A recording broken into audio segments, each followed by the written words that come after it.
Playing for Payback, written by Lainey Davis, narrated by Zoe Black and James Cassidy. Content note. This is a light-hearted hockey romance meant to entertain readers.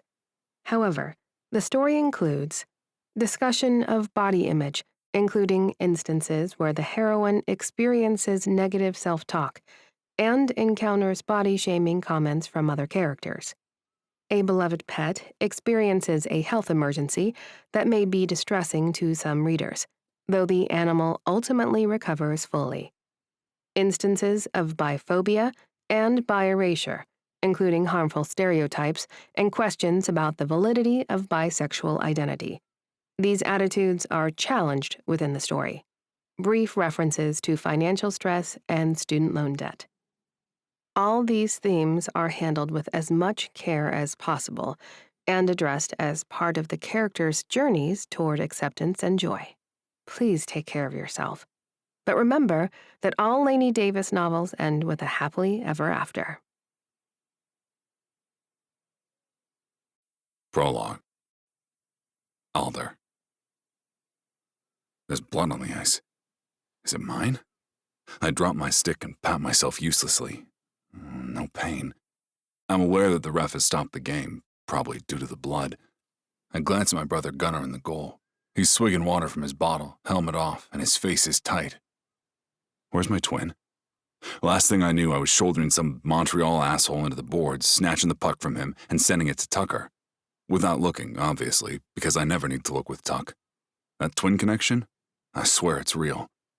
I shove my way toward the refs, aware that one is whistling for the medical team. I see a pair of legs wiggling on the ice. Whoever it is, they're sitting up. A few fingers of the fist around my heart loosen up. I shove closer and freeze. I clutch my face, seeing my twin bleeding from the mouth. Tuck's blonde hair is dark with sweat, and the electric blue eyes that mirror mine are filled with fear. As I meet his electric blue eyes, he stops groaning. I try to get closer to him as our new dentist approaches him in purple gloves. She's got a light strapped to her forehead, and people are all around her holding supplies. I skate closer to my brother and watch him spit a tooth into her hand. He looks up at me and grins, missing one of his choppers. I bring a hand to my scruff-covered jaw and have to look away. Someone gives me a water bottle, and I squirt it into my mouth while glancing at the big screen above center ice. The arena blasts music, and fans dance and, apparently, kiss. Yep, there goes the kiss cam. Predictably, it scans over to the partners and wives section, where my older brother's girl blows a big kiss to Gunnar. They're so in love, it's almost gross. Like one of those exaggerated relationships in the phase smut books the women in my family keep talking about. The crowd freaking loves it when Em and Gunnar act all swoony. I glance back at Tuck, but he still has a mouthful of dentist hands. Lena's hands. She's more than capable of managing him right now. I chug some more water, and my eye is drawn to the jumbo screen again. My boyfriend is here today. Adam wouldn't sit with the paws, but I got him tickets right off the ice, near the team tunnel. Am I jealous that the camera isn't panning to him, and he's not blowing me a kiss? Yeah, I'm fucking jealous. But after the barbecue incident, I'm also grateful he showed up. My family hates that Adam won't commit to me in any meaningful way. They all want me to end things with him, but none of them has ever navigated dating outside the hetero norm. Adam says he's not ready to be out with a celebrity. I have to respect that, especially now, when I might have seriously damaged his career with my big mouth. I sigh as the kiss camera hovers on a pair of dudes making out. They're receiving just as much applause as all the straight folks. I raise my fist to join in the whooping, when I notice something familiar about one guy's dark hair. I stare at the screen, realization growing that I recognize the scruffy stubble, the collared shirt, and the hairy hand clutching the second dude's face like he can't bear not to be touching his lover. Because that's Adam making out with Brad Reed, the guy I met last month at a barbecue at Coach's house. The same guy who was so bored and judgmental he couldn't even pretend to be proud of his girlfriend, the pretty dentist with her hands in my brother's mouth. This isn't random. The calculated look Adam flashes toward the camera tells me everything I need to know. After the PR disaster I caused him at the barbecue, he's making sure I feel the same public humiliation. He wanted me to see this. He wanted everyone to see this. I look over to Lena, who glances up from Tucker right at that moment. Our eyes meet, and I tilt my head toward the screen. Then, I watch her notice. This is really too much. Our boyfriends are sucking face at my playoff game while my twin gets treated for dental trauma. The longer I stare at the screen, the more I realize people are staring at me. I glance at the goal and see Gunnar wearing a pained expression. He mouths something to me. What? I dropped my gloves and helmet at some point while a bunch of cameras are flashing at me. The video feed on the Jumbotron is frozen, Adam's illicit kiss highlighted in 800 square feet of bright pixels. I grab my hair, tugging and trying to understand what's happening here. At some point, an arm drapes over my shoulders. I try to punch it away, but I see it's Tucker. He's got bloody gauze in his mouth as he rests his forehead against mine. Bro. His word is garbled. This fuck. Cappy skates over and hands Tuck his helmet, which he secures back onto his head. Banksy has my helmet and shakes my shoulders. Come on, Stag. We got a game to win. Are they serious? Are they really gonna carry on right now? Of course they are. Tucker can deal with his tooth later. Nobody cancels a pro hockey game over something as insignificant as a lost tooth, and they certainly don't stop when their bisexual defender sees his boyfriend cheating on him in front of 18,000 people. I'm barely aware of the whistle blowing to restart the game. I hear the puck hit the ice and the slap of Cappy's stick as he sends it up to Banksy. I'm vaguely aware that Montreal gets control and their winger is blasting toward me. I try to focus, but my legs feel like goo. By the time I spring into action, chasing him down, it's too late. He's past me, he's past Tucker, and the puck is in the back of the net, past Gunnar's outstretched glove. We lost. Our season is over, and it's my fault. Chapter 1. Lena. 1 month earlier. I just don't see why you can't work this summer, Brad. I groan as the waist of my new scrub pants digs uncomfortably into my skin. I'll have to ask for a size up, which means trading in all the pairs the hospital issued me yesterday.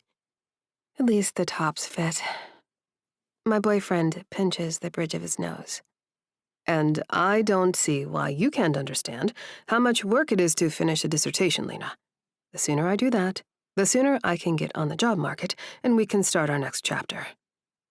He acts as if academic professionals wait until graduation to start searching for tenure-track jobs. But I don't say that to him. What's the point?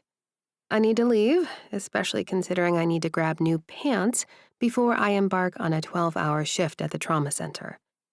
As the newest member of the emergency dental squad, I've encountered some pretty gnarly mouths already.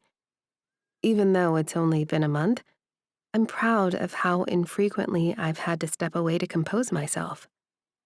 Brad has been less proud of this achievement.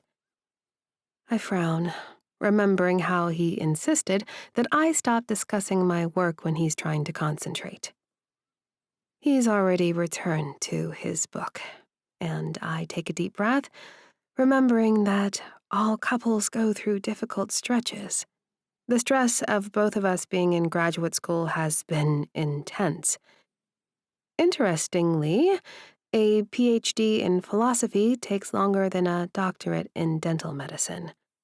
I'm just glad I was able to find a good-paying job in Pittsburgh while he finishes his degree. There's no way we could cover rent in 2 cities with my loan payments coming due. Brad's stipend is barely enough to cover his paleo diet requirements, so I've been floating the bills. I sigh. Right. Well, I'll be pretty late. He nods.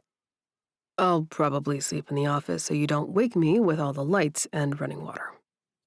I wince at this. I take extraordinary care when I return home. Obviously, I shower off the gore of the emergency department, but I don't even turn the fan on, so it's as quiet as possible. Brad and I need to have a conversation soon. An honest, sit-down, heart-to-heart, so we can hash out this tension between us and figure out some solution to these perceived slights on both our parts. I love you, I say, but he's bent over his book and doesn't hear me. The words feel more hollow than usual. I step out of our apartment into the spring sunshine and walk a few blocks north to General Hospital. It's an absolutely gorgeous day, and I let the weather lift my unease. This is just normal couple stuff, part of the growing pains in any relationship where both parties are career-focused and trying to find their footing. By the time I reach the sliding glass doors of my workplace, I feel much better about everything. Morning, Louise. I smile at the security guard, who suspiciously eyes my bundle of scrub pants. You bringing your laundry into work, chica? I shake my head. Nah, gotta switch out for another size. Why am I telling the security guard my ass is too big for my pants? I have no idea. But he winks at me. No shame in that, mummy. Better to be comfortable while you're walking around fine like that. I blush, surprised by how his compliment affects me. Most people in my life have a different perspective on my size. Thank you, Louise. Anytime, Doc. I swing through the linen room to swap my extra-large pants for a set of 2X. Thankfully, the curvy woman at the counter gives me a supportive hand pat, lets me change into one of the new pairs, and quickly turns in the pair of pants I arrived wearing.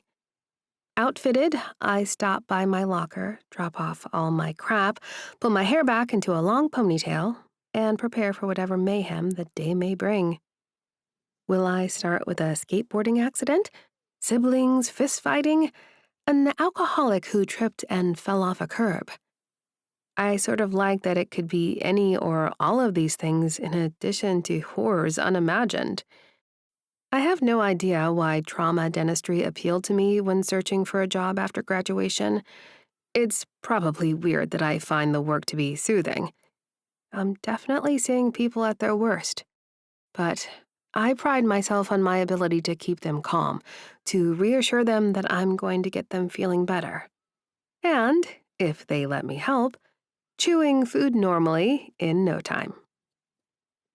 I consult on a rollerblading mishap and a college rugby fiasco before lunch, and I am just about done wolfing down some soup when I see a nurse sprint walking toward me with a phone. She's got the determined pace of a woman on a mission, so I shovel another bite of chicken noodle into my mouth and stand to meet her. Lena! She heaves out a breath. Urgent call for you. My brows shoot up and I reach for the phone. This is Dr. Sinclair. The nurse mouths that she has to get back to the floor, and I wave, hoping she understands that I will return the phone as soon as possible. I start to follow her, but I pause at the elevator bay as the voice begins shouting in my ear. Lena Sinclair, this is Sarah Collins, assistant coach of the Pittsburgh Fury. We have an emergency. I absolutely did not have to get picked up by a fancy black car and driven to the hockey arena for a job offer on today's bingo card. Another reminder that no 2 days in dentistry are alike. I run my hands over the smooth leather interior as I'm chauffeured to the Hill District. I stare at the sun glinting off the windows of the giant arena, briefly remembering my mother once saying that girls my size never get very far in the world. Her words seem hollow as I'm ushered through a fancy door, an even fancier elevator, and into an office suite full of very fancily dressed people. It hadn't occurred to me to feel self-conscious in my scrubs and hokas, and I was just about to squirm when a white woman in track pants and a t-shirt burst into the door. Dr. Sinclair, thank goodness, I'm Sarah. She holds out a hand, which I shake, impressed by her rough palm and firm grip. We've had a tragedy. A throat clears from behind the mahogany desk. Tragedy is a strong word. No one has perished. A balding white man stands and adjusts his suit jacket. Dr. Sinclair, I'm Charles Sutton, owner of the Pittsburgh Fury. Please take a seat. I see someone has brought a leather chair right up behind me, and I lower myself into it as Sarah sits in the chair to my right. Mr. Sutton taps his desk and sits back down. Are you aware, Dr. Sinclair, that the Professional Hockey League is required to employ a dentist and have one present for all practices and home competitions? I shake my head. I never thought about it before, but it makes sense. I bet you see a lot of mouth trauma. Sutton coughs. Indeed. Sarah groans beside me and slaps the desk. I don't have time for all this. My guys are suited up and waiting for the morning skate. She turns to face me. Doc Bowman had a heart attack this morning. He's over at General. They placed a stent and he's fine. He apparently badgered the staff to ask who was the best with the brutal mouth cases, and they named you. We're offering you a job, starting immediately. I blink, processing her words. I'm sorry, a job? Sutton waves a hand. We have arranged for someone else to fill in your current position at the hospital. We require a specific temperament, and we believe you are uniquely suited to meet our needs.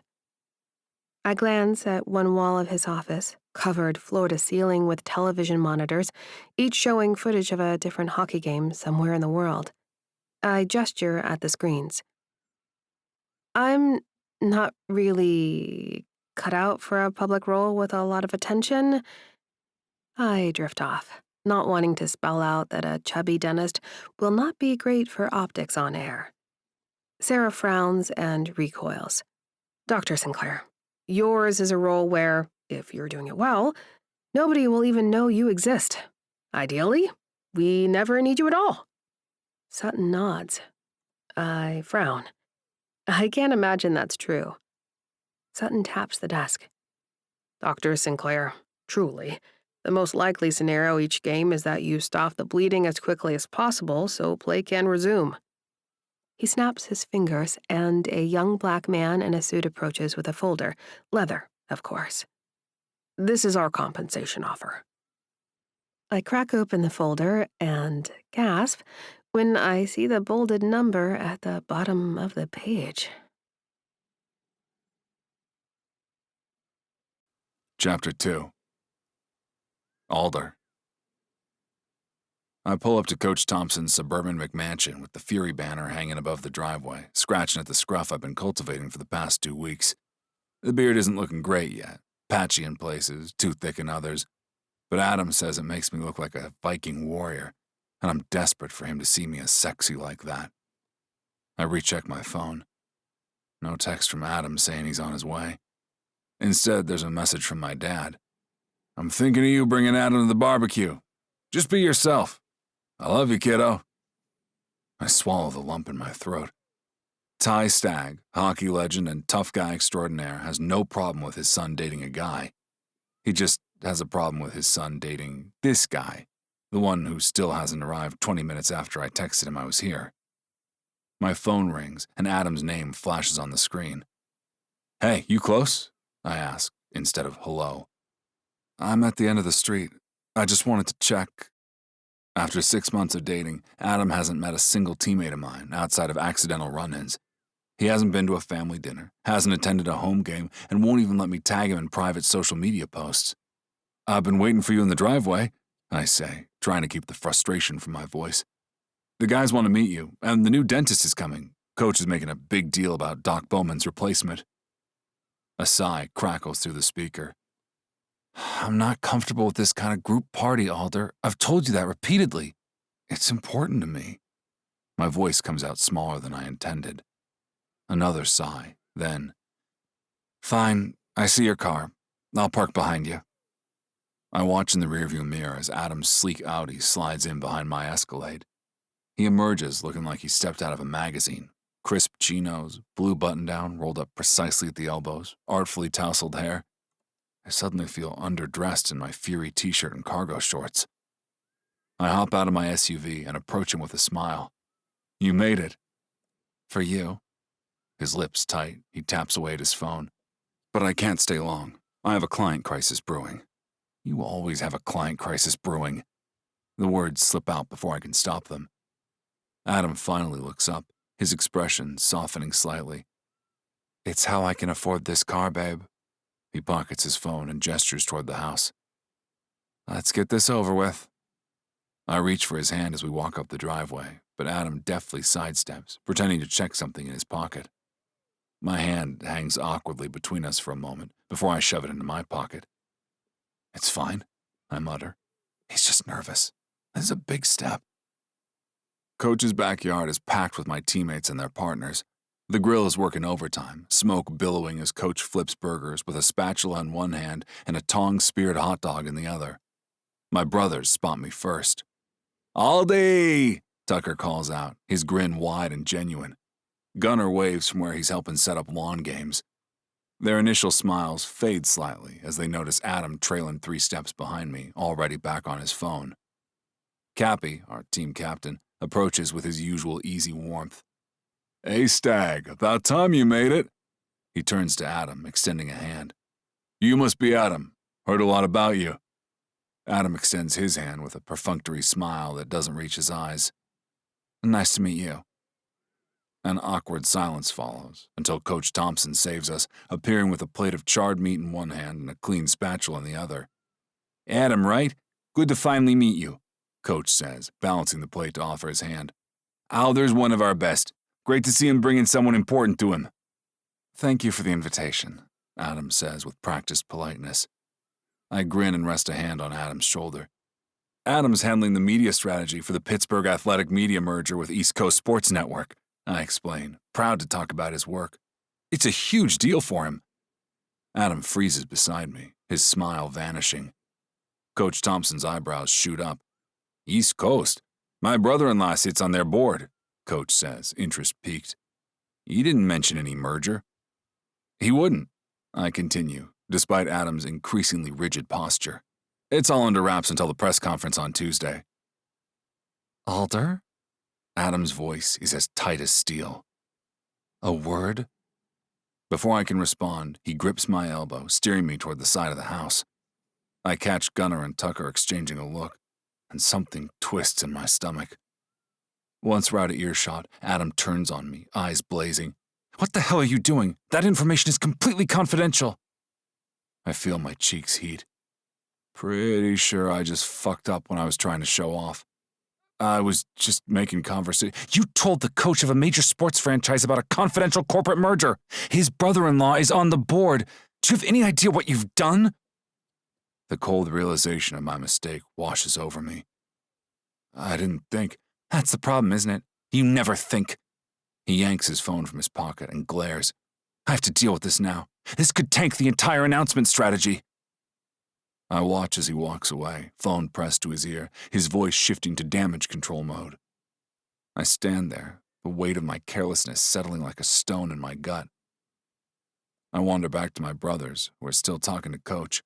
All of them look at me, their expressions uncomfortable. Coach's eyebrows shoot up. Where's your guy? I force a smile that feels more like a grimace. Work call. He's around somewhere. I wince, but Coach sighs. Well, boys, the water's cold and the meat's hot. He turns to me. Gatorade and seltzers in the coolers. No booze until after we win the cup. I catch Gunnar and Tucker exchanging a look, and something twists in my stomach. I hate that my brothers see precisely what they expected. Coach claps my shoulder. Go grab a drink, son. More food's coming up soon. I head toward the drink station, trying to shake off the embarrassment. There's a woman standing by the coolers, struggling with a cap of probiotic seltzer. She's wearing a jean skirt that hugs the ample curve of her gorgeous backside and a flowing top that catches the breeze. Her brown hair is pulled back in a loose ponytail, and she's biting her thick lip in concentration. Need some muscle? I offer, approaching with what I hope is a friendly smile. She looks up, surprise crossing her face. Oh, thanks. This thing is determined to resist me. She hands me the bottle. I twist it open easily and hand it back. Sadists design those caps. Or dentists looking for business when people chip their teeth trying to open them with their mouths. She laughs.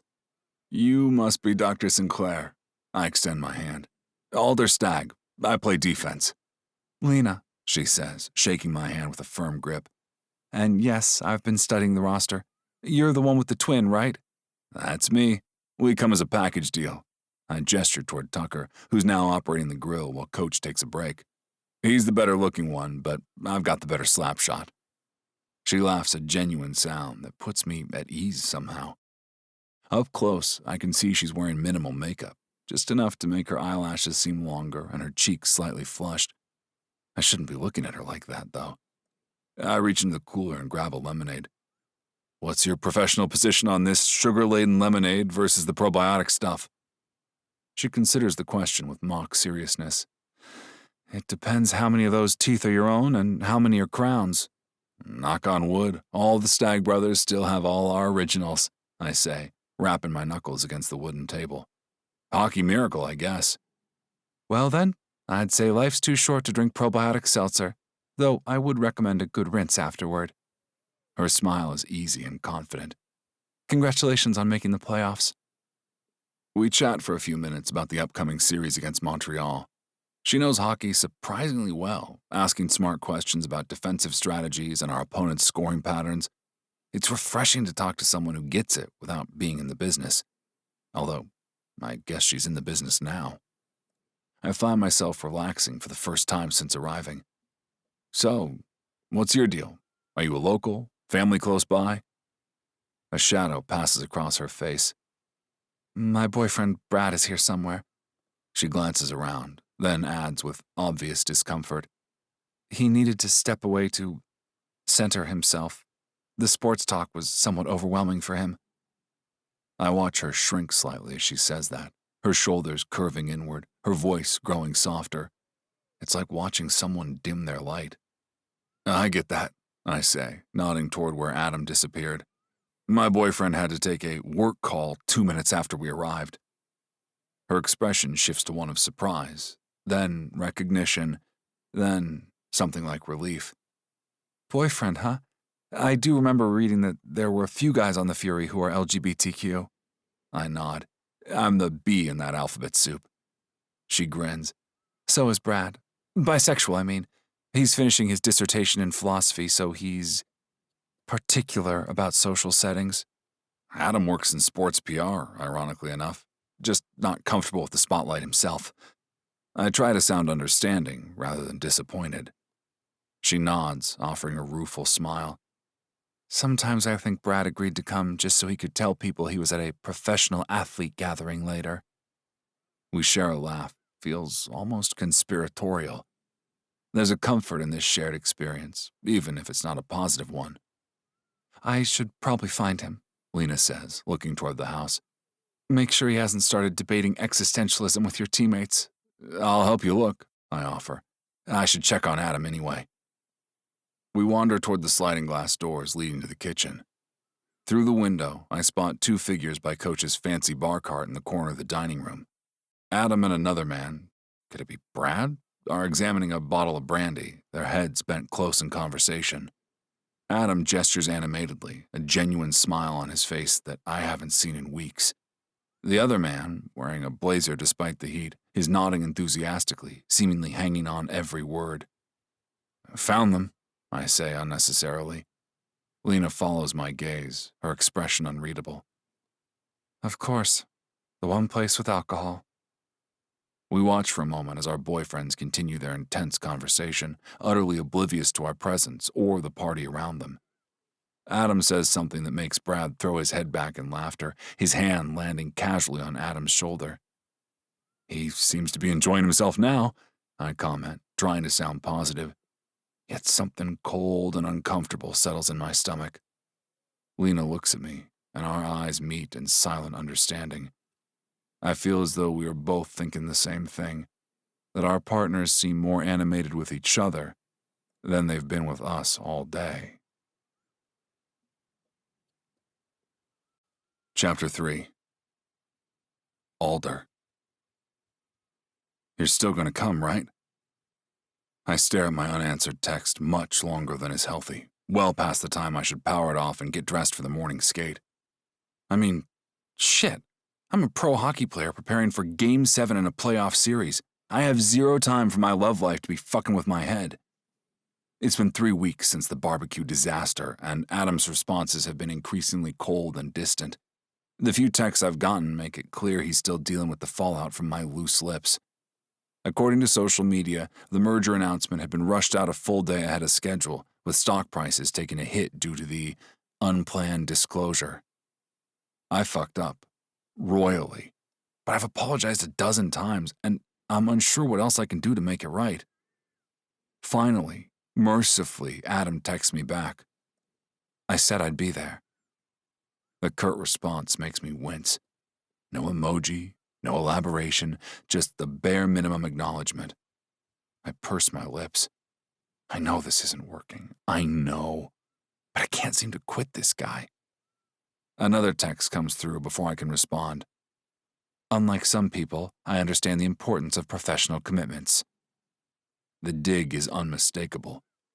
I type and delete 3 different responses before settling on. I really am sorry. What can I do to make it up to you? The response is immediate. You've done enough. I stare at those 3 words, feeling the chill through the screen. Part of me wonders if I should just end things now, cutting my losses before Game 7. However, the thought of facing both a playoff elimination game and a breakup on the same day is too much. Besides, maybe watching me play will remind Adam why he was with me in the first place. Perhaps I can still salvage this. This is what I get for chasing a PR professional, right? From the moment I saw Adam at a post-game team event in a crowded bar, I've been following after him like my dog Gordy going for a butterfly. Gordy is a lot to love, as my mother puts it, but I am too. I decide I need to see that ball of smelly fluff before I suit up, so I call my dog sitter, LaMarcus. Dude lives with his mom in my townhouse community and loves crashing in my guest room when I'm on the road. He's well worth every penny I give him. Yo, Aldi! LaMarcus answers with the screen facing Gordy, and I break into a massive smile at my little scrappy Pagasa. The shelter believed he was probably a pug mixed with Pekingese and Lhasa Apso, but now he's all mine. Man, I love this dog. Hey, big guy, you being good? Gordy wags his tail and woofs at the sound of my voice. LaMarcus, do you have my face aimed at Gordy? Can he see me back? My dog starts pawing at the screen. I hear my teenage neighbor mumbling something about me being a boomer. Yeah, man, chill. He sees your ugly mug. I wave, and Gordy woofs again. I miss you, bud. LaMarcus adopts a lower, goofy voice. Dad, it's been like 3 hours since you left. I've barely been awake. I don't miss you at all. Tough crowd, I mutter. Hey, thanks for showing me my good boy. Did he go out this morning? Alder, I'm not discussing your dog's toilet time with you while you're in the locker room. Go bring us a win, man. Me and Gordy will be watching on your big-ass TV. He flips the camera back, so I'm looking into his deep brown eyes. He sticks out his tongue, and I laugh. Thanks for watching him. You find out about that culinary program yet? LaMarcus rolls his eyes. Do you have any focus at all? Don't you have hockey shit to worry about right now? You can hear all about my life when you and my ma are out sitting on your lawn chairs. I love that this kid shows me absolutely no deference. It's refreshing, especially in a hockey-crazed town like Pittsburgh. Most people are all up in my business, trying to get me to sign their boobs and pecs and leave their phone numbers on Gordy's dog poo bags. I hang up with my dog sitter, take a leak, and lace up my skates, wondering where my brothers are. My twin Tucker and I are the youngest of 4 kids. 3 of us play hockey for the Pittsburgh Fury, the team our dad played for and won a handful of cups.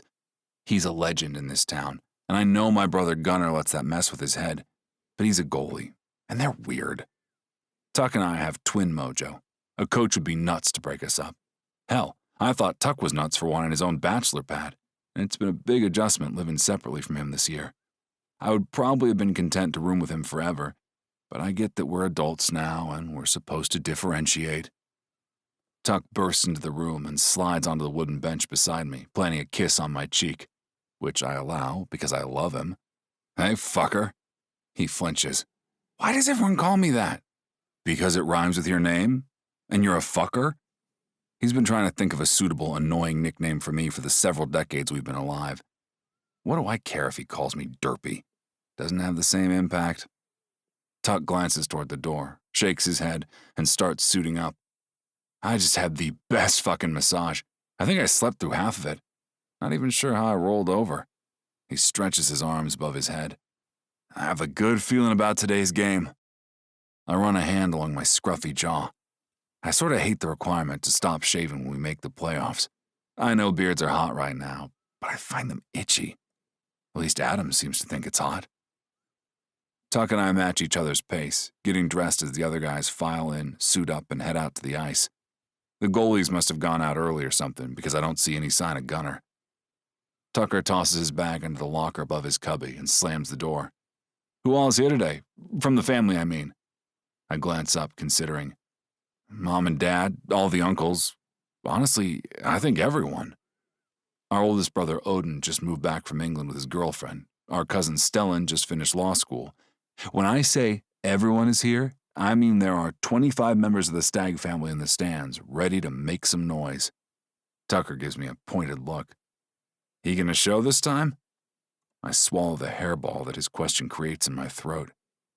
He'll come. He's sitting somewhere different, though. It's insane that you've been with this guy for 6 months, and I, your more handsome twin, have only met him in passing. You know that, right? Jesus, Tucker, I know. You know it's still scary to be queer in this society, right? Cut him some slack. My brother shakes his head. Of course I know that, and any person you date should know our family's a safe place, bruh.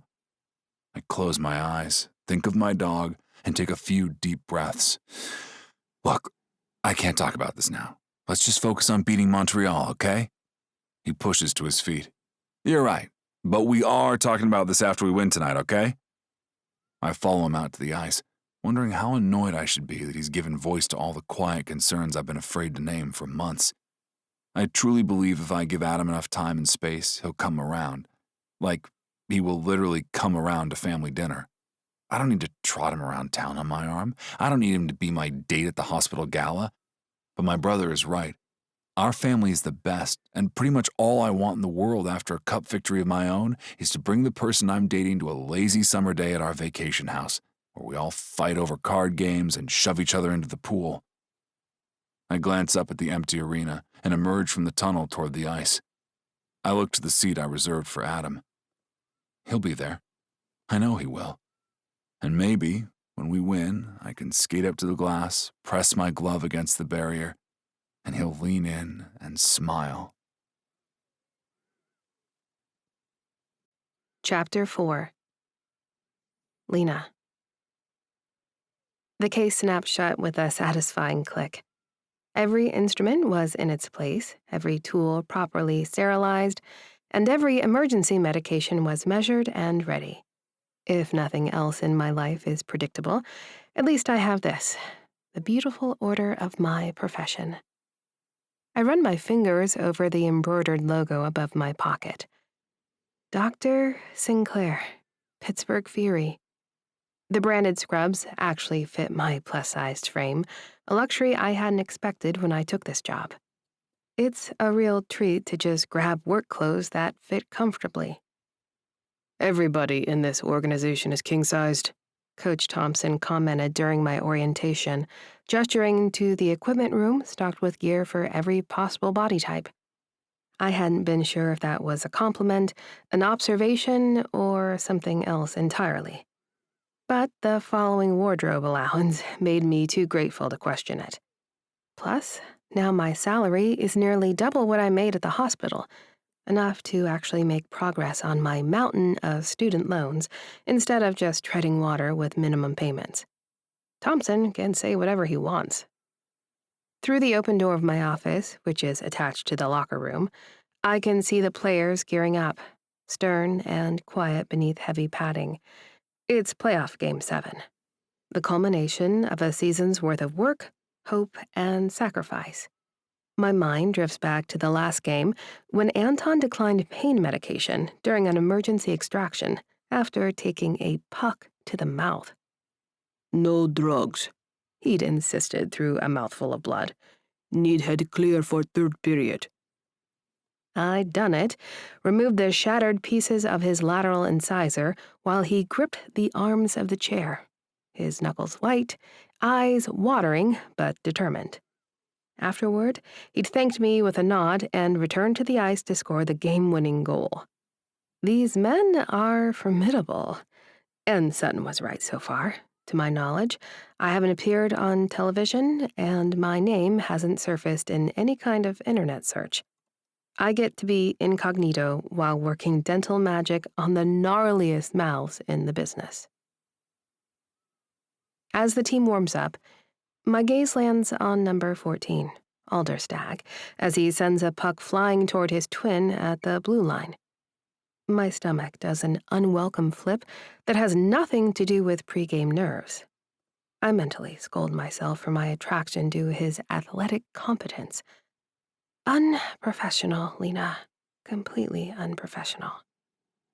Additionally, he has Adam, and I have Brad, theoretically at least. I recheck my phone. Again, there is no message from my long-term boyfriend confirming he's using the ticket I arranged. When I asked him to come to tonight's game, he sighed heavily, as if I'd suggested he endure root canal surgery without anesthetic. Another sports game, he'd said, not looking up from his dissertation notes. I have actual work to do, Lena. I pressed the issue, explaining that this was different, a playoff elimination game, a chance to see what I actually do in my new role. Finally, he agreed, but only after I promised to get him a seat away from the sports fanatics in the partners and wives section. Just like Alder had done for Adam, I overheard him saying so in the locker room. I shouldn't eavesdrop, but our conversation at the barbecue stuck with me, the recognition of our parallel situations. Alder Stag and I have an understanding, or some sort of shared relationship strife. It's not that I'm thinking about Alder often, exactly. It's just that certain moments replay in my mind when I least expect them. The buzzer sounds, signaling the end of warm-ups.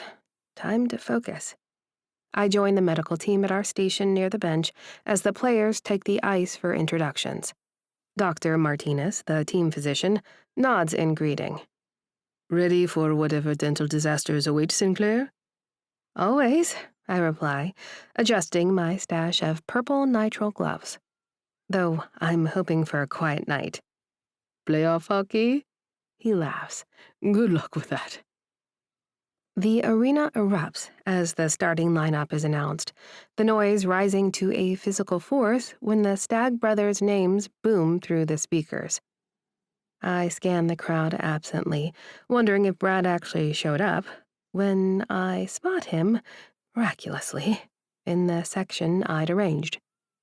He's looking at his phone, completely detached from the excitement around him. But he's here. I wish things had improved between us since I got this new job, but if anything, we're growing even further apart. I no longer feel like we're connecting, and I also have no idea how to start a conversation about it. The game begins with the controlled violence unique to hockey, bodies colliding, sticks clashing, and skates carving sharp patterns in the ice. I watch with the clinical detachment I've been practicing, assessing each hit for potential injury and mentally cataloging the force and angle of every check into the boards. Montreal plays aggressively from the first drop of the puck, targeting the Fury's top scorers. I find myself holding my breath when Alder shoulders a particularly nasty opponent into the boards, stealing the puck and sending it to his brother without even looking. This happens 100 times a game. I should be used to it. But I've seen enough hockey this month to know that the telepathic connection between the twins is something to behold. The first and second periods pass without incident, a minor miracle in playoff hockey, according to Doc, since the stakes are so high. I fiddle with my kid out of habit during the intermission, though nothing has been disturbed. I briefly glance at Brad, wondering if he's texting his advisor, perhaps one of his study group members, or just playing Candy Crush instead of watching the game. The third period begins with heightened intensity, the desperation of both teams evident in their play. 5 minutes in, I see it happen. Tucker Stag takes the top of a stick to the face as he battles for the puck. He drops immediately, a spray of red on the white ice. The whistle blows, and the ref starts waving his arms frantically. A-Stag is down, one of the assistants says, already gathering supplies. My heart lurches before I can stop it. T-Stag, I correct automatically. The assistant gives me a curious look, but there's no time to explain how I can distinguish the brothers apart from a distance. We move quickly onto the ice, adrenaline sharpening my thoughts to a fine point. Tucker is sitting up by the time we reach him, blood dripping freely from his mouth onto the ice. I kneel beside him, snapping into complete professional mode. Let me see, Tucker, I say, keeping my voice calm and authoritative. He opens his mouth, revealing a partially fractured incisor, the jagged edge already cut into his lower lip, causing the bleeding. His eyes seem to calm when he recognizes me. Lena Sinclair? He manages through the blood. Exactly, so hold still. I work efficiently, applying gauze to control the bleeding while examining the broken tooth. Thankfully, it's a clean break, no root exposure, although the edges are sharp enough to cause further tissue damage if left untreated. I'm going to file down the sharp edges, I explain, reaching for my hand tool. It'll be temporary until we get you properly treated off ice. Tucker nods, his eyes darting to someone behind me. I sense Alder's presence before I see him, and the shift in Tucker's expression tells me his twin has arrived. You okay? Alder asks, his voice tight and edged with concern. Broken tooth, but nothing that can't be fixed, I reply without looking up, focusing on my work. He'll be ready to go in a minute. I feel Alder hovering, watching as I smooth the jagged edge of his brother's tooth, just enough to prevent further injury. Our shoulders nearly touch as he leans in to check on Tucker, and I force myself to maintain absolute professional focus, despite the proximity. Then I sense when Alder skates away from the scene. All set, I say, backing away as Tucker spits one last time and accepts his mouthguard from an assistant. We'll do a proper fix tomorrow. Tucker nods, and I'm aware of the crowd yelling and the cameras flashing, a low hum traveling through the arena, but I'm assuming it's due to the injury. I glance up into the ice-blue eyes of Alder Stag, who tips his chin toward the giant screens above the ice. I expect to see a replay of Tucker's injury. Instead, I see Brad. Brad is on the kiss cam, but he's not alone and certainly not uncomfortable. He's enthusiastically kissing another man, their hands clutching at each other's faces with unmistakable familiarity. It takes my brain a moment to process what I see, to reconcile the image on the screen with what I know to be reality. The man Brad is kissing is Adam, Alder's boyfriend. My lungs stop working. The sounds of the arena fade to a distant whine as I stare at the frozen image on the screen.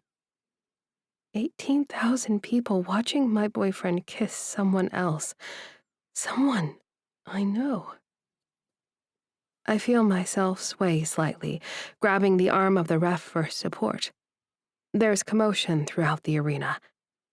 I look away from the screen to see Alder standing motionless, staring up at the same image, his gloves and helmet discarded on the ice. His face contorts in what might be rage, anguish, or both. Our eyes meet across the distance, a silent exchange of shock and betrayal that needs no words. In that horrible moment, we're connected by the same wound inflicted by the same hands. The crowd's reaction shifts from excitement to confusion, and murmurs grow as people realize something is wrong. Cameras flash, capturing Alder's reaction while I stand frozen in relative anonymity. I watch as Tucker approaches his twin, blood-stained gauze still visible in his mouth, as he drapes an arm around Alder's shoulders. The medical staff around me are talking, asking questions I can't process. Dr. Sinclair, you okay? I nod mechanically, forcing myself back into professional mode through sheer will. Fine, just worried about Tucker's follow-up care. They accept this explanation, turning their attention back to the ice where the referees are preparing to restart play. I stand there, somehow both present and absent, my body going through the motions while my mind replays the kiss in an endless, excruciating loop.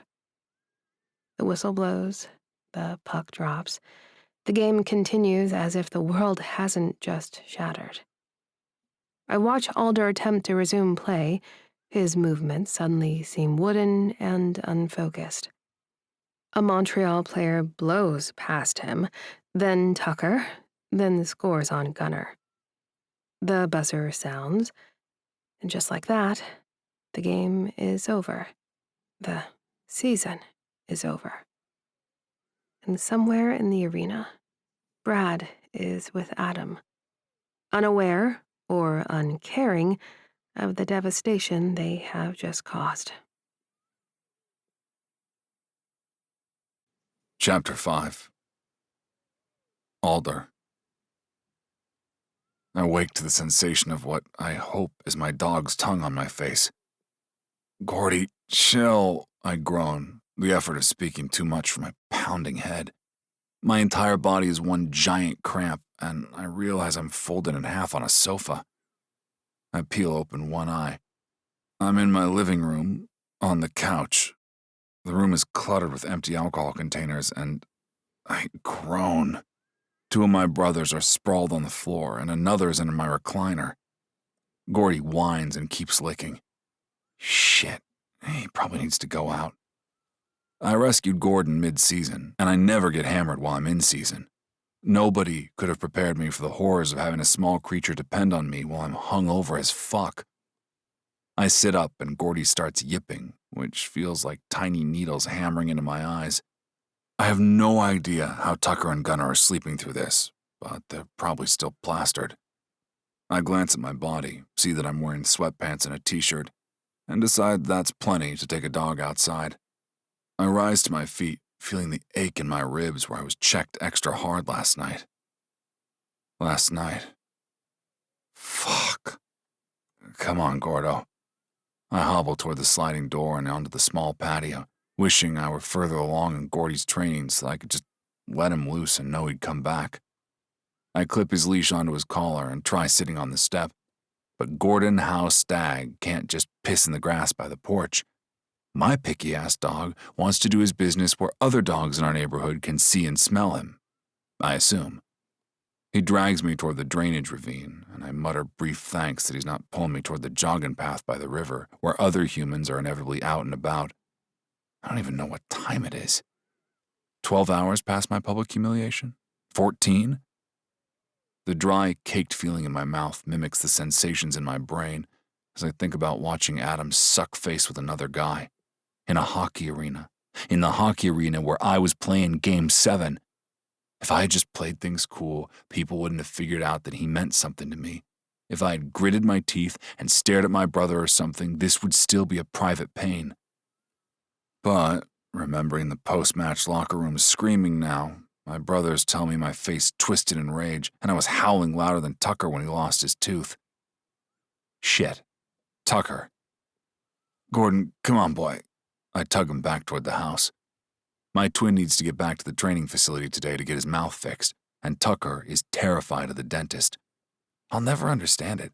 I absolutely love having my teeth cleaned. The dentist gets all up in there with that scraper, and my mouth feels like $1,000,000 by the time I'm done. Regular people only go to the dentist twice a year. But since we have one right there on site and nobody else takes advantage, I get my plaque scraped every few weeks. Tucker? Hell, he asks me to pretend to be him when it's his turn for mandatory oral health checks. I used to work with Doc Bowman. Something tells me the new dentist won't be fooled. It's hard to imagine keeping my cool with a woman like that leaning over me, complimenting my gums. But I don't want to think about her right now. I should be focused on my enormous humiliation. I walk back inside, and the stench of my living room almost knocks me on my ass. We seem to have blended whiskey with strong beer. No wonder my guts feel like there's a riptide in there. I concentrate on focusing my eyes on the microwave clock and see that it's just past 9. This is fine. We have time.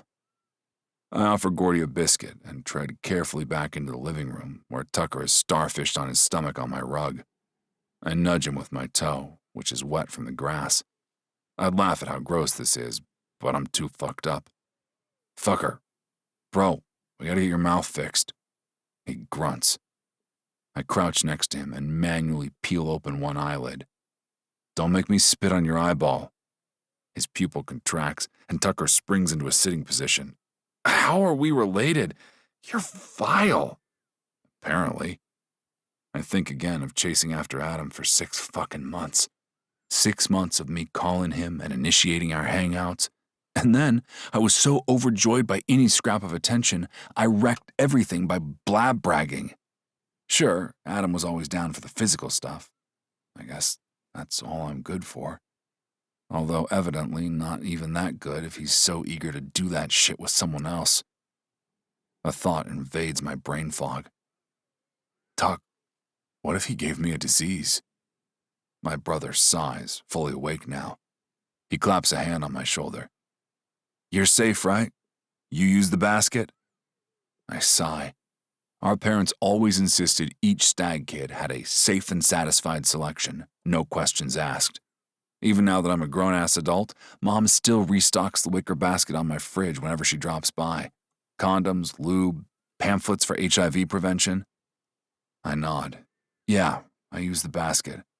But none of that stuff is foolproof. Tucker flops over with his head in my lap. He drags his palms down his face. Then he winces and opens his mouth, revealing the jagged edge of a tooth broken off near the gum. When's the last time we got tested for shit? Not since preseason? I shake my head. I don't even know. I didn't get called for randoms this year. Tucker sits up, then stands, clutching his ribs in the same spot where mine ache. Well, you're taking me to get my face fixed. You can just ask Doc to check your junk while we're there. With this extreme vote of confidence, Tucker and I shove our feet into shoes. I grab a baseball cap from the peg near the door, and my brother helps himself to get another one, which was probably his first time. I pull my phone and keys off the table by the door and see that I've missed approximately 7,000 calls and messages. Fuck me, I need to change my number. Tucker peeks over my shoulder and looks at his phone. I only missed 45 messages from Mom, and 12 calls from Brian. At the sound of our agent's name, it appears on my phone screen as the device vibrates in my hand. I lean against the wall by the door and answer. Brian, as usual, does not waste time with greetings or small talk. Hey, Stag, this is a shit show. Oy vey, this guy you were stupping is making problems. Did you know about any of this? Don't answer that. I'm meeting you at the facility. He hangs up, and Tucker and I leave the apartment. Gunnar and Odin will let themselves out later. Tucker squints into the sun as we walk toward my Escalade. Did Bryce say stoop? What's that? I unlock the doors and slump into the driver's seat. Using context clues? I'm guessing it means fucker. Yeah, probably. I shake my head and start to drive. Coming out as bi when I was in college was, thankfully, a non-issue for my teammates and has remained that way. There's another outplayer on the Fury too, although people usually refer to us both as gay, even though I'm super bi. Brian has been great about setting up opportunities for Banksy and me to talk with youth hockey players about the importance of inclusivity in hockey. It's all been rainbows and pride flags, until I got cheated on. Tucker must be scrolling through social media, because he starts making all sorts of noises while I'm driving north. Chapter 6 Lena. I've lost track of how many times I've thrown up since I saw Brad making out with someone else on the jumbo screen at my new job. The fact that Brad was even at a hockey game is surreal. I wish I felt more surprised that he was cheating. Most of the nausea came alongside a deep certainty that he's never cared for me, not like I cared for him. I clutch my stomach, glancing around the empty apartment, where I slept a total of 0 minutes last night. He hasn't answered his phone.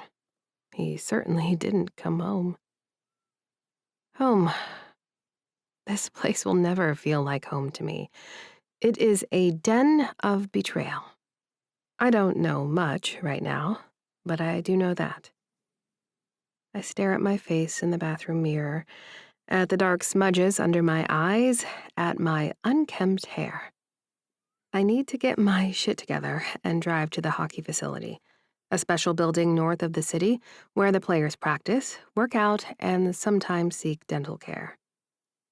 Since I don't know if I can bear to come back here ever again, I grab the first suitcase I can find and stuff a bunch of things into it. My laptop and some underwear. Not my clothes, because I'm between sizes right now and was counting on wearing scrubs most of the time. I spit out a laugh, remembering all the zeros on my new salary. Now that I'm not going to be funding anyone else's lifestyle, I'll be able to divert some of that money toward a plus-sized wardrobe that feels comfortable. After I take a whack at my student loan balance, I guess. I rush through a shower, glance around the apartment again, and realize how much of it centers on Brad and his wants and tastes. The spare bedroom, his office where he can ponder his dissertation, the living room, his furniture choices, his artwork, his dishes, his blender and specialty cookware, like the clay tagine he insisted on getting, donating our other pans, and then using them exactly once. I've been microwaving my pasta in a glass measuring cup for a year. A fucking year. I swipe at the tagine on the counter and watch in satisfaction as it strikes the tiled floor, shattering into 3 pieces. Good, I say to the empty apartment. I climb into my beat-up Honda Civic, drive north, and head to my dental suite to wait for Tucker Stag. This is what a dental suite might look like in a fantasy land, surely. Everything is painted in soothing beach tones. The artwork appears as if it came straight from a meditation retreat. And the equipment? It resembles a catalog we see at a dental conference, fully aware that any practice hiring us will likely only afford shabby, outdated versions. I run my hand along a water pick, state-of-the-art 3D imaging devices, and modern X-ray machines. There hasn't been much time to explore since the team has been in the playoffs.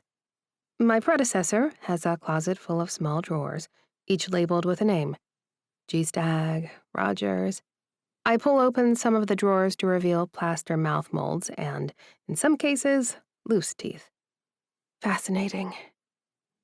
Well, if this is where I get to work, there is at least a small silver lining to my humiliation. I could sleep in this office quite comfortably, I'm sure. The desk chair alone is one of the 5-figured options I used to laugh at with my cohort in dental school. I sink into it, noticing that I can widen the base to comfortably accommodate my hips. Yeah, this is okay. I hear male voices arguing and kick my bag under the desk. I tuck my hair behind my ears and straighten my scrub top as a third, angrier male voice joins the fray. Should I wait here for them to approach? I don't have to wait long until a middle-aged white guy with dark hair sticks his head into the office. "You the new doc?" I nod. He presses his lips together. "Well, I'll let you go to town on Tweedledee here, but I'd appreciate it if we could talk after." "Certainly, Mr." He smacks his forehead. "Sorry about that. Brian Klein, I'm the agent for these two. He hooks a thumb over his shoulder, and I glance around him to see two identical hockey players. Well, nearly identical. One has a bruised face, and I last saw him bleeding on the ice as I filed down the sharp edges of his broken incisor. I slip into my work focus, forgetting everything else for the moment, as I rise to greet my clearly terrified patient. Tucker, I'm going to take good care of you today. The non-injured twin slaps his brother on the back. You should call him Fucker. He's going to be good. Judging by his face, there's nothing good going on for Alder today. He looks about as healthy as I do after the kiss cam. Maybe he's just concerned for his brother. Tucker, I repeat, how was your pain this morning? His eyes dart rapidly around the room like he's searching for a drill. Tell you what, I approach him and realize my head only comes to the shoulders of these massive athletes. I look up into his bearded face, wondering how someone could play such a violent, brutal sport and feel so intimidated by the tiny tools I use to tend teeth. Let's get you in the chair, and we can take a look at things. I promise I will only use my hands until we discuss a plan, okay?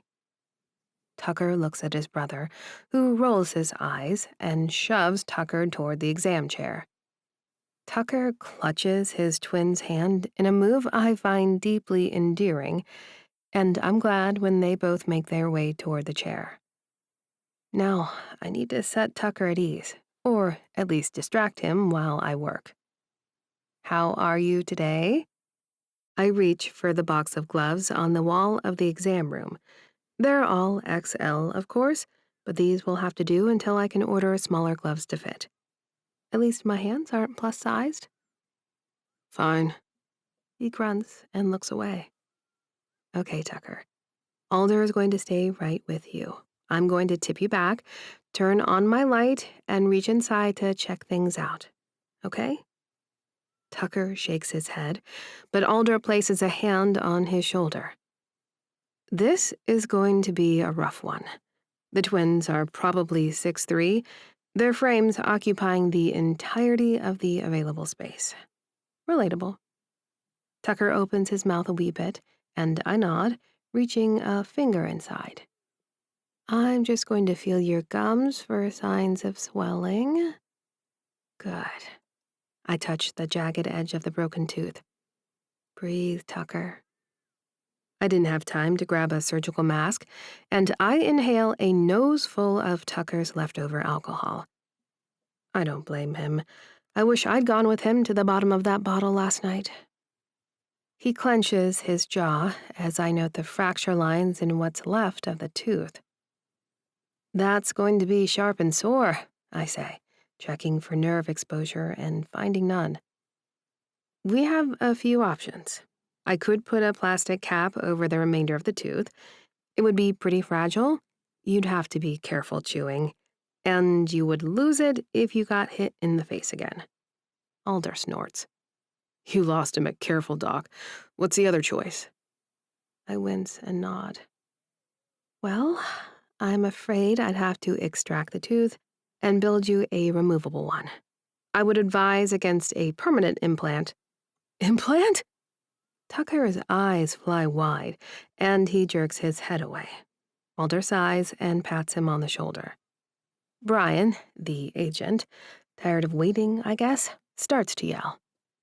Tucker, quit being a baby. She's going to numb you first, and it's fine. Yes, I concur. I'm assuming we don't want a permanent tooth until you retire. Tucker shrugs. I spin around in my chair, opening drawers, until I find the supplies I need to numb Tucker's mouth so I can prepare his tooth for extraction. I grab the numbing ointment and a cotton swab, holding it up so he can see. Numbing gel first, then a shot. Tucker emits a wail. Alder leans toward me. Just do it. He does better if you go fast and just do it. I gaze into Alder's eyes, seeing pain there alongside compassion. I nod and swab Tucker's cheek, then quickly prepare the shot. Little pinch, I say, shaking his lip to distract him. It doesn't work, and he clenches. Do it, Doc, Brian yells, and I sigh. I lean closer. Tuck, I promise this will only hurt for 3 Mississippis, okay? His eyes water, but he nods. I inject the gum as Tucker squeals, then stops. There. I sit back and peel off a glove. Should be a few minutes, and we can get started. Brian takes this opportunity to clear his throat and start talking. Dr. Sinclair, Lena, I'm sure you've seen the headlines by now. I furrow my brow. Headlines? He mutters in Yiddish and holds up his phone. There's a giant headline. Fury defenseman's boyfriend caught in a kiss cam scandal. Followed by a picture of Brad and Adam making out at the hockey game.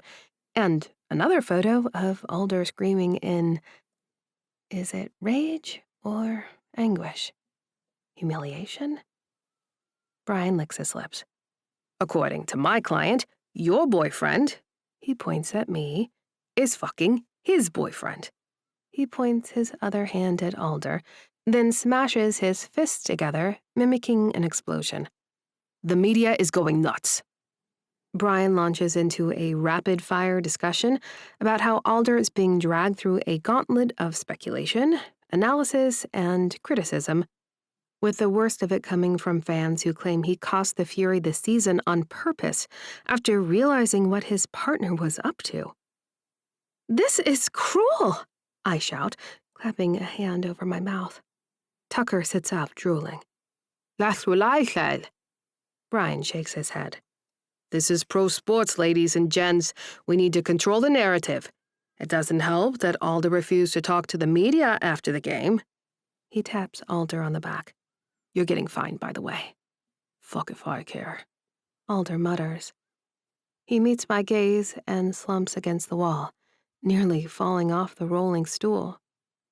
It seems so cruel to discuss his humiliation like this, the betrayal. I almost forget about my nightmare. I open my mouth to suggest, what? That there's an explanation, a reasonable excuse? Brian mutters something about taking calls and waltzes out of the room. I wish I could slip away from the visible pain both these men are experiencing for different reasons. I thought I could quietly slip into this job. I believe this was a financial windfall that would help me regain my footing in my relationship. Instead, it set me up for an extremely public analysis of all my deepest shame. My mother's refrain echoes in my head. Nobody will ever love me, not when I look like this. Nobody will ever take care of me. I will need to be more nurturing, more available, more, while striving to be smaller and take up less space.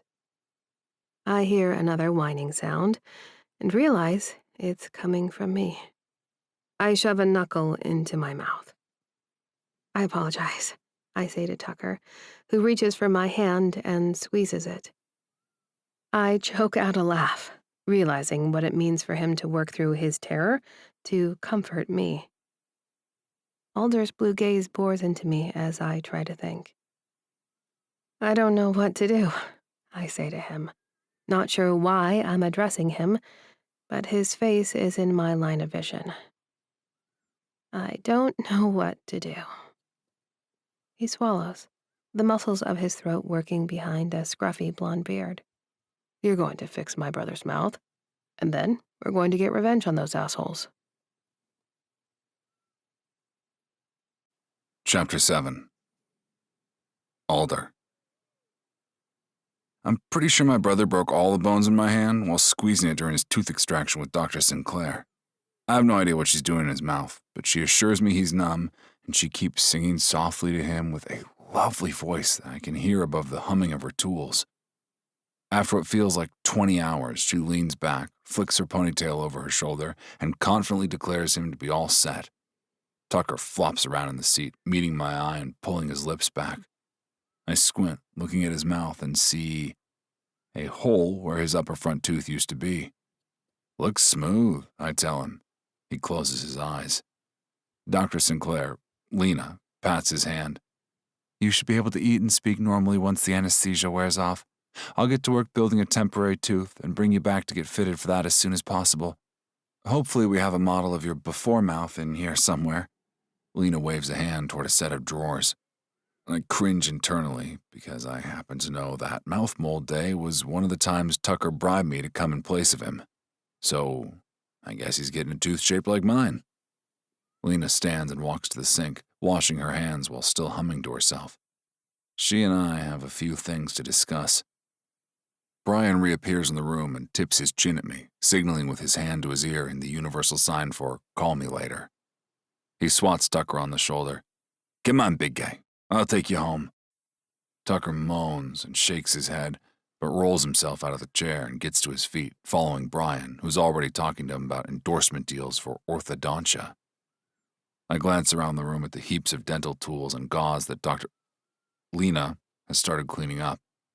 Don't you have staff for that? She shrugs. Probably. I think they're maybe all hungover after everything. She drifts off, and I chuckle. Then I hear her stomach gurgle loudly in the quiet room. Right, I nod. Well, we've got shit to discuss, and you're starving, so why don't we head to the cafeteria and kill 2 birds? She nods again, dumping a bunch of metal tools into the sink and wiping her hands on her scrub pants. Lead the way. We walk silently through the halls of the training facility, which resembles a ghost town. Makes sense since I ended our season last night, but I guess I assumed the staff would at least be here yelling at each other and threatening to bench me or send my ass down to the minors.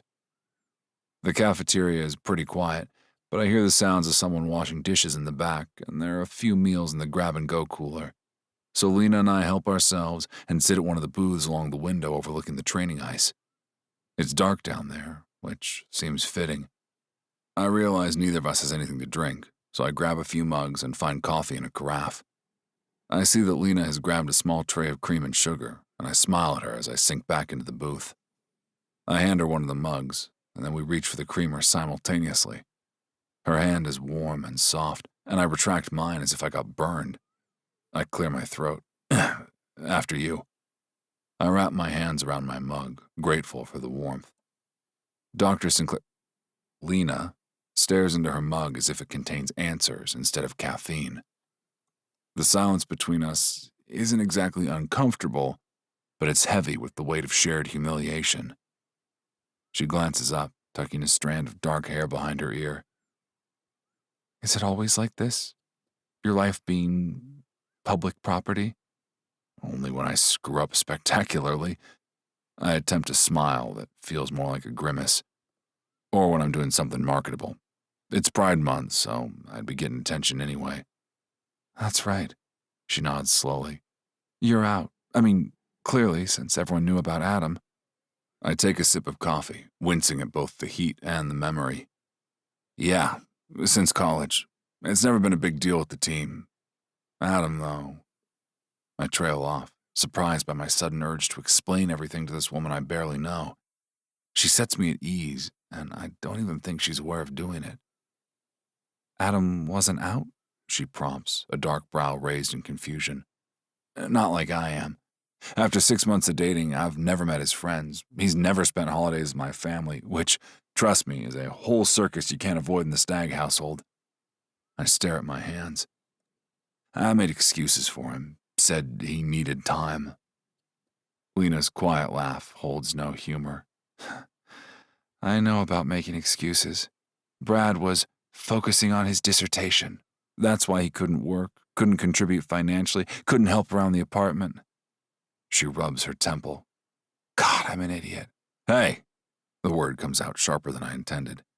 We're not idiots. We're just people who trusted the wrong people. There's a moment of silence as she absorbs my statement, and both of us attack our food. I'm not even sure what she grabbed, but I've got some kind of oatmeal bowl layered with nuts and seeds. I make a mental note to stop for fast food later, since it's the off-season. I can murder my guts with grease if I want. You know what kills me? Lena says after several bites. I paid for everything. His books, his conferences, our rent. She stabs what looks like a potato. I even paid for his therapy because, get this, he said he needed to work through his commitment issues. While he was committing to someone else? I shake my head. Adam always had reasons why we could only meet at my place, never in public.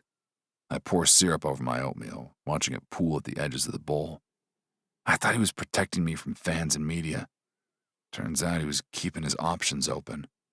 Brad claimed I'm too boring for anyone else to be interested in. Lena says so matter-of-factly that it takes me a moment to register the cruelty of those words. Said I should be grateful he saw past my size to the real me. My spoon freezes halfway to my mouth. That's fucked up. Yeah. She holds my gaze, and something shifts between us. A recognition that we're not just complaining about bad breakups, we're acknowledging genuine harm. And you know what? That grad program he claimed took all his time? He was barely passing his program requirements. His advisor called once looking for a draft that was months overdue. Adam would always text her in our dates, said it was work. I shake my head. Probably texting your boyfriend. Ex-boyfriend, she corrects firmly, and we share our first genuine smile. I hop up to refill our coffees, and I find myself telling Lena about Adam's excuses for missing my family's Christmas, about the way he'd criticize my townhouse, and about the subtle digs at my intelligence. She nods along, offering her own stories.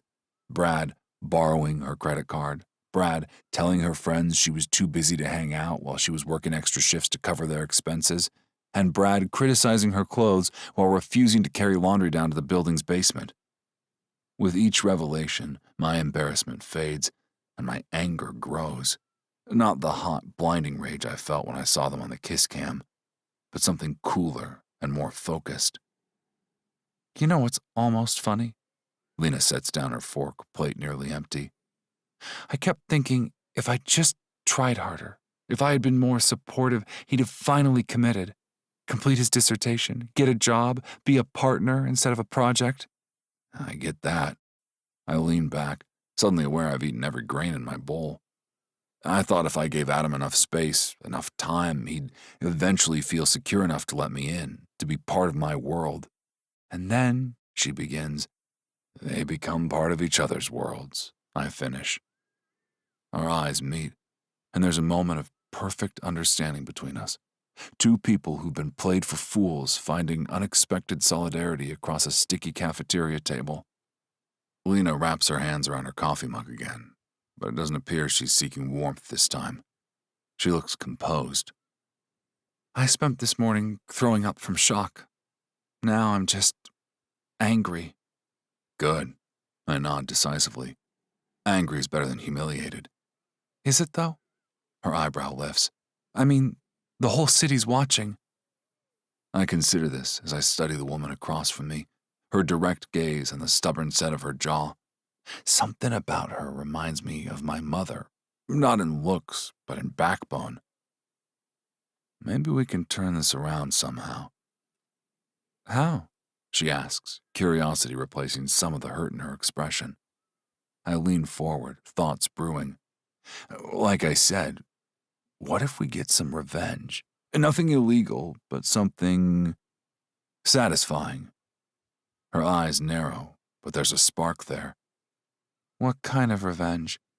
I don't know yet, but we deserve to feel better than this. I tap my fingers on the table. Got any ideas? Actually, a small, dangerous smile plays on her lips. I've had a few thoughts. Let's hear them. Well, Brad's teaching a summer seminar on moral philosophy. She twists her napkin between her fingers. Wouldn't it be poetic for someone to interrupt his lecture on ethics with a reminder of his moral failures? I let out a surprised laugh. What did you have in mind? Skywriting? Billboard outside his classroom? I was thinking more musical. Her smile widens. My college roommate's brother has a barbershop quartet. They do singing telegrams. The image clicks instantly, and I'm grinning to spite myself. A quartet bursting into his classroom to sing about what a cheating mooch he is? They could sing No Scrubs by TLC. I nearly choke on my coffee. That's perfect. Imagine it in 4-part harmony or whatever. I bet his class would join in, sing with them. She finishes, and we're laughing now. What about Adam? She asks when we've calmed down. What's your revenge fantasy? I consider this, rolling a few possibilities around in my mind. I'd love to let Gordy, that's my dog, piss in all Adam's designer shoes. Oh, or switch all his pants out for pants one size smaller. Lena grins.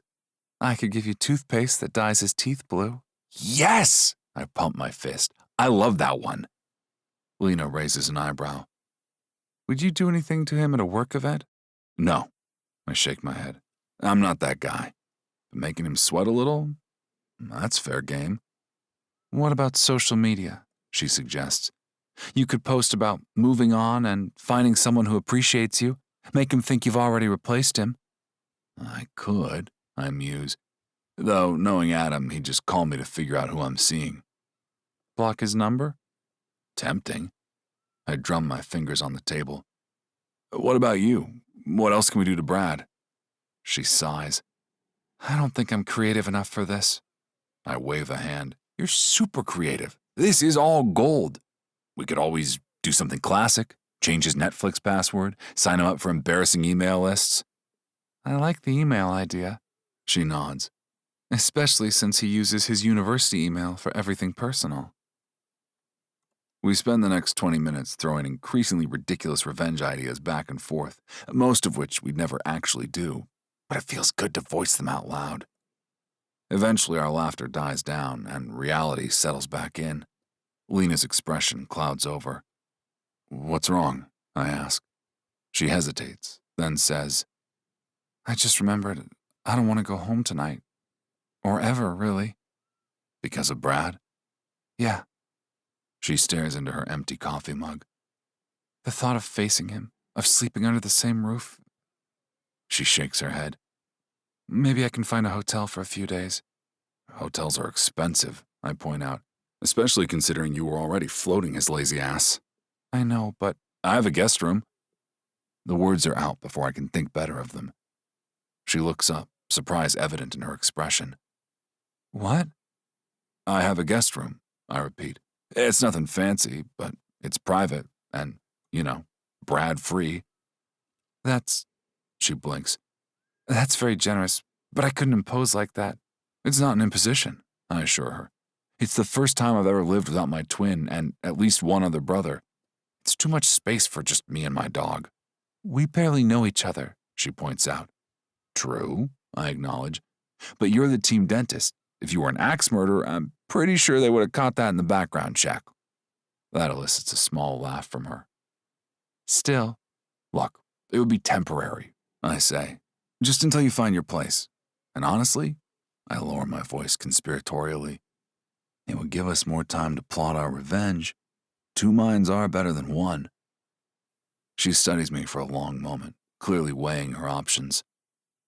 I wouldn't be in your way? There's plenty of space, I shrug. And this way, when Brad and Adam inevitably try to reach out, neither of us has to face them alone. What about rent? Utilities? We can figure all that out later. She draws a deep breath, then nods. Okay, temporarily, until I find a place. Great, I say, surprised by how pleased I feel. Do you need to get your stuff tonight? I have a few things in my car. She pauses. The rest, I don't know. Maybe I can go when I know Brad won't be there. Or I could go with you, I offer. Moral support, heavy lifting. Thank you, she says, and the genuine gratitude in her voice makes something warm unfurl in my chest. For all of this. Hey, revenge plotters have to stick together, I reply lightly. But I mean it. There's something comforting about having someone else who understands exactly what I'm going through. As we gather our things and head for the exit, I wonder what I've just gotten myself into. A roommate situation with a woman I barely know, a revenge scheme against our cheating exes without input from Brian, and a complicated web of personal and professional connections. But as I glance at Lena walking beside me, her head held high despite everything that's happened, I can't bring myself to regret it. For the first time since seeing that kiss cam footage, I feel something other than humiliation or rage. I feel like I might have found an ally. Chapter 8. Lena. I glance around the sunny townhouse complex, gripping my hastily packed suitcase with white knuckles. This is madness, complete madness. 24 hours ago, I was treating a hockey player's broken tooth on live television. Now, I'm moving in with his twin brother as part of an elaborate revenge scheme against our cheating exes. My mother would be thrilled, or horrified. Probably both. A neighbor waves at me as I park in the space Alder texted me to use, a black woman in a sundress watering the plants in her small plot of lawn. "You must be Lena. Alder said he was getting a roommate." She smiles and waggles her eyebrows. Of course he did. So much for slipping into his home unnoticed. I force a smile and wave back, glancing around again. The townhouse community is situated right along the Allegheny River, with a paved bike and jog path along the water. Each unit has a small lawn and patio, and the whole complex is fenced in, featuring a gate that leads out to the river. This is a huge step up from the kind of place where a dental school graduate with crashing student loan debt gets to live. "I'm Kim," she says, waving with her non-hose hand. "You're aiming for that one with the big wreath on the door." She gestures toward a unit adorned with a gaudy gold wreath covered in black stag silhouettes. I swallow hard, stepping toward the door. For a brief moment, I considered turning around and running away. Go where, though? Back to the apartment where Brad is probably lounging on furniture I paid for? To a hotel I can't afford? No, I've made my choice. However bizarre this arrangement is, it's my best option right now. Plus, Alder mentioned he has STI testing kits for us to use. I raise my hand to knock on the blue door, but before I can, it swings open, revealing not Alder, but another enormous blonde man. "Hey, Doc," Gunnar Stag booms, grinning widely. "Welcome home." "You live here too?" He steps back, waving me inside with a theatrical flourish. "Nah, but there's a lot of us in this family, and we love each other." I step into an open-concept living space that's somehow both luxurious and lived in. Huge windows offer a stunning view of the river and the city across from it, while the kitchen island is cluttered with takeout containers and beer bottles. 3 massive men, all versions of Alder with slight variations, are sprawled across couches and armchairs, arguing loudly about something on the television. Gunnar calls from the arm of the sofa. "Alder, your dentist is here." "She's not my dentist," Alder's voice calls from somewhere. "And you know her name is Lena." The men turn to look at me, and I resist the urge to shrink under their collective gaze. I notice that Tucker's mouth is still slightly swollen. The 4th man, darker blonde than the others, stands and approaches with his hand extended. "Odin Stag," he says. "Oldest and wisest, despite what Gunnar claims." "Lena Sinclair," I reply, shaking his enormous hand. "Newest and most confused." This earns a laugh from all of them, and some tension in my shoulders eases. Before I can say anything else, a blur of fur and stubby limbs comes skittering across the hardwood floor, sliding to a stop at my feet. I look down at the most charmingly hideous face I've ever seen on a dog. One eye points slightly outward, while its underbite reveals a row of tiny bottom teeth.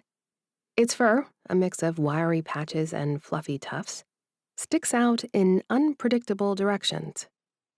"You must be Gordy," I say, crouching down.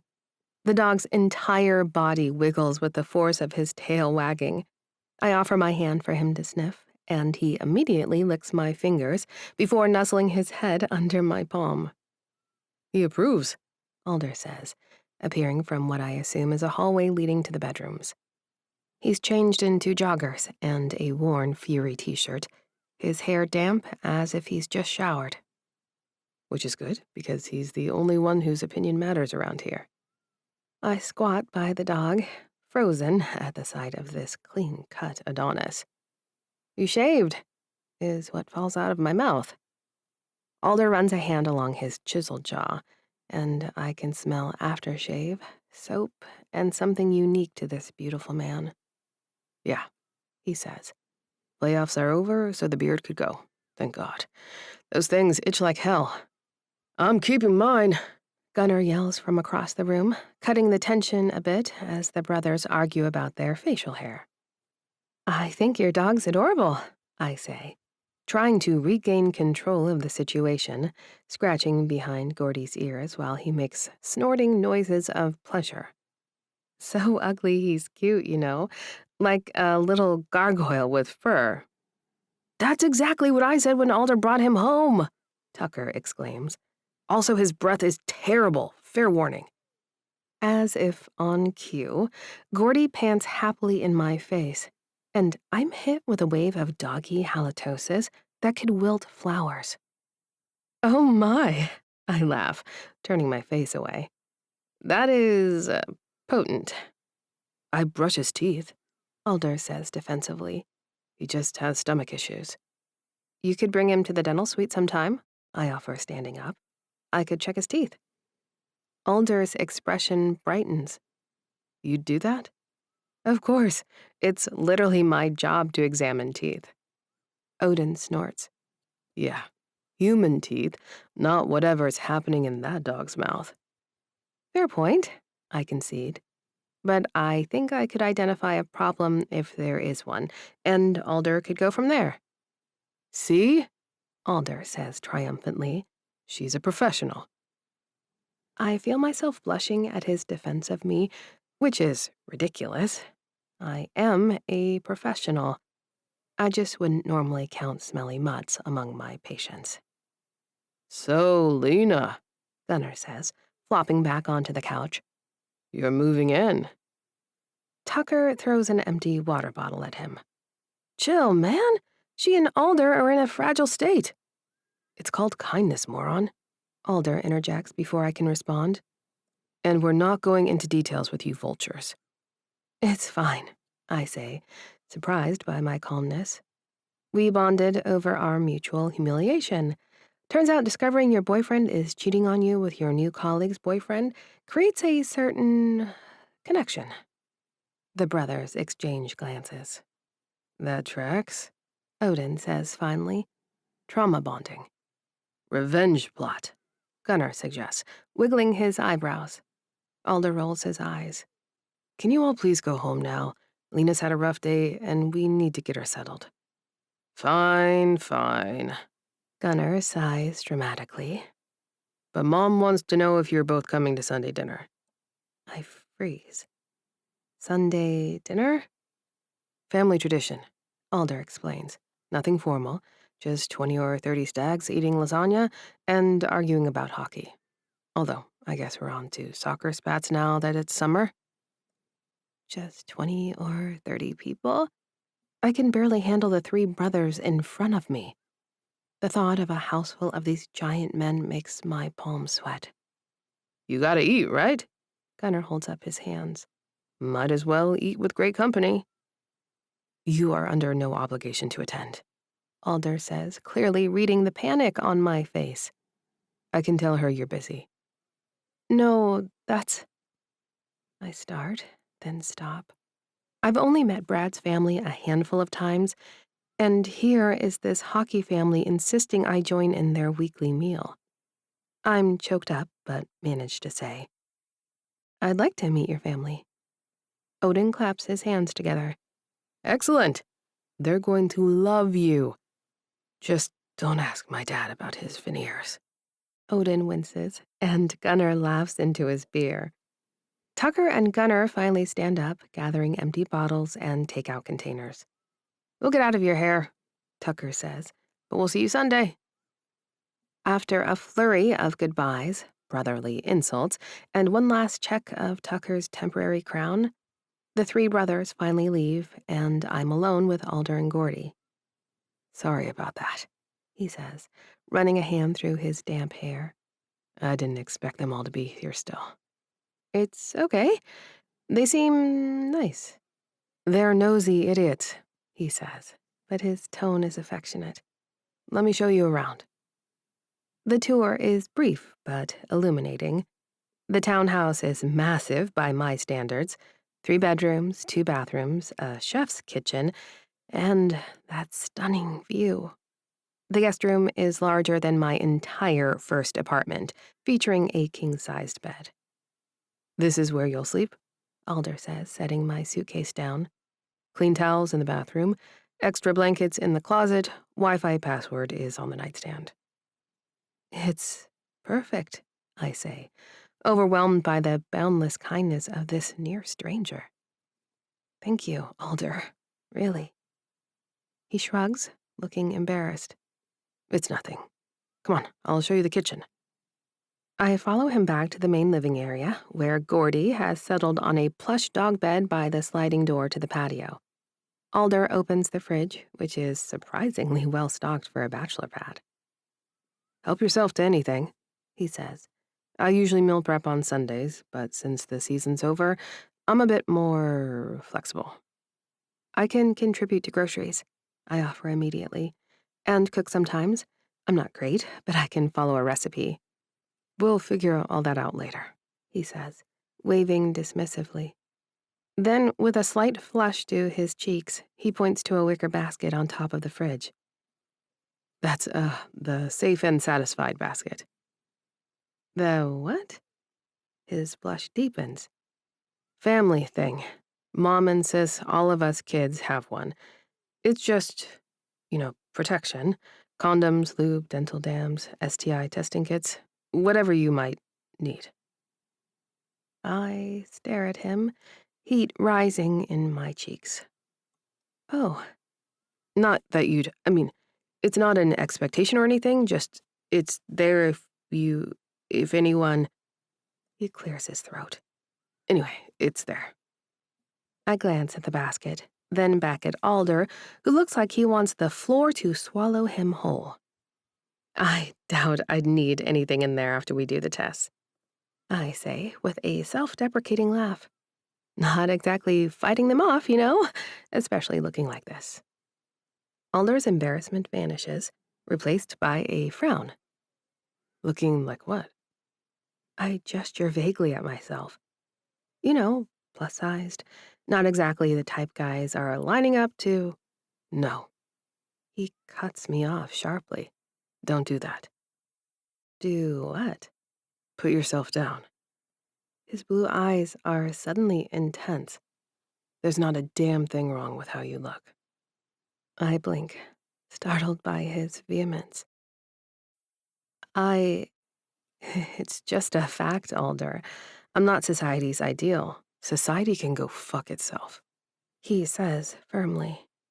Brad is an idiot who doesn't deserve you, and his opinions about your body are garbage. Got it? Something shifts in my chest. A warm, strange feeling I can't quite name. Alder looks at me as if he genuinely means what he's saying, which makes no sense.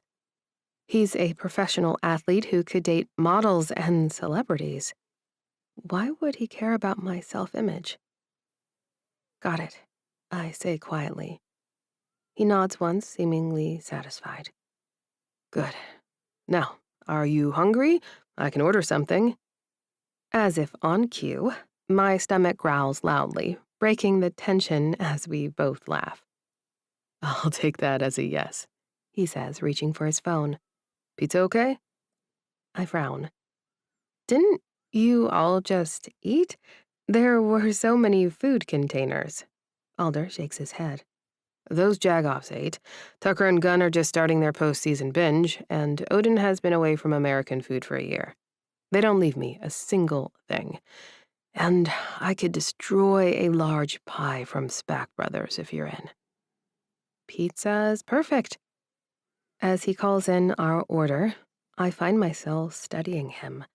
The casual way he leans against the counter, the gentleness with which he scratches Gordy's ear when the dog wanders over, and the fading tension in his shoulders as he jokes with a pizza place he clearly orders from regularly. There's something undeniably attractive about him, and not just in the obvious way. Yes, he's physically stunning, all the Stag brothers are, but there's something else.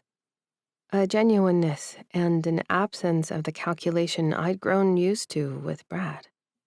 When he catches me watching him, I quickly look away, pretending to examine the photographs on his walls. What am I doing? This arrangement is temporary, born of mutual desperation and hurt feelings. A petty revenge scheme. But as Alder grins at me and asks if I want to sign our exes up for health department mold inspections while we wait, I can't help but smile back. For the first time since the Kiss Cam disaster, I feel something other than humiliation and anger. Something perilously close to attraction. Chapter 9.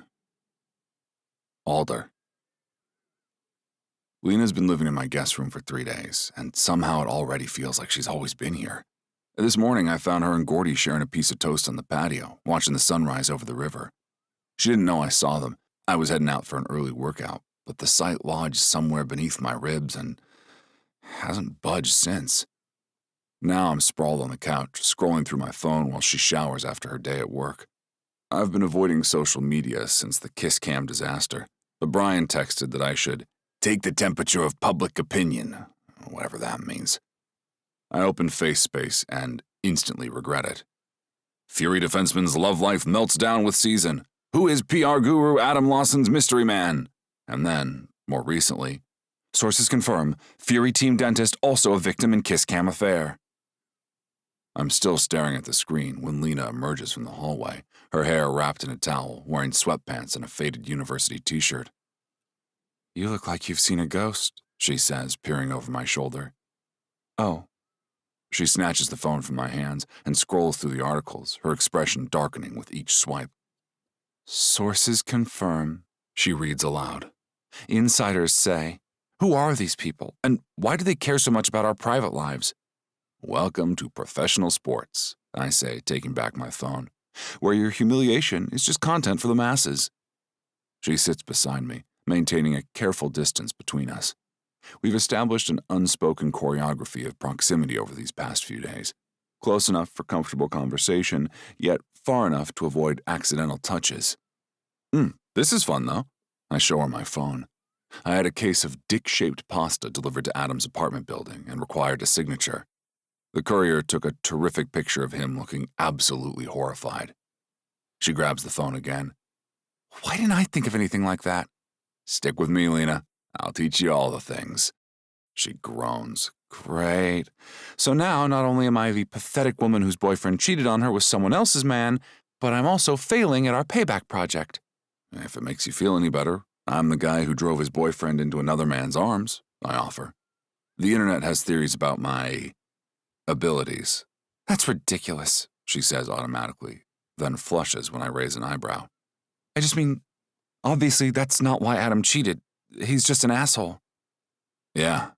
I stare at the ceiling thinking. "But maybe we can use this." "Use what?" "The speculation." I sit up straighter. "What if we show up somewhere we know Adam will be, get the media talking even more?" Her eyes narrow thoughtfully. "You mean like our original revenge plan, but with bonus public attention?" "Exactly." I grab my laptop from the coffee table. Adam has a big client event tomorrow night, the Hot Metal Women's Soccer match. He's been posting about it all week on his work account. "And you want us to, what, crash it?" "Not crash. Attend. Very visibly." Lena bites her lip. "I'm not really cool with the visible part." I nod. "Okay, I can see that. But I pull up the hot metal schedule. My cousin's girlfriend plays for them. We were all planning to go anyway before your boyfriend and my boyfriend decided to hook up on national television, she supplies dryly. Local television, I correct with a grin. The point is, Adam will be working, schmoozing clients and managing media, and if we show up, it'll throw him off his game. Lena's smile grows slowly. And create exactly the kind of distraction he hates in a professional setting. Plus, I was going to go regardless to support Kara. She hesitates. Won't that mess up the game for the women, though, if there's a media circus? I hadn't considered that. I don't want to ruin Kara's match. Maybe it wouldn't be so bad, Lena muses, as if she's trying to talk herself into it. I mean, women's soccer could use more attention, right? More tickets sold, more eyes on the players. True. I run a hand through my hair. And we wouldn't do anything disruptive, just exist, conspicuously. How conspicuous are we talking? I'll wear Fury gear, so I'm easy to spot. We get good seats. Maybe we happen to be photographed laughing together. I shrug. Let people draw their own conclusions. She considers this, and then nods decisively. Let's do it. Operation Atom Distraction is a go. We need a better name than that. Operation Soccer Smear? I laugh. Perfect. On the morning of the match, I wake up to the aroma of coffee and the sound of Lena talking on the phone in the kitchen. Her voice is tense in a way I haven't heard before. No, Brad, that's not... A pause. I'm aware of what people are saying, but... Another pause, longer this time. That's really not your concern anymore. I should go back to my room, give her some privacy. However, something in her tone makes me hesitate. I'm not discussing my living arrangements with you, she says firmly. You gave up the right to opinions about my life when you decided to make out with Adam Lawson on the jumbo screen. There's a longer silence, and when she speaks again, her voice is cold. Don't call me again. I wait a beat before entering the kitchen, giving her time to compose herself. When I round the corner, she's gripping her coffee mug so tightly that her knuckles are white. Morning, I say casually, reaching for my mug. Morning. She attempts a smile that doesn't reach her eyes. Sorry if I woke you. You didn't. I pour coffee, watching her carefully. Everything okay? People are trolling Brad online. She sets her mug down with a sharp click. He's convinced you and I planned this all somehow. Said we're embarrassing ourselves trying to make him jealous. Ah, yes, we orchestrated his cheating as part of our master plan to get attention, I deadpan. Genius. That brings a genuine smile from her. He said, and I quote, all anyone has to do is look at you to realize why I strayed. Something hot and angry flares in my chest. He actually said that?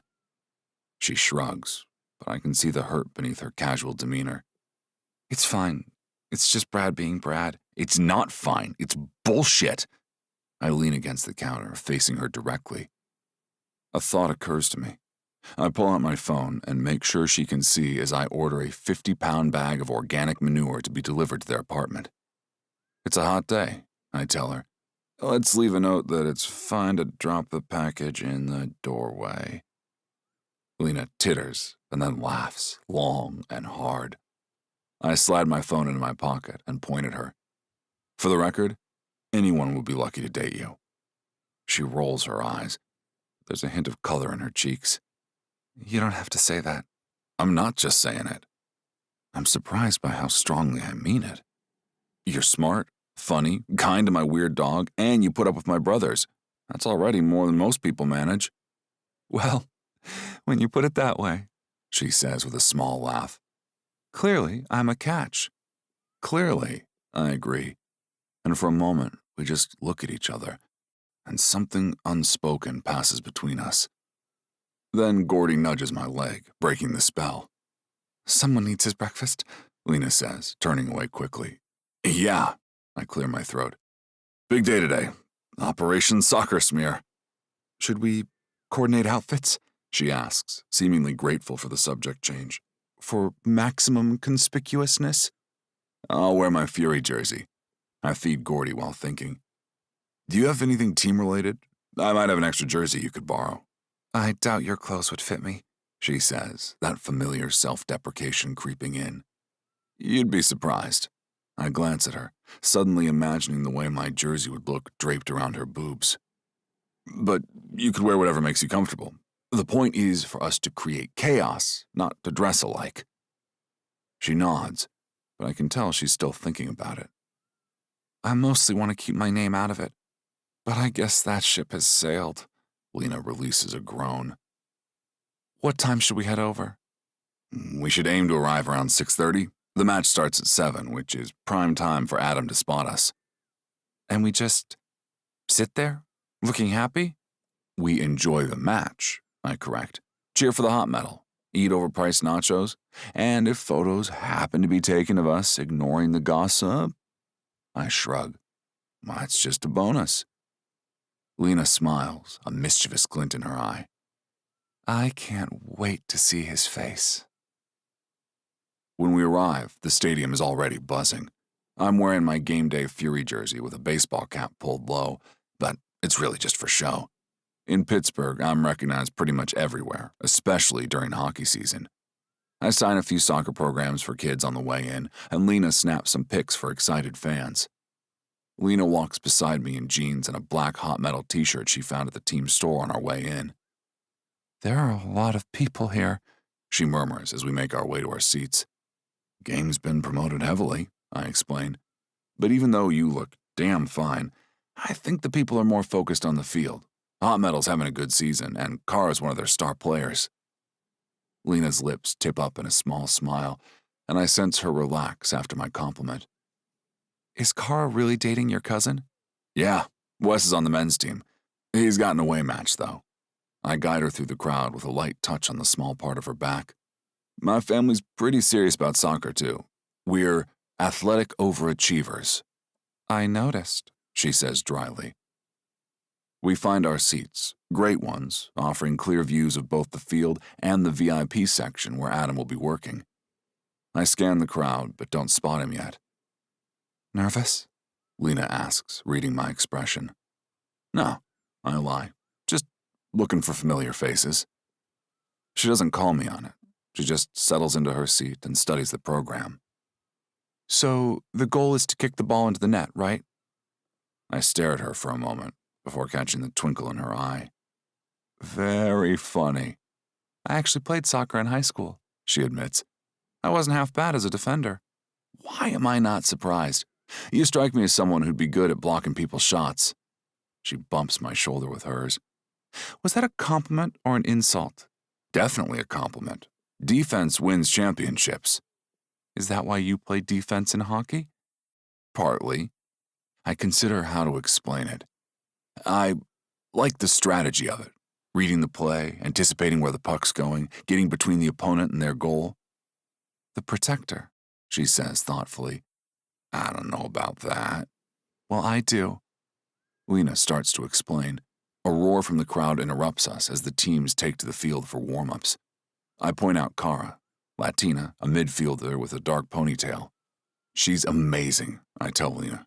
Got recruited right out of college. On the national team, too. Your family must be proud.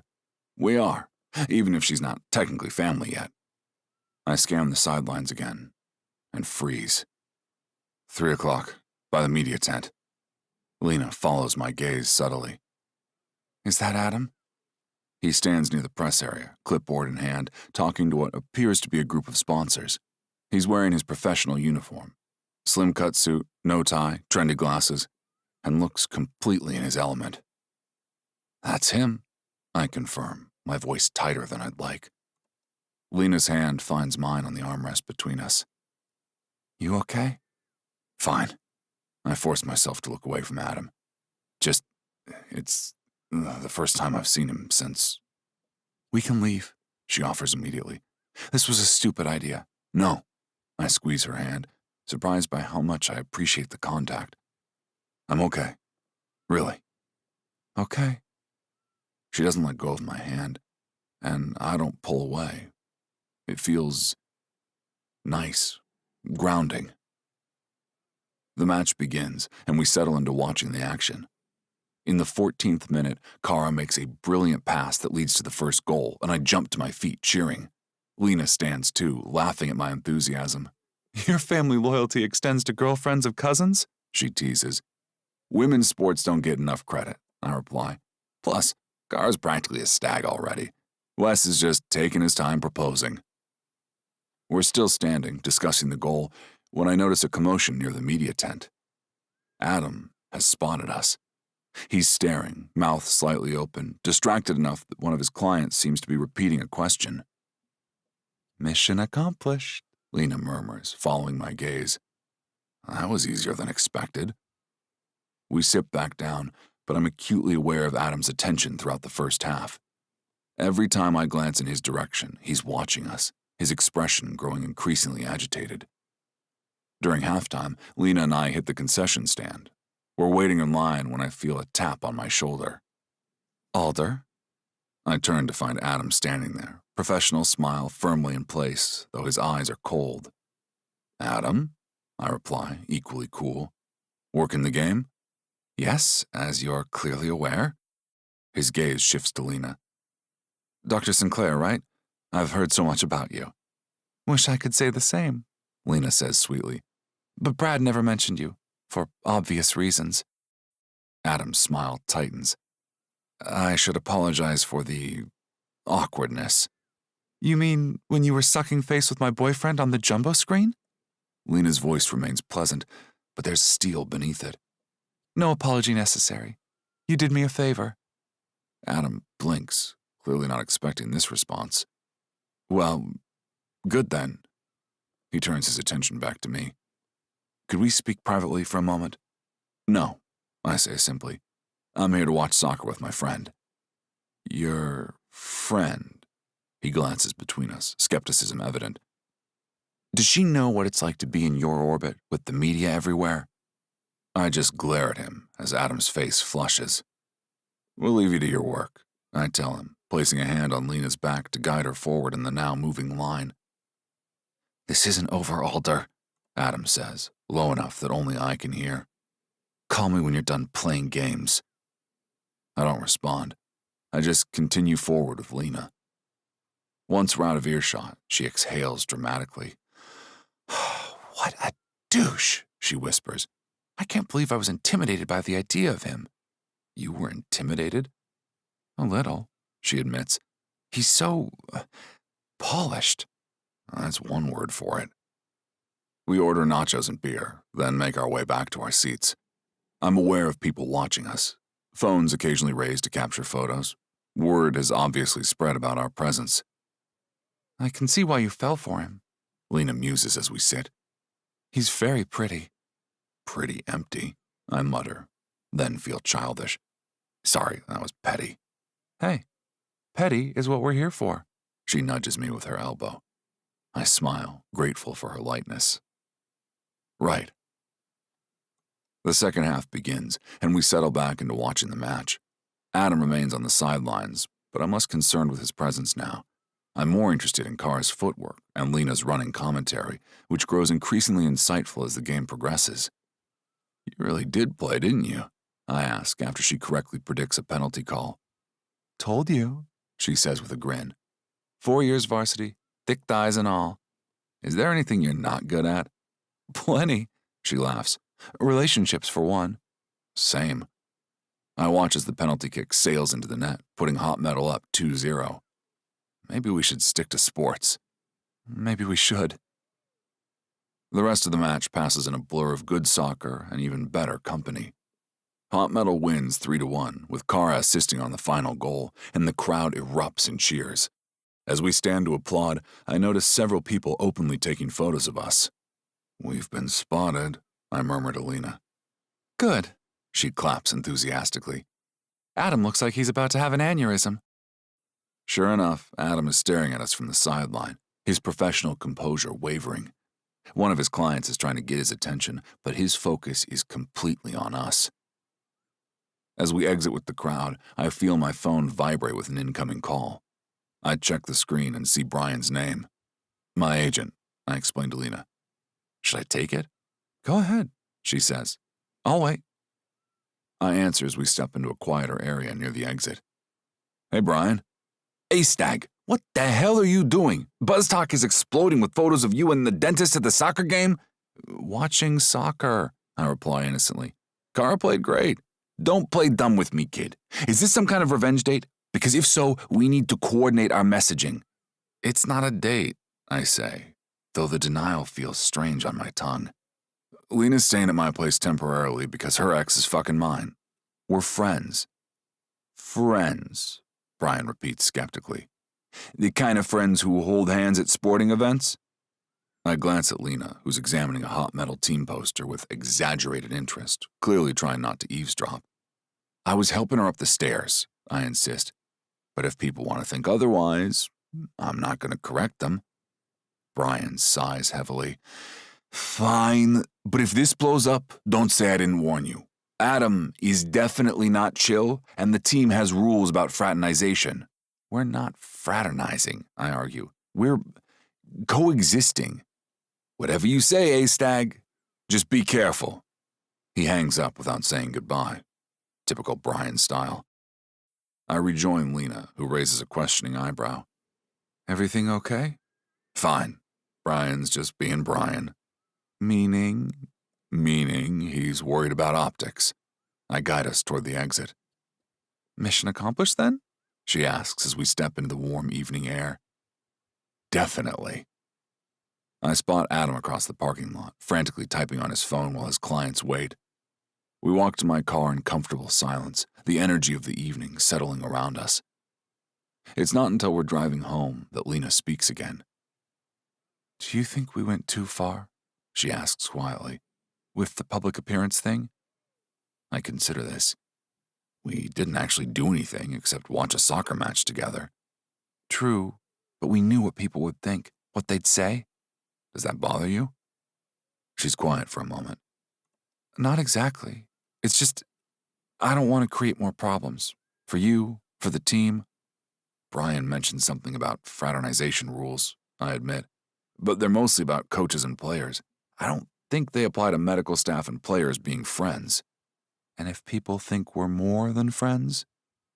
It's a fair question, and one I don't have a simple answer for, so I just shrug. We drive the rest of the way home in comfortable silence. I find myself wondering what it would be like to go on a real date with Lena, not just a revenge outing, to hold her hand because I want to, not for show. It's a dangerous thought, one I push away as soon as it forms.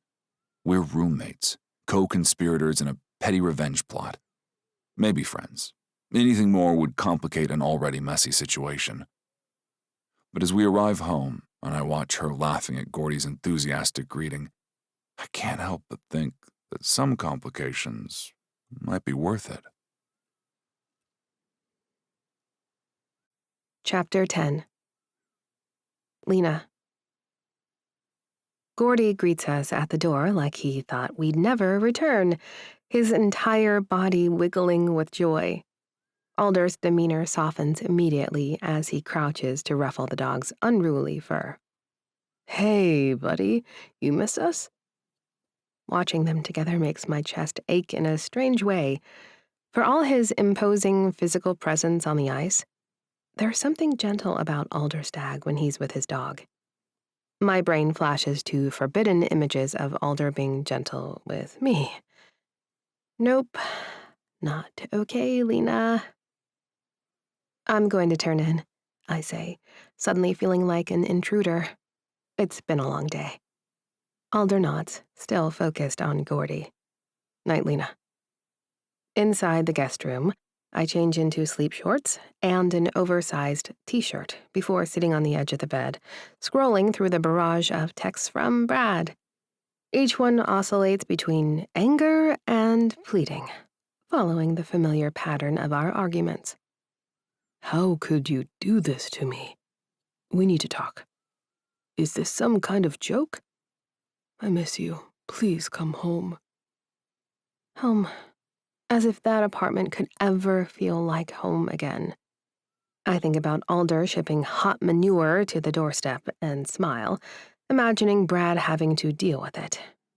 It's petty, sure, but it does make me feel better to bother Brad like this. I silence my phone and slip under the covers. But sleep refuses to come. My mind replays the confrontation with Adam, the look on Alder's face when his ex dismissed me, and the way his hand trembled slightly in mine as we walked away. After an hour of tossing and turning, I give up and get some water. The hallway is dark, but I can see the light spilling from the kitchen. When I round the corner, I freeze. Alder sits at the kitchen island, shirtless, with a half-empty bottle of whiskey beside him. The overhead lights are off, but the under-cabinet lighting casts an amber glow across his bare shoulders and chest. A tattoo I hadn't noticed before spans his left shoulder blade, a majestic stag leaping over laurel branches, rendered in black ink with incredible detail. His body is a masterpiece.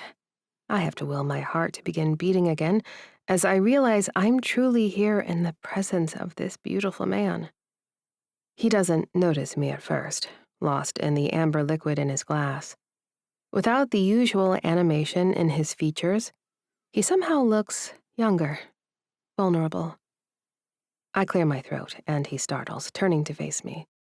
Sorry, I say quickly. Couldn't sleep. Join the club.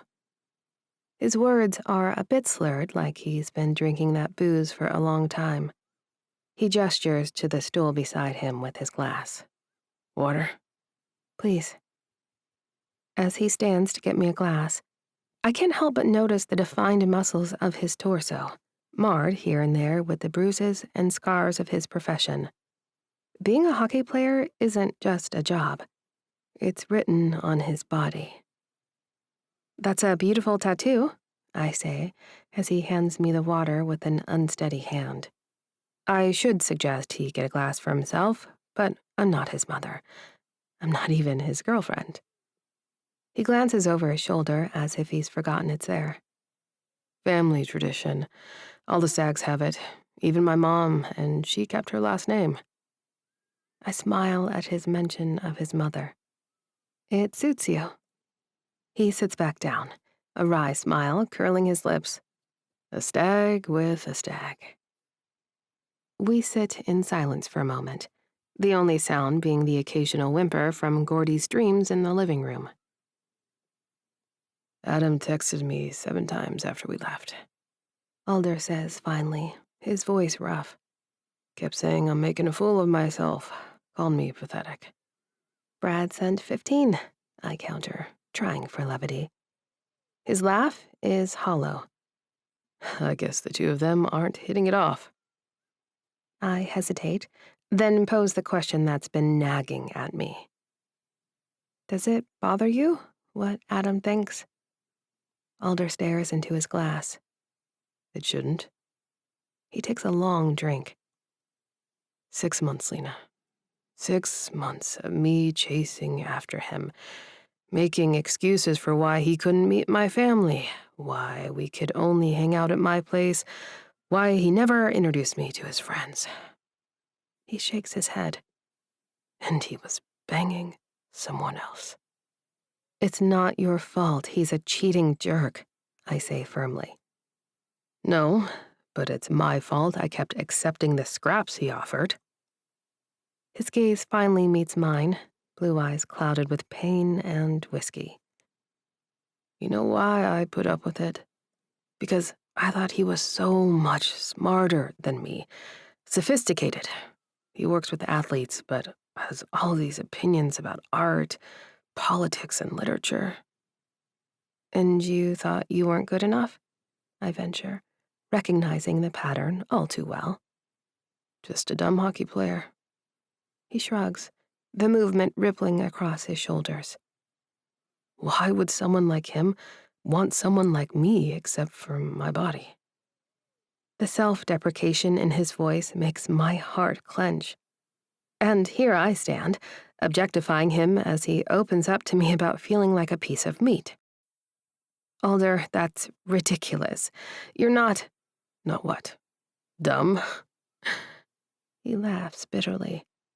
I left college without a degree. I've spent my entire life learning to check people into boards and stop pucks. That's not all you are, I insist, surprised by my vehemence. And it's not dumb. Do you know how much strategic thinking goes into what you do? He looks skeptical, but something in my tone makes him pause. You know what I've noticed watching your media interviews? I continue. You were the one everyone looked at when they had questions about defensive strategy. That's just experience. He dismisses. No, it's intelligence, just not the kind Adam values. I can hear the echo of my relationship in his words. Brad did the same thing to me, made me feel like my work wasn't important because it wasn't intellectual enough. Alder snorts. You're literally a doctor.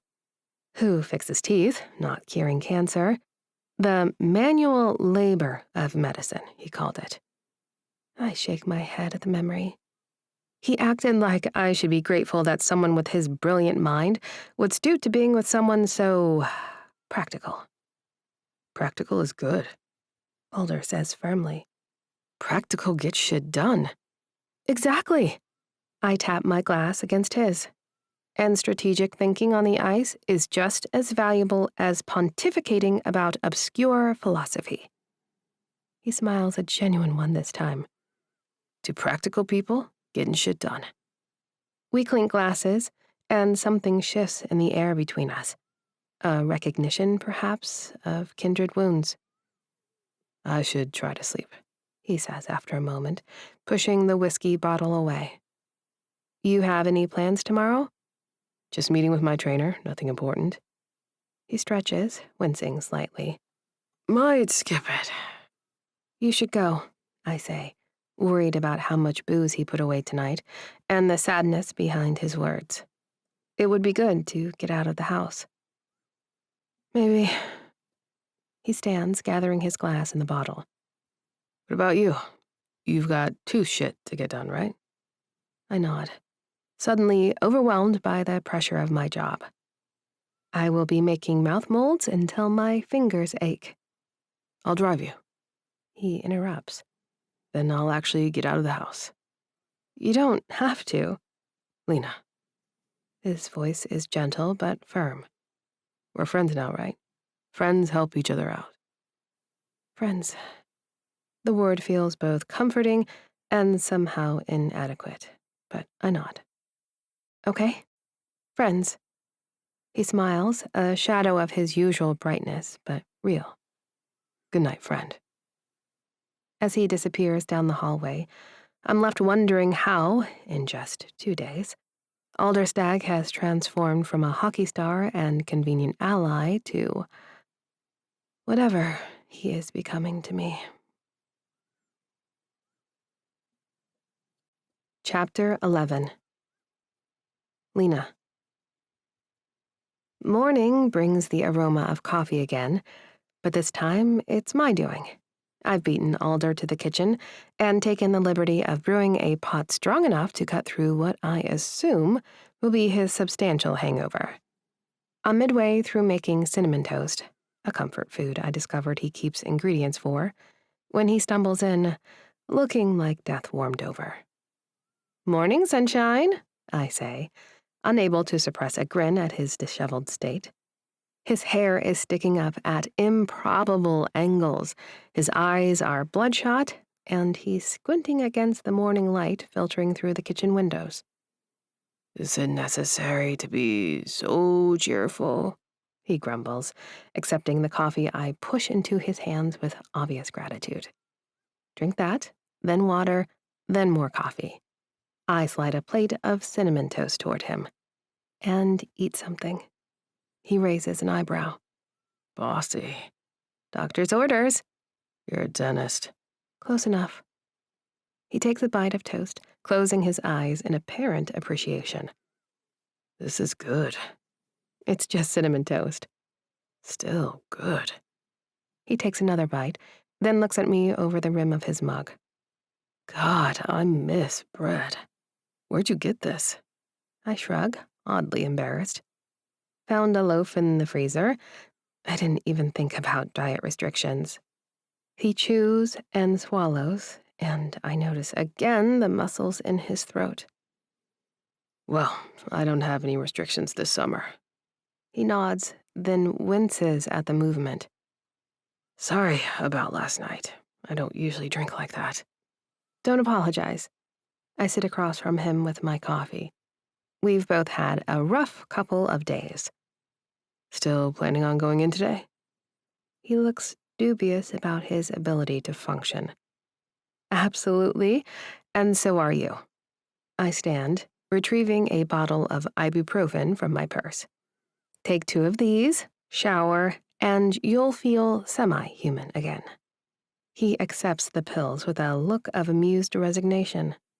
You're not going to let me wallow, are you? Nope. Wallowing is for tomorrow. Today, we're being productive adults. Why tomorrow? Because I have a fitting scheduled for Tucker. I'll be too busy to stop you from feeling sorry for yourself. This earns me a genuine laugh, followed by a grimace as the sound apparently reverberates through his aching head. Fair enough. I watch him shuffle off to the shower, struck by how different this morning routine feels than any I shared with Brad. There's no tension, no walking on eggshells, no subtle digs about my appearance or habits.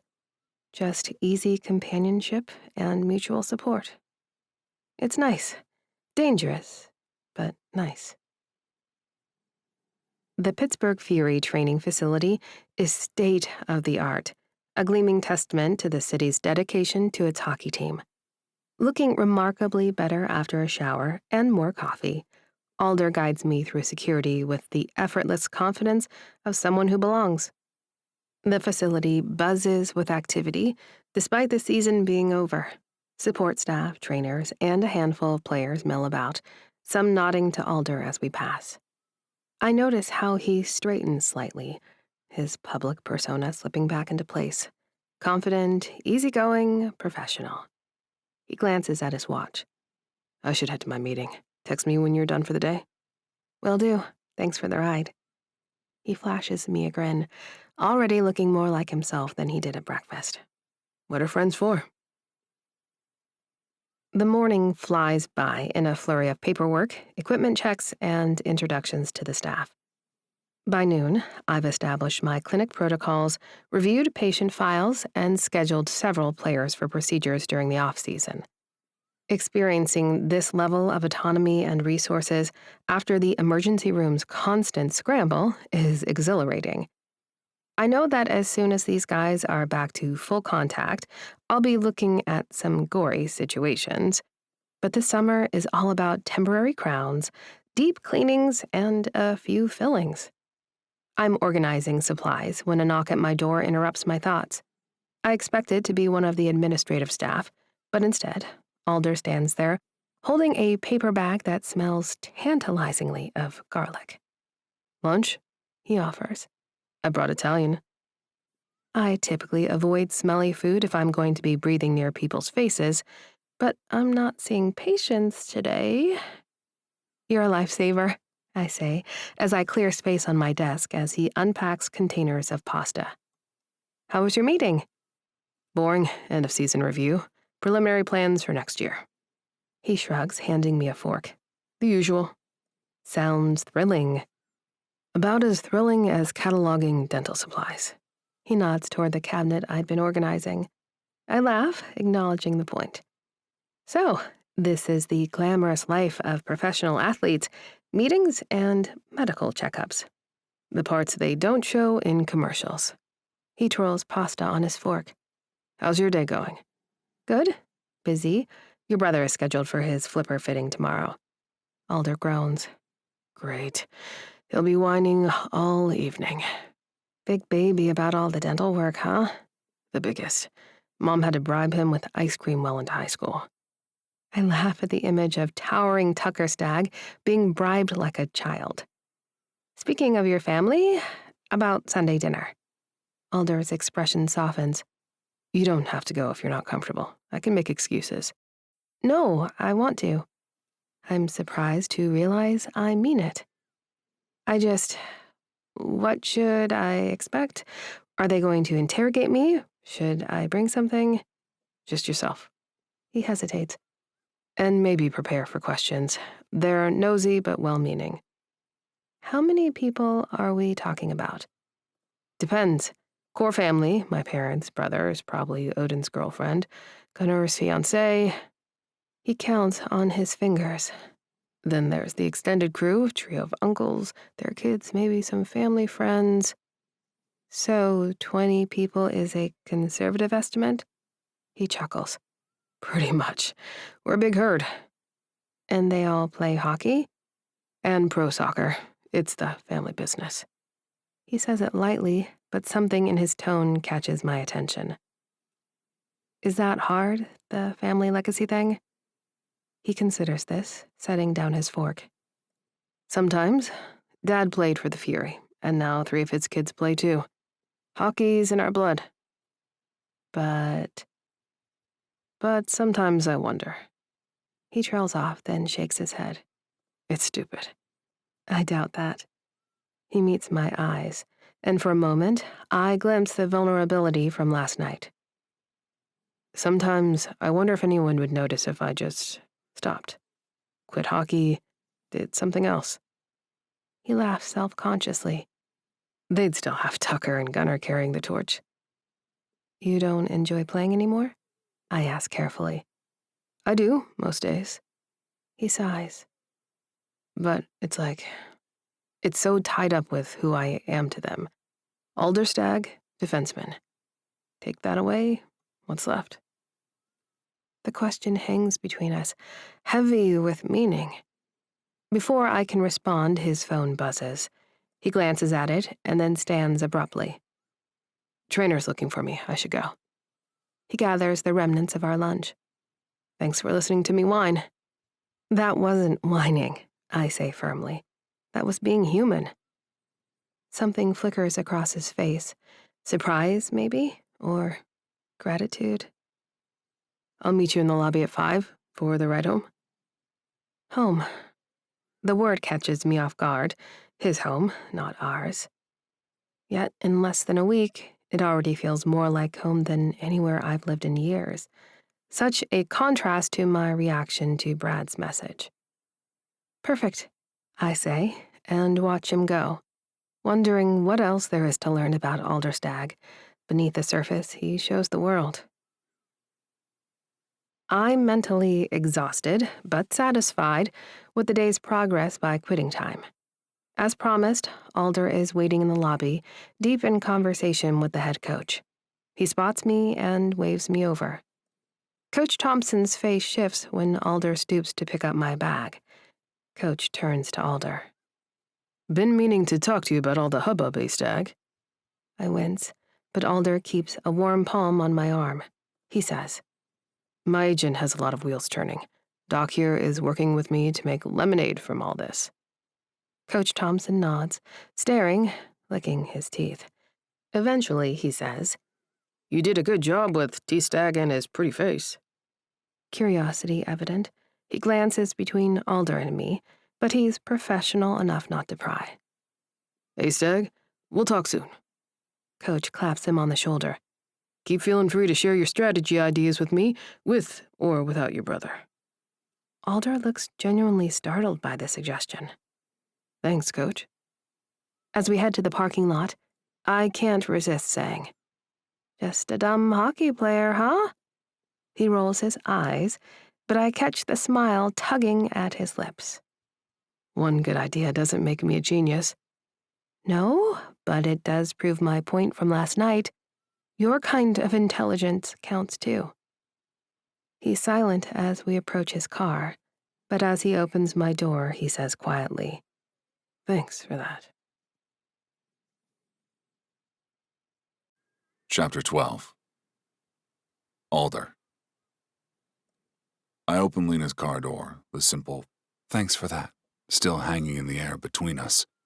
Her point about my hockey intelligence has settled deep in my chest, a small warmth I'm not ready to examine too closely. The drive home is comfortable, the silence broken only by Lena's occasional comments about her day or my observations about traffic. This commute together feels strangely domestic, as if we've been doing it for years instead of one day. Her phone rings as we pull into the townhouse complex. I glance over and see her face tighten as Brad's name flashes on the screen. "It's him," she says unnecessarily, voice suddenly small. I shift the car into park and turn toward her. "You don't have to answer." "I know." The phone continues its insistent buzzing. "But if I don't, he'll just keep calling." "Want me to take it?" I offer before I can stop myself. The idea of this asshole harassing her makes something protective flare in my chest. "No, I should handle this." She takes a deep breath and accepts the call. "Hello?" "Finally!" Brad's voice is loud enough to hear every word. "I've been trying to reach you for 2 days, Lena. What the hell is going on?" "I needed space after seeing you kiss someone else on the jumbo screen at my new job." Her voice trembles slightly, and I resist the urge to grab the phone. I can explain that. If you'd just come home." "I'm not coming home, Brad." "You're being ridiculous. Where are you even staying? A hotel? You can't afford that on top of our rent." Our rent. The entitled tone in his voice makes my jaw clench. From our conversations, I know that he never paid a cent toward their living expenses. "I'm staying with a friend." Lena glances at me, and I try to project steadiness and support. "What friend? You don't have friends here." The casual cruelty twists my stomach. "Is it him? That hockey player? Adam thinks you're dating him. Lena, be serious. Look at yourself. Why would someone like him want someone like you, except as some kind of revenge?" The words land like a sucker punch, echoing my insecurities about Adam so precisely that I raise an eyebrow at Lena, who looks equally shocked by the parallel. "You don't get to tell me what I'm worth anymore, Brad," she says, a steel entering her voice that I haven't heard before. "I'm not coming home. I'll get my things another time when you're not there." "You're making a huge mistake," Brad warns. "You think you can do better than me? That he wants more than just a quick revenge fuck? You're delusional. You're gonna end up alone and begging me to take you back." "Goodbye, Brad." She hangs up, her hands visibly shaking. The car fills with tense silence. I search for something profound to say, but what comes out is, "He sounds nice." It startles a laugh out of her, breaking the tension. "I can't believe I didn't see it before." "Charming fucker." I hesitate, studying her face. "You okay?" "Not really," she admits. "But I will be." I nod, understanding the need for space after emotional confrontation. "Want to walk Gordy with me? River path's pretty at sunset." Relief crosses her features. "I'd like that." Inside, Gordy nearly trips Lena in his enthusiasm, which makes us both laugh. I grab his leash and we head out to the river path that runs through our townhouse community. The evening light turns everything golden, softening the edges of what's been a hard few days. "He said basically the same thing about me that everyone says," Lena notes after we've walked in silence for a while. "That nobody would take me seriously as a girlfriend because of how I look." A burst of rage hammers into my ribs, but I force myself to suppress it. Makes you wonder what we saw in them, doesn't it? "I've been asking myself that a lot lately." I pause on the path, watching Gordy sniff intently at a shrub. I think I was so focused on being accepted for being bi that I ignored all the other ways he wasn't accepting me. The admission costs more than I expected, leaving me feeling exposed. However, Lena's understanding nod eases the discomfort. "I get that," she says. "I was so grateful Brad saw past my size that I didn't notice he was using it as a weapon to keep me believing I couldn't do better." "You're fucking gorgeous," I say, meaning it more than I expected to. For what it's worth. Our eyes meet, and something passes between us that tightens my chest. Maybe understanding or recognition. Something that makes this friendship forged from outrage feel suddenly complicated. The moment breaks when Gordy, impatient with our stillness, tugs on his leash. We continue walking, shifting to safer topics, her new office, my off-season training plans, and whether Gordy would like to go to the dog park this weekend. By the time we loop back to the townhouse, I'm somehow both more settled and unsettled than when we left. I order takeout, more carbs, and we eat on the couch while I pull up game recordings.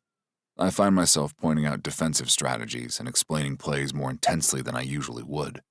It's a reflex after her earlier comment about my hockey intelligence, a need to prove something I shouldn't have to prove. But Lena watches with genuine interest, asking insightful questions that make me see the game through fresh eyes. She's probably primarily interested in how all of it impacts the guy's teeth, but there's something affirming about explaining my craft to someone who wants to understand it. It feels like, in addition to that, she might care about something that matters to me.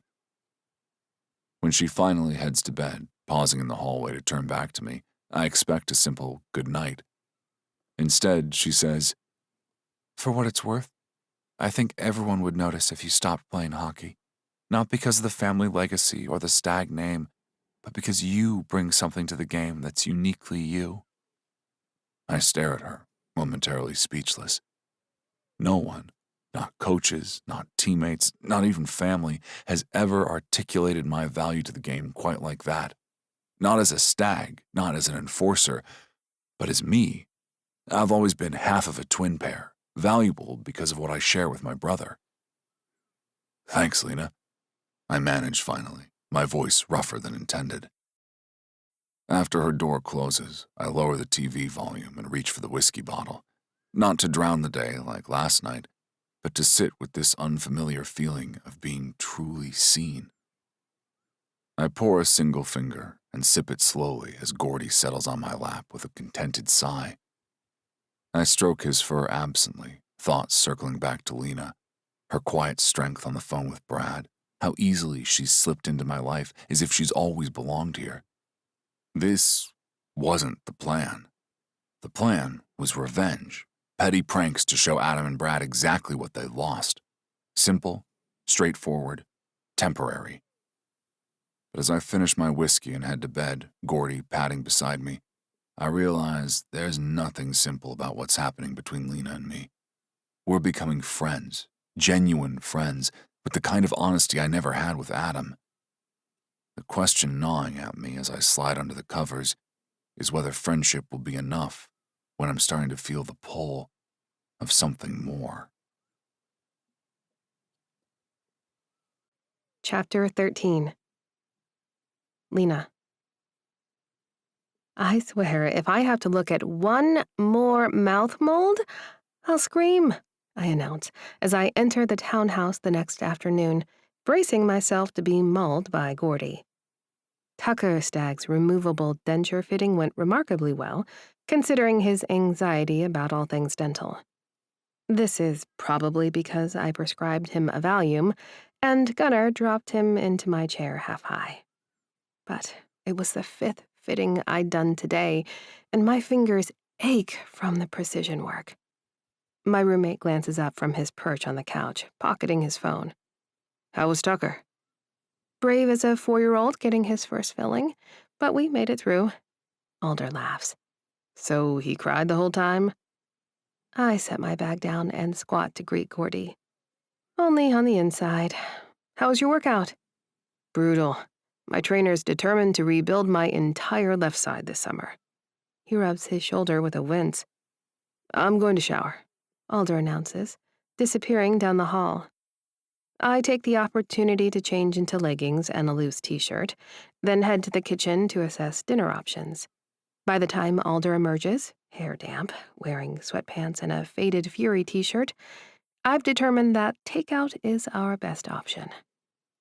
Thai or pizza? I ask, looking up from my phone. Neither. He flops onto the couch with a groan.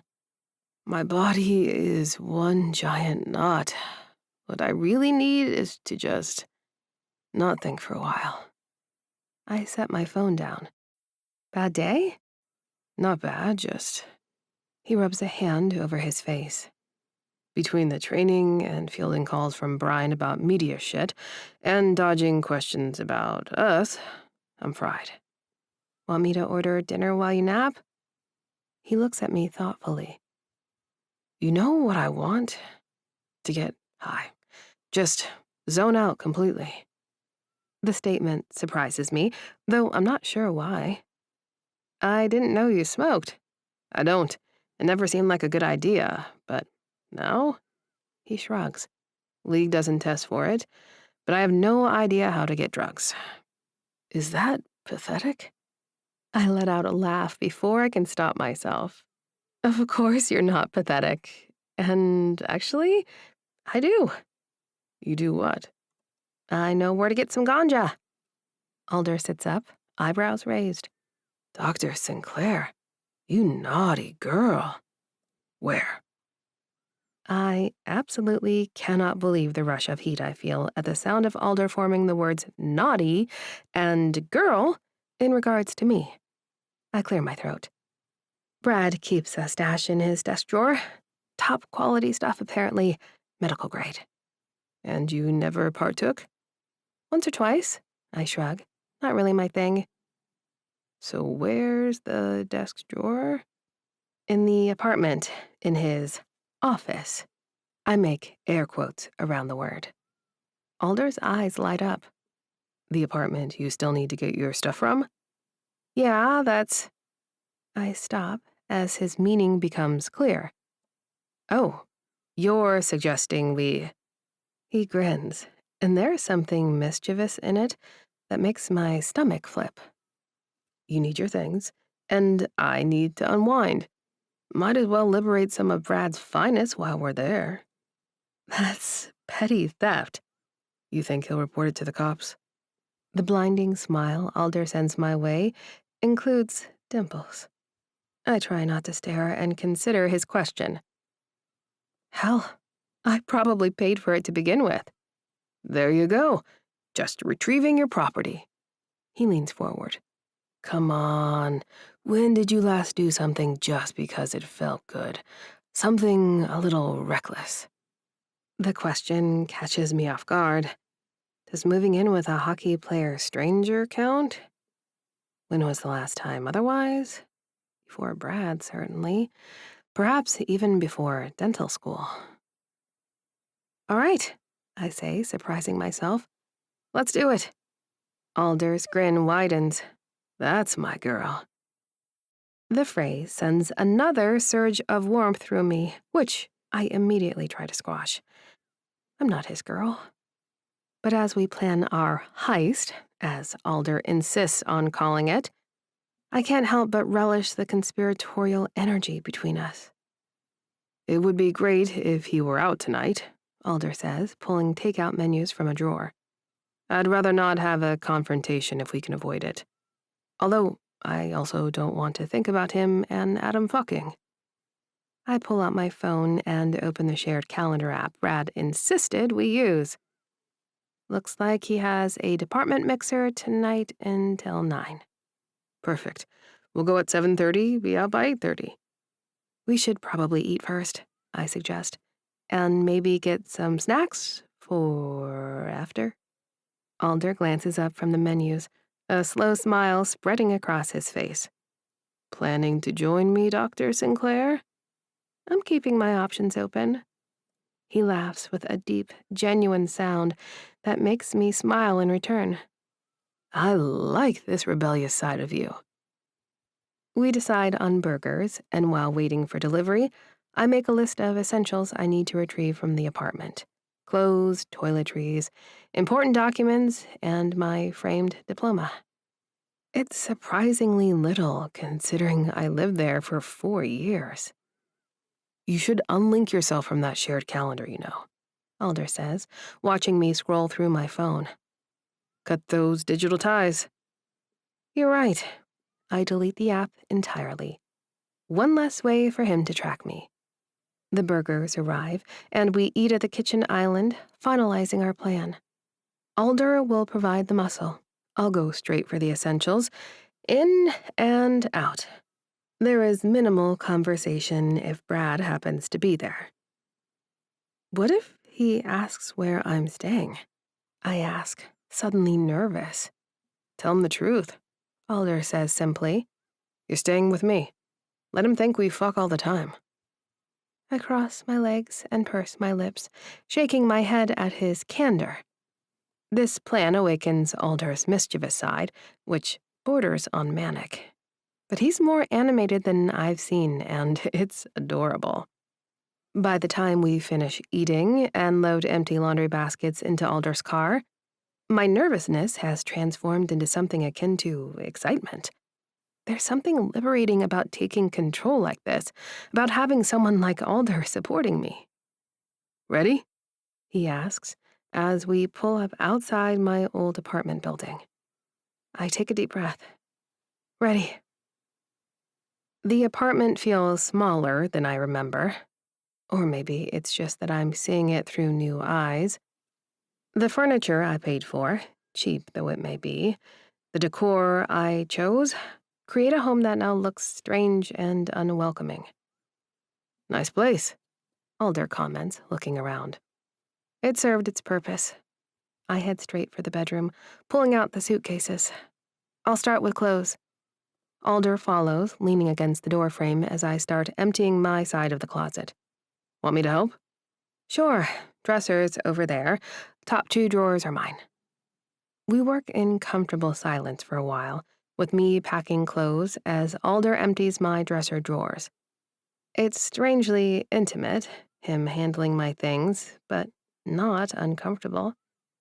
When we've filled the first basket, he asks, "Where's the office with the good stuff?" Second bedroom is down the hall.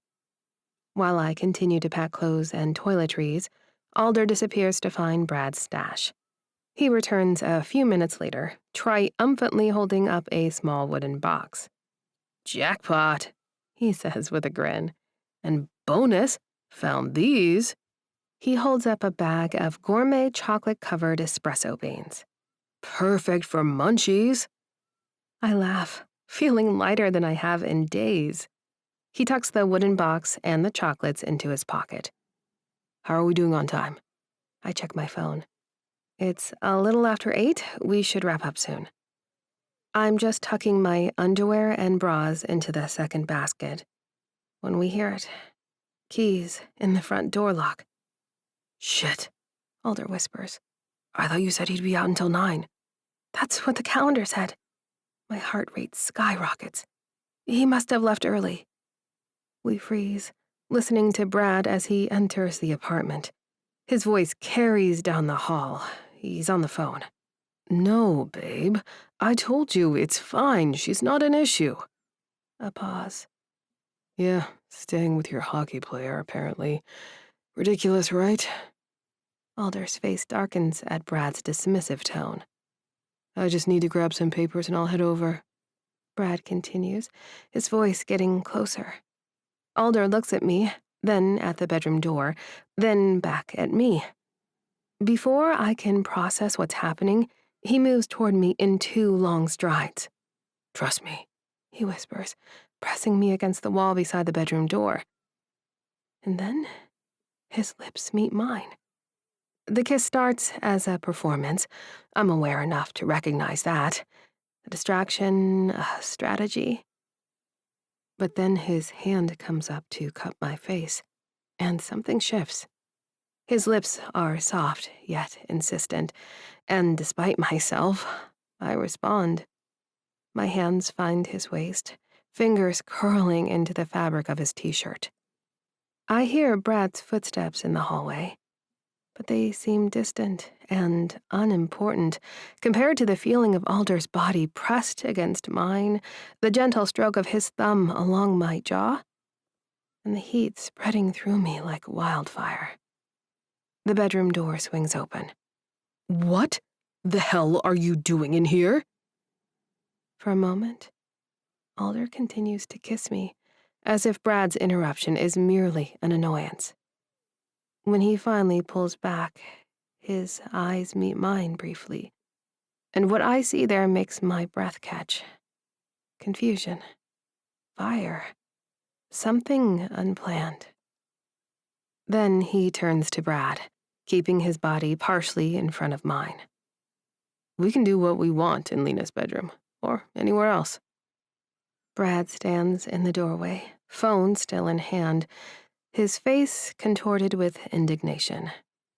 His gaze flicks from Alder to me, then to the baskets full of my things. You're actually leaving? For him? The disbelief in his voice would be comical if it weren't so insulting. I find my voice, though it comes out slightly breathless. Yes, I'm leaving. Not for him. For me. Chapter 14. Alder. Lena and I rush from the bedroom, Brad's words still echoing in my ears. Her face is flushed and her breathing uneven, though whether from the kiss or the confrontation, I can't tell. Maybe both. Don't forget your diploma, I say, grabbing the framed certificate from the wall. Not because I'm thinking clearly, but because I need something to do with my hands that isn't touching her again. Brad scurries ahead and blocks the doorway, his skinny frame somehow managing to occupy the entire space. So this is how it is? You're actually with this meathead? I feel Lena tense beside me. Before she can respond, I step forward, holding Lena's diploma in one hand and a laundry basket full of her clothes in the other. Move, I say simply. Or what? Brad sneers, looking me up and down. You'll hit me? Prove what a big, tough guy you are? Brad, just let us leave, Lena says, her voice steadier than I expected. He ignores her completely. What's your type exactly, Stag? Men, women, whatever's convenient for your image? His gaze shifts to Lena. Or is it just desperate people with low standards? Something hot and dangerous flares in my chest. I set down the basket slowly and deliberately. Alder, don't, Lena murmurs, her hand on my arm. He's not worth it. She's right, but I'm not about to let this asshole have the last word. I step closer to Brad, enjoying the brief flash of fear in his eyes as he realizes just how much bigger I am. My type, I say quietly, is people who aren't self-absorbed parasites. Now move, or I'll move you. For a moment, I think Brad might actually try something. Then his survival instinct kicks in, and he steps aside. This is a mistake, Lena, he calls after us as we head for the door. Don't come crawling back when he gets bored of slumming it. I feel rather than see Lena's wince. It takes everything in me not to turn around and shove Brad through a wall. Instead, I guide her out with a hand at the small of her back, laundry basket balanced on my hip. We make it to the car in silence, loading her things into the hatch. It's not until we're 3 blocks away that the tension finally breaks. Lena lets out a strangled laugh. Oh my God. I glance at her, a smile tugging at my lips despite the adrenaline still surging through me. You okay? That was... She shakes her head, laughing again. I can't believe we just did that. The great weed heist, I agree, feeling my laughter bubbling up. Complete with dramatic confrontation. And unexpected kissing, she adds, then immediately looks away out the passenger window. Right. The kiss. The completely for show, totally not real kiss that's still burning on my lips. Yeah, sorry about that, I say, focusing intently on the road. Seemed like a good distraction. It worked. Right. Good. We lapse into silence for the rest of the drive, the wooden box of stolen weed sitting between us like a promise. Gordy is vibrating with delight at our return. His enthusiasm breaks whatever awkwardness had settled between us in the car. Yes, we missed you too, sir, Lena laughs, scratching behind his ears. Even though we were only gone for an hour. Want me to help bring the rest of your stuff in? I offer. Could you? I'll take this little monster outside. We work in tandem, me carrying in baskets, her walking Gordy, until all her belongings are stacked neatly in her room. It already feels like hers, no longer the guest room. We can deal with unpacking tomorrow, I say, eyeing the stuff I've set by her dresser. Right now, I think we've earned a celebration. Lena follows my gaze, a small smile playing on her lips. Are we really doing this?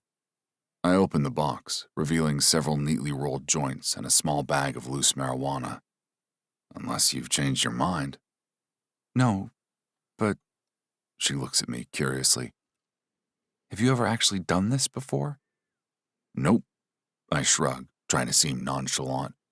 Hockey's been my life since I was 3. Never wanted to risk it. But now you do? Now I'm off season, recently humiliated, and living with a gorgeous woman who steals drugs from her ex. So, yeah, my risk assessment has shifted slightly. She laughs, reaching for the box. Well, fortunately for you, I know what I'm doing. More or less. I watch, fascinated, as she selects a joint and examines it critically. Brad's dealer must have rolled these. They're decent. How do we, I make a vague gesture. We need a lighter, or matches. I tap my chin, thinking. Oh, the safe and satisfied basket. Seriously? You thought I was joking about it? There's probably matches in there for the massage candles. Lena raises an eyebrow. Massage candles? Those would be for the satisfied portion of the basket, I explain, reaching for the wicker basket. Sure enough, buried among the condoms and lube packets are tin candles and a book of matches. I hold it up triumphantly. Perfect. Lena grabs a throw blanket from the couch. Let's go outside. It's a nice night. We settle onto the patio furniture, the river a dark ribbon below us, the city lights shimmering across its surface. For Pride Month, the bridges spanning the Allegheny are lit up in rainbow colors, casting multicolored reflections on the water. It's beautiful out here, Lena says, wrapping the blanket around her shoulders against the slight chill. One of the reasons I chose this place. I sit beside her, close but not touching. Watch the fireworks after home baseball games, see the seasons change. She places the joint between her lips, a sight that does unexpectedly distracting things to my pulse, and strikes a match. The flame illuminates her face in the gathering dusk as she inhales, the tip of the joint glowing red. She holds the smoke for a moment before exhaling and then offers it to me. Your turn. I take it, our fingers brushing in the exchange. Do I just inhale, but not too deep for your first time? Hold it a second, then exhale. I follow her instructions, immediately dissolving into a coughing fit that makes her laugh. Easy, tiger, she says, patting my back. Small puffs. My second attempt is going better. We pass the joint back and forth in comfortable silence, watching the lights of the city blur and grow more vibrant as the drug begins to take effect. Oh, I say after about 15 minutes. I get it now. Lena grins. Getting there? Everything feels slower, but in a good way. I lean back in my chair, looking up at the sky. The city lights wash out most of the stars, but the bridge's rainbow illumination seems to pulse with new significance. Those are really pretty. They are. She follows my gaze to the bridges. I forgot it was Pride Month. I never forget. I take another small hit, feeling bolder. Though I'm not feeling very proud right now, given how spectacularly I failed at my last relationship. You didn't fail. Adam did. Maybe. I passed the joint back to her. But I chose him, you know? I kept making excuses. I get that. She takes a hit, the ember briefly illuminating her face. 4 years with Brad. 4 years I'll never get back. Why'd you stay so long?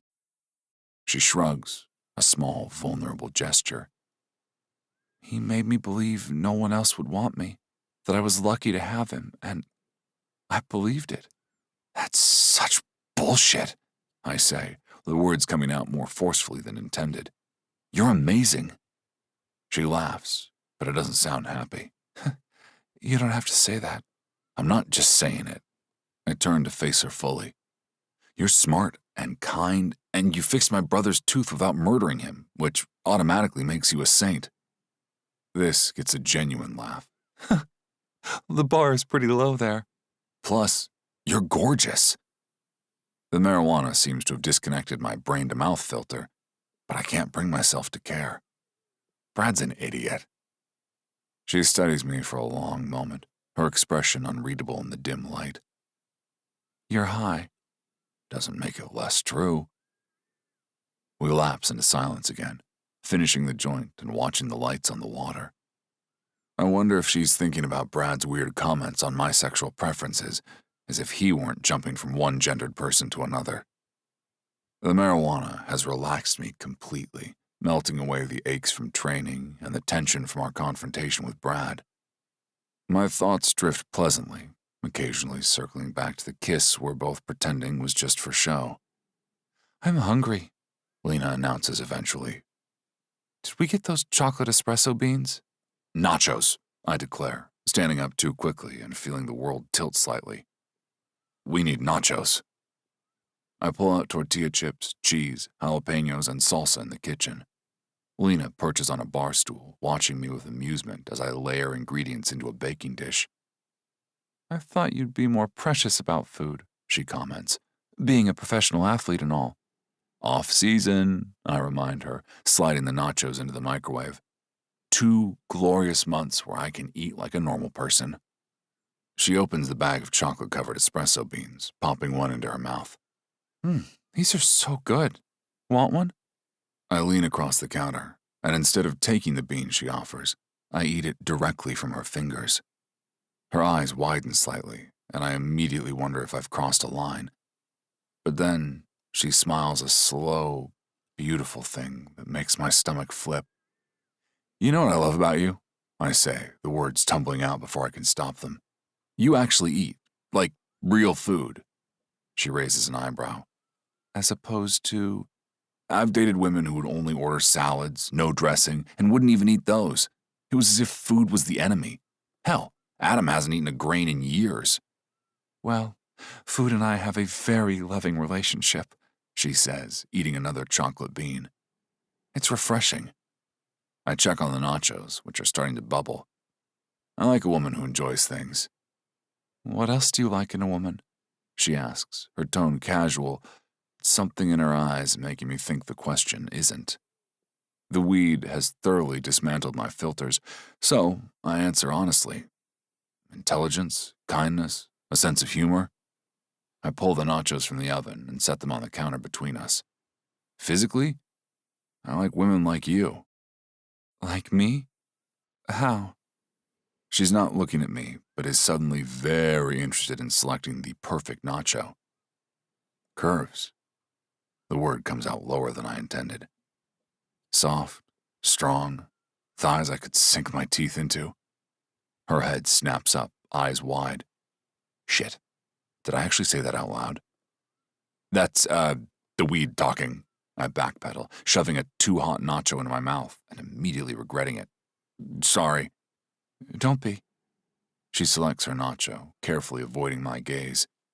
It's nice to hear. We eat in silence for a while, the high making the food taste impossibly good. I try to avoid staring at her lips as she licks salsa from her fingers, but I'm not completely successful. I should probably get to bed, she says eventually, stifling a yawn. It's been a long day. Of course, I nod, simultaneously relieved and disappointed. I'll clean this up. She stands, stretching in a way that makes her shirt ride up slightly, revealing a strip of soft skin to which my eyes are immediately drawn. Thanks for tonight, she says. The heist, everything. Anytime.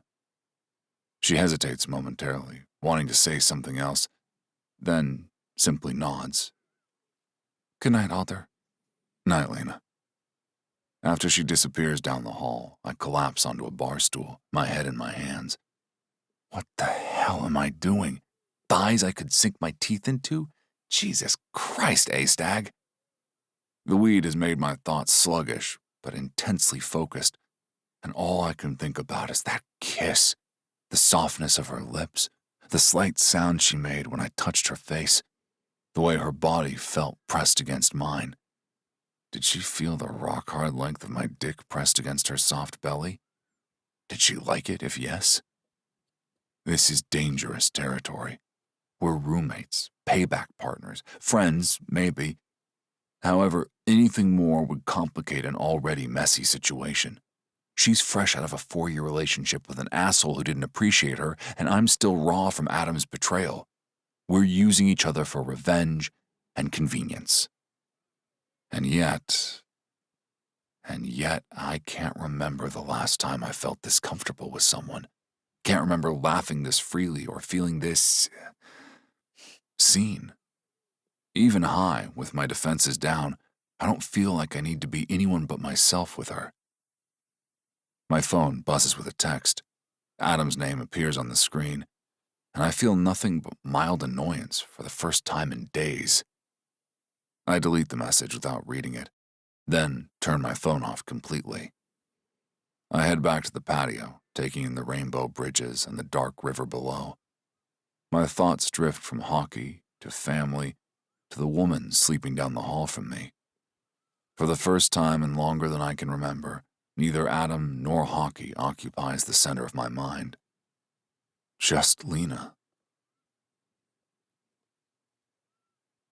Chapter 15. Lena. I stare into my drawers at the limited wardrobe I managed to grab from Brad's apartment. Sunday dinner with the Stag family.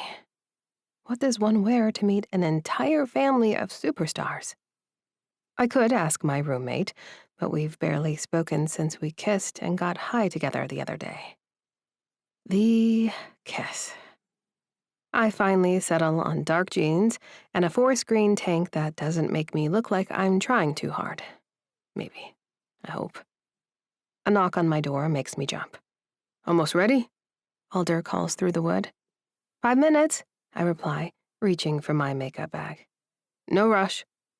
I hear him hesitate outside the door, as if there's something more he wants to say, but then his footsteps retreat down the hall, and I exhale. I finish getting ready, trying to tamp down my nerves. It's just dinner, I tell myself, with about 20 professional athletes and their closest relatives. No pressure. When I emerge, Alder is waiting by the door, car keys in hand. He's wearing mesh shorts and a navy Pittsburgh University shirt, making his eyes appear impossibly bluer.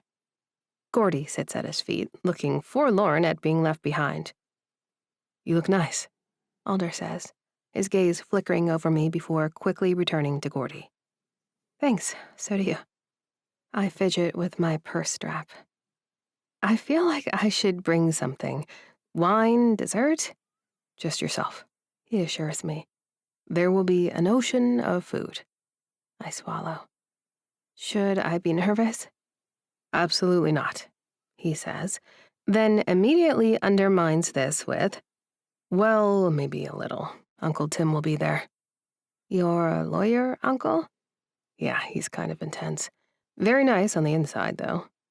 Alder hesitates. I haven't really told him anything about... He gestures vaguely between us. About our arrangement, I supply. about any of it. He runs a hand through his hair.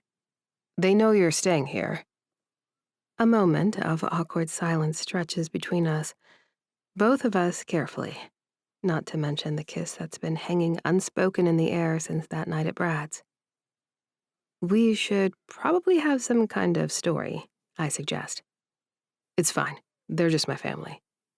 He waves a hand dismissively, already opening the door. They'll be too busy arguing about Gunner's wedding menu to interrogate us. His confidence is not remotely reassuring. The Stag family home is a sprawling craftsman-style house in Squirrel Hill, not far from the universities. When we arrive, the driveway is already filled with cars, forcing Alder to park halfway down the block. Last chance to bail, he jokes as we walk up the sidewalk. Would we be ordering pizza instead? God, no. Mom would hunt us down and force-feed us her lasagna.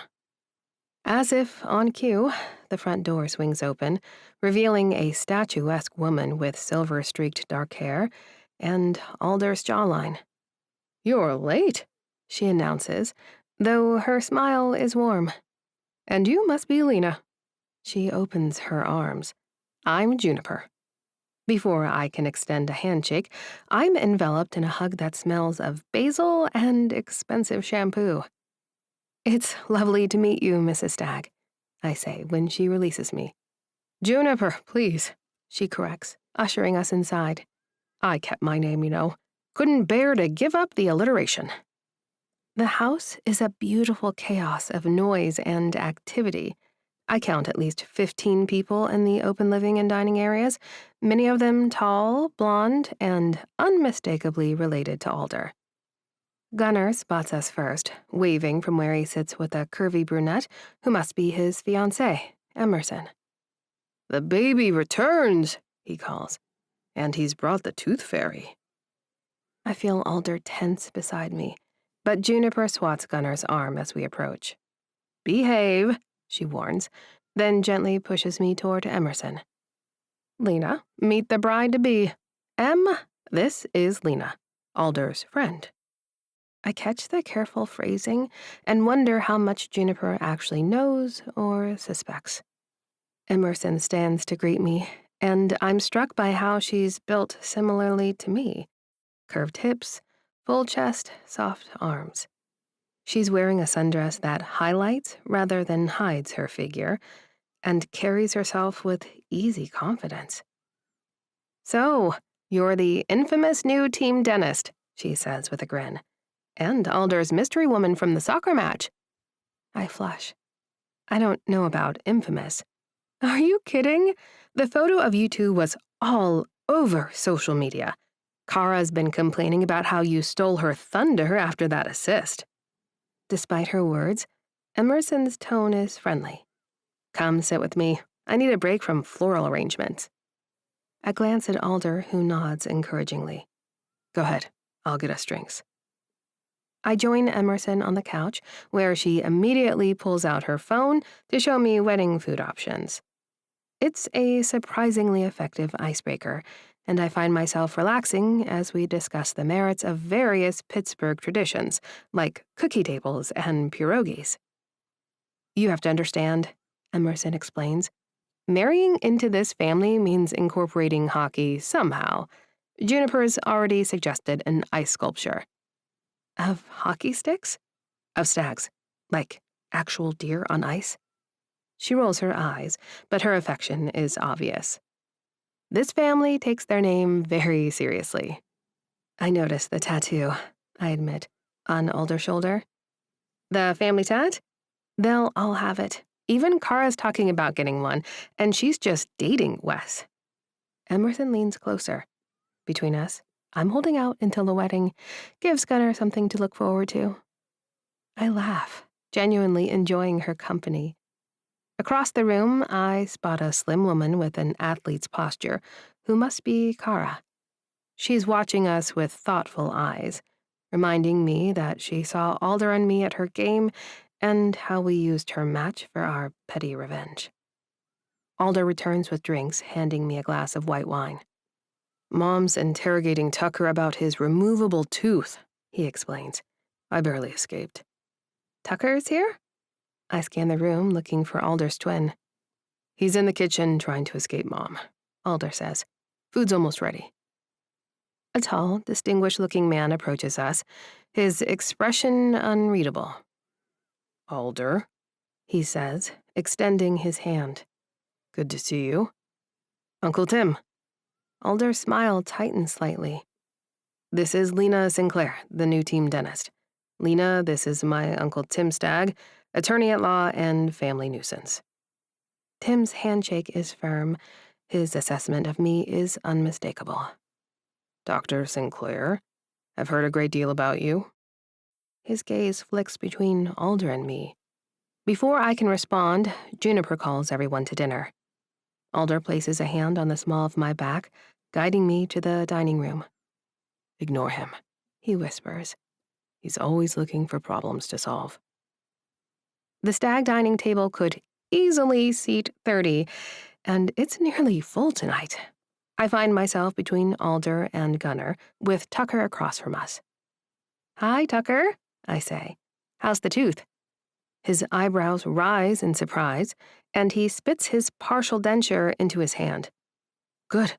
You think I should be worried? I laugh. I think you're just fine.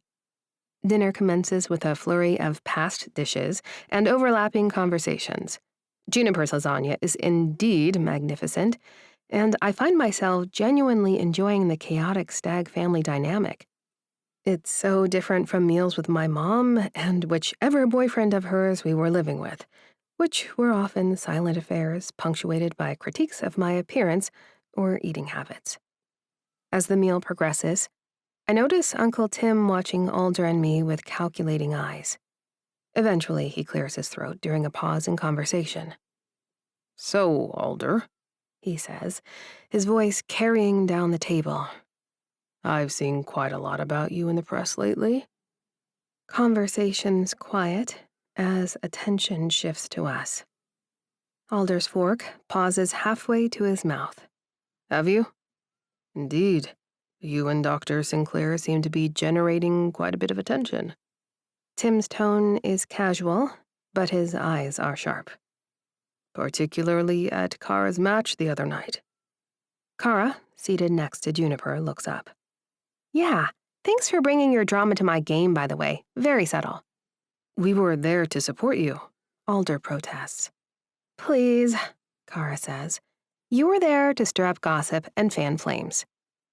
I feel heat rising in my cheeks as all eyes turn to us. Wes drapes his arm protectively around Kara's shoulders and frowns at Alder.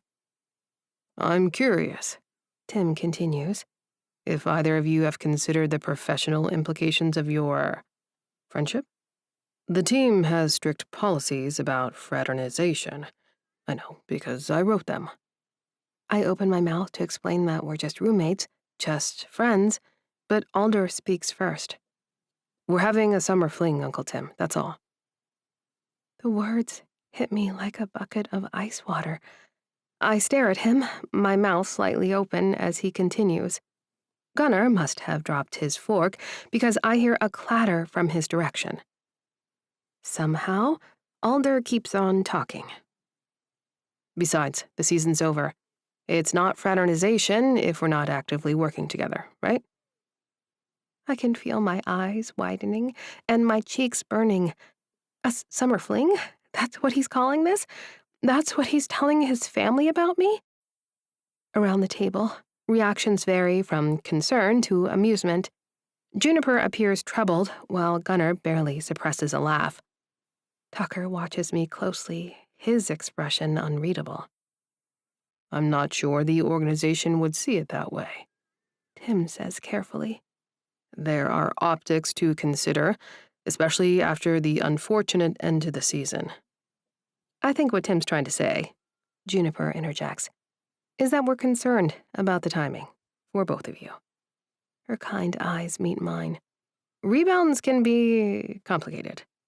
"It's not a rebound," Alder insists, as I sit frozen beside him, still processing his summer fling declaration. "It's just uncomplicated fun." Kara snorts. Is that what you call using my match as your coming out party? "We weren't." Save it, she interrupts. Half the stadium was talking about you two instead of the game. An uncomfortable silence falls over the table. I stare at my half-eaten lasagna, wishing I could disappear. This isn't what I signed up for. We never agreed to tell his family we were having a fling. We never agreed to any of this. Well, Juniper says brightly, who's ready for dessert?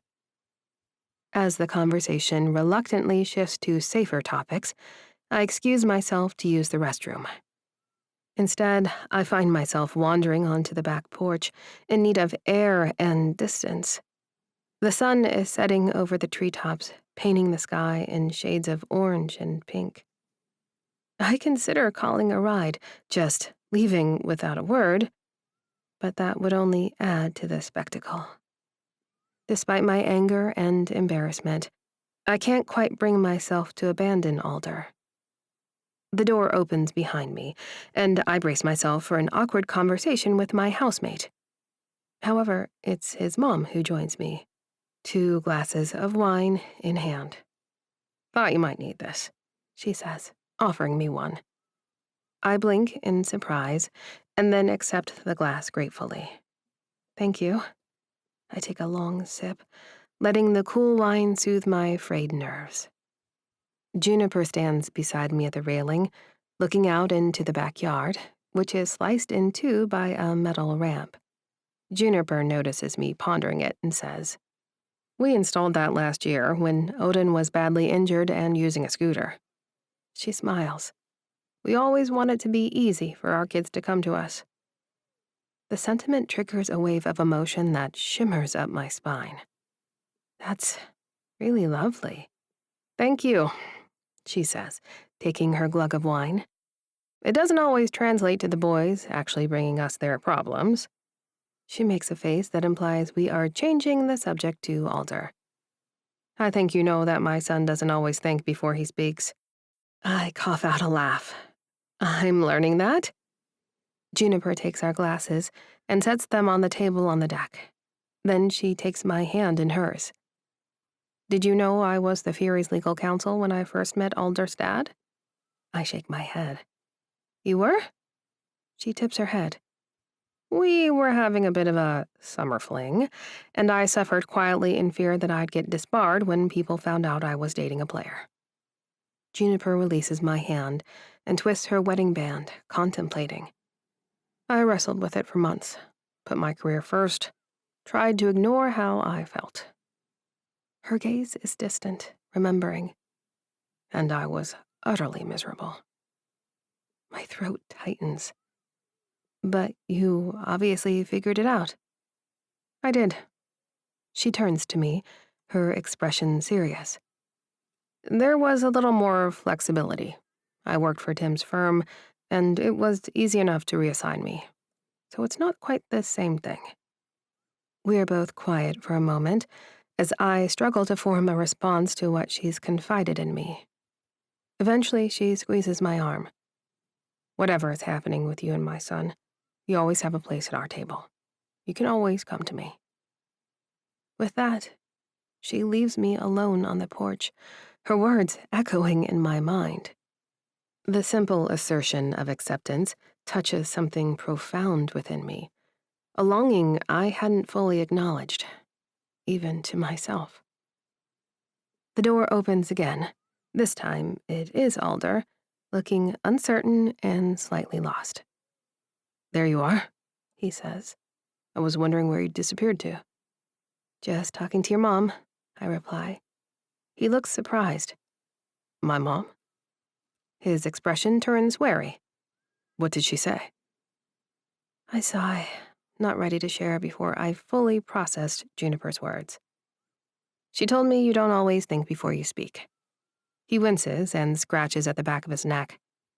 "I'm sorry," Alder says. "I shouldn't have said that. About the fling." "No," I agree. "You shouldn't have." "Uncle Tim was pushing, and I panicked." He runs a hand through his hair.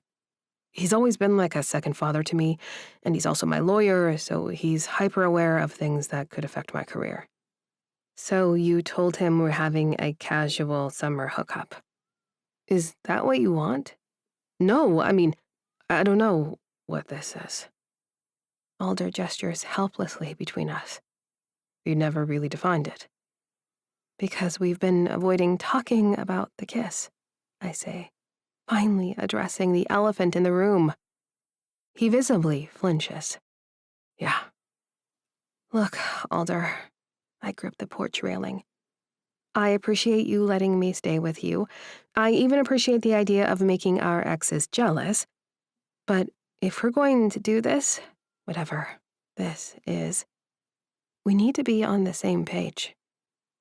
"You're right." He steps closer. "I'm sorry. I should have talked to you before saying anything." "Yes, you should have." I cross my arms. "So, what are we doing here exactly? Are we roommates, friends, a summer fling? What's the story we're telling people?" He hesitates. "What do you want it to be?" It's a frustrating response, answering a question with a question. Yet as I look at him, standing in the fading light, I realize I'm not entirely sure what I want anymore. The lines have blurred somewhere between the revenge plot and the real connection. I want honesty, I say, finally. With each other, at least, even if we're not completely honest with the world. Alder nods, relief evident in his expression. I can do that. And I want boundaries, I continue. Clear ones that we both agree on. Absolutely. And I don't want to be blindsided again. I fix him with a firm look, surprising myself by how easily I'm expressing a need to this man. No more improvising major relationship declarations without consulting me first, and no telling your family we're sleeping together when I'm not prepared to respond to that. Deal. He extends his hand, a small smile playing on his lips. Partners? I eye his hand, remembering the last time we made an agreement. How quickly things changed, how complicated they became. But I take it anyway, feeling the now familiar warmth of his palm against mine. Partners. His expression shifts and he leans closer. And just so you know, I'm fine with people thinking we're fucking. The door opens again before I can process this revelation, and Tucker pokes his head out. Dessert's almost gone, you two. And bro, Uncle Tim wants to talk to you about something. Alder groans. We'll be right there. As his twin disappears back inside, Alder looks at me uncertainly. His hand finds the small of my back again as we step into the kitchen, a gesture that's becoming familiar, comforting even. I should probably establish that as one of our boundaries. What kinds of touches are acceptable in our arrangement? But not tonight. Tonight, I'll allow myself to enjoy the warmth of his hand through my shirt, the solidarity of facing his family together, the strange new feeling of belonging that has nothing to do with revenge and everything to do with the man beside me. It's certainly a dangerous feeling. However, as we rejoin the chaos of the Stag family, I find that I can't quite summon the desire to care. Chapter 16. Alder. A text from Tucker arrives at 6:03 a.m. 5 Mile Loop, 20 minutes. Don't be late. I stare at my phone, tempted to ignore it. After last night's disaster at family dinner, the last thing I want is Tucker's opinions on my life choices. However, turning down a run with my twin would mean admitting something's wrong, and I'm not ready to give him that satisfaction. I slip out of bed, careful not to wake Gordy, who's sprawled across the foot of my mattress.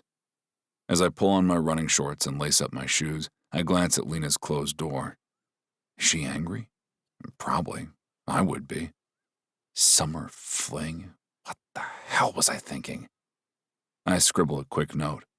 Out for a run with T, back by 8.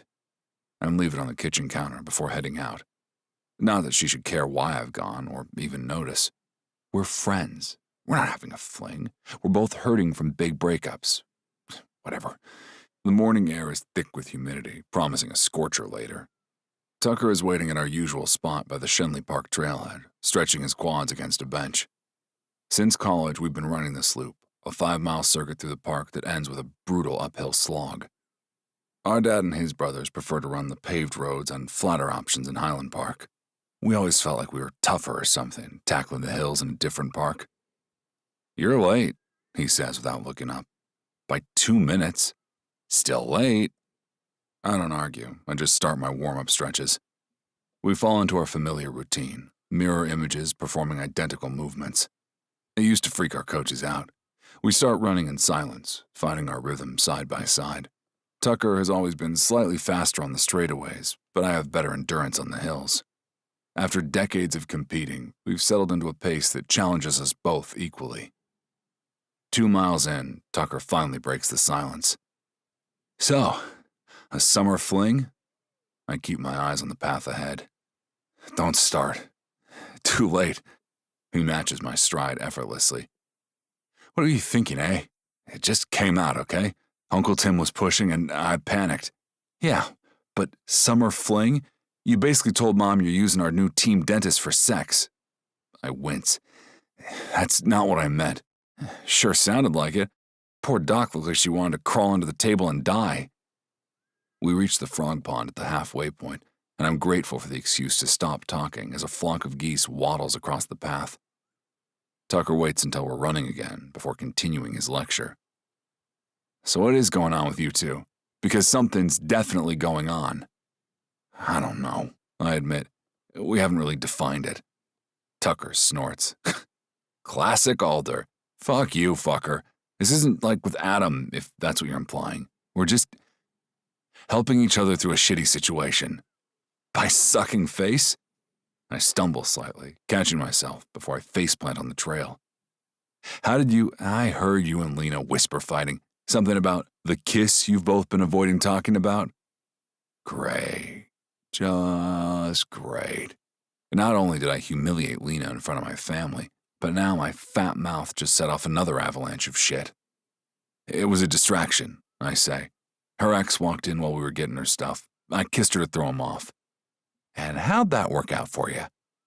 I think about Lena's soft lips, the small sound she made when I touched her face, and how right it felt to hold her against me. It worked fine. Tucker gives me a knowing look, but mercifully drops that line of questioning. We run in silence for another quarter mile before he speaks again. You know, the fam never liked how you let Adam treat you. I tense. Adam has nothing to do with this. Doesn't he? 6 months of you chasing someone who wouldn't even acknowledge you in public, and now you're suddenly in a summer fling with the first person who shows interest after he dumps you? Adam didn't dump me. He cheated on me. There's a difference. The point is, Tucker continues undeterred, you deserve better than that. Better than Adam, and better than whatever half-assed arrangement you're trying to set up with Lena. We hit the hill that marks the final stretch of our run, and I push the pace, partly to punish Tucker, and partly to channel my growing frustration. He keeps up because, of course he does. I'm just saying, he pants. You're worth someone being excited to be with you. Worth more than some weird payback plan. You don't know what you're talking about. Don't I? He gives me a pointed look, and I frown. Care to share, fucker? He claps me on the shoulder, and I take a small joy in knowing I'm slimy with sweat and sunscreen. I'm just saying, it sucks being with someone under shady circumstances. With that mysterious truth bomb, Tucker pulls slightly ahead as we crest the hill. I can see the wildflowers and benches near the row of parked cars. It starts to feel bad all the time, and you internalize that shit. You know? I hate that I do. Lena's not like that, I say, though I'm unsure why I'm defending her in this context. We're not actually dating. No, she's not. Tucker slows as we approach the end of our route. Which is why you need to figure out what you're doing before someone gets hurt, and I mean that both emotionally and professionally, bro. We stop at the park entrance, both of us breathing hard. Tucker takes a long drink from his water bottle, then fixes me with a serious look. Just don't fuck this up, eh? She seems cool, too cool to be your summer fling. And she fixed my tooth. He flaps his fake tooth up and down for emphasis. I got it, okay? Message received. I'm sweaty, tired, and in no mood for more twin wisdom. I'll talk to her. Tucker nods, apparently satisfied. Good. He checks his watch. Gotta go. Breakfast with my summer fling. I flip him off as he jogs backward down the street, laughing at his joke. Asshole. The drive back to the townhouse gives me time to think, though I'm not sure it helps. Tucker's right about one thing. I need to figure out what I'm doing with Lena. The problem is that I have no idea what I want from her, or this arrangement. I shouldn't be looking for anything like this when I'm raw. I should be focused on hockey. But when I walk through the door, Lena's pouring coffee into a travel mug in the kitchen. She's dressed for work, hair pulled back, looking impossibly put together and really fucking hot, even in scrubs. "Morning," she says, her tone carefully neutral. "Coffee's fresh." "Thanks." I hover awkwardly by the counter. "About last night, we don't have to talk about it right now." She glances at her watch. "I need to get to the facility. Banksy's coming in this morning for scans." "Right." I shift from one foot to the other, suddenly acutely aware that I'm sweaty and she's immaculate. "I'll see you later. Maybe I can cook dinner." She hesitates, then nods. "Sure, that sounds nice." As she grabs her bag and heads for the door, I'm struck by how much I want to reach out, stop her, say something. But what? Sorry I told my family we're having a meaningless fling? Sorry I kissed you and pretended it didn't matter? Sorry I have no idea what I'm doing? The door closes behind her, and I'm left alone with my coffee and confusion. Chapter 17. Lena. My drive to work is fraught this morning. Part of me wants to clear the air after last night, but another part is grateful for the breathing room. Our conversation on the porch settled some things, but left others deliberately vague. Partners. That's what we'd agreed to be. But partners in what, exactly? We aren't even really doing anything to get revenge on our exes.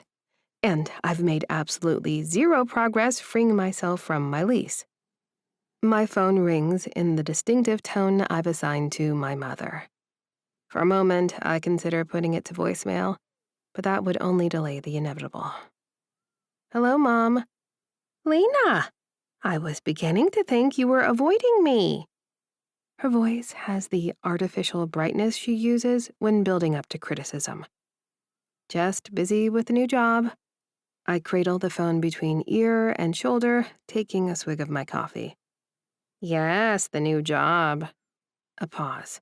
"And the new boyfriend." My stomach drops. "What?" "Don't play innocent, Lena Bear. You're all over the internet. Hockey star and new team dentist. Hockey's hottest new couple. There's a picture of you two at some game." I close my eyes. Of course she's seen it. "It's not what it looks like." "Oh?" The skepticism drips from her voice. "What is it then?" "It's complicated." She makes that little hum of disapproval I know so well. "Well, at least they got your good side in the photo, though that shirt wasn't doing you any favors."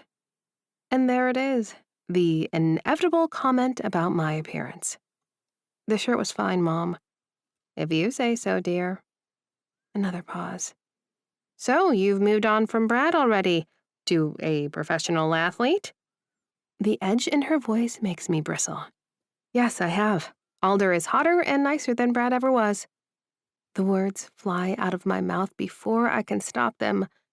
On the other end, my mother makes a sound of surprised delight. "Well, well. So it is serious. Do tell me, what does a hockey player see in a dentist, besides the obvious financial benefits?" "What's that supposed to mean?" "Nothing, nothing." Her tone suggests the opposite. "It's just that these athletes often look for stability, a comfortable place to land, a sugar daddy arrangement, but with the genders reversed." That's not," I sputter, outraged. "Alder makes more money in a month than I make in a year." "Then he must really like you." She says it with such disbelief that it feels like a slap. "Just be careful, Lena. I don't want to see you sad and alone, or worse, unemployed. These kinds of workplace romances can get complicated." She's right about that, at least. "My job is fine, Mom." "I should hope so, with those student loans of yours." She trails off meaningfully. "How much is it now? 300,000? 325, I mutter. The number that haunts my dreams. At least I wasn't duped into paying for Brad's degree. How pathetic that feels like a silver lining right now. "Well, good thing you have that fancy new job." The rest of the call is mercifully brief, just updates about her garden and complaints about the neighbors. I feel emotionally wrung out when I finally hang up, like I've run a marathon. In my office, I pull up my student loan account on my phone, staring at the numbers as if they might have magically decreased. They haven't. The balance is $325,742.16, with interest accruing daily. My emergency room dentistry job barely covered the minimum payments. The Fury position is a lifeline, offering enough income actually to make progress on the principal.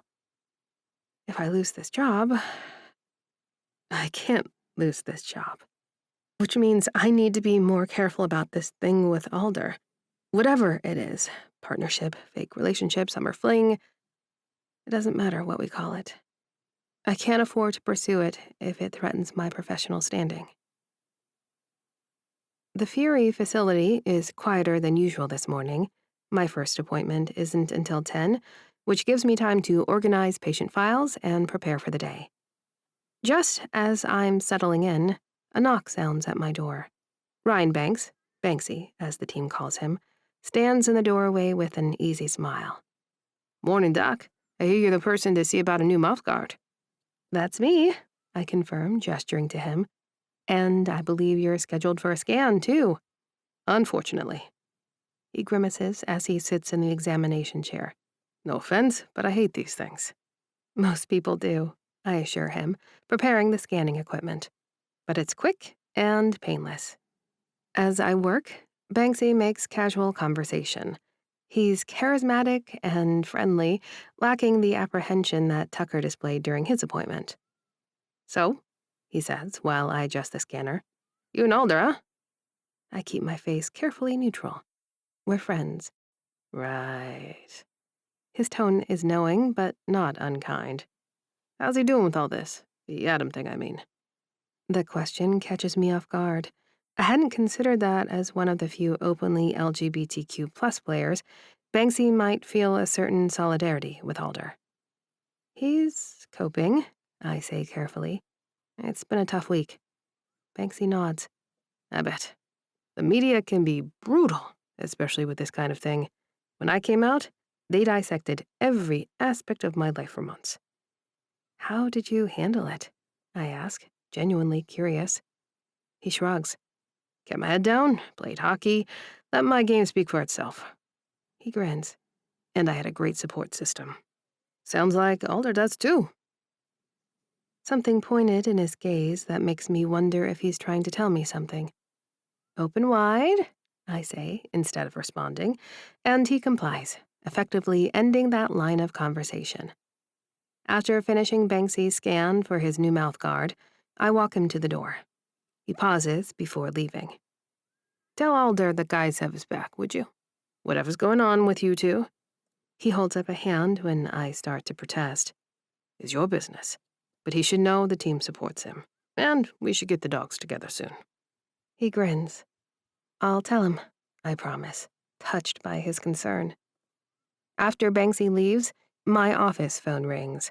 The receptionist informs me that Charles Sutton, the team owner, and Coach Thompson would like to see me in the conference room. My stomach drops. This can't be good. The conference room feels overly spacious for just 3 people. Mr. Sutton occupies the head of the table, with Coach Thompson seated to his right. They both rise when I enter, a courtesy that fails to alleviate my nerves. Dr. Sinclair, Sutton says, extending his hand. Thank you for joining us. Please have a seat. I settle into a chair, keeping my back straight and my hands folded on the table. I project a calm professionalism while internally screaming. Sutton asks, How are you finding your position with the Fury so far? Very well, thank you, I reply. Everyone has been extremely welcoming. Good, good. He nods, glancing at Coach Thompson. We pride ourselves on being a family organization. Something about the way he says family makes my skin prickle. Now, Sutton continues, we wanted to touch base about a few organizational matters. As you know, the off-season is a critical time for planning and preparation. What follows is a seemingly innocuous discussion about facility protocols, player treatment schedules, and equipment needs. My contract is probationary for 90 days, which is all things I knew already. But threaded through it all is an undercurrent I can't quite name. Until Coach Thompson clears his throat and says, We also wanted to discuss team culture. There it is. Of course, I say, keeping my voice steady. The Fury organization has certain expectations regarding staff-player interactions, Sutton explains. While we encourage a collaborative environment, we also believe in maintaining appropriate professional distance. My cheeks burn, but I nod as if this is a perfectly normal conversation to be having. I completely agree, I say. Professional boundaries are essential in medical practice. Excellent. Sutton smiles, though it doesn't reach his eyes. We've had some unfortunate media attention recently.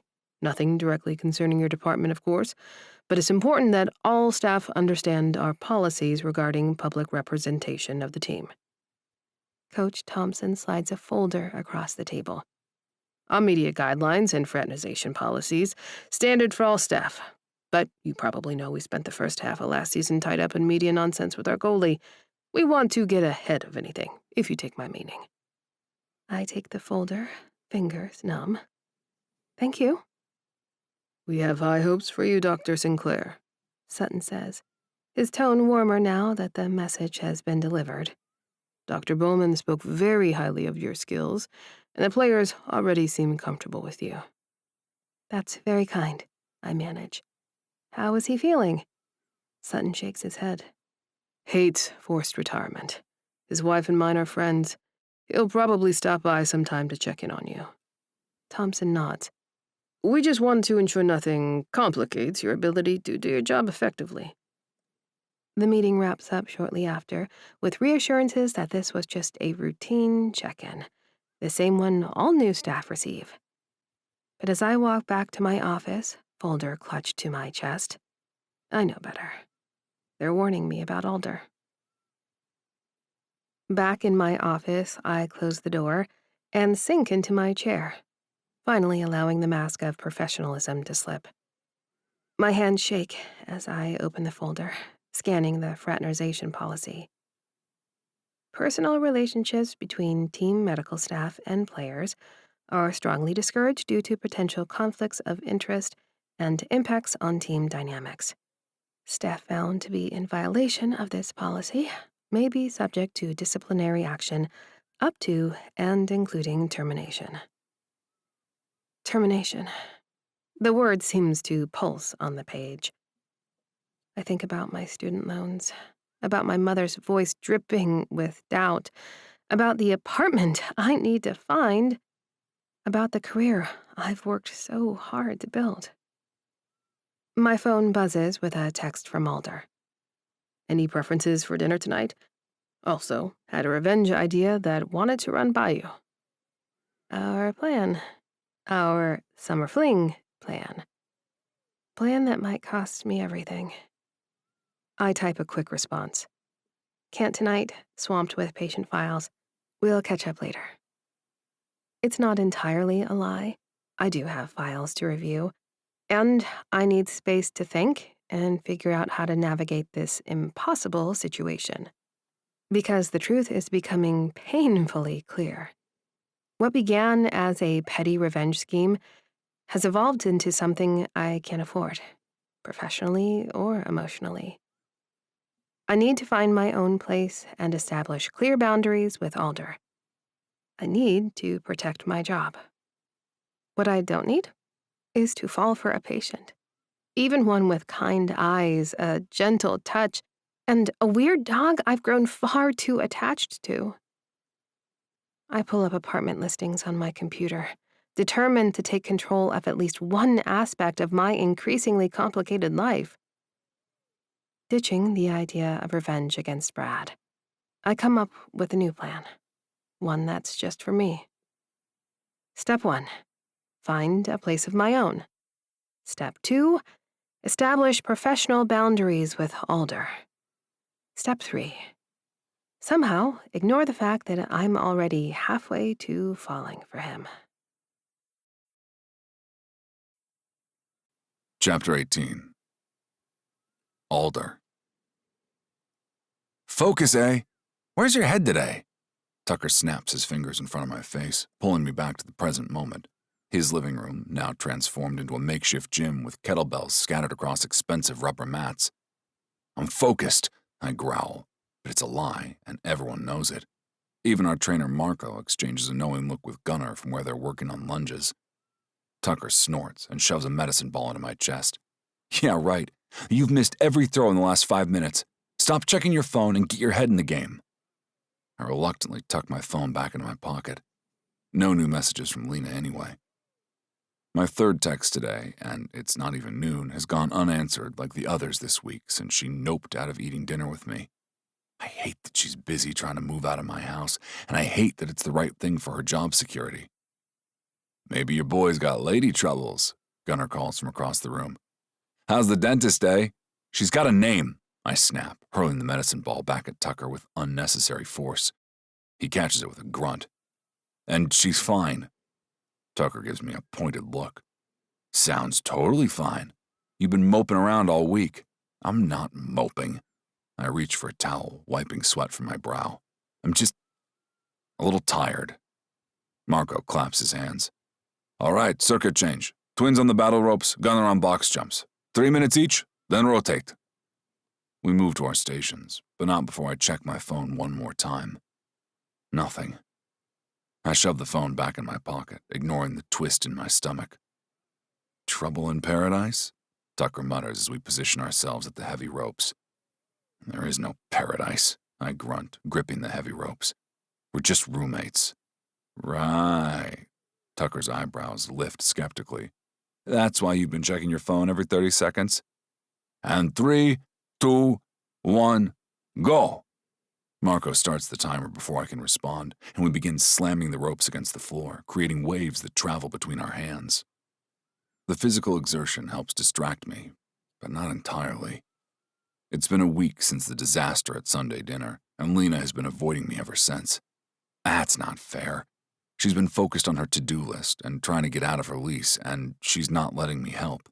Then she got upset that I was trying to sick my uncle on her landlord to grease the wheels of her real estate issues. The few times we've been in the same room, the conversation has been painfully polite and brief. I thought we reached an understanding on my parents' porch. Partners, we'd agreed. But partners in what exactly? This question keeps me up at night, along with memories of that kiss at Brad's apartment. And the worst part is, I'm being a total dick about it because Lena is keeping things profesh and being a roommate while I'm hanging around like a sad puppy. Time, Marco calls, and we drop the ropes, breathing heavily. Gunnar steps over, sweat dripping from his face. So, you and the doc are going through a rough patch? He says casually, as if commenting on the weather. I glare at him. There's nothing to gossip about, I insist, though my chest tightens at the idea that other people are discussing us. And we're not going through anything because we're not together. Both my brothers exchange skeptical looks that make me want to throw something. What? I demand. Nothing. Tucker grabs his water bottle. Just wondering why you're so pissy about someone you're supposedly not with? I open my mouth to argue, but Marco claps his hands again. Less talking, more sweating. Gunnar on ropes with me, Tucker on box jumps, Alder on push-up holds. Let's go! As I drop into plank position, my mind drifts back to Lena. I understand she wants to solve her problems, but is it really so bad if she leans on legitimate connections she's made, like my lawyer uncle? Maybe she doesn't quite trust me yet, since her fucker ex messed with her head so much. It's been a minute since I made any progress on our revenge plans. What if pulling the lever on that barbershop quartet to humiliate Brad at work helps Lena see that I mean what I say? I walk through the front door of my townhouse, immediately greeted by the sound of the shower running and Gordy's enthusiastic slobber. At least someone in this house is still happy to see me. Hey, buddy, I ruffle his fur, dropping my gym bag by the door. Where's our roommate hiding today? I hear singing from the shower, and Gordy yelps in response. I settle at the kitchen island with my laptop, Gordy curled near my feet on his fancy bed, Time to get back on top of the petty revenge situation. Something to remind Lena why we teamed up in the first place. The barbershop quartet idea had been her suggestion, having singers interrupt Brad's class to shame him publicly. I remember how her dark eyes had lit up at the thought, one of the few times I'd seen her genuinely excited. I type "Singing Telegram Pittsburgh" into the search bar. Several options pop up, but one catches my eye. The Four Flats, specializing in personalized musical embarrassment since 1996. Their website features photos of 4 middle-aged dudes of varying races in striped vests and boater hats, apparently delighting in making people squirm at office birthdays and retirement parties. Perfect. Next, I search for Brad Reed at Pittsburgh University. His faculty assistant page appears, complete with a smug-looking headshot and a list of his summer courses. I click through to the department schedule and bingo. He's given a lecture on ethics and modern philosophy tomorrow afternoon at 2 p.m. The irony is almost too perfect. I dial the number from the quartet's website, explaining my request as Gordy watches me with his head tilted curiously. "So let me get this straight," says the quartet leader, who introduces himself as Barney. "You want us to interrupt a university philosophy lecture to sing about what a cheating mooch this professor is?" "Exactly," I grin, imagining Brad's face. "How much?" I give him the details, classroom location, time, Brad's description, and suggest No Scrubs by TLC as the song. "Classic choice," Barney approves. "We'll prepare something special for the occasion." I hang up just as the shower turns off. A few minutes later, Lena emerges in her bathrobe, her hair wrapped in a towel. She startles slightly when she sees me. "Oh, I didn't hear you come in." "Just got back," I say casually, closing my laptop. "How was work?" "Fine." She doesn't quite meet my eyes. "Busy." "Too busy for dinner tonight?"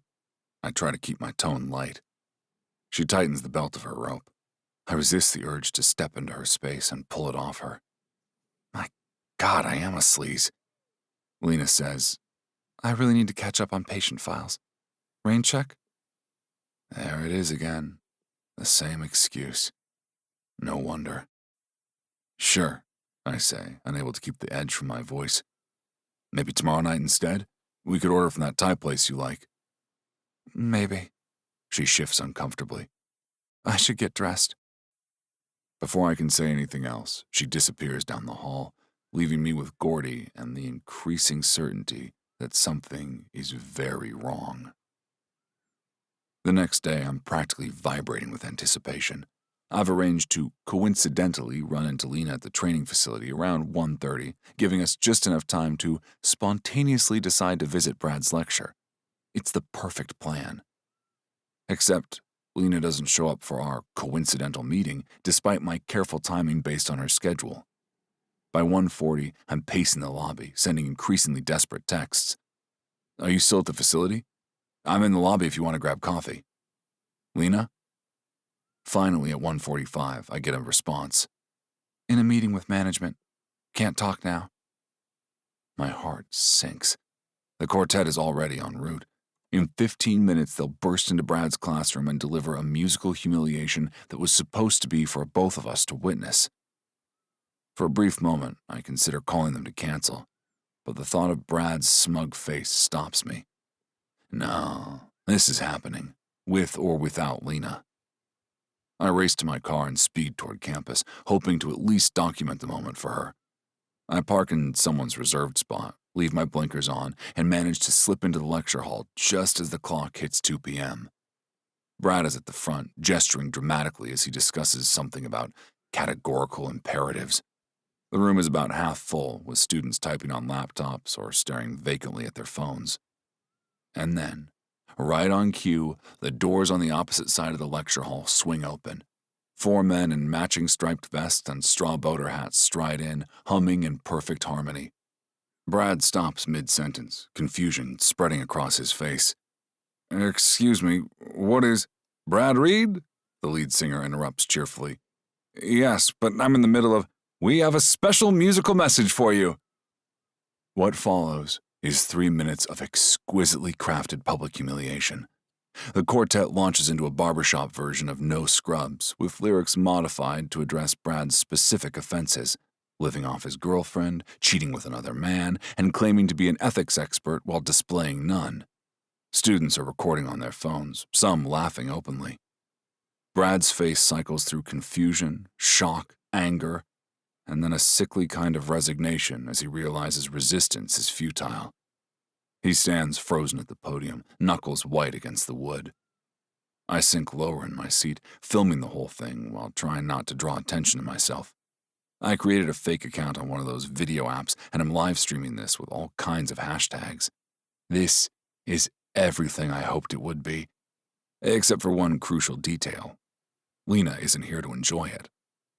As the quartet finishes with a flourishing harmony on "No, we don't want no scrubs," followed by a cheerful "Message delivered courtesy of Dr. Lena Sinclair," I slip out the back door, already composing a text to share the video with her.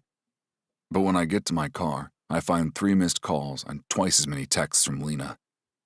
"Did you hire a barbershop quartet to humiliate Brad? Alder, answer your phone. What did you do?" My stomach drops. This is not the reaction I was expecting. I call her immediately, but it goes straight to voicemail. I send a quick text. "Heading home now. Can explain everything." When I walk through the door 20 minutes later, Lena waits in the living room, arms crossed and expression stormy. Gordy senses the tension and scurries to his bed, watching us warily. "Before you say anything," I begin, "I have a video I think you'll want to see." "I've already seen it." Her voice is ice. "It's all over social media. Hashtag Professor Roast is trending." "Good!" I throw my hands up. "Isn't that what we wanted? Public humiliation for the guy who humiliated you? It was your idea."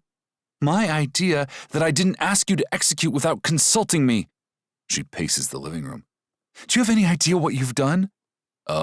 Delivered perfect karmic justice to your cheating ex? "You've potentially destroyed my professional reputation." Her voice rises.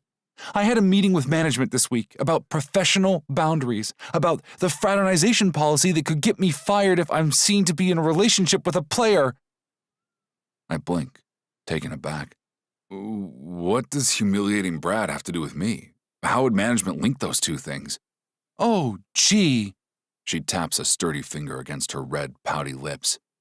"They called me in for a discussion after we were spotted at Kara's match. They weren't exactly subtle, reminding me that I could lose my job if I was unprofessional. And what's more unprofessional than sending a singing quartet to humiliate a university professor in front of his students publicly?" Understanding dawns, cold and sickening. "Lena, I didn't know." "No, you didn't know, because you didn't ask." She runs a hand through her hair in frustration. "You just decided to take matters into your own hands, without talking to me first." "I was trying to surprise you," I protest. "You've been avoiding me all week. I thought you were disappointed that we weren't making more progress on our revenge plans."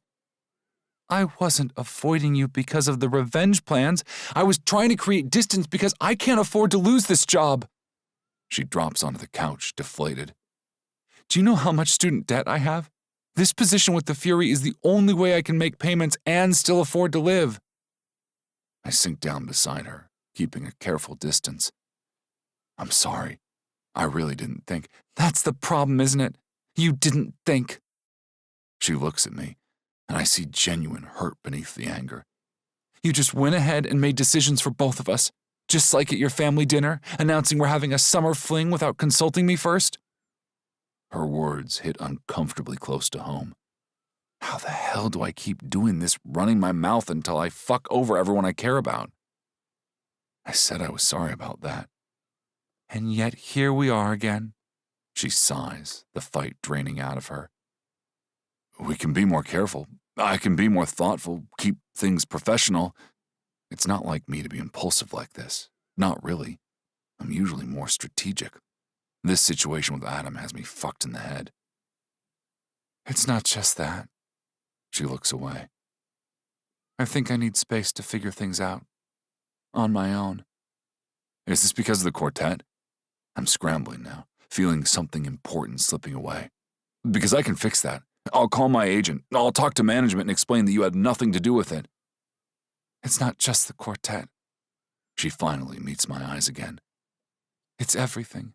The kiss at Brad's apartment, your family thinking we're a couple, the media attention, it's too much. I feel a hollowness spreading in my chest. So, you're just gonna leave? Just like that? Not right away, she concedes. I haven't found a place yet, but I did get the lease transferred out of my name. She shrugs and smiles. A small victory. I want to hug her, or at least give her a high five, but I'm not sure how to be around her right now. We sit in silence for a moment, the distance between us on the couch feeling suddenly vast. Gordy whines softly from his bed, sensing the tension. I've come to rely on you, I finally admit, my voice quieter than intended. These past couple weeks, having you here, it's made everything better. I swallow hard. You're a good friend, Lena. Probably the best friend I have right now outside of my brothers. Her expression softens slightly. You've been a good friend to me too, Alder. But that's why this is so hard. I can't risk my career, even for a good friend. What about Gunner's wedding? The question seems trivial in the face of everything else, but it bursts out of me anyway. It's next week. The whole team will be there. I was hoping you'd be my +1.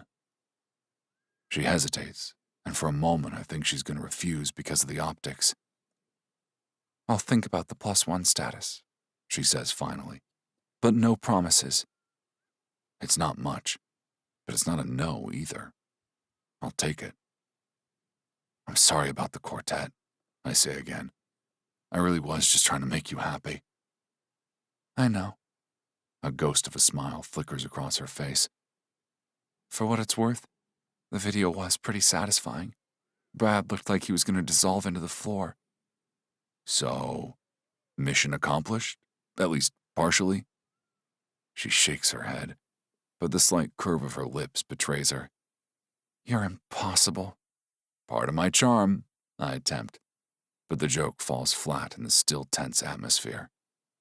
We lapse into silence again. There's so much more I want to say, but I'm unsure how or if I should. I miss our easy conversations.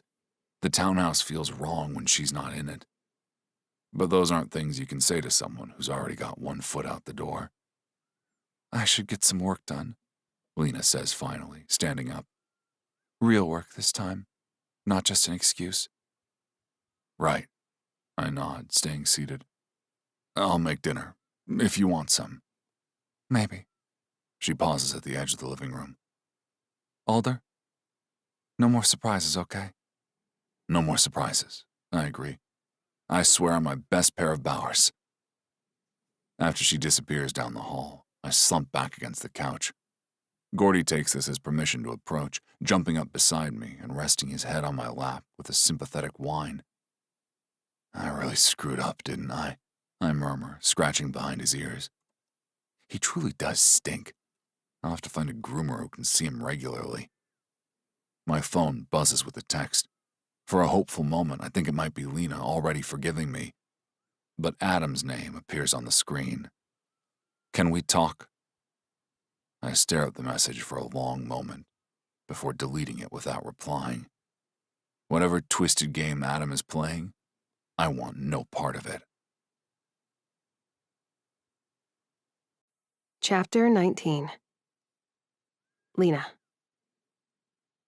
I stare at my phone in dismay. The realtor has canceled the 8th apartment showing this week. Unit was just rented. I'm so sorry, I'll call with other options. Reads the text.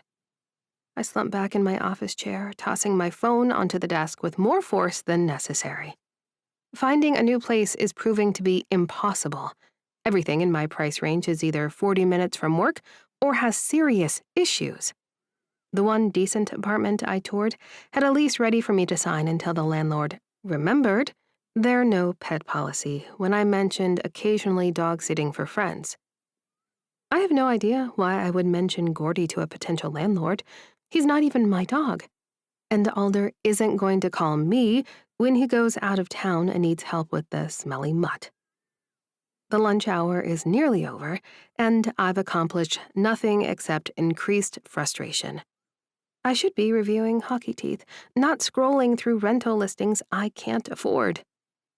I force myself to open Tucker Stagg's chart, focusing on his upcoming fitting, but my thoughts keep drifting back to his twin. Things have been strained at the townhouse since the barbershop quartet incident 4 days ago. We've been polite, excruciatingly so, as if we're careful house guests instead of the friends we'd become. I find myself missing our easy banter and scheming.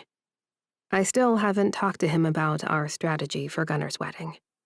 I should be there as a member of the Fury staff. However, I seriously doubt my ability to keep my hands off Alder when he's in fancy clothes, especially if he smells like aftershave again. My phone buzzes. My first instinct is to ignore it, assuming it's another cancellation. But when I glance down, I see Alder's name. Weather's supposed to be perfect tomorrow. Let's get out of our heads for a day. I hesitate, my fingers hovering over the screen. I should decline, maintain boundaries, and focus on apartment hunting.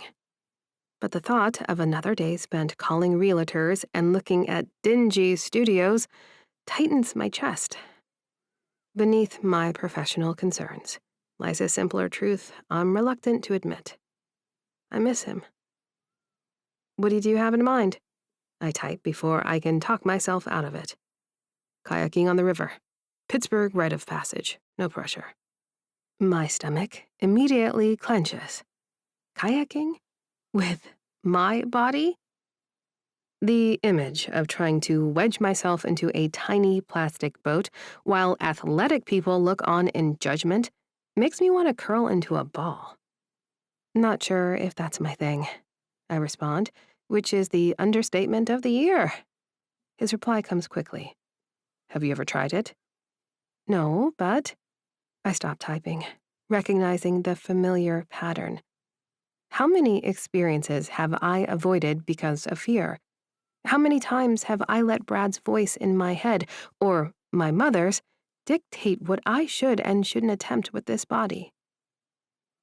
Before I can overthink it, I delete my hesitant message and type. Never tried it, but I'm willing to give it a shot. What time? 9 a.m. I'll drive. Bring sunscreen. I set my phone down, a mixture of excitement and anxiety swirling in my stomach. It's just kayaking, I tell myself. It's not a date. It's two friends spending time together. Yet, that feels like a big, fat lie. Friday morning dawns clear and bright, just as Alder predicted. I emerge out of my room in swim shorts and a t-shirt, having agonized over my outfit choice for far too long. Alder is already in the kitchen packing a small cooler. Morning, he says with cautious cheerfulness. I'm probably imagining him staring at my legs, but then maybe he's blinded by the miles of white skin that haven't seen the sun yet this summer. He clears his throat. Coffee? Please. I accept the mug he offers, noticing he's wearing swim trunks and a faded college t-shirt that stretches across his broad shoulders. Where are we going exactly? Aspinwall. There's a kayak rental place up there that's a bit off the beaten path. He closes the cooler. Less crowded than the downtown spots. Figured you'd prefer that. The thoughtfulness of this choice catches me off guard. Yeah, thanks. That's perfect. He shrugs, but I can see he's pleased by my reaction. Ready whenever you are. The drive to Aspinwall is quiet, but not uncomfortable. Alder lets me control the music, and I settle on a playlist of indie folk that seems to fit the morning. As we leave the city behind, the knot of tension in my chest begins to loosen. When we arrive at the kayak rental place, little more than a shed near a boat launch, there are only a few cars in the small gravel lot. The Allegheny River stretches before us, glinting in the morning sun. It's beautiful here, I say, surprised by how peaceful it feels despite being so close to the city. One of Pittsburgh's best-kept secrets. Alder agrees. My brothers and I used to come up here in high school when we weren't on the ice. You know, our mom is an Olympic rower. My eyes widen. I didn't know that, but I guess I'm not surprised. Is rowing the same as kayaking? Alder laughs, a warm, low sound that sends sparks dancing in my belly. Not the same thing at all, Lena. But we're going to have fun, I promise. As we approach the rental shed, my anxiety returns full force. The attendant, a college-aged white guy with a deep tan, greets us with practiced enthusiasm. Morning, folks. Looking to get out on the water today? 2 singles, please, Alder says, handing over his credit card before I can reach for my wallet. For a few hours. You got it. Need any instruction, or have you done this before? I've been out a few times, Alder says. My friend's a first-timer. The attendant nods. No problem. I'll give you both a quick rundown. What size life jackets do you need? My cheeks burn at the question. I open my mouth, unsure how to answer without drawing attention to my size, but before I can speak, Alder says casually, We'll both need XLs. The attendant doesn't bat an eye. He just reaches behind him and pulls 2 orange life jackets from hooks. Like it's nothing. Like size makes no difference and the only concern is safety. These should work. Try 'em on to be sure.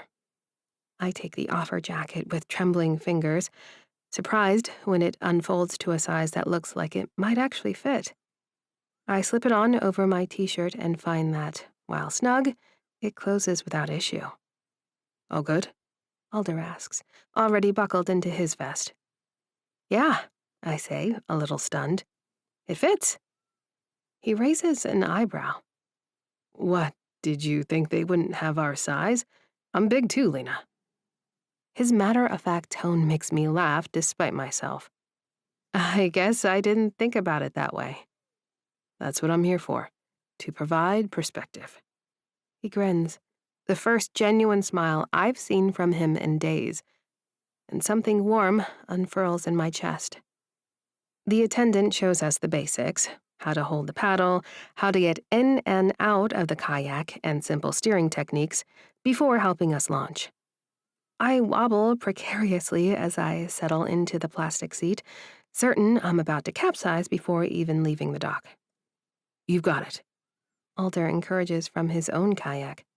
Just breathe and find your center. The boat wants to stay upright, I promise.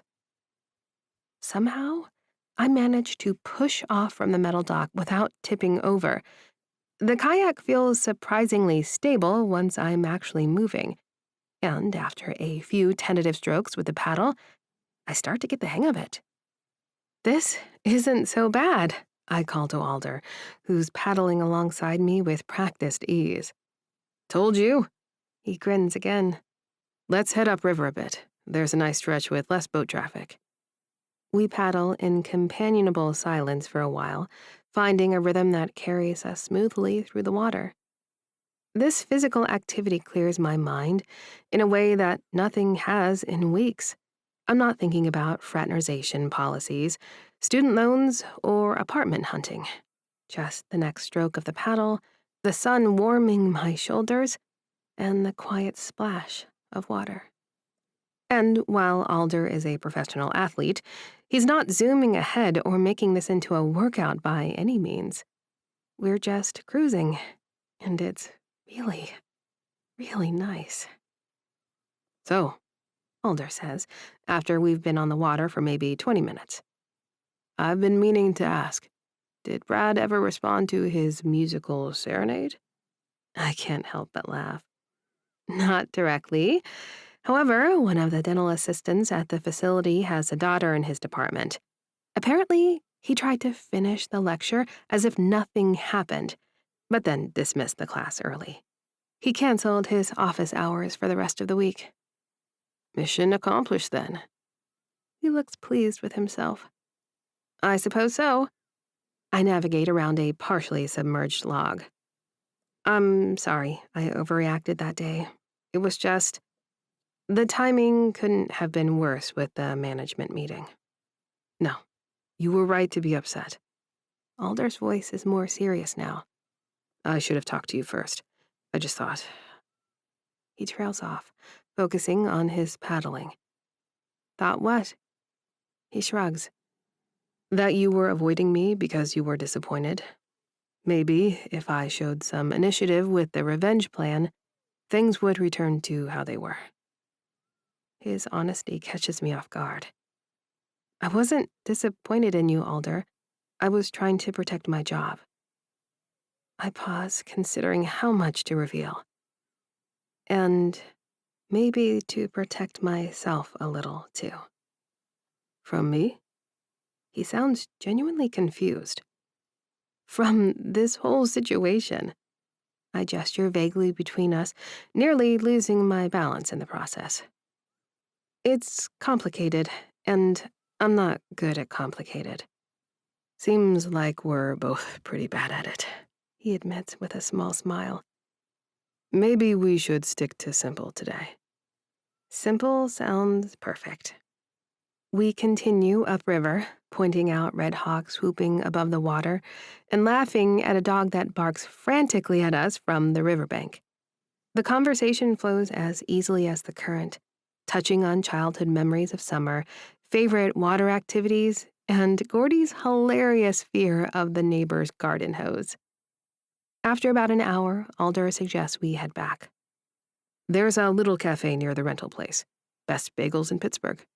Lead the way, I say, surprised by how reluctant I am for our time on the water to end. The return journey is even easier, as we're now moving with the current. By the time we reach the boat launch, I feel more relaxed than I have in weeks. The attendant helps us out of our kayaks, and I'm pleased to find that I'm not even embarrassed when he steadies me as I climb out. How are your arms feeling? Alder asks as we return our life jackets. I rotate my shoulders, noticing the pleasant burn of muscles used in new ways. I'll be sore tomorrow, but the good kind of sore. Nothing a hot shower won't fix. He takes a long pull from his water bottle, and I try unsuccessfully to look away from his throat as he swallows. He wipes his mouth with the back of his hand, and I realize I'm almost drooling. Ready for lunch? It's just a short walk. Farmer by Baker is a cafe built into a repurposed shipping container at the edge of Aspinwall River Front Park. The line stretches outside the container, but Alder assures me it moves quickly. Trust me, it's worth the wait, he says. And 20 minutes later, when I'm biting into the most perfect avocado toast I've ever tasted, I have to agree. We sit at a small table outside the cafe, watching families with children and people walking dogs enjoy the park. Gunner's wedding tomorrow, Alder says suddenly.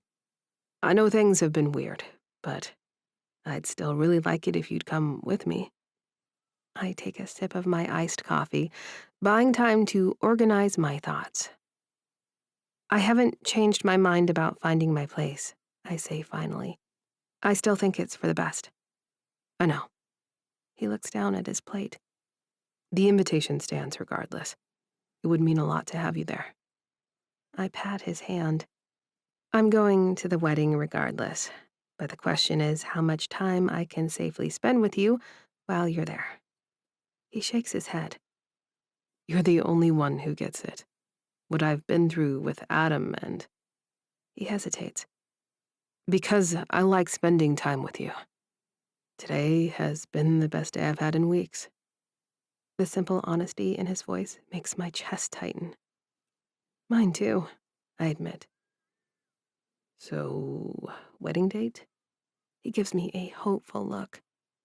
Okay, I say, surprising myself with how easily the agreement comes. I'll be your very casual, friendly +1. His smile is like the sun breaking through clouds. Perfect. Now finish your fancy toast so I can show you the rest of the park. After eating, we wander through the green space, eventually finding ourselves at a small playground. There are a few children climbing on the equipment, but the swings are empty. Race you, Alder says suddenly, and before I can respond, he's jogging toward the swing set. I follow, laughing despite myself. Are you 5 years old? Sometimes, He admits, dropping onto one of the swings. Come on, when's the last time you let yourself just play? I can't remember, which is probably answer enough. I sit on the swing beside him, feeling slightly ridiculous, but also strangely free. Bet I can go higher, He challenges, already pumping his legs. You're on.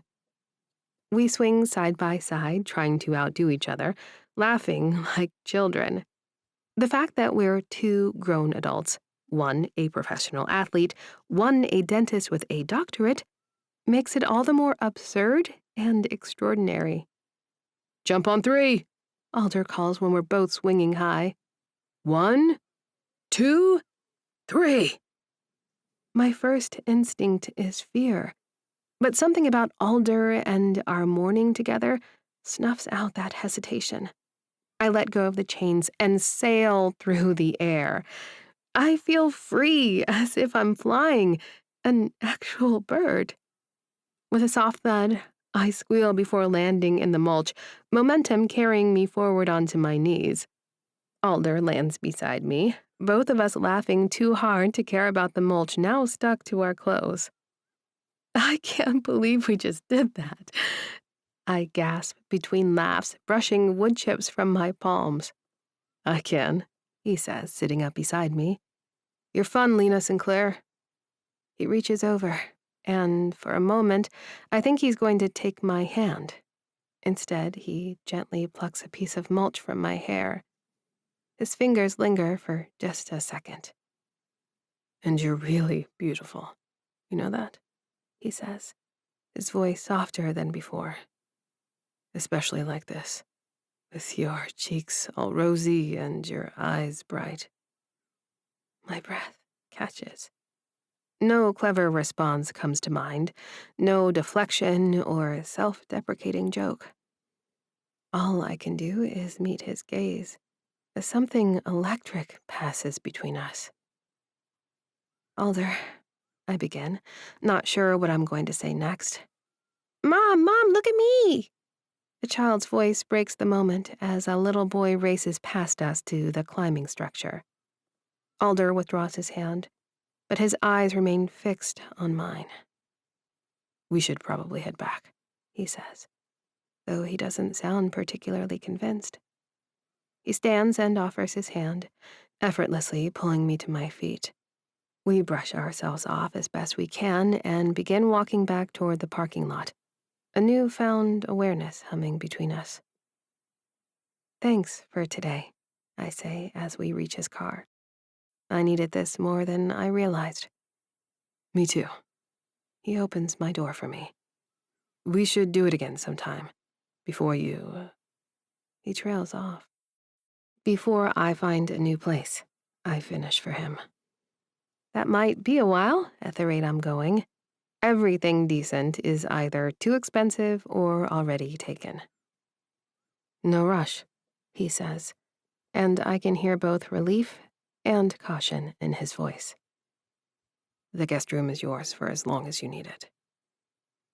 As we drive back to the city, windows down and music playing, I find myself relaxing into the moment, letting go of the constant fretting about the future.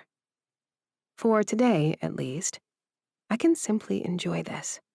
The warm breeze, the music, the comfortable presence of the man beside me. Maybe just for this weekend, I can stop overthinking everything and simply enjoy this strange, unexpected connection we've found. Chapter 20.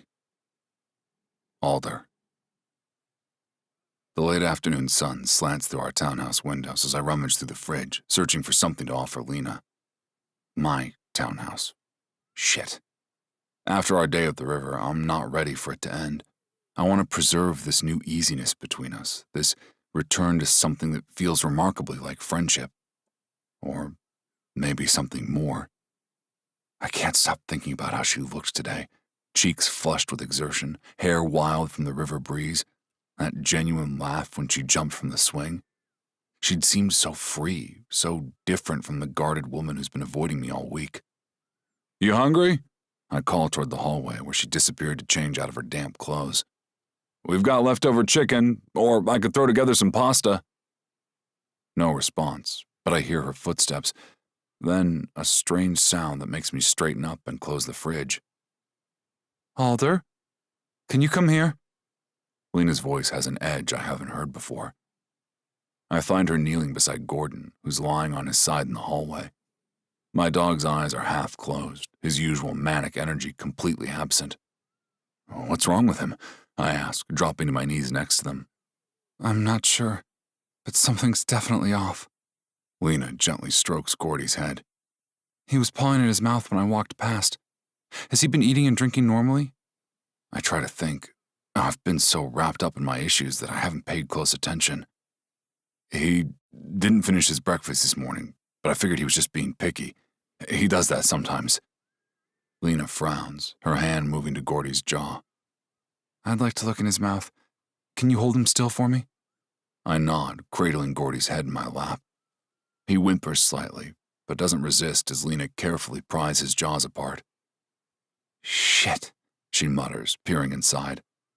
"Alder, his gums are severely swollen. There's..." She shifts position to get a better look. "I think there's an abscess on the left side of his back. It's pretty bad." "What does that mean? He just needs antibiotics or something, right?" I try to keep my voice steady, but there's a rising note of panic I can't quite suppress. Lena meets my eyes, her expression grave. "Dental abscesses in dogs can be serious. They can spread the infection to other parts of the body very quickly. We need to get him to an emergency vet. Now." "He's just a smelly dog," I protest weakly. "Everyone always says he's smelly." "Alder." Lena's voice is firm but gentle. "This isn't normal smelly dog stuff. This is a serious infection. Trust me on this. Teeth matter." The certainty in her voice galvanizes me into action. I scoop Gordy into my arms, surprised at how limp he feels, and head for the door. "There's an emergency clinic in Shadyside, about 15 minutes from here." "Give me your keys," Lena says, following close behind. "I'll drive. You sit with him." I hesitate for only a moment before tossing her my keys. We hurry to the car, Gordy making small, pitiful sounds against my chest that twist something deep inside me. "It's okay, buddy," I murmur, sliding into the back seat with him still cradled in my arms. "We're gonna get you fixed up." Lena navigates through early evening traffic with calm efficiency, occasionally glancing over with concern etched on her face. "Keep talking to him," she suggests. "It'll help keep him calm." So I do. I tell Gordy about the birds we saw on the river today, about the swings, about how I'm going to buy him the fancy organic treats once he feels better. My voice catches occasionally, but I keep talking, as much for myself as for him. By the time we pull into the emergency vet clinic's parking lot, my shirt is damp with sweat, Gordy's drool, and my arms ache from holding him. But I refuse to let him go until a vet tech meets us at the door with a gurney. "What happened?" she asks, helping me transfer Gordy onto the small wheeled cart. "Dental abscess," Lena answers before I can speak. "Severe swelling in the lower left quadrant, likely affecting the back molars. He's lethargic and showing signs of pain when touched near the jaw." The tech gives Lena an appraising glance. "Medical background?" "Dentist," Lena says. "Human teeth, but the principles are similar." "Got it." The tech nods and begins wheeling Gordy through a set of double doors. "The doctor will examine him. You can wait in the reception area, and someone will come out to collect your information." "Can't I go with him?" The words burst out of me, desperate and raw. "I'm sorry, sir. Hospital protocol. We'll update you as soon as possible." I stand frozen, watching the doors swing shut behind Gordy, my arms suddenly aching with emptiness. Lena's hand finds my elbow, gently guiding me toward the waiting area. "He's in good hands," she says softly. "Come on, let's get the paperwork started." I nod silently, allowing her to lead me to the reception desk. Lena mutters under her breath about the cost, but I will pay any amount for that mutt to be healthy. He's been my rock through some tough shit. I throw my credit card on the counter. The next 30 minutes pass in a blur of forms and pet insurance questions. I sign whatever's put in front of me, grateful that Lena seems to know what information they need when my brain simply won't cooperate. The waiting room is quiet, with just an elderly couple holding a cat carrier and a woman scrolling through her phone while her small dog sleeps at her feet. I slump into an uncomfortable plastic chair, elbows resting on my knees, staring at the industrial carpeting. What if... I begin, but can't bring myself to finish the thought. Lena sits next to me, close enough that our shoulders touch. Don't go there, she says. One step at a time. I nod, trying to focus on her steady presence rather than the swirling fears in my head. But as the minutes tick by, it becomes harder to maintain my composure. Needing a distraction, I pull out my phone and see a text from Gunnar. Tomorrow's the best day ever. I'm so pumped, guys. Reality crashes in on me all at once. Gunnar's wedding. Tomorrow. How could I have forgotten? Fuck, I mutter, dropping my phone onto my lap. Gunnar's getting married tomorrow. I know, Lena says. We'll make it. Gordy will be okay, and we'll make it to the wedding. Before I can respond, the elderly couple across from us starts whispering and pointing. The woman nudges her husband and gestures toward me with poorly concealed excitement. Not now. Please, not now. I tug at my hair, wishing I'd shoved a hat on my head, wishing for one moment that I possessed a forgettable face. Lena shifts slightly, angling her body to block their view of me. Do you want some water? She asks loudly enough for them to hear. I saw a vending machine down the hall. No, My voice breaks embarrassingly. I'm okay. She reaches for my hand, interlacing our fingers in a gesture that feels both casual and intimate. He's going to be fine, she says, and I realize she's still performing for our audience, giving me the cover of a private moment.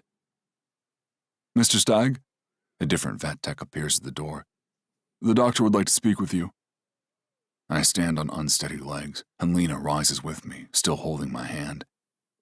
The tech leads us to a small consultation room where a middle-aged Asian woman in scrubs waits with Gordy's chart in her hands.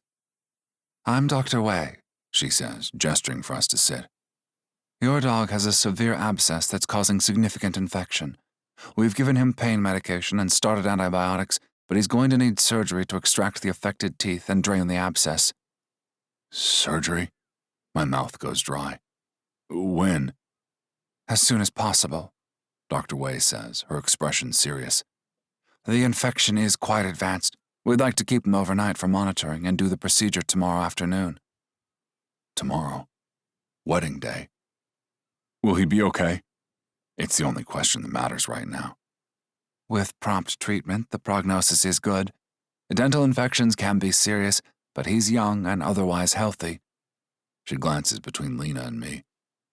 The surgery should take about 2 hours, and then he'll need to recover here for at least 4 to 6 hours afterward. You could likely take him home tomorrow evening, but he'll need careful monitoring and medication for several days. I nod, trying to absorb the information through the fog of panic. Whatever he needs, just fix him. Dr. Wei's expression softens. We'll take good care of him, Mr. Stag. The receptionist can go over the costs and paperwork with you. I tug on my hair. Can I stay here overnight with him? This feels really shitty, sorry. Lena pats my hand and looks at Dr. Wei, whose lips are pressed in a tight line. Dr. Wei, I'm a trauma dentist and have experience with injected medications and monitoring vital signs. Do you think we could take Gordon home to wait for his surgery call? The vet taps her hands on the table, sighs, and pulls out a notepad. We're pretty full here, so I'm going to say yes. Here is the recommended antibiotic and pain medication schedule. She scribbles some notes that all seem like gibberish to me, but Lena knows what's happening. She meets my eye and says, I promise, Alder, we can handle this back home. When Dr. Wei leaves in a rush, I'm left staring blankly at the wall.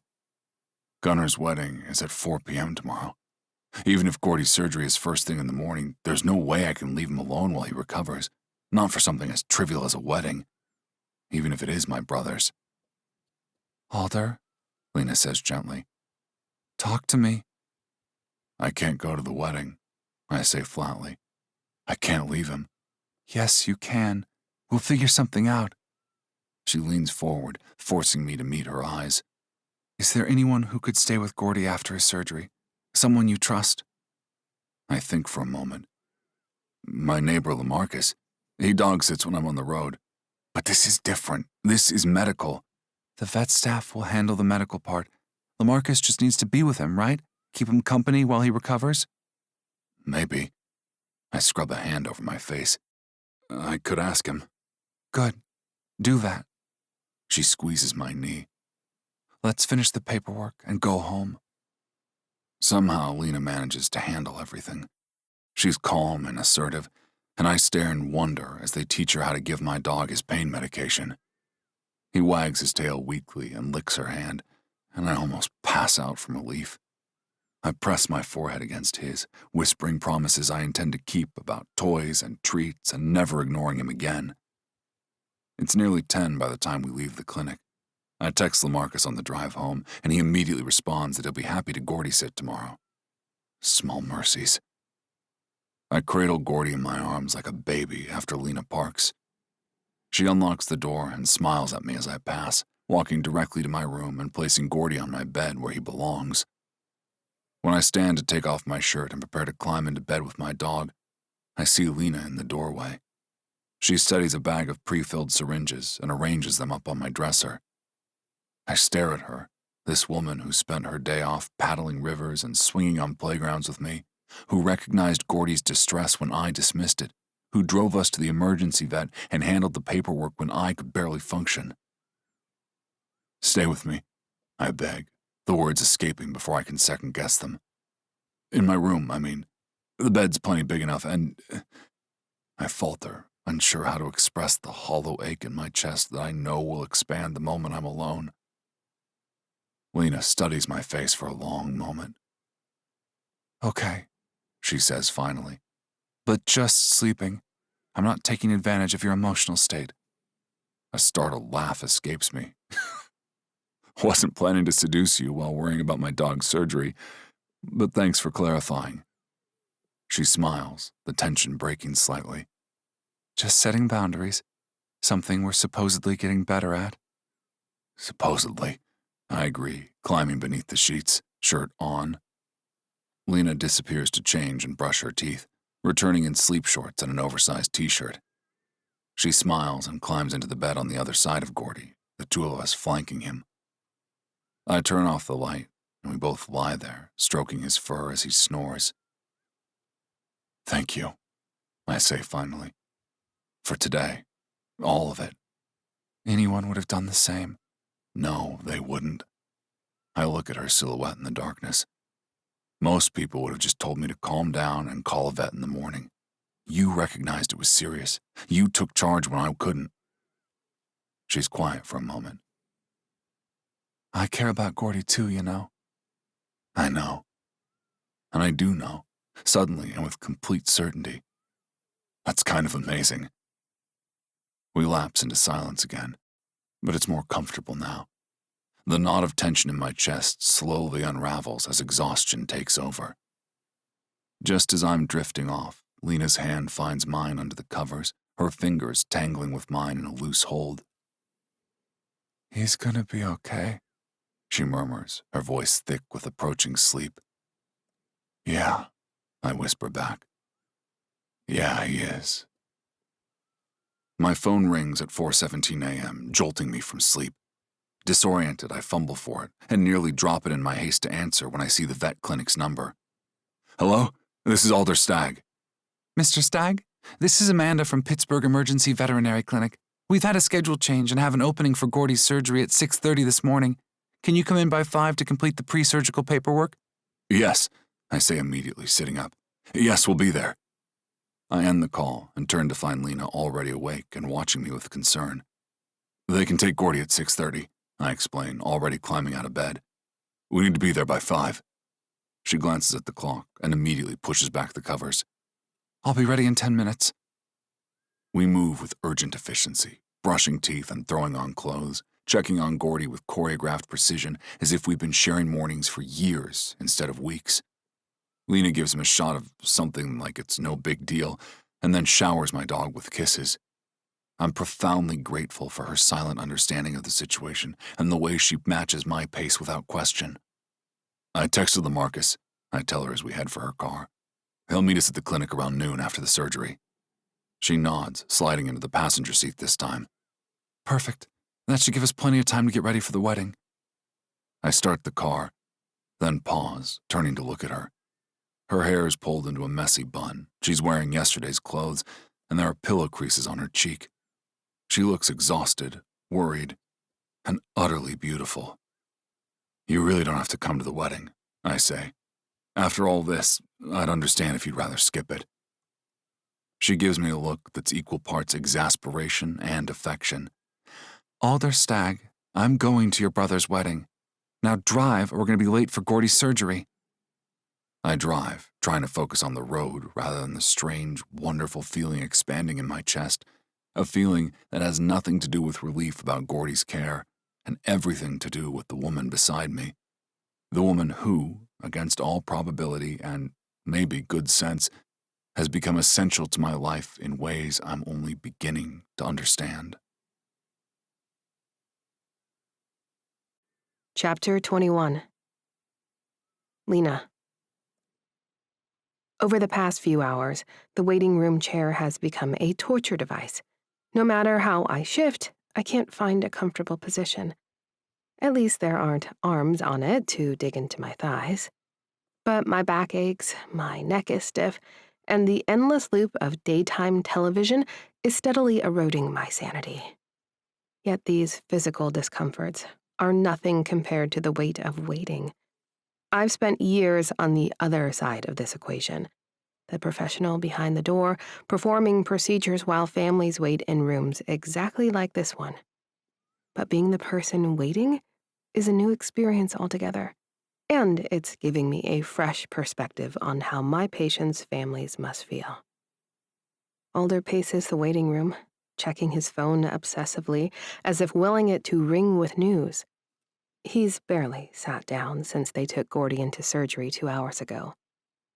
I watch him move, the coiled tension in his shoulders, the way he periodically runs both hands through his hair until it stands at alarming angles.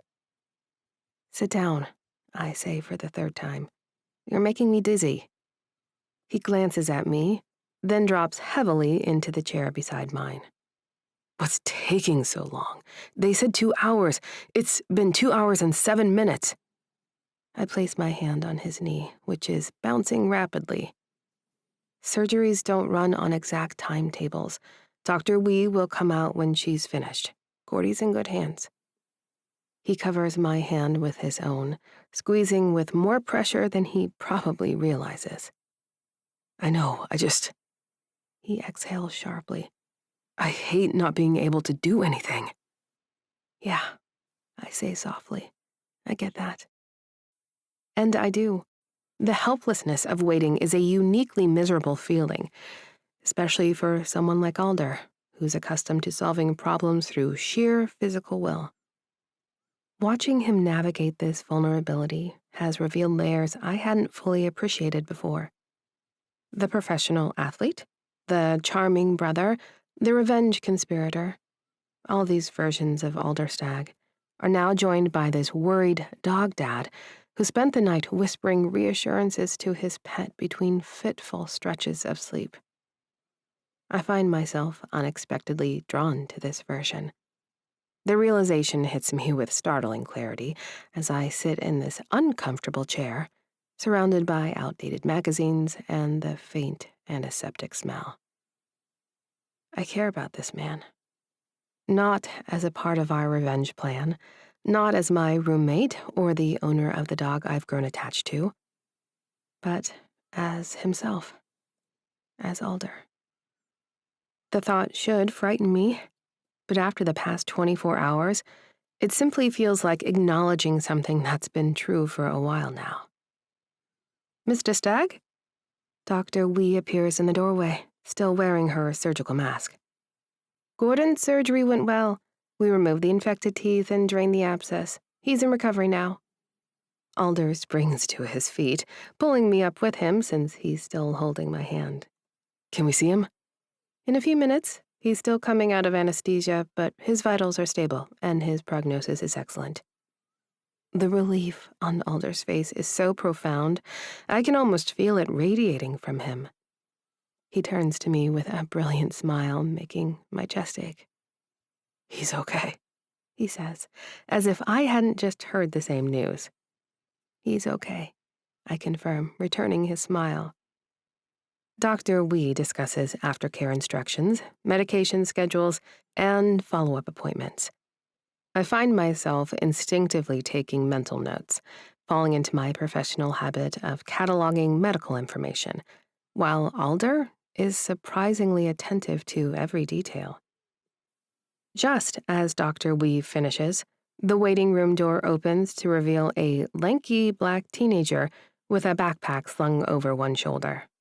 What's good, Stag? How's my man Gordy? LaMarcus. Alder's relief is palpable as he clasps the boy's hand in a complicated handshake. Thanks for coming. Gordy just got out of surgery. He's going to be fine. That's what's up. LaMarcus nods, then turns curious eyes to me. You must be the dentist. My ma said you moved in. I feel the heat creep into my cheeks. Lena Sinclair, nice to meet you. LaMarcus Washington, dog whisperer. He grins, revealing a set of perfectly aligned teeth. Braces, he explains, catching my professional assessment. I can tell, I say. Beautiful occlusion. LaMarcus laughs. Yo, Stag, she really is a dentist. I thought maybe that was some kind of code. Alder rolls his eyes. Why would I need a code for her profession? I don't know, man. You hockey dudes are weird. While we wait to see Gordy, Alder goes over the plan with LaMarcus, who listens with surprising attentiveness for a college-aged kid. I observe their easy rapport, the way LaMarcus teases Alder without hesitation, and the obvious affection beneath their banter. So, I'll stay here with G-Man till he's released, and then drive him home in your Escalade, LaMarcus says, ticking points off on his fingers. You two go to the wedding, get your fancy on, and I'll text updates so you don't stress the whole time. Message me Gordy pics every hour, Alder says seriously, and LaMarcus snorts. Every hour? Nah, that's excessive. How about every 20 minutes? They burst into laughter, and I smile despite my exhaustion. There's something deeply endearing about seeing this side of Alder, the one who inspires such loyalty from his young neighbor, who worries about his rescue dog, and who notices when I'm uncomfortable at parties or self-conscious about fitting into a kayak. When they finally walk us back to see Gordy, groggy, with a cone of shame and stitches in his gum, Alder kneels beside the crate, whispering to him through the grate. The tenderness in his expression makes my throat tight. For just a moment, I allow myself to indulge in the dangerous thought that Alder Stag might be someone I could actually fall for, if circumstances were different. If we weren't conspiring for revenge on our exes. If he weren't technically my patient. If I weren't planning to move out. We're going to make it, I say, glancing at the dashboard clock as Alder drives us back to the townhouse in my Honda. Alder clenches his jaw and weaves through traffic with the confident precision of someone who spent a lifetime navigating Pittsburgh's labyrinthine roads. Still, his white knuckles on the steering wheel suggest he's feeling anxious. I feel like no matter what I do today, I'm letting someone down. He doesn't look at me as he says this, swerving onto the 9th Street Bridge and veering toward his townhouse complex. Hey, I try to sound soothing. You are keeping Gordy safe. You responded immediately when you knew something was wrong. And you said your brother's wedding is casual. We'll pound some coffee, throw on our fancy clothes, and zoom back across the river. My words seem to calm him a bit, even as anxiety blooms in my chest at the thought of facing Alder's entire family, plus his teammates and coaches, after our emotionally charged night. As if reading my mind, Alder says, "We should probably keep our hands to ourselves at the wedding. Uncle Tim will be watching, and he's already suspicious about the fraternization policy." "That won't be a problem," I assure him, staring out the window at passing houses. "Coach and half the team will be there. I'll be on my best professional behavior." "Right." Something in his tone makes me glance over, but his expression is unreadable as he navigates a turn. "Professional." We lapse into silence, the unspoken implications of our conversation hovering between us. What are we, exactly? Roommates who shared a bed last night because of a crisis? Something more complicated that neither of us can define? By the time we arrive at the townhouse, it's nearly 1:30, giving us just over 2 hours before the ceremony. We part awkwardly in the hallway, each heading to separate bathrooms to shower away the hospital smell and exhaustion. "I put fresh towels in the guest bath yesterday," Alder says, running a hand through his hair. "And I peeked at your shampoo brand and stocked up when I was at the store." The fact that he noticed which products I prefer sends a slight tremor through me. "Thanks," I manage, before escaping to the bathroom. Under the hot spray of the shower, I try to sort through the tangle of emotions the past day has created. Concern for Gordy, sympathy for Alder, the strange intimacy of sharing his bed, and the even stranger realization that I slept better next to him than I have in months. The way his hand sought mine in the night, our fingers interlacing like it was the most natural thing in the world. My thoughts slip to the kiss, to the press of his hard length against my soft belly. Nope, I cannot allow myself to go there, especially not today. I emerge from the bathroom wrapped in a towel, padding down the hall to my room with damp hair and racing thoughts. My most immediate concern is what to wear to this wedding. In my hasty packing when leaving Brad's apartment, I didn't exactly prioritize dressy clothes. I rifle through my drawers, growing increasingly frustrated as I discard option after option. Too casual, too professional, too summary, too worn. Underlying it all is the familiar anxiety. Will I look too out of place among all these athletes and their conventionally attractive partners? Will people wonder what Alder is doing with someone who looks like me? Brad's voice slithers into my mind. "All anyone has to do is look at you and realize why I strayed." I push the thought away fiercely.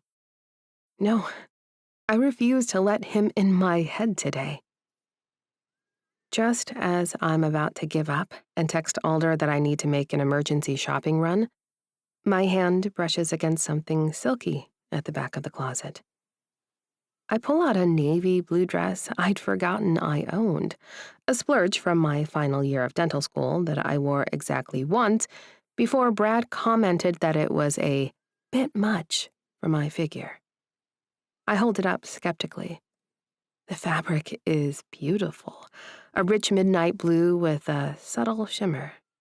The neckline is more daring than I usually go for, and the cut is designed to emphasize curves rather than minimize them.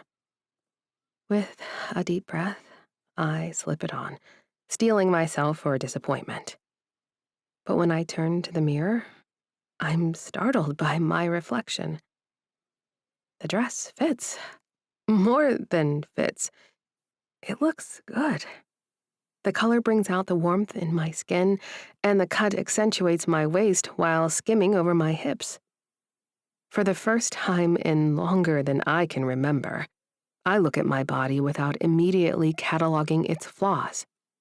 Instead, I see strength in my arms that paddled a kayak yesterday, compassion in my hands that helped comfort Gordy, and confidence in the set of my shoulders after navigating a crisis with calm professionalism. I slide the dress back off so I can lotion up. I blow dry my hair into loose waves, apply makeup with more care than usual, and locate the low heels I'd tossed into my suitcase as an afterthought. The woman in the mirror looks like me, but somehow more confident, more present, more alive. Looking at this version of myself, I can almost believe what Alder said on the riverbank yesterday. You're really beautiful, you know that? The dress is laid out on the bed as I finish my makeup in my underwear and bra, still debating whether I'm truly brave enough to wear something so fitted to mingle with Alder's family and my colleagues. I lean toward the mirror, applying mascara with careful precision, when I hear the door open behind me. Lena, have you seen my... Alder's voice cuts off abruptly. I freeze, the mascara wand still raised, and meet his eyes in the mirror. He stands motionless in the doorway, one hand still resting on the knob. His gaze travels slowly from my face down to my lace-trimmed bra, over the curve of my waist, lingering on my hips in the matching navy underwear, and then down my bare legs. I should say something, move, cover myself, react in any way at all. But the look on his face has paralyzed me. A raw, unguarded hunger that sends heat cascading through my body. When his eyes finally return to mine, their intensity steals my breath. There's no artifice in his face, no calculation, just pure, honest desire. Lena, he says, his voice rough and low. You're so fucking sexy. Chapter 22. Alder. I stand frozen in the doorway, the words still hanging in the air between us. You're so fucking sexy. Did I really say that out loud? Lena stares at me through the mirror, mascara wand suspended midair, her eyes wide. Neither of us moves. Neither of us speaks. My gaze travels over her again, helplessly drawn to the curve of her waist, the soft swell of her breasts in that lace bra, the matching panties hugging her rounded hips. Blood rushes to my ears, and I know I should apologize, back out of the room and close the door. But my feet won't move, and my mouth has apparently lost all connection to my brain. I finally manage, my voice rough. I should have knocked. Lena slowly lowers the mascara wand, carefully setting it on the vanity. She doesn't grab a towel or try to cover herself. Instead, she turns to face me directly, and the motion sends a jolt of heat straight through my core. Yes, she says, her voice steadier than I would have expected. Our eyes lock, and something electric passes between us. I'm acutely aware of my racing pulse, the dryness in my mouth, the way my jeans have suddenly become uncomfortably tight. The silence stretches, taut and charged, until my phone buzzes in my pocket. The sound breaks whatever spell has held us in place, and I fumble to check the message, a photo of Gordy and his cone from Lamarcus with the caption, "Patient resting comfortably. Doc says no twerking for 2 weeks." Under normal circumstances, this would make me laugh. Right now, I can barely process the words on the screen. I'll let you finish getting ready, I say, backing out of the room without ever remembering what I came to ask for in the first place. We should probably leave in 10 minutes.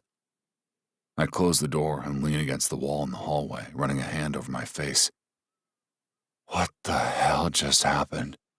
After weeks of careful boundaries and trying my best to protect her while being a friend, I've completely shattered the illusion with one unfiltered comment. The drive to my brother's neighborhood is short, though every minute feels like an eternity. Lena sits beside me in the passenger seat of her car since we left mine with Lamarcus, her dress now covering the body I can't stop thinking about. Her scent fills the car, something light and floral that makes me want to bury my face in her neck. Keep it together, Stag. You look beautiful, I say, keeping my eyes firmly on the road. It's a massive understatement, but it's the most appropriate thing I can manage right now. Thank you. She smoothed a hand over the silky fabric of her dress. You clean up pretty well yourself. I'm wearing a light blue button-down with the sleeves rolled up, dark jeans, and a navy tie that I'm suddenly aware matches her dress almost perfectly. We look like a real couple who coordinated their outfits, which will only fuel the speculation I'm supposedly trying to avoid. Sorry about earlier, I say, unable to let it go. I shouldn't have just walked in like that. It's fine. Her voice is casual, but I catch the slight hitch in her breath. We're roommates. These things happen. Do they? Do roommates usually tell each other they're sexy while staring at them in their underwear, after I previously told her I want to bite her thighs? And now I really want to bite those thighs. I want to pursue this to clear the air, but we're already pulling up to the small parking area near Gunnar and Emerson's place. Above the hum of city traffic, I hear the sounds of laughter and music as I help Lena out of the car. Gunnar and Emerson chose an easy venue, the riverside patio behind their apartment building, decorated with strands of lights and glass bulbs that catch the late afternoon sun. Simple wooden tables dot the grass, laden with comfort food. I spot a fully tricked-out cookie table with a zillion different varieties and a huge ice chest full of milk to go with it. This is lovely, Lena says, taking in the scene. So relaxed. That's Gun and M for you. They care about the marriage, not the wedding. I rest my hand on the small of her back without thinking, then quickly pull away when I remember our agreement to keep our distance today. My thumb tingles where it brushed against the silk of her dress. It's gonna be a long evening.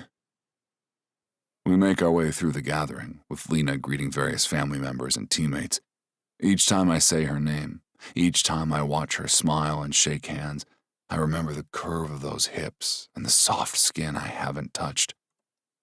Keeping my hands to myself is becoming an exercise in willpower I wasn't prepared for. Uncle Tim nods at us from across the patio, his calculating gaze tracking our movements. Coach Thompson is here as well, raising an eyebrow when he spots us, but offering a small nod of acknowledgement. The fraternization policy hangs over us like a cloud, but it's increasingly difficult to care when Lena looks the way she does tonight. Hey, Stag! Tucker materializes beside us, clapping me on the shoulder. And Dr. Sinclair, looking absolutely stunning. He gives me a knowing wink. You two just missed Gunn's mini meltdown when he couldn't find his bow tie. Is he okay now? I ask, scanning the crowd for my brother. Yeah, he's fine. Odin found it in the bathroom. Tucker's gaze shifts between Lena and me, his smirk widening. You two seem tense. Everything good? Heat creeps up my neck. Is that obvious? Everything's fine. Just been a long day with Gordy's surgery. Right, Gordy. Tucker winks at Lena. How's the patient doing? He's recovering well, she says smoothly. Lamarcus is sending regular updates. She holds up her phone, and they smile at the latest pic with Gordy licking a frozen strawberry. Tucker seems to want to say more, but a small string ensemble begins to tune up, signaling the ceremony is about to start. We make our way to the seats facing the river, where Gunnar already stands, looking nervous but happy in jeans and a blue bow tie. I find myself stealing glances at Lena as we sit side by side. The sunlight catches the golden undertones in her skin, making her practically glow. The neckline of her dress reveals a tempting expanse of collarbone and the gentle swell of her cleavage. I force my gaze forward, focusing on my brother instead. The music changes, and everyone turns to see Emerson appear from the apartment building. She's radiant in flowing blue silk that clings to her curves, her dark curls crowned with wildflowers. The look on Gunnar's face is one I've never seen before. Pure, undiluted joy and certainty. Something twists in my chest as I watch them. What makes Gunnar so different from me? How is he able to find someone who looks at him the way Emerson does now? someone who chooses him, solely him, without hesitation or qualification. I was there when he first saw her in Vegas. They knew immediately they were forever. Adam never looked at me like that. He kept me hidden, comfortable with the scraps of his attention. And before him, there was a series of relationships that never quite clicked, never felt complete. What's wrong with me that makes me so hard to love? The ceremony is brief, with Gunnar and Emerson exchanging simple vows about choosing each other, fighting for their love, and supporting dreams. When Gunnar turns to the crowd and announces, "That's it, we're married," the kids in the string ensemble hit a slightly off note that somehow makes the moment perfect. I try to shake off my pity party and glance at Lena, finding her eyes shining with unshed tears and a small smile playing on her lips. Without thinking, I reach for her hand, our fingers tangling together on the seat between us. She looks down at our joined hands, then back at me, her smile deepening. For a moment, I allow myself to imagine what it would be like if this were real, if Lena were genuinely my date for this wedding, not my fake girlfriend, my roommate, or my team's dentist, just a woman I was falling for, free from all the complications. The thought is so appealing that it's almost painful. The reception begins immediately after the ceremony, with caterers bringing out additional food to complement the dishes already on the tables. I grab 2 glasses of champagne from passing tray and hand one to Lena. "To marriage," I toast, clinking my glass against hers. "To happiness," she counters, taking a sip. A small drop of champagne lingers on her lower lip, and I have to physically restrain myself from leaning in to taste it. "There you are." Odin approaches us, looking far more relaxed than when I last saw him at family dinner. "So good to see you again, Dr. Sinclair." "Please, call me Lena." She smiles warmly at my oldest brother. "And congratulations on your master's. Tucker told me you're job hunting?" He nods and downs the rest of his champagne. "We can't all work for the Fury, but we can try, right?" Odin laughs and turns to me. "Can I steal you for a minute, eh?" I glance at Lena, who nods. "Go ahead. I want to congratulate the bride anyway." As she walks away, Odin follows my gaze, noting how my eyes track her movements across the patio. Behind him, I notice Tucker checking his phone, frowning, and quickly excuse himself from a conversation with our uncle. He heads toward a quiet corner of the yard, phone pressed to his ear, his posture tense. "She seems great," Odin says casually, pulling my attention back from whatever Tucker's dealing with. "She is," I agree, too quickly. "How are you doing with everything? The Adam situation?"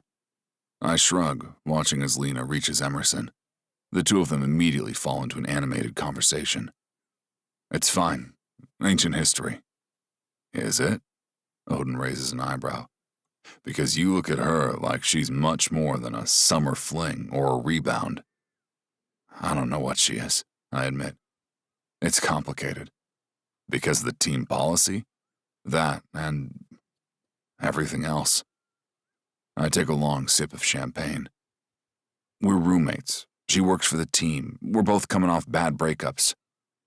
Odin follows my gaze to where Lena is now laughing at something Emerson has said. "You deserve someone who looks at you like that," he says quietly. "Like what? Like you're the only person in the room worth looking at?" He claps me on the shoulder. "Don't overthink it, little brother.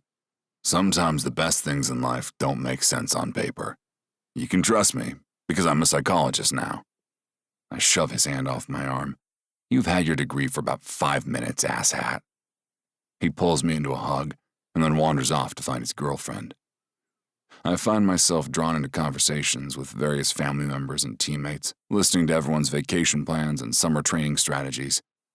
Through it all, I'm hyper-aware of Lena's presence, the way she throws her head back when she laughs, how gracefully she navigates conversations with my family, the slight sway of her generous hips when she walks. As the evening progresses, keeping my hands to myself with each passing hour grows more difficult. All the adrenaline and exhaustion piles up in my system until I'm throbbing with the need to be with Lena. especially when a real band called String Fury takes over from the kids' ensemble, filling the riverside patio with music that demands dancing. Gunnar and Emerson take the floor first, swaying together in their own world. Lena stands at the edge of the makeshift dance floor, watching Dad dip Mom with a small smile. The light strung above catching her hair, giving her an almost ethereal glow. I approach her from behind, close enough to catch the scent of her perfume, but not quite touching. "Dance with me," I say quietly, the words escaping before I can stop them. She turns, surprise flitting across her face. "What happened to keeping our hands to ourselves?" "One dance," I say. "Professional colleagues can dance at a wedding without violating any policies." Her gaze searches mine, then drops to my extended hand. "One dance," she agrees, placing her palm against mine. I lead her onto the dance floor, resting my hand on her waist as hers settles on my shoulder. The contact, even through layers of fabric, sends electricity through me. My hand curves automatically around the swell of her body, like it fucking belongs there, touching her. We begin to move in time with the music, our bodies finding an easy rhythm together. "You're a good dancer," she says, looking surprised. "Hockey players need balance and coordination." I guide her through a gentle turn. "Dad had us in ballet a few off-seasons." She smiles. "It shows." We move together, the space between us gradually shrinking as the song progresses. I'm hyper-conscious of every point of contact, my hand on her waist, her fingers on my shoulder, our clasped hands. The scent of her perfume surrounds me, making it hard to focus on anything but how much I want to pull her closer.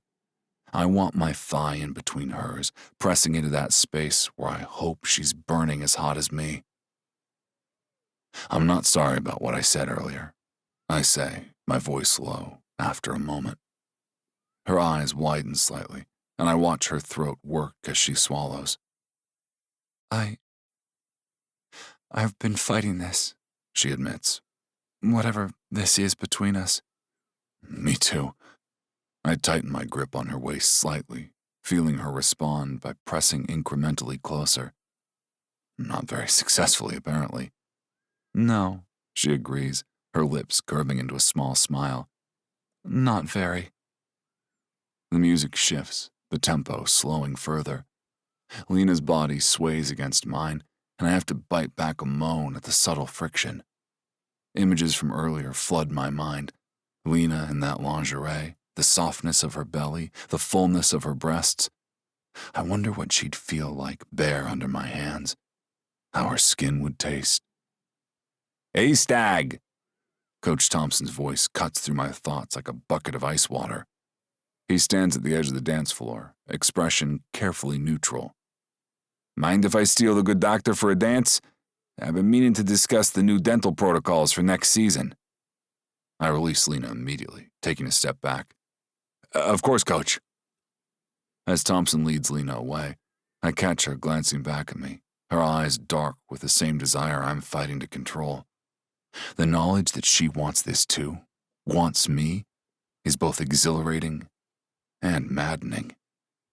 I make my way to the bar, suddenly in desperate need of something more substantial than champagne. The night progresses, a blur of food, music, and conversation, but my attention remains fixed on Lena. After her dance with Coach, she's careful to maintain a respectable distance, but our eyes keep finding each other across the patio. I watch Gunnar and Emerson together, so obviously in love that it's almost painful to witness. They move as a unit, finishing each other's sentences and communicating with glances and small touches. Whatever they have, it's real and solid in a way I've never experienced. But maybe I don't need what they have. Not right now. Maybe what I need, what Lena and I both need, is simpler, more elemental. The realization hits me as I watch her laugh at something Tucker says. We've been overthinking this entire situation. Everyone already thinks we're having a summer fling. Maybe we should stop fighting it and just have one. There is no pressure, no expectations beyond mutual pleasure and comfort.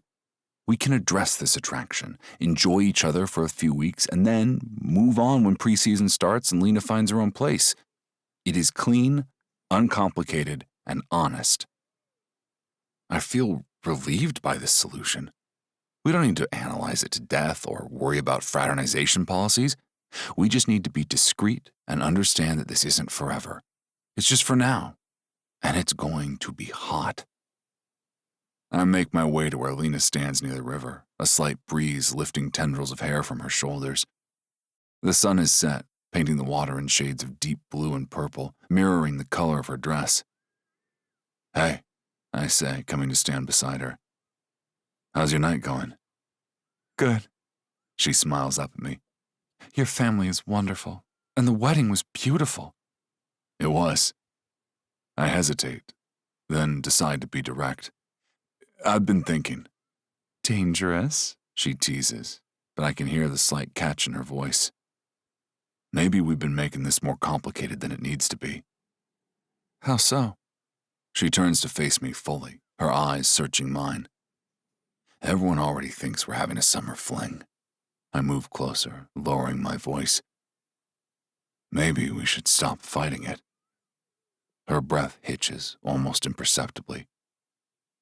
"Alder." "No pressure," I continue quickly. "No expectations, just this." I run a hand lightly down her side, feeling her shiver under my touch. "For as long as it makes sense." Lena's eyes darken, her lips parting slightly. "We'll be discreet." I move closer still, nearly closing the gap between us. It's not like we're planning forever here, just addressing what's already happening. She studies my face, and I can practically see the wheels turning in her mind as she weighs options and considers the consequences. Then, something in her expression shifts, softening. Hope surges through me as she leans in, her lips brushing my ear as she whispers, "Take me home, Alder." Chapter 23. Lena.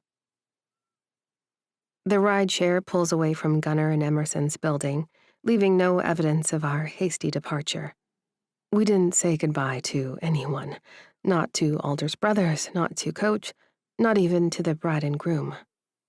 One moment we were standing by the river, Alder's hand trailing down my side as he suggested we stop fighting our attraction, and the next, we were slipping through the crowd and out to the street, his phone already summoning a car since we'd been drinking. The air between us in the backseat crackles. Electric. Alder sits close enough that his thigh presses against mine, the heat of him burning through the thin fabric of my dress. Neither of us speaks. What is there to say when we finally acknowledge what's been building for weeks? I can't bring myself to worry about work right now. Alder's phone buzzes, and he checks it. The blue glow of the screen illuminates his profile. "LaMarcus," he explains, his voice low and rough. "Gordy settled in my room. He had some chicken and took his meds." "That's good," I manage.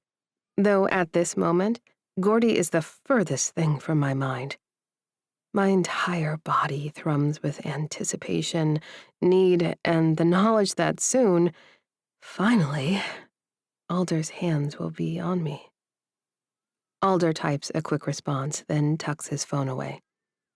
"I told him we're on our way, and to feel free to head home." "Good," I say again, unable to summon more eloquent words. I hope LaMarcus takes the hint and doesn't linger. As much as I appreciate his care for Gordy, I need Alder with a ferocity that surprises me. It's really all I can do right now to keep my hands out of my underwear in the backseat of this car. A small, rational part of my brain tries to remind me of all the complicated reasons. The team's fraternization policy, my desperate fiscal need for this job, and the fact that we're both on the rebound. But that voice is drowned out by the insistent pulse between my legs.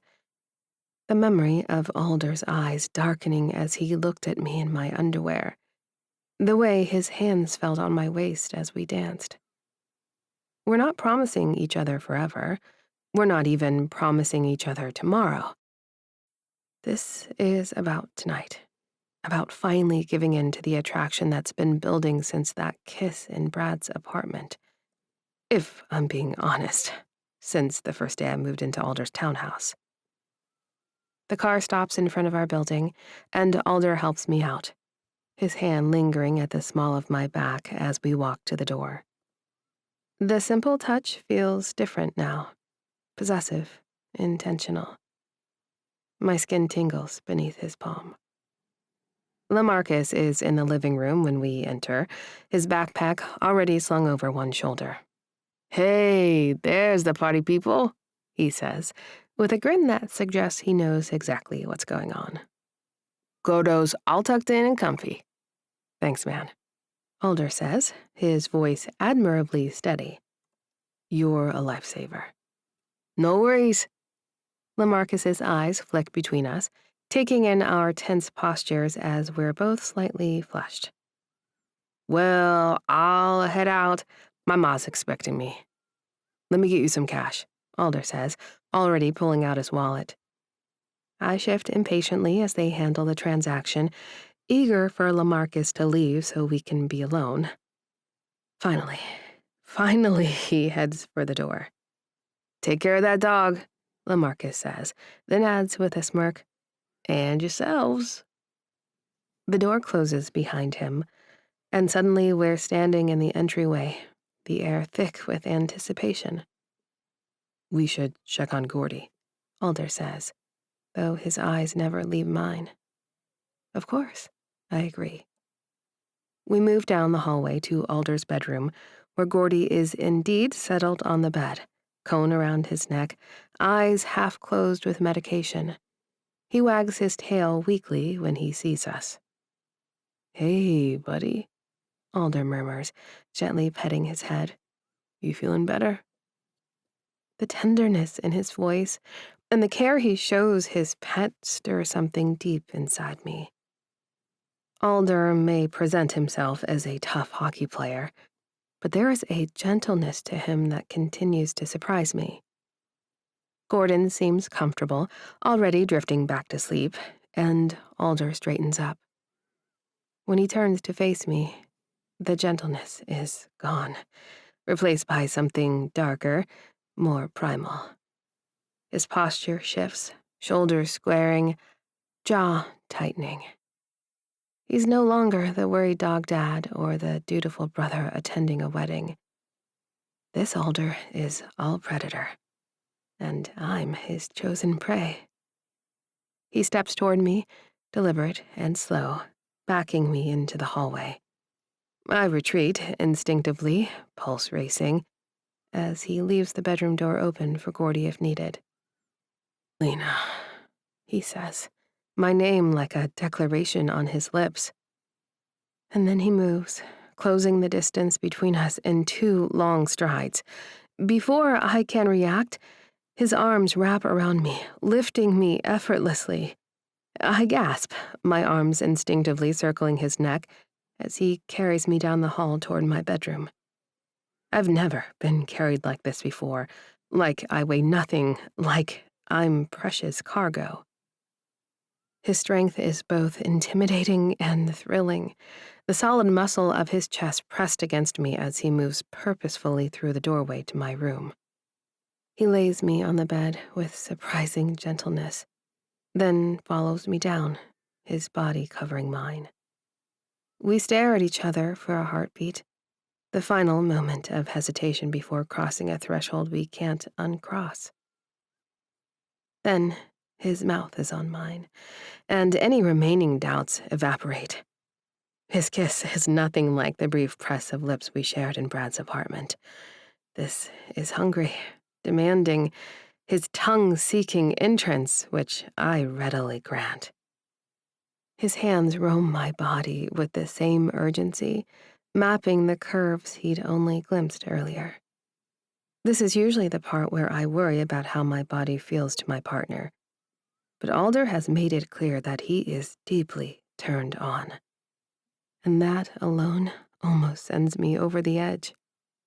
My hands explore the broad planes of his back and the solid strength of his shoulder.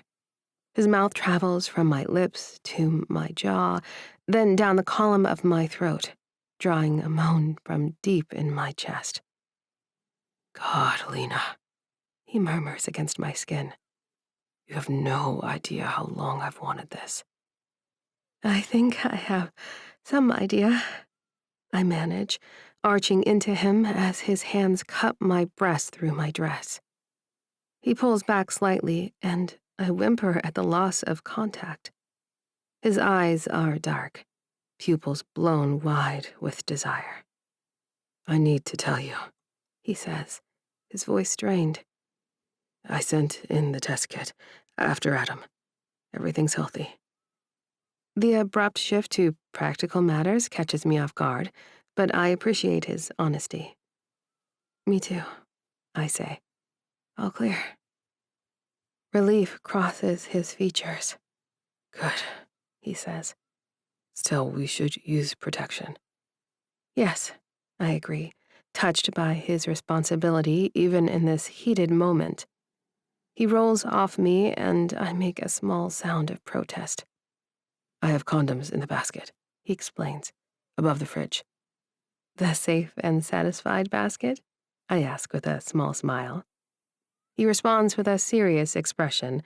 His voice is nearly a growl when he orders, Be naked when I get back. The command in his voice sends a thrill through me. I've never been with someone who speaks to me this way. Not demanding, exactly, but confident, expectant. It's intoxicating. Yes, sir, I reply, the teasing, honorific feeling right on my tongue. He groans, leaning down for one more searing kiss before striding out of the room. The moment he's gone, I sit up, reaching for the zipper of my dress. Chapter 24. Alder. I wake to early morning sunlight filtering through my blinds and a woman's unfamiliar but perfect weight curled against my side. For a moment, I just breathe, taking in the scent of Lena's lotion mingled with the lingering traces of sex and sleep. Gordy is stretched out at our feet, the cones still firmly in place, but his tail thumps gently against the mattress when he notices I'm awake. Lena's head rests on my chest, her brown hair spilling across my skin. One arm is thrown across my stomach, her leg tangled with mine. I love the contrast of her soft skin against my hairy hockey thighs. She looks peaceful in sleep. All the careful composure she maintains during the day softened and melted away. Last night replays in my mind, the heated rush from the wedding to our townhouse, the way she looked spread across her bed waiting for me, the sounds she made when I touched her. I've had my share of hookups, but nothing has ever felt like that. Like finding something I didn't know I'd been missing. Gordy whines softly, drawing my attention. He's squirming in a way that suggests he needs to go outside soon. His energy seems better than yesterday, which is a good sign for his recovery. Beside me, Lena stirs, her eyelashes fluttering against her cheeks before she opens her eyes. For a brief second, confusion crosses her features, then recognition and warmth. "Hi," she says, voice husky with sleep. "Morning," I reply, brushing a strand of hair from her face. "How'd you sleep?" "So well, despite a dog fighting me for space on the mattress." She stretches, her body pressing against mine in ways that immediately reawaken my desire. "How's our patient?" Our patient. I like the sound of that. Seems more energetic this morning. I think he needs to go out, though. As if understanding, Gordy gives another soft whine and walks up to the bed, his cone bumping awkwardly against the headboard. Lena laughs, sitting up and reaching for him. "Careful, buddy. You're gonna hurt yourself." The sheet falls away as she moves, exposing her breasts to the morning light. I'm momentarily distracted by the sight, my mouth going dry. She catches my gaze and smiles, a slow, knowing curve of her lips. See something you like, Stag? Everything, I admit, unfiltered honesty coming easily in the quiet intimacy of the morning. Her cheeks flush prettily, and for a moment, I think we might not be getting out of bed anytime soon. Then Gordy whines again, more insistently. I think someone has different priorities, she says, laughing. We both climb out of bed, finding the minimum clothes needed for decency. Sweatpants for me, one of my t-shirts and her underwear for her.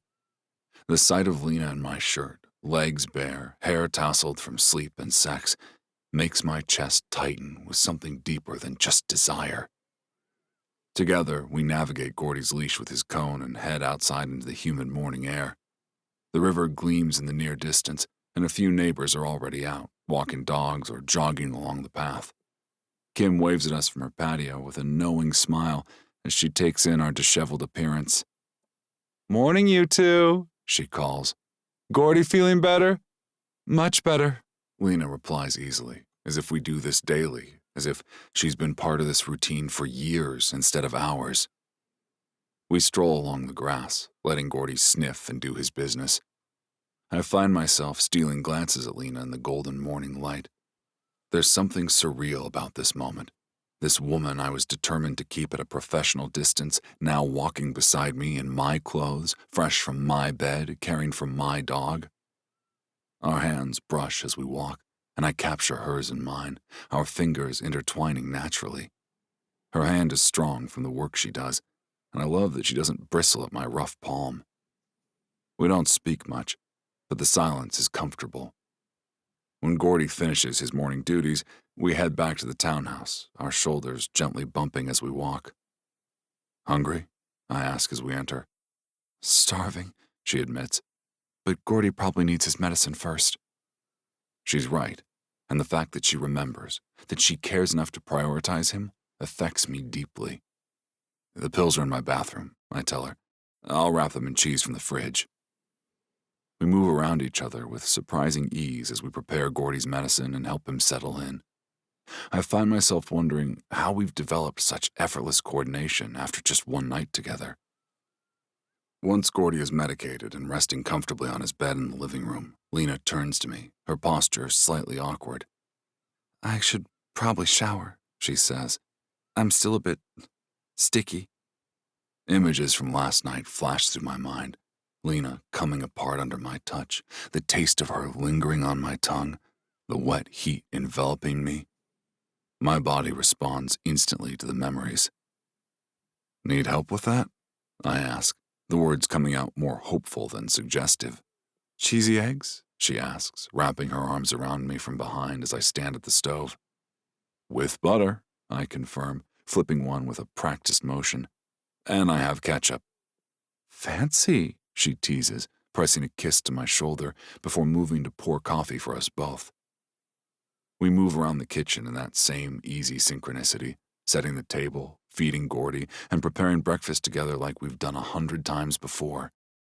I can't remember the last time I felt this comfortable with someone, certainly never with Adam, who always maintained a certain careful distance even at his most affectionate.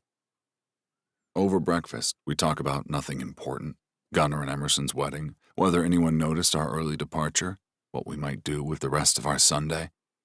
We carefully avoid labeling whatever this is between us, though the summer fling designation feels increasingly inadequate for the warmth spreading through my chest whenever Lena laughs. Gordy eventually joins us at the table, sitting hopefully at Lena's feet. She slips him a tiny piece of plain egg, earning a disapproving look from me. What? He gave me the eyes, she defends. I'm only human. He's a master manipulator, I tell her seriously. Don't fall for it. Too late, she says, smiling down at my dog with such affection that my heart constricts. The doorbell rings, disrupting the moment. I glance at the clock. Barely past 10 on a Sunday morning. Who the hell is visiting now? I'll get it, I sigh, pushing back from the table. When I open the door, Brian stands on my doorstep, impeccably dressed despite the hour, a tablet in one hand and coffee in the other. His expression is grim. "Morning," I say warily. "What brings you here at the crack of dawn on a Sunday?" "We have a situation." He walks past me without waiting for an invitation, his usual composure noticeably rattled. He stops abruptly when he sees Lena in my clothes at the table, her hair still damp from our shower. "Dr. Sinclair?" he says after a beat, his professional mask sliding into place. "Actually, this concerns you too." Lena and I exchange confused glances as Brian places his tablet on the kitchen counter and opens a website. "Adam's been busy." He turns the screen toward us, revealing a sports blog with the headline, "Fury's defenseman's bisexual phase over? Sources close to X suggest identity was career move."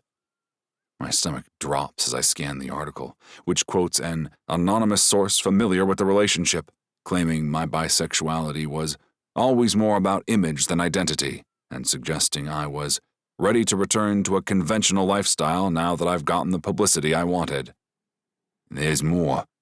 Brian swipes to another site, this one featuring screenshots from social media. LGBTQ hockey fans expressed disappointment, questioning whether I was ever really part of their community. One post from a popular queer hockey account reads, "Tough to see at Alder Stag abandon the community that supported him, proving bisexuality stereotypes right. Hashtag just a phase." What the hell? I grip the counter, anger rising. "This is Adam's work," Brian finishes for me. "His fingerprints are all over it. Not sure what you did to piss him off, but it's becoming a liability." Lena has moved next to me, reading over my shoulder. Her face is flushed with indignation. "This is disgusting. How can he weaponize someone's identity like this?" "Because he's a professional manipulator who knows exactly which buttons to push?" Brian takes a sip of his coffee. "And because you two gave him the ammunition."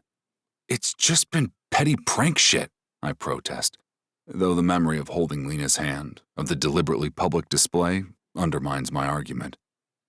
"And now Adam's making sure everyone sees it as you rejecting your queer identity." Brian pulls up another article. "The bi-erasure narrative is getting traction. This morning, his firm released a statement about supporting authentic representation in sports. That's basically a thinly veiled shot at you." I sink into a chair, the weight of this attack hitting me fully. It's one thing to be humiliated publicly by Adam's cheating, but to have my identity questioned? To be painted as someone who used the LGBTQ community for publicity? That cuts deeper than I would have expected. "How do we respond?" Lena asks, her hand finding my shoulder, a gesture of support that would feel comforting if it weren't also part of what Adam is using against me. "Carefully." Brian sets down his tablet. "Adam's strategy is obvious. He's redirecting the narrative, making himself the wounded party defending the community against your opportunism. It's classic deflection. But it's complete bullshit," I say, my voice rising. "Being with Lena doesn't make me less bisexual. That's the whole point of bisexuality." Brian sighs.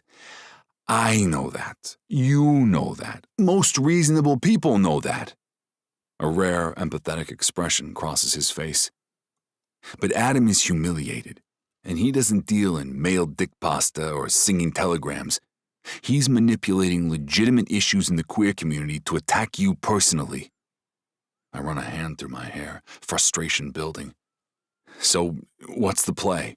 "First, we need to be strategic about your public appearances." Brian glances meaningfully between Lena and me. "The Black and Gold Charity Gala is in 2 weeks. Adam's firm is handling the PR, which means he'll be there, working the room, watching for any opportunity to reinforce his narrative." "You want me to, what, pretend I'm not with Lena?" The words come out before I fully process them, and I feel her stiffen beside me. "We're not together, Alder," she says quietly. Her words slice at my soul. Brian watches this exchange with shrewd eyes. "What you do privately is your business. However, professionally, you need to maintain appropriate boundaries at public events like the gala, where the entire organization will be present. Not just because of the fraternization policy, but because Adam is actively weaponizing your relationship, or whatever this is, against both of you." Lena nods slowly. "He's right. I can't afford to lose my job, and you can't afford to be demonized like this. So, we just let him win? I ask, hating how defeated I sound. No, Brian says firmly. We respond on our terms. I've already contacted Outsports about an interview where you can address these accusations directly. We highlight your continued commitment to LGBTQ advocacy while emphasizing that bisexuality isn't a phase and doesn't disappear when you date someone of any gender. He turns to Lena. And Dr. Sinclair, I'm afraid this puts you in an awkward position. Any public association with Alder right now will be twisted to fuel this narrative. I watch her face as she processes this, the professional mask I've come to recognize sliding into place. I understand, she says. I've been meaning to look more seriously for my own apartment anyway. This seems like the right time to prioritize that. Her words hit me like a body check, even though I should have expected them. You don't have to leave immediately, I say quickly. The apartment hunt was going terribly, remember? I know, but I need to make it a priority, not just half-heartedly looking at listings. She sighs. I need this job, Alder. I can't risk losing it because of this situation. Brian watches our exchange with sympathy, which surprises me. For what it's worth, I'd be happy for you two in another timeline. But right now, we need to be strategic. I'll send you the Outsports questions later today, he continues, standing to leave. And Alder, no more public appearances with Dr. Sinclair until we get this under control. Adam's looking for any angle to undermine you. After Brian leaves, Lena and I sit in painful silence. Gordy whines from his bed, sensing the tension. I'm sorry, I finally say. I didn't think Adam would go this far. It's not your fault, she replies, moving to check on Gordy. He's playing dirty. That's on him, not you. As I watch her gently care for my dog, her hands sure despite our difficult conversation, I'm struck by how quickly she's become essential to my life. The thought of her leaving, of going back to being just colleagues who nod politely in hallways, is like a physical ache. I'll help you look for apartments, I offer, moving to join her beside Gordy, who licks my hand. Maybe there's something in this neighborhood that would work for your budget. She smiles, but it doesn't reach her eyes. Thank you. That would be helpful. We sit silently for a moment, both petting Gordy, our hands occasionally brushing. Each touch feels precious now, knowing they're numbered. This doesn't change anything about how I feel, I say quietly. About last night. About you. She meets my eyes, vulnerability and regret mingling in her expression. I know, but sometimes feelings aren't enough, are they? I don't have an answer for that, because she's right. In the real world, our world of professional sports, public scrutiny, and manipulative exes, sometimes what we want takes a back seat to what's necessary. Our hands touch again as we both stroke Gordy's fur, and neither of us pulls away. It's a small rebellion, but it's all we have right now. Chapter 25. Lena. My fingers hover over the keyboard, and the same apartment listing I've been staring at for 10 minutes is still open on my screen. The rent is too high, the location is too far from work, and judging by the carefully cropped photos, the bathroom probably hasn't been updated since the 1970s. I close the tab with a sigh and lean back in my office chair. After yesterday's conversation with Alder and Brian's blunt assessment of our situation, my apartment search has taken on new urgency and produced even more stressful results. No more half-hearted browsing. I need to find my own place, soon. Maybe I need to look at the suburbs. The thought squeezes my heart as I consider how much further that would put me from Alder and, truly, his entire family. A knock at my door interrupts my thoughts. I quickly switch to the dental records I should be reviewing and call. Come in. Coach Thompson enters, his imposing figure filling the doorway. Dr. Sinclair, got a minute? Of course. I straighten in my chair, fighting the irrational fear that he somehow knows I was apartment hunting instead of working. What can I do for you? He settles into the chair across from my desk, his expression unreadable. Just checking in on mouthguard progress. I'm hearing that some of the guys are refusing to wear them. I nod. Yeah, and I swear I advise them otherwise. They insist some nonsense about rites of passage. Thompson groans. I really had hoped that mindset would change from my day in the game. We really don't need to be fishing teeth from inside the Zamboni. He shakes his head, then fixes me with a direct look. And how are you settling in with the team? Any concerns I should be aware of? The careful emphasis makes my stomach clench. Is this another warning about the fraternization policy? Everything's going smoothly, I say, keeping my voice professional. The equipment is excellent, and everyone's been very welcoming. He studies me for a moment, then nods. Glad to hear it. You've been a good addition to the staff, Dr. Sinclair. I'd hate to see anything interfere with that. There's a strong pool of trauma dentists in this city. The message couldn't be clearer. Don't mess this up. I appreciate that, Coach. I manage a smile. I value this position very much. I know you do. He stands, straightening his furry polo shirt. By the way, the Black and Gold Gala is coming up. Important event for the organization. All team leadership are expected to attend. The donors genuinely like talking to our dentist at these shindigs, war stories and whatnot. I'll be there, I assure him. Good. Keep up the good work. With a final pointed look, he leaves, closing the door behind him. I bite back a groan. If I needed further confirmation that my relationship with Alder is under scrutiny, that was it.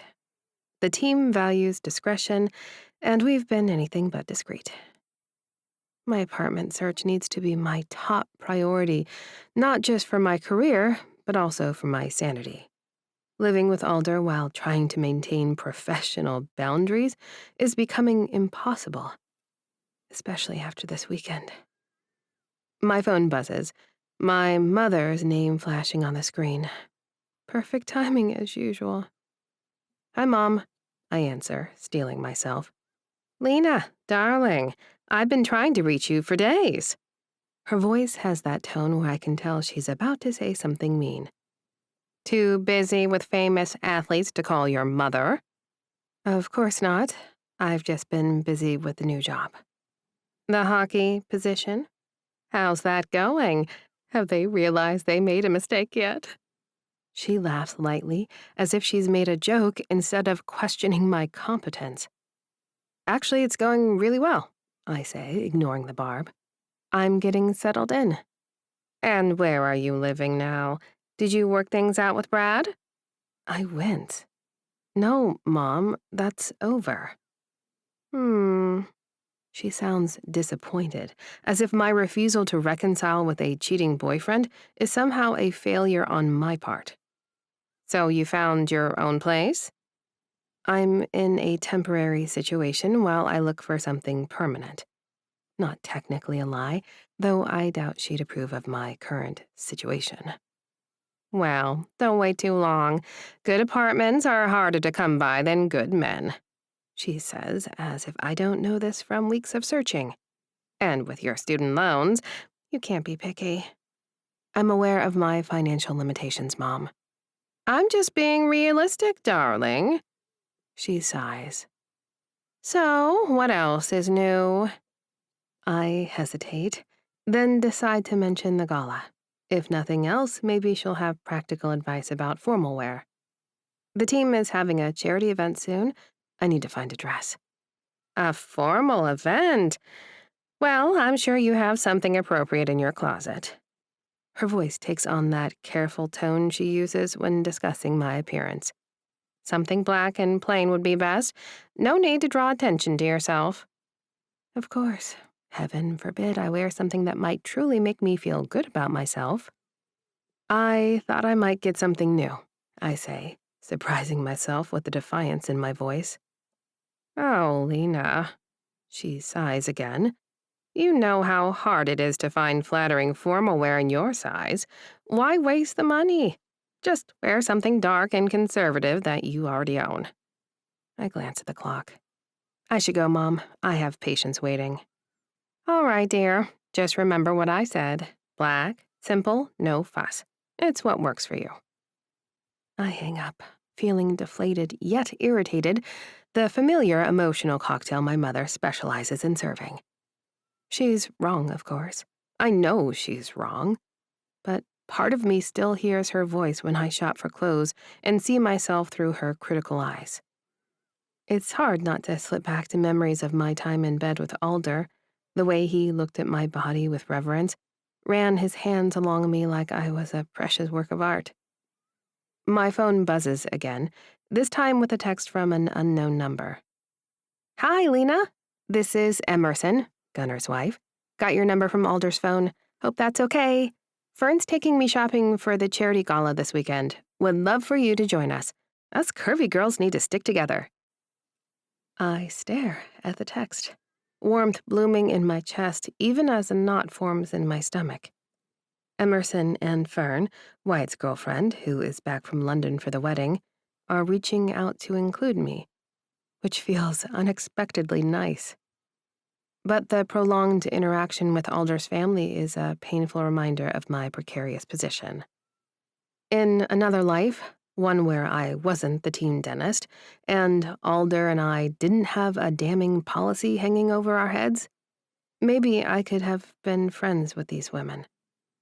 Perhaps I could have truly been part of the Stag circle, joining them for dinners and holiday celebrations.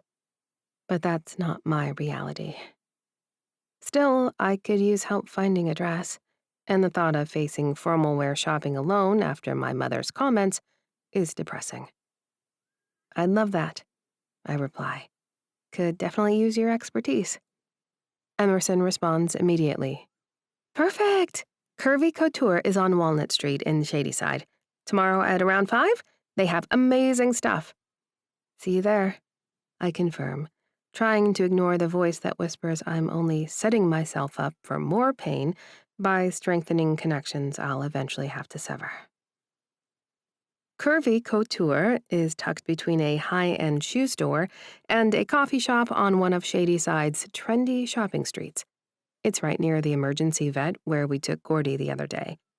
But I try not to think about those intimate moments where Alder was so vulnerable, and I loved being someone he could lean on.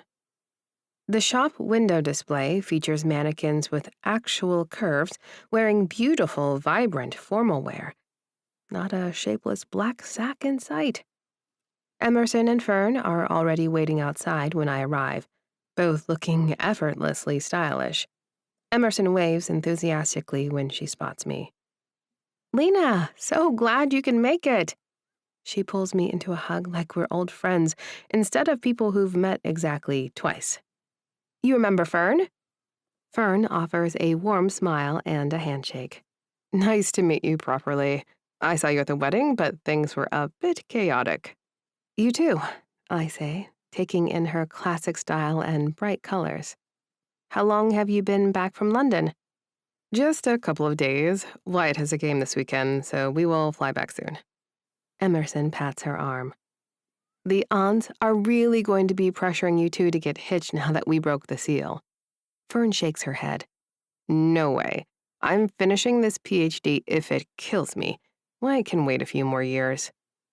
There's an easy camaraderie between them that makes me both envious and comfortable. They effortlessly include me in their banter as we enter the boutique, a cheerful bell announcing our arrival.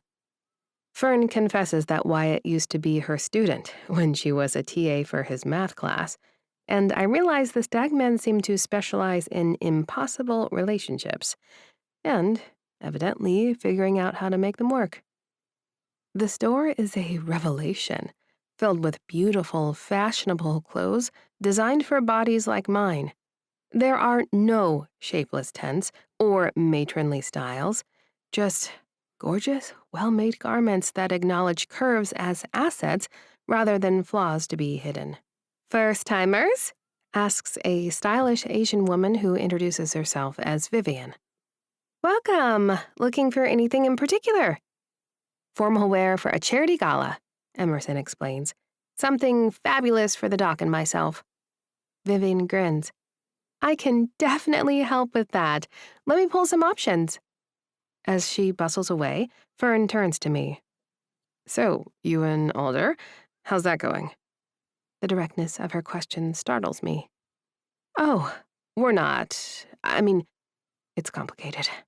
It always is with the Stags, Emerson says knowingly. She turns to Fern. Lena fixed Tucker's tooth and promised Gunny she'd prevent him from losing any. That seems like a big promise, Fern suggests. I grin. I believe what I said was that I would do my best to take care of his teeth. The conversation momentarily distracts me from any distress about my life choices. Before Emerson can respond, Vivian returns with an armful of dresses. Let's start with these. The fitting rooms are in the back. The next hour passes in a whirl of fabric and zippers. Emerson and Fern are brutally honest, yet encouraging critics, nixing a teal gown that makes me look like a mermaid having an identity crisis, and enthusiastically approving a deep burgundy that makes your boobs look phenomenal. Despite my inner turmoil regarding Alder, I find myself enjoying their company. They're funny and kind, sharing stories about navigating stag family dynamics and offering insider tips for the gala.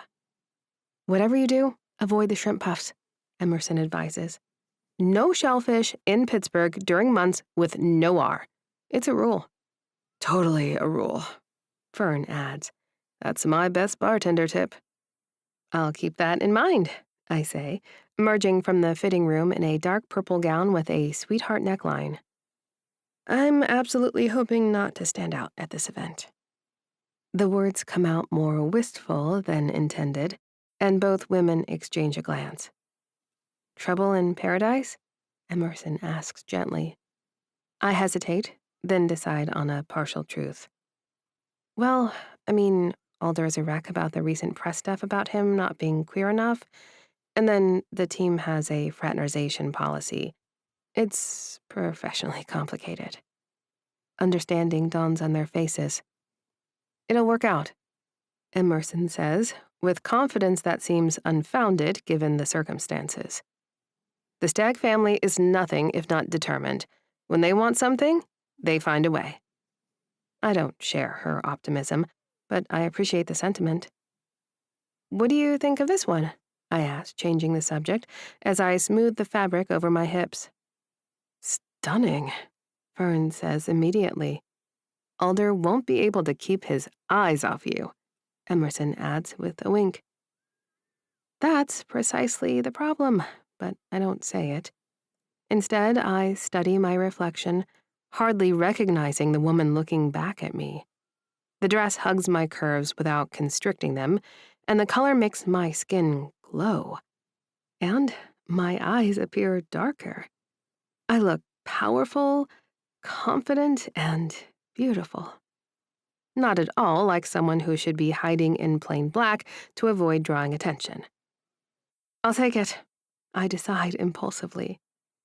The price tag makes me wince, more than I've ever spent on a single item of clothing. But after a lifetime of settling for whatever fit rather than what I actually wanted, it feels like a declaration, a statement that I deserve beautiful things regardless of my size or relationship status. As we leave the boutique, shopping bags in hand, Emerson links her arm through mine. This was fun. We should do it more often. Definitely, Fern agrees. Come to London and hang with me there. I smile, not correcting their assumption that I'll be a part of these future plans, letting myself enjoy the fantasy for just a little longer. Ooh, look at that, Fern says suddenly, pointing across the street. For rent. I follow her gaze to a small sign in the window of a brick building. The location is nice. Shadyside is an upscale neighborhood within walking distance of shops and restaurants, though farther from the training facility than ideal. "Are you looking?" Emerson asks, confused. "Yes, actually. My current situation is temporary. That much is true, regardless of how much I wish it weren't." "You should check it out," Fern encourages. "Shady Side's fun. Very grown up."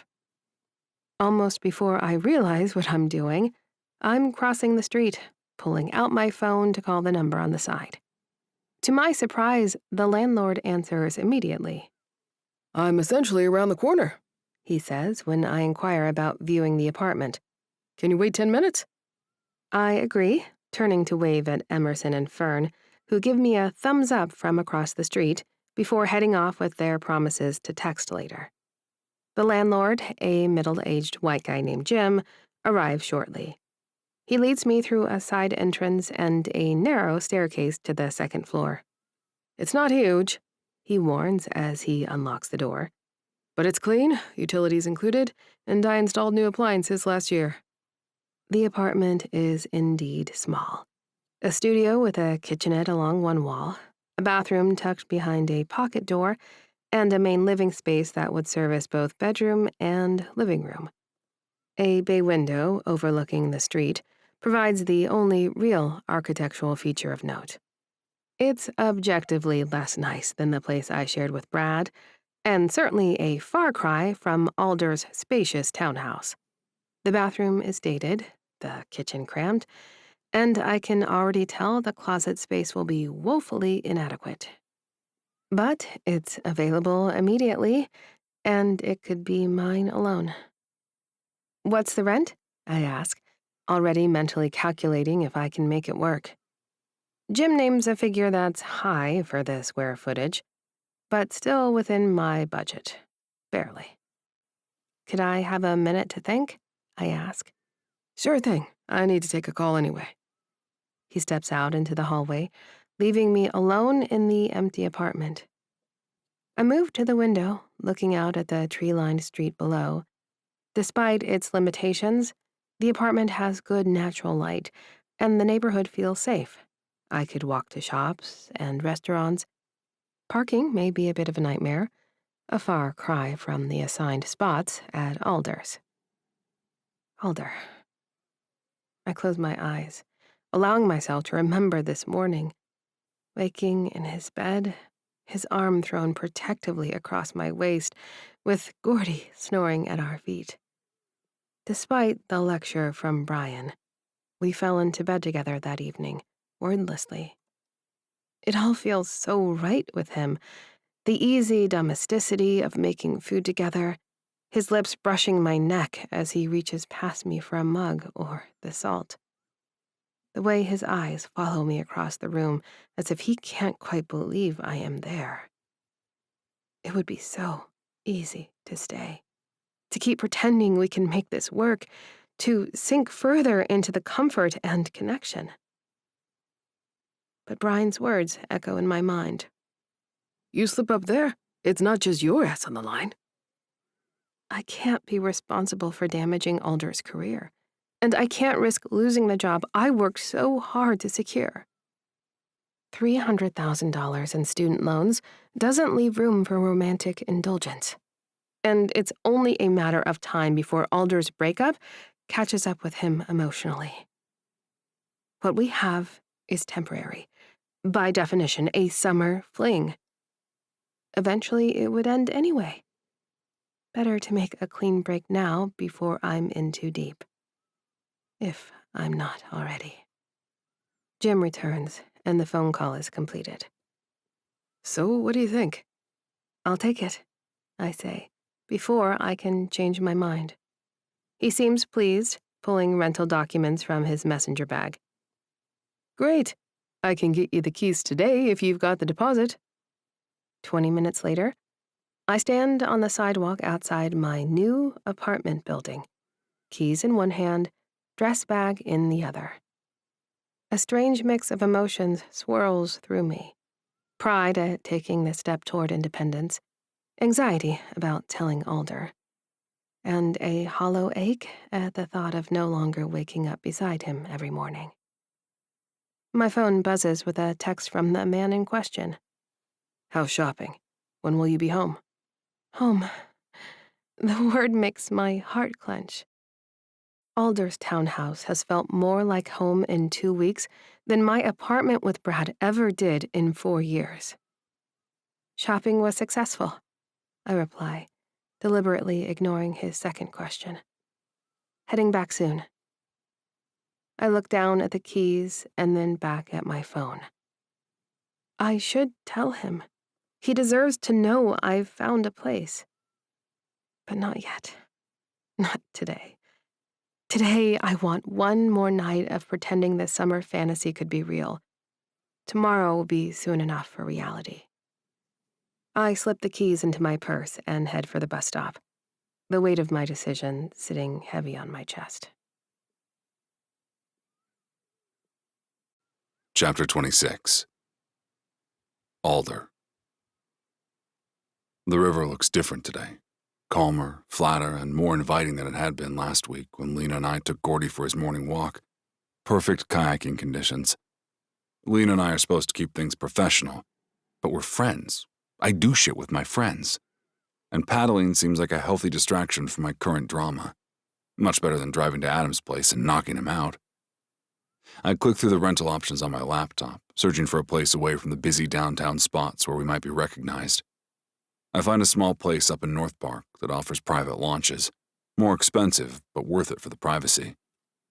I imagine Lena's smile when I surprise her with another day on the water. Just the two of us, sunshine and cool water. Maybe this time we can pack a picnic lunch, find a quiet spot near the lake, stretch out on a blanket. Gordy whines softly, breaking my fantasy. He's recovering well from his surgery, the cone off, and his energy is returning to normal. I reach down to scratch his ears, earning a contented groan. "She'll be home soon, buddy," I tell him, as if he's been wondering the same thing I have. When Lena will return from her shopping trip with Emerson and Fern. Home. The word feels right when I think of Lena and my space with my dog. Despite the complications, despite Brian's warnings and the looming charity gala when we'll have to pretend we're nothing more than colleagues, having her here feels natural, right. Our bodies just seem to go together. I know it can't last. She needs her own place for both our careers' sake. But maybe we can stretch this summer a little longer and steal a few more weekends and a few more nights before reality intrudes. It all feels so precious, so fleeting. And I'm probably delusional, but I'm planning these outings as if we can be a real couple.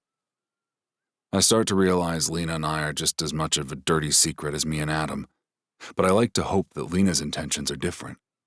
I remind myself that she's met my family, that she wants to be with me if she can figure out how. The sound of a key in the lock sends Gordy scrambling toward the door, his nails clicking on the floor. I follow at a more measured pace, though my heartbeat picks up speed at the prospect of seeing her. "Hey," I say as she enters, bag draped over an arm. "How was shopping?" "Good." Her smile seems subdued, not quite reaching her eyes. "Found a dress for the gala." "Can I see it?" I ask, reaching for the bag. She pulls it back slightly. "Bad luck. You'll see it at the event." Something feels off about her demeanor, but I press forward with my plans. "So, I was thinking, there's this kayak place up north that looks great, more secluded than where we went before. I thought maybe we could make a day of it, pack a lunch." "Alder." She cuts me off gently, setting her stuff down by the door. "I need to tell you something." The tone of her voice, careful, measured, sends a chill through me. She reaches into her purse and pulls out a set of keys, holding them up to catch the afternoon light streaming through the windows. "I found an apartment," she says quietly. The words take a moment to penetrate, to make sense. "An apartment," I repeat, staring at the keys, concrete evidence of a decision already made. "It's small, but it's available immediately." She closes her hand around the keys. "I'm going to move in tomorrow." "Tomorrow?" My voice sounds strange in my ears, distant and hollow. "That's fast." She nods, not quite meeting my eyes. "It's for the best, Alder. We agreed I need my own place." "Yeah, but I thought we'd have more time to, I don't know, look together, find something that works for you. Something close to me is what I don't say. This works. She finally looks up, her expression a careful mask. It's within my budget and in a safe neighborhood. It makes sense. I swallow against the tightness in my throat.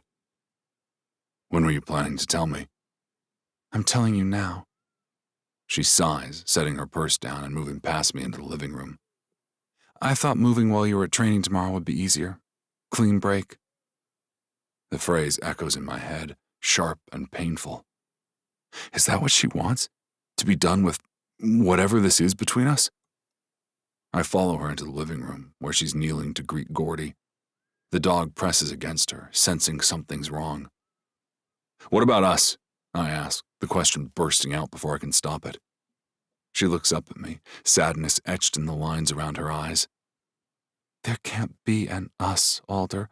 Not the way things are, you know that. So that's it? You're just leaving?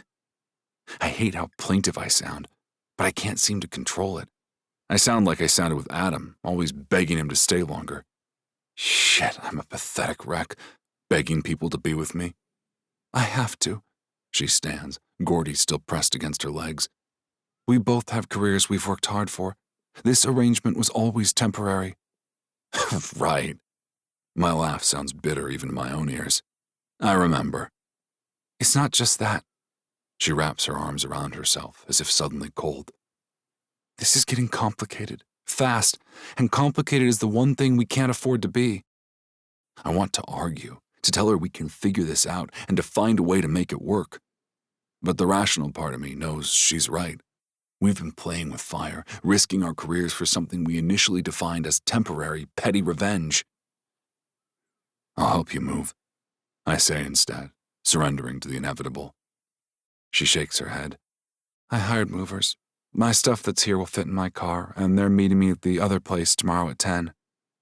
Of course. She has it all worked out. Lena is nothing if not efficient, even when breaking my heart. The thought catches me off guard. Is that what's happening here? Is she breaking my heart? Will you at least stay tonight? I ask, hating the desperation in my voice. Her expression softens. Yes. Tonight, I'll stay. Chapter 27. Alder. The townhouse feels wrong without her in it. After training, I walk through the rooms, cataloging the empty spaces she's left behind. Her toothbrush is gone from the holder in the guest bathroom. The dresser drawers are empty, the closet is bare, and the bed is made with military precision as if she'd never slept there. Gordy follows me, sniffing around corners, clearly searching for her scent. He looks up at me with confused eyes when he can't find her. I know, buddy, I tell him, scratching his ears. I miss her too. In the kitchen this morning, I found a note propped against the coffee maker. A plastic baggie of marijuana, our stolen booty from Brad's apartment, sits beside it. I pick up the note, recognizing Lena's neat handwriting. Don't forget to floss. L. That's it. Just 4 words and an initial, as if this summer meant nothing more to her than a dental cleaning. Staring at it now, I crumple the note in my fist, an unexpected anger rising in my chest. Then, I smooth it out again and read the words once more. Is there something more here? Some hidden message I'm missing? Or is she really that detached, that clinical about what happened between us? I shove the note in my pocket and grab my phone, my thumb hovering over her name and my contacts. What would I even say? Come back? I miss you already? I think I might be falling for you? The last thought sends a jolt of panic through me. I'm not falling for Lena. I can't be. It's too soon after Adam, too complicated with our professional relationship. What we had was physical, convenient, and mutual comfort during a difficult time. Nothing more. I set the phone down without calling. It's better this way, cleaner. We had our summer fling, brief as it was, and now we move on. We focus on our careers. We are adults about the whole thing. Gordy whines at the back door, and I let him out into the yard, watching as he half-heartedly sniffs around the grass. Even my dog is moping. Get it together, Stag, I mutter to myself. I have a charity gala to attend tonight, and I need to be professional, polished, and completely unaffected by the sight of Lena across a crowded room. I can do this. I have to. Chapter 28. Alder. The Black and Gold Charity Gala takes place at the Carnegie Museum of Art, where the Grand Hall is transformed with elegant lighting, ice sculptures, and enough flowers to fill a greenhouse. I adjust my bow tie for the third time as I enter, scanning the room automatically for familiar faces. The event is a who's who of Pittsburgh sports. Players from the Fury, the Black Sox, and the Forge, all in their formal best, mingling with donors, sponsors, and local celebrities. In years past, I've enjoyed these events, relishing the chance to dress up and socialize outside the locker room. Tonight, I feel as if I'm wearing someone else's skin. "Hey, Stag!" Banksy approaches, champagne in one hand, the other draped around his boyfriend. "Looking sharp, man." "Thanks," I manage, accepting the glass he offers. "You too." "Listen," he says, lowering his voice. "You good? Cam and I are here for you with all this anti-bi bullshit. You know we got you." A wave of regret washes over me for not reaching out to Banksy after Brian came over. "Thanks, man." I put an arm on each of their shoulders. "I really appreciate that. And I'm good, really." Banksy looks at me and doesn't believe me for a second, but he's kind enough not to push. "Well, we're in if you want to get a tattoo or paint your house with the bi flag color, whatever." I nod, not actually listening, as he yaks about potential line changes for next season. My eyes are too busy scanning the crowd for the woman consuming my thoughts. "There you are!" Gunnar appears at my elbow, Emerson resplendent beside him in a deep green gown that shows off her curves. "You look like someone shot your dog." "Thanks," I say dryly. "You're looking lovely, Em." She gives me a sympathetic smile. "How are you doing, Alder?" Something in her tone tells me she knows exactly what happened with the press and with Lena. Of course she does. She was shopping with her when she decided to ditch me. "I'm fine," I say, the words sounding hollow even to my own ears. "Great event." Gunnar snorts. "Yeah, you seem thrilled to be here. Try to look a little less miserable, will you? You're scaring the waitstaff." Emerson elbows him gently. "Be nice. He's having a rough day." "Doesn't mean he gets to sulk like a big baby." Gunnar softens the criticism with a brotherly punch to my shoulder. "Come on, I need you to help me schmooze the Wilkins Foundation people. They're funding our youth hockey camp this summer." I allow myself to be led through the crowd, grateful for the distraction. For the next hour, I force smiles, make small talk, and pretend to be the charming, carefree hockey star everyone expects. It's exhausting, but it's easier than thinking about Lena. As the evening progresses, I find myself ordering something stronger than champagne at the bar. The bartender is just sliding my whiskey across the counter when I hear a commotion near the entrance. I turn, and the world seems to slow down. Lena stands in the doorway, a vision in a wine-colored dress that hugs her curves perfectly. The sweetheart neckline showcases the soft swell of her breasts. Her hair is swept up, exposing the elegant line of her neck, the same neck I was kissing just a few nights ago. She's breathtaking, and from the hush that falls over those nearest the entrance, I'm not the only one who thinks so.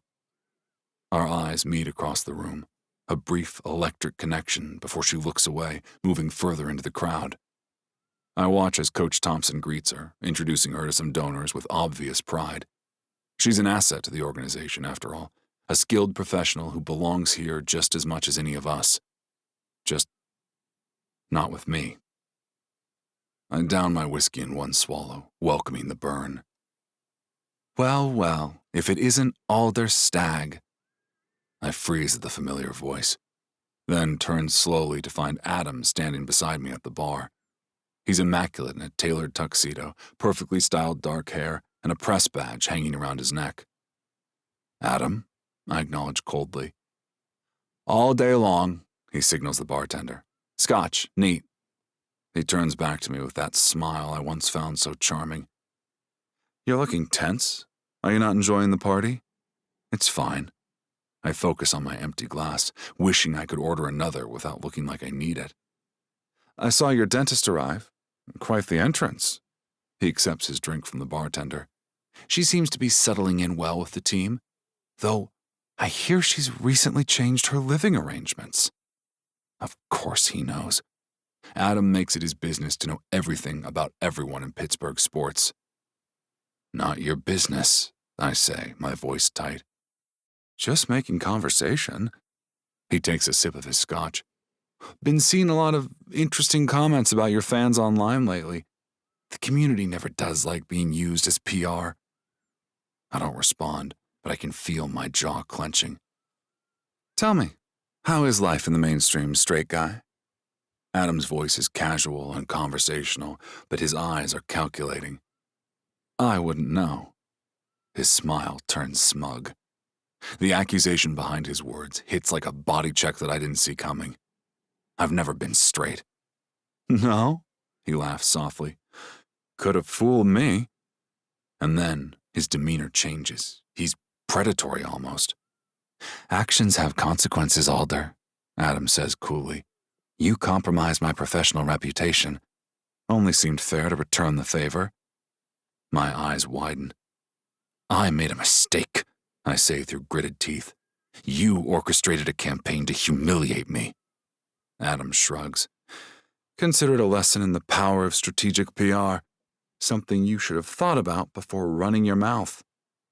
My vision narrows and blood rushes in my ears. Before I fully register what I'm doing, my fist connects with Adam's jaw, sending him stumbling backward. There's a moment of stunned silence. Then, chaos. Adam recovers, lunging forward with a drink tray he snatches from a passing server. The edge catches me across the face, pain surging through my bones. Hands grab at both of us, pulling us apart. I hear shouting and see flashes of light that must be camera phones. Someone shouts my name, trying to get my attention, but all I can focus on is the throbbing in my face and the cold satisfaction of having finally punched Adam Lawson. Alder, a firm voice cuts through the noise. Alder, look at me. I blink, focusing on the face in front of me.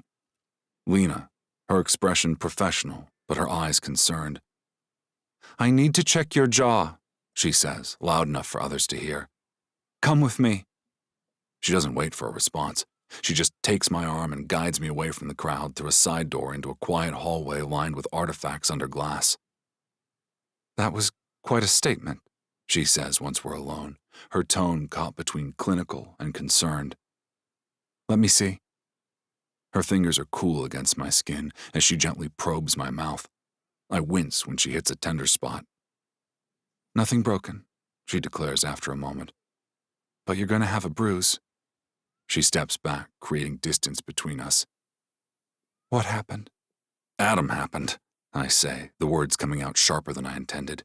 He was running his mouth. About what? She asks quietly. About us, him and me, you and me. I sigh, the anger draining away, leaving only a bone-deep weariness. Doesn't matter. I shouldn't have hit him. No, you shouldn't have. Her voice is soft but firm. That's going to be all over social media in about 5 minutes. Add it to my list of poor decisions lately. I meet her eyes, finding them unreadable in the dim hallway lighting. How's the new place? She seems startled by the question. It's fine. Small, but functional. Good. I don't know what else to say. There's so much and nothing at all. We stand in awkward silence for a moment, both aware of how different this is from the easy intimacy we shared just days ago. She's so close I can smell her perfume, the same scent that lingered on my pillows this morning. You look beautiful, I say finally, because it's true and because I can't help but say it. That dress, it's perfect on you. A blush spreads across her cheeks. Thank you. I step closer, unable to help myself. Lena, we should get back, she interrupts, taking a deliberate step backward. People will talk. Let them, I say, the words escaping before I can stop them. She shakes her head, a sad smile on her lips. That's the problem, Alder. They already are. She turns to go, but I gently catch her wrist. I miss you, I admit, the words raw and honest. I miss you in my house, in my bed. I miss waking up with you. Her expression softens, vulnerability breaking through her professional mask. I miss you too, she whispers. But missing each other doesn't change anything. Doesn't it? I ask, still holding her wrist, feeling her pulse race beneath my fingers. If we both feel the same way, we can't, Alder. She pulls her hand away from my grasp. I'm sorry about your jaw. Ice it when you get home. 20 minutes on, 20 off. And then, she's gone. Back through the door to the gala, leaving me alone in the hallway with the phantom sensation of her touch still lingering on my skin, and the certainty that whatever I felt for her before she left, it's only grown stronger in her absence. Chapter 29. Lena. Night in the new apartment drags on for ages. Every unfamiliar creak and hum keeps me from sleep, the strange shadows on unfamiliar walls playing tricks on my tired eyes. The bed, a hastily purchased foam mattress from the internet so I didn't have to sleep on something Brad touched, feels too firm, too empty. At Alder's, I'd grown accustomed to sharing space with him and Gordy, the warmth of another body, the dog's gentle snoring at our feet. Even the guest bed there was the perfect firmness, the sense of safety and comfort I never realized I was missing until I had it. Now I'm alone again in a studio that feels both too small and too vast. When my alarm finally buzzes at 6, I've gotten maybe 3 hours of fitful sleep. I heave myself into the shower, a lackluster trickle compared to Alder's luxurious rainfall showerhead, and missing the warm company of his beautiful body, and try to wash away the memory of last night's gala, of Alder's face when I examined his jaw, the hurt in his eyes that had nothing to do with physical pain, of the quiet, I miss you, still echoing in my head. It's even more painful knowing Alder is under attack for his sexuality. My instincts scream at me to comfort him, defend him. Part of me fears I contributed to that unfair treatment by participating in the schemes that led Adam to take such nasty actions. My dress hangs on the back of the bathroom door, the fabric catching the morning light. It seems out of place in this stark, undecorated apartment. Kind of like me at the gala, if I'm being honest. Dressed up and trying to belong. My phone buzzes as I make coffee on the single-cup machine I salvaged from my apartment. The screen lights up with notification after notification. Texts, news alerts, social media mentions. I'd silenced it last night after getting home, unwilling to deal with the aftermath of the gala fight. But there is no avoiding it now. I scroll through the messages, most from numbers I don't recognize. Journalists are probably hoping for a comment about the altercation between Alder and Adam. The news alerts are even more direct. Fury star decks X in charity gala brawl. Stag versus Lawson. Lovers' quarrel turns violent.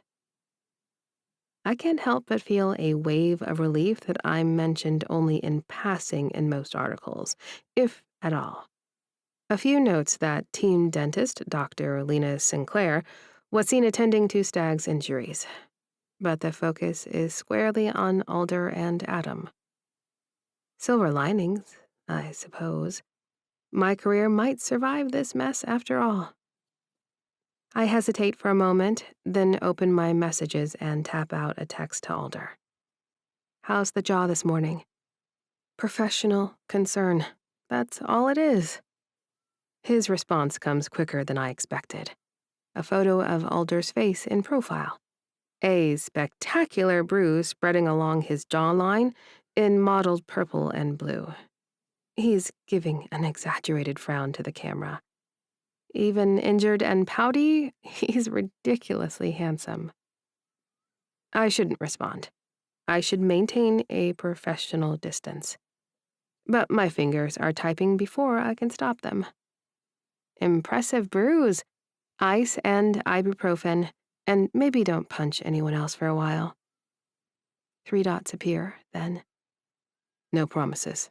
How's the new place? The simple question carries more weight than it should. I stare at it for a long moment before replying. Quiet, getting used to it. Another pause, then. Gordy misses you. What I want to write is, I miss him too. I miss you. What I actually type is, give him a scratch behind the ears from me. Will do, comes the reply, and then nothing more. I set my phone down, determined to focus on work.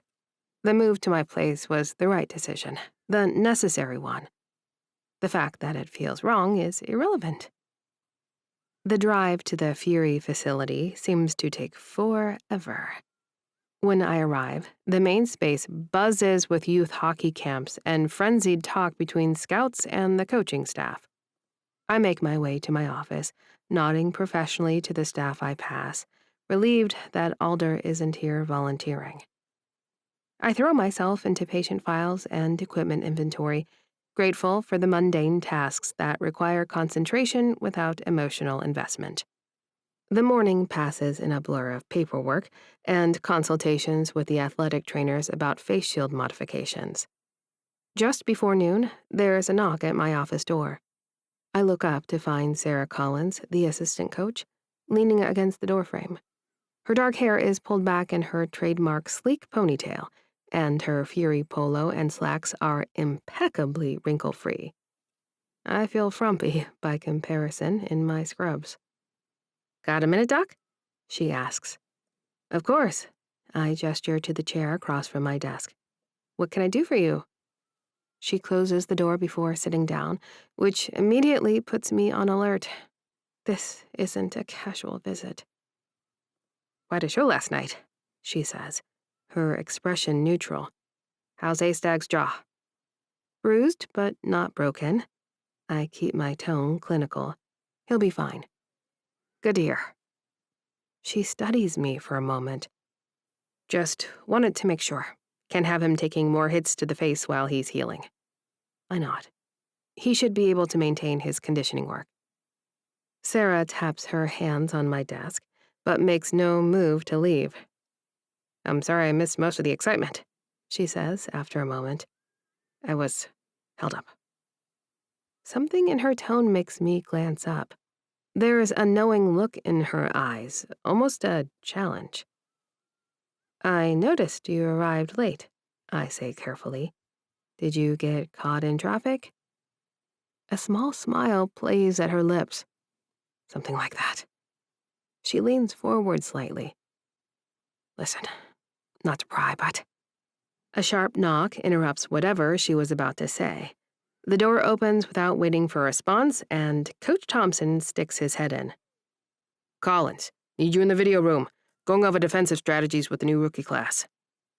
Sarah sighs but rises. On my way. She turns back to me as she reaches the door. Rain check on that conversation, Doc? Maybe coffee tomorrow. Sure, I agree, curious despite myself. She nods and follows Thompson out, but not before giving me a look that suggests she has more to say. I wonder what she was about to ask and why it required privacy. My phone rings just as I'm gathering my things for lunch. My mother's name flashes on the screen, and I seriously consider letting it go to voicemail. But avoiding her will only lead to more persistent calls, so I answer with a resigned sigh. Hi, Mom. Lena Diane Sinclair. Her use of my full name immediately puts me on edge. Would you care to explain why you're in the tabloids this morning? The tabloids? I repeat, confused. I'm not. Pittsburgh Press-Gazette, page 6. I can hear the rustling of the newsprint. There's a photo of you crouched in front of that hockey player with your skirt hiked up. It's humiliating. I pull up the newspaper's website on my computer and quickly find the article. Sure enough, there's a photo of me examining Alder's jaw in the museum hallway. The angle makes it look intimate rather than professional. My hand on his face, his eyes locked with mine. What strikes me most about the image, though, isn't the suggestive framing. It's the tenderness in my expression, the care evident in every line of my body.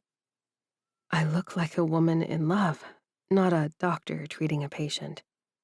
The headline is all about his fight with Adam, but anyone with eyes should see that it's me who is a goner for Alder Stag. It's not what it looks like, I say automatically. I was checking his injury. It's my job. Well, you're certainly not dressed like you're doing your job. My mother sniffs. We talked about plain black. That gown is far too revealing for someone your size. Your chest is practically spilling out. What were you thinking, wearing something so inappropriate to a professional event? The familiar criticism stings. But instead of shrinking from it as I usually do, I feel a spark of anger ignite. What was I thinking? I repeat, my voice rising. I was thinking I wanted to wear something that made me feel beautiful, something that celebrated my body. Lena, be realistic. Women like you need to. No. The word comes out sharper than I intended, but I don't soften it. I'm done with that kind of thinking, Mom. I'm done letting you make me feel bad about my body and my choices. I'm only trying to help you. By criticizing everything about me, by teaching me to hate myself, that's not help, Mom. That's cruelty. My outburst is followed by a shocked silence. I've never spoken to her this way before, never challenged her constant stream of helpful criticism. I'll call back when you're less emotional, she says finally, her voice tight. Don't bother unless you're ready to actually support me, I reply. I'm done with the negativity. I deserve better. I end the call before she can respond, my hand shaking slightly, but my resolve is firm. I stare at my phone for a long moment, stunned by my assertiveness. Standing up to my mother has been a dream scenario for years, one I've played out in my head but never had the courage to enact. Until today. Before I can process this shift, my phone rings again. I expect it to be my mother calling back to scold me for my attitude, but instead, Brad's name flashes on the screen. My instinct is, again, to ignore it, but something, perhaps the lingering adrenaline from standing up to my mother, makes me accept the call. What do you want, Brad? I ask without preamble. Well, hello to you, too, he says, the familiar condescension in his voice instantly putting my teeth on edge. I'm calling about the furniture. What furniture? Our furniture from the apartment. You took everything. I blink, momentarily confused. Where has he been the past few days that he's just calling me about this now? I took my stuff, Brad, things I bought. The couch was ours, so was the dining table. No, Brad, they were mine. I paid for them. We were living together, he says, as if explaining something to a child. What was yours was ours. That's not how it works when only one person pays for everything. I can feel my patience thinning. I bought that couch, and the dishes, and the dining table. Check your bank statements if you don't believe me. You're being unreasonable, he says. Adam has a chipped orbital bone thanks to your hockey player's tantrum. And now I'm stuck taking care of him in an empty apartment. The image of Adam and Brad playing house in what was once my home is so absurd I almost laugh. First of all, he's not my hockey player. Second, I give exactly 0 shits about anything related to Adam. And third, if you need furniture, go buy some. You can use all the money you saved by living off me for 4 years. I can't believe you're being so petty about this. Brad says. It's just stuff. Exactly. It's just stuff. Stuff that I bought with my money while you were freeloading. I was working on my dissertation. And how's that going? I ask sweetly. Making progress now that you have to pay your own bills? His silence is answer enough. I have to get back to work, I say, a surge of satisfaction flowing through me. I've carried the crushing weight of my dental school loans alone for years, while Brad contributed nothing, not even emotional support, just endless critiques and expectations while I worked to exhaustion to keep us afloat. Don't call me again unless it's to apologize for cheating on me and abusing me financially for years. And even then, I probably won't answer. I hang up, a current of joy flowing through me. First, my mother, now Brad, and I'm on a roll today. Maybe moving out of Alder's was exactly what I needed to find my backbone. By the time I return to my apartment that evening, I'm exhausted but strangely energized. Standing up for myself has left me feeling stronger and more centered. I look around the sparse space with new eyes. It's not much, but it's mine. A blank canvas I can fill however I choose, without compromise. I unpack a few more boxes, arrange my books on a shelf, and hang some framed prints I've had since dental school. Small touches that begin to transform the studio from an anonymous space into my home. My phone buzzes with a text from Sarah. Coffee tomorrow? Some things you should know. I stare at the message, intrigued. What could the assistant coach possibly want to tell me? Something about Alder, about the team's reaction to last night's fight? I'll be there, I reply, curiosity getting the better of me, telling her a place named Jitters is convenient to my apartment. I sit on my bed, scrolling through the evening's news coverage about the gala fight. Most outlets seem to be treating it as typical sports drama, emphasizing Alder's broken heart. I cringe at the sensationalism. My thumb hovers over Alder's contact information. It would be so easy to call him, to hear his voice, to ask how Gordy's doing, to admit that I miss them both more than I expected. But that would undo everything I'm trying to accomplish by moving out. The distance is necessary for both our careers and our sanity. A clean break, like ripping off a bandage. Except it doesn't feel clean at all. It feels raw, painful, and unfinished.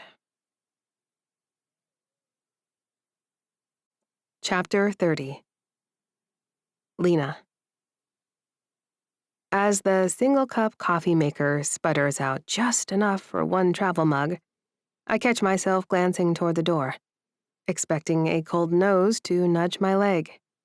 The phantom sensation is so strong that I almost reach down to scratch behind ears that aren't there. I check my phone one more time before leaving. No messages from Alder. The screen shows only the usual notifications. Email, news alerts, and a text from my mother that I'll continue ignoring.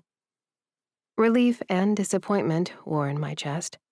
Relief that I don't have to navigate another carefully casual exchange. Disappointment that he's respecting my request for space. The walk to Jitters takes me through shady side streets that feel nothing like the riverside path I walked with Alder and Gordy. Different trees, different smells, different life. I pass a couple walking hand in hand, their shoulders brushing as they laugh at some private joke. The pang I feel is sharper than expected. This is temporary, I mutter to myself. This feeling will pass. It's just withdrawal from physical intimacy, nothing more. If I repeat it enough times, I'll likely start believing it. Sarah Collins is already at Jitters when I arrive, tucked into a corner table with her back to the wall. Unlike her usual poised and perfect self, today she fidgets with her coffee cup, her dark ponytail slightly askew. She has the unmistakable look of someone who hasn't been sleeping well. "Thanks for coming," she says as I slide into the chair across from her. "I wasn't sure you would." I order a latte from the server before turning my attention back to Sarah. "Your text was intriguing. What's up?" Sarah glances around the coffee shop, ensuring no one is within earshot. "I need to talk to someone who might understand. A delicate situation. And after seeing you at the gala with Stag?" She trails off, observing my reaction. "I was providing a medical assessment," I say automatically. The lie feels stale on my tongue. Sarah's mouth quirks into a humorless smile. She reaches into her bag and pulls out a manila envelope, sliding it across the table. "Medical assessment, sure." I open the envelope with trepidation. Inside are several glossy photos, images that weren't published in the papers. My breath catches. In one, my palm rests gently against Alder's jaw, but it's our eyes that tell the real story. We're looking at each other with undisguised longing, a tenderness that can't be mistaken for professional concern. "Where did you get these?" I ask, my voice barely audible. "A friend at the Post-Gazette owed me a favor. I convinced him these weren't newsworthy." Sarah leans forward. He disagreed, but respected my judgment. I stare at the photos, unable to look away from the naked emotion on both our faces. We appear to be two people in love, not a doctor and patient. "Thank you," I finally manage, sliding the photos back into the envelope. "That was kind of you." "Don't thank me yet." Sarah takes a deep breath. I look up sharply. The moment is too pointed and too relevant to be coincidental. "If you're implying there's something between Alder and me," I begin cautiously. "I'm saying I need to know if I'm not the only one drowning here." The vulnerability in her voice surprises me. Sarah Collins has always seemed unflappable and in complete control. Understanding dawns. "You have feelings for someone on the team."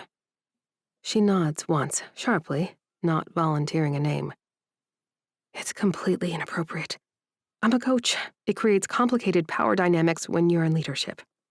She runs a hand through her hair, further disheveling her usually perfect ponytail. "We're at the same level professionally, but the optics. It could destroy everything I've worked for, everything she's worked for."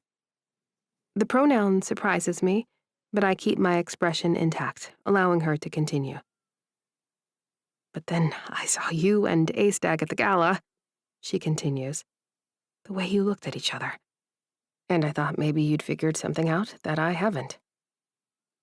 "I haven't figured out anything," I admit, surprising myself with my candor. I moved out of his place because I was scared of losing my job, scared of damaging his career. "So there was something between you." It's not a question. I look down at my coffee. There was. Is. I don't know anymore. Sarah leans back in her chair, studying me. "The fraternization policy is more complicated than most people realize," she says after a moment. She traces the rim of her mug with one finger. "But there are procedures for disclosure and recusal for some positions, for some staff. The problem is perception and conflicts," I finish for her. She nods. "As a coach, any relationship with another staff member raises questions about fairness and whether decisions are being made professionally. Who gets promoted and who gets the choice assignments." She sighs. "And in my case, there are additional complications." I understand her implication without her needing to elaborate. A same-sex relationship in professional sports carries its challenges, even in today's more accepting climate. My situation with one of the athletic trainers, we've been so very careful. However, I see how you and Alder look at each other, and how you're struggling, and I wonder if I'm making the right choice by hiding. I haven't acted on my feelings. Sarah continues, her voice dropping lower. I'm trying to maintain professional distance. But it's killing me. Moving out hasn't helped, I confess. It feels worse, like I've cut off a limb. Sarah's laugh is bitter. Maybe sometimes the right professional choice isn't the right human choice. What are you going to do? I ask. About your situation. She checks her watch and begins gathering her things. I don't know. But I wanted an ally. Or, anyway, another woman who maybe understands my current torture. She stands, slinging her bag over her shoulder. Especially since yours isn't necessarily hopeless. The implication is clear. My situation might have solutions that hers doesn't. Sarah? I call as she turns to leave. Thank you. For the photos. For trusting me. She pauses, looking back at me with a sad smile. Don't thank me. Just don't give up without exploring all your options. Some things are worth fighting for.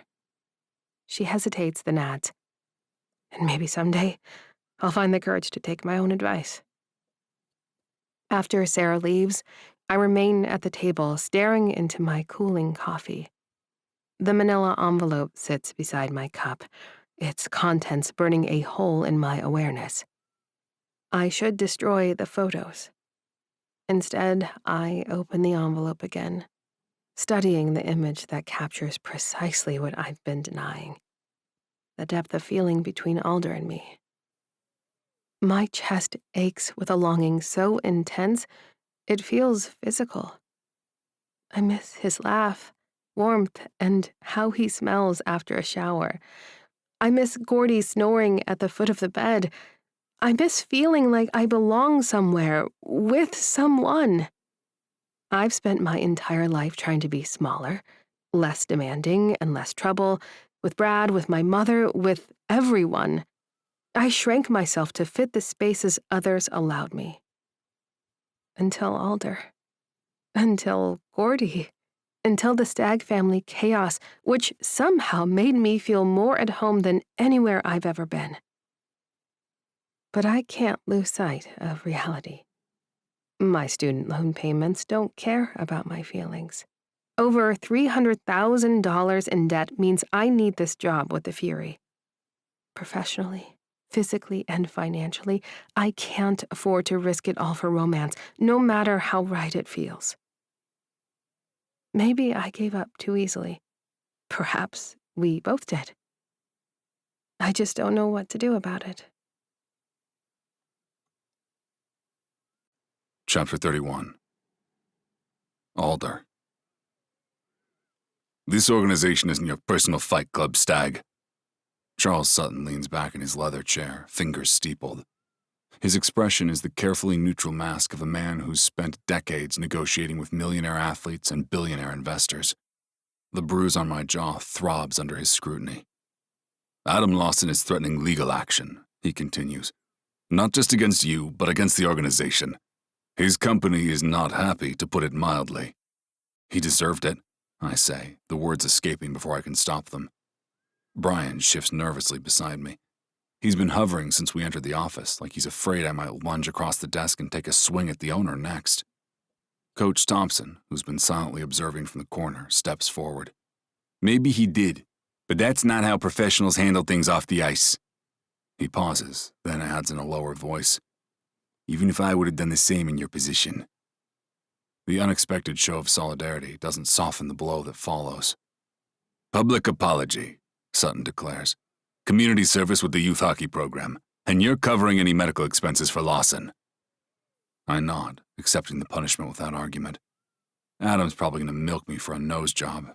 Jag off. It could be worse.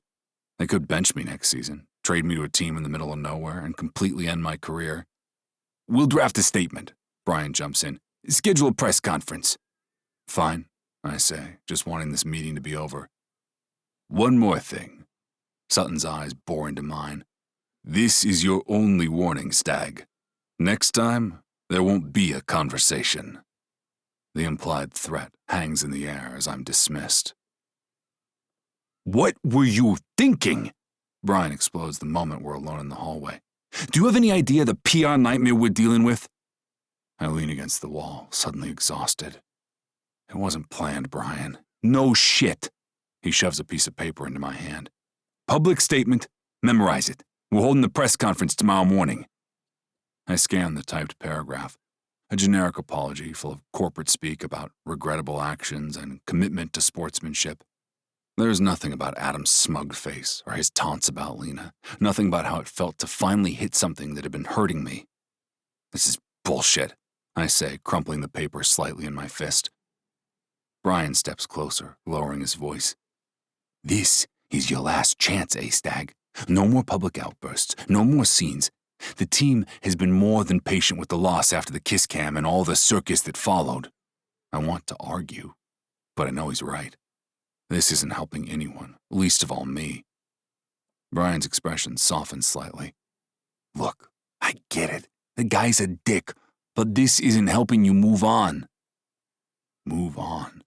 As if I haven't been trying to do exactly that. You really don't see what's going on here? Brian asks, exasperated. Enlighten me, I spit back, pressing the ice pack to my jaw. After you blew his confidentiality at the barbecue, Adam lost a major account. The merger announcement was a mess. This whole thing, kissing that philosophy professor on camera, planting those stories questioning your bisexuality, it's strategic. It's revenge, Stag. He's trying to tank your public image like you accidentally tanked his career. I rear back, the pieces finally clicking into place. So, this isn't just about our breakup? You hurt him professionally. Now he's doing the same to you. The difference is, he's doing it deliberately. I blink and adjust my weight. I'll be at the press conference, I promise, pocketing the statement. I'll say what needs to be said. Brian looks skeptical, but nods. He walks away, muttering, Pain in my ass. I'm almost to the parking lot when a familiar voice calls out behind me. Heard management reamed you out. Tucker falls into step beside me, matching my stride as easily as he always has. How bad was it? I fill him in on the consequences as we step through the doors into the bright afternoon sunshine. The midsummer heat strikes like a physical wall after the air-conditioned facility. Public apology? Community service? Not bad, I shrug, trying to appear more casual about it than I feel. Tucker nudges my shoulder. Nice right hook, though. Dad would be horrified. Mom, probably secretly proud. Despite everything, I feel a smile tugging at my lips. Dad would pretend to be horrified while Mom's around. Exactly. We reach my car, and I expect Tucker to head toward his own. Instead, he hesitates, and his expression grows serious. Have you talked to her? He asks. I don't pretend not to know what he means. No, she made her choice. You're both stubborn idiots, Tucker shakes his head. I've seen the way she looks at you, and the way you've been moping. I need to clear my head, I say, changing the subject. And you're one to talk? His brows fly up, and he shakes his head, starting to say something. I hold up a hand. I can't talk about your shit right now, whatever it is. I'm going for a drive. I spin on my heel away from my twin, feeling unmoored now more than ever. I drive aimlessly at first, muscle memory carrying me through familiar streets. Only when I realize I'm approaching Shadyside, where Lena's new apartment is located, do I jerk the wheel, making a sharp turn away. I don't even know exactly where she lives, just the neighborhood she mentioned. But the thought of accidentally driving past her building, maybe seeing her through a window or on the street, is both tempting and terrifying. My heart races and my thoughts swirl. If Tucker were here, he wouldn't have any experience with this kind of relationship fallout. I realize my older brothers do, though.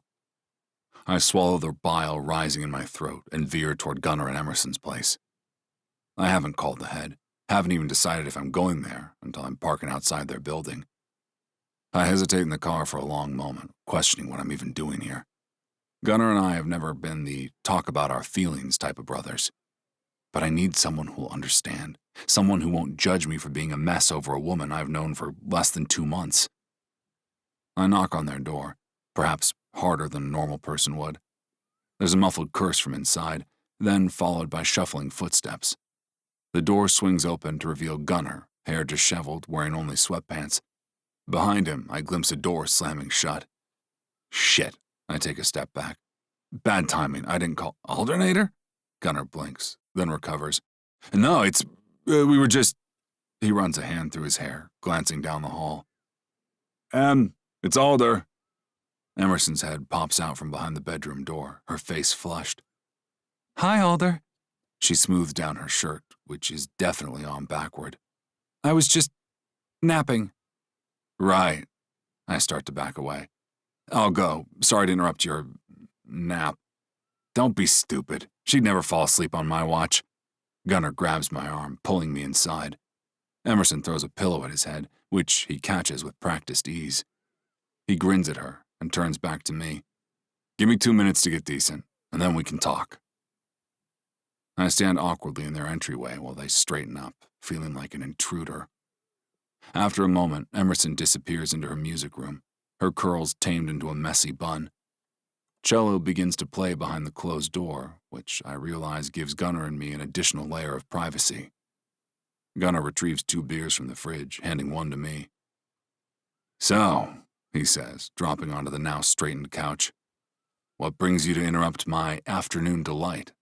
I wince. Sorry about that. I'm kidding. Mostly. He takes a long drink, studying me over the bottle.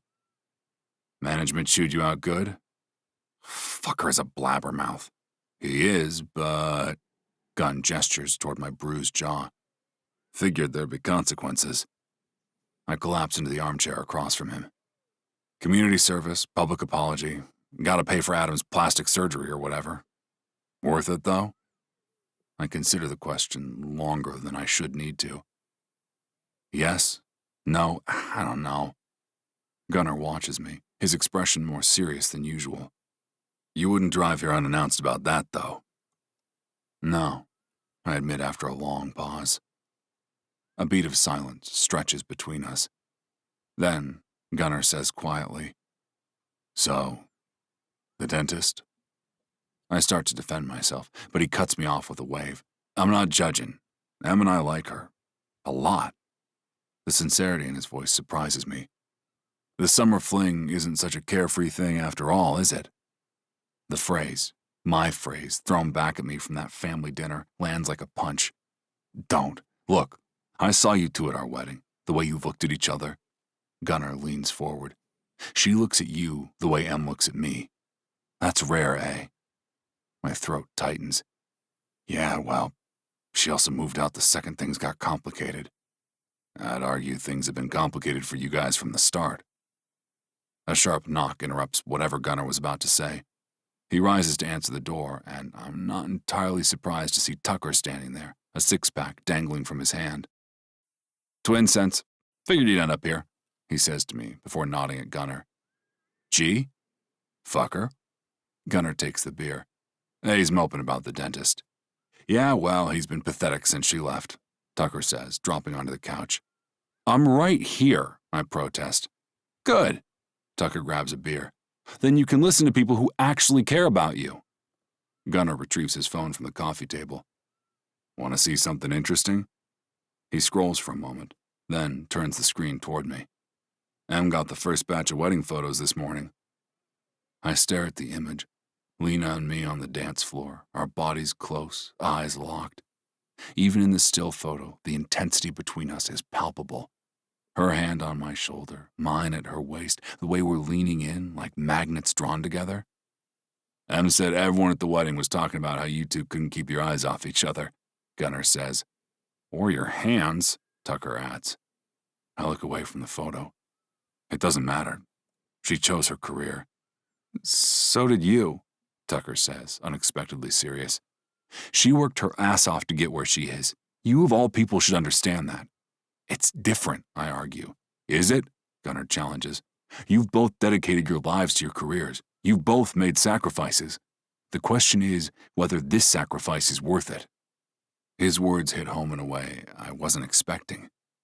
I take a long pull of my beer, buying time to gather my thoughts. What if I'm not enough? The question slips out before I can stop it, raw and honest in a way I rarely am with my brothers. I wasn't for Adam.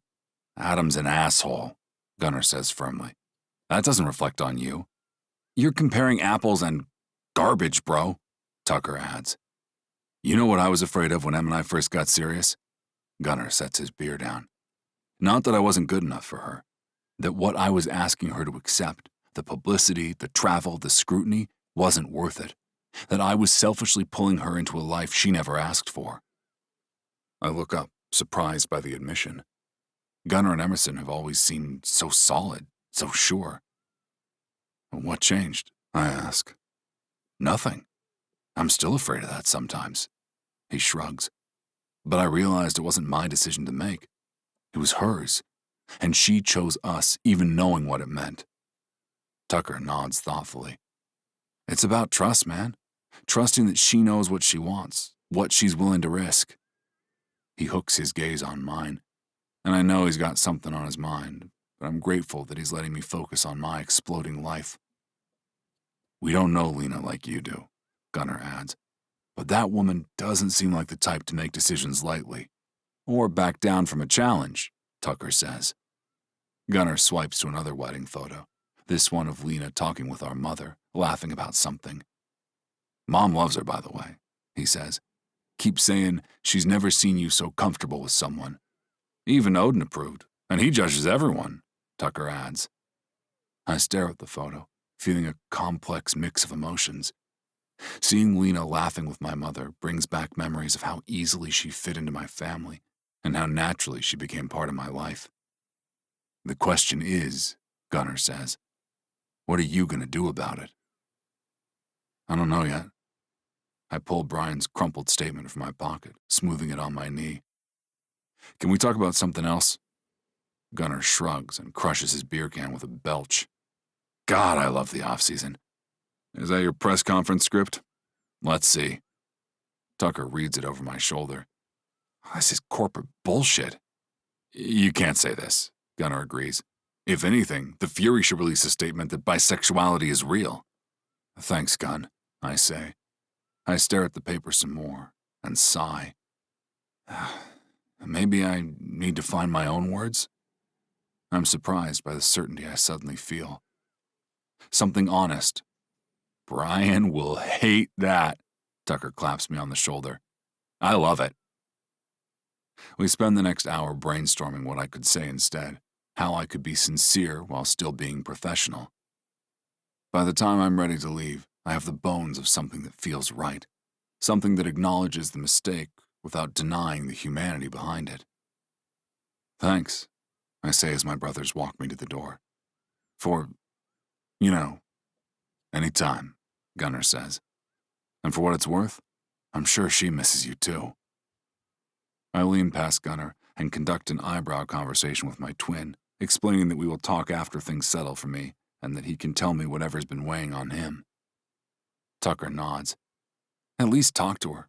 Clear the air. Maybe ask Uncle Tim for advice. I'm pretty sure he set up these rules after Aunt Lucy started banging Uncle Hawk when she coached the Forge. Tim probably knows the loopholes. I make a non-committal gesture, but internally, something has shifted. Maybe Lena made the practical choice, the professional one, but I'm not convinced it was the right one for either of us. The problem is, once I go to my uncle with this information, he's duty-bound to report that we're actually in a relationship. It feels inappropriate for me to go to him without consulting Lena first, and I don't know if I'm ready to talk to her yet, because she could freak out and end things before we settle this. I'm definitely not prepared for her to give up on us. Chapter 32. Lena. The student loan statement sits on my nightstand where I left it, the number glaring at me even from inside the envelope. $325,742.16. $250,000 in debt for a career I have worked my entire adult life to achieve. A job where I can support myself with my brains, since I was told my looks would make love a challenge. This is what matters, I tell my reflection as I brush my teeth. This job, this career, this life you built for yourself. I've never been the type to make impulsive decisions. My relationship with Brad developed due to my mother's plans and meddling. Every step of my education and career has been carefully planned and meticulously executed. Until Alder, when I let my heart override my head.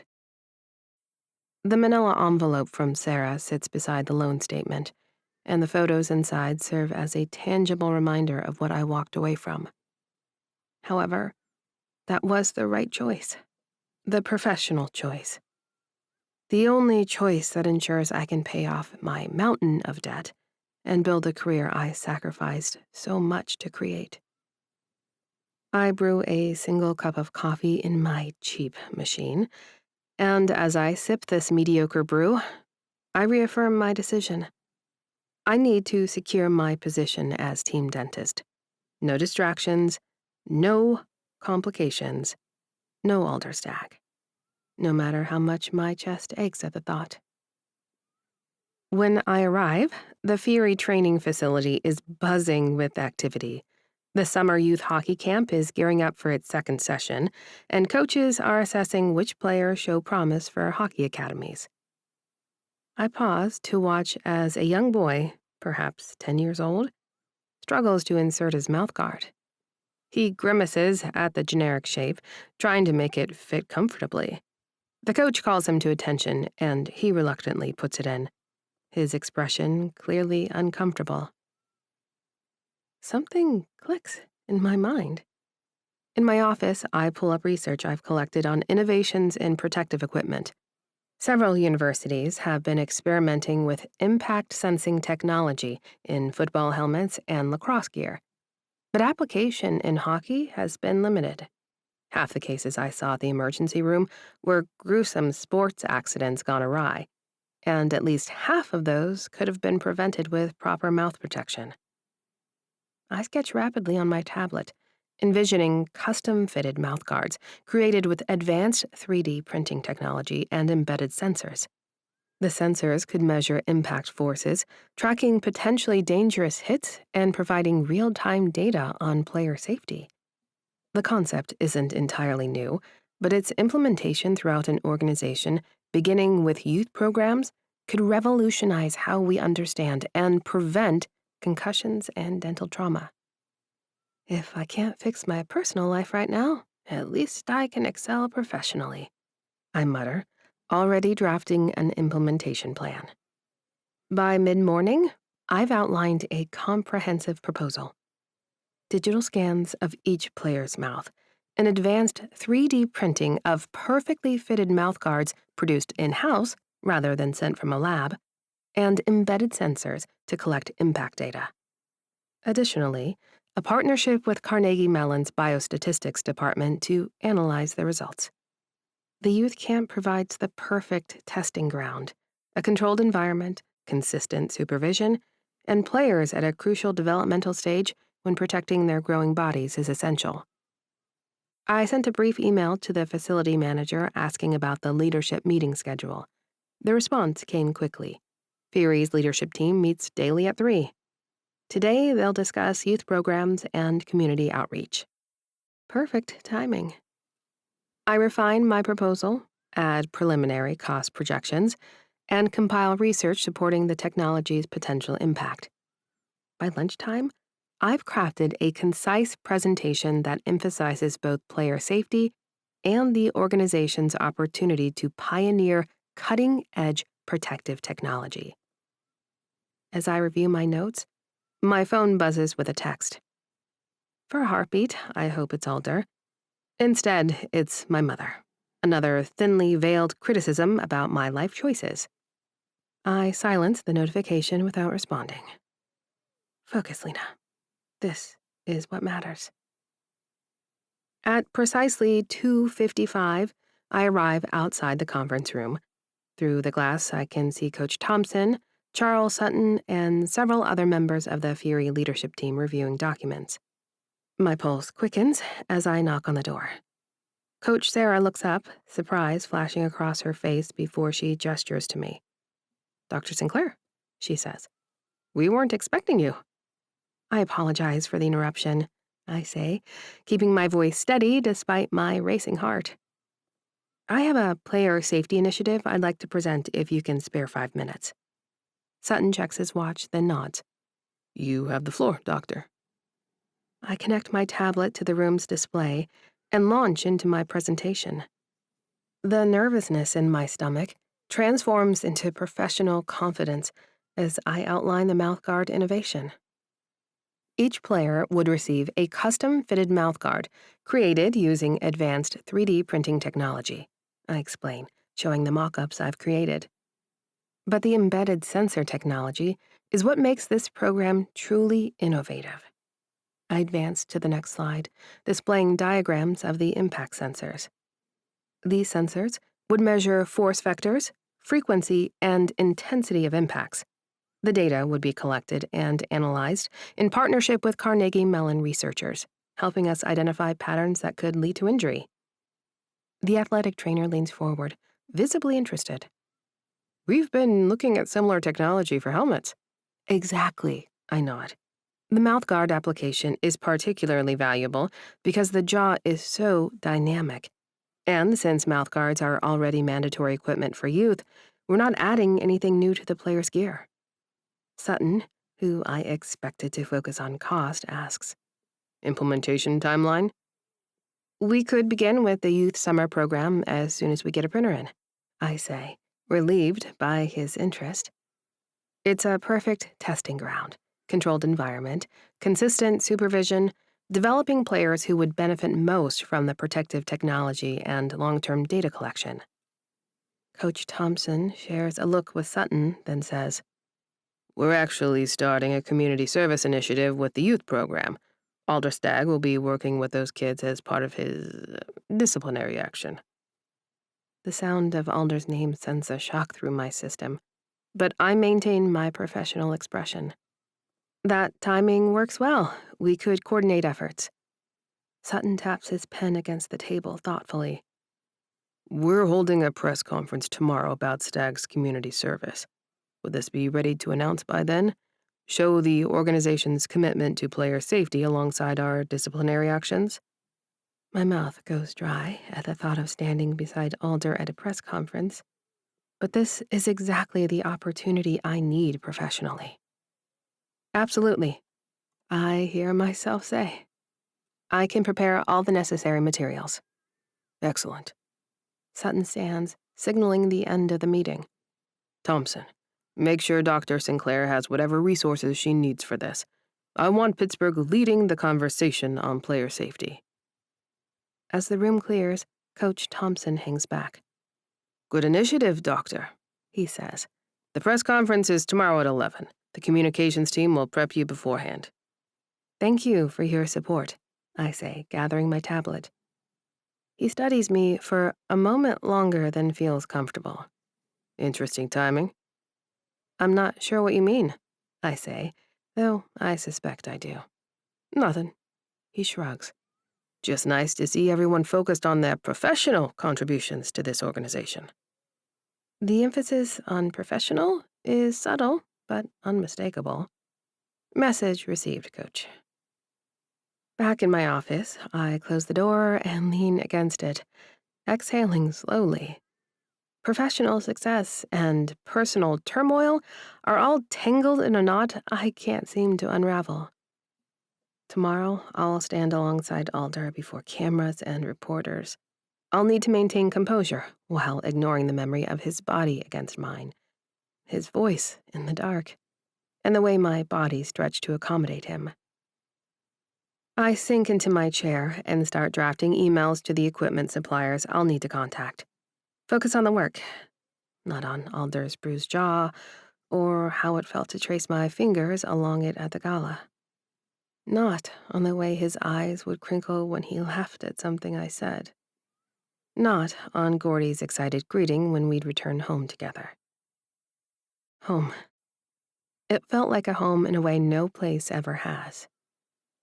I shake the thought away and continue working, losing myself in specifications and price quotes. By the time I finish, the facility has grown quieter, most of the staff having left for the day. As I gather my things to leave, my phone buzzes with an email from the communications director. Details for tomorrow's press conference, including a brief outline on what I should expect and what points to emphasize about the mouthguard program. The reality sinks in. In less than 24 hours, I'll be face-to-face with Alder again, in front of cameras, reporters, and the entire Fury organization.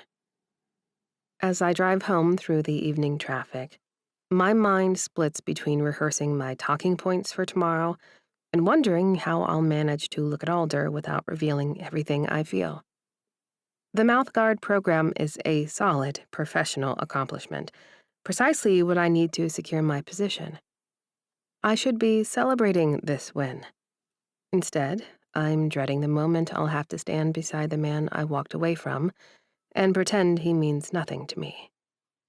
Tomorrow will be a test of everything I've worked for. My professionalism, my composure, my commitment to my career. I can't fail. When I return, my apartment feels emptier than usual.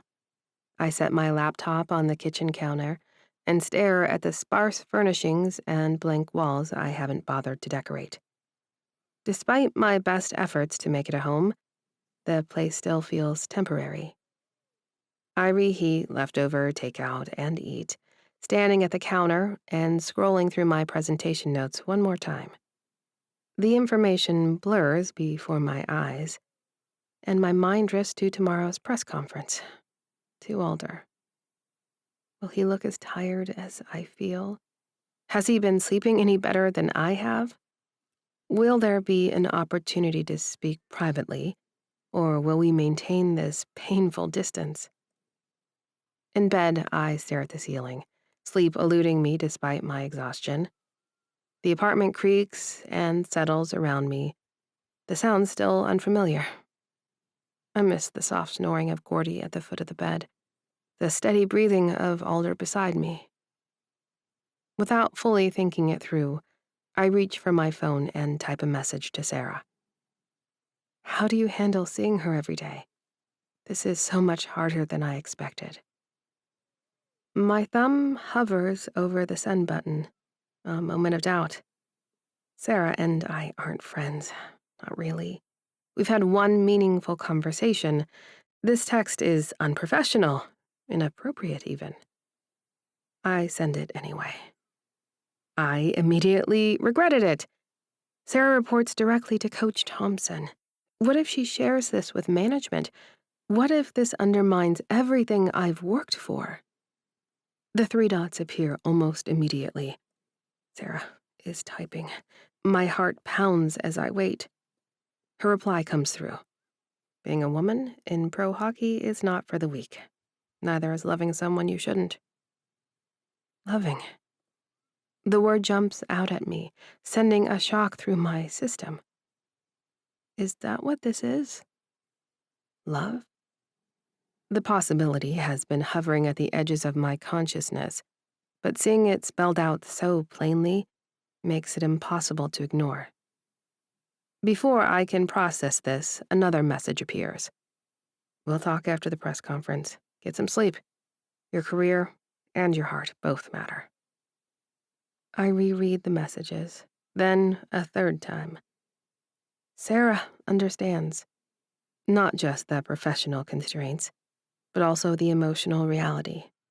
And she hasn't dismissed either as unimportant. Finding balance is the hard part. I set my phone on the nightstand and curl onto my side, Sarah's words echoing in my mind. especially that one word, loving. I've been operating under the assumption that I had to choose career or Alder, professional success or personal happiness, that achieving both was impossible under the circumstances. But what if it's not?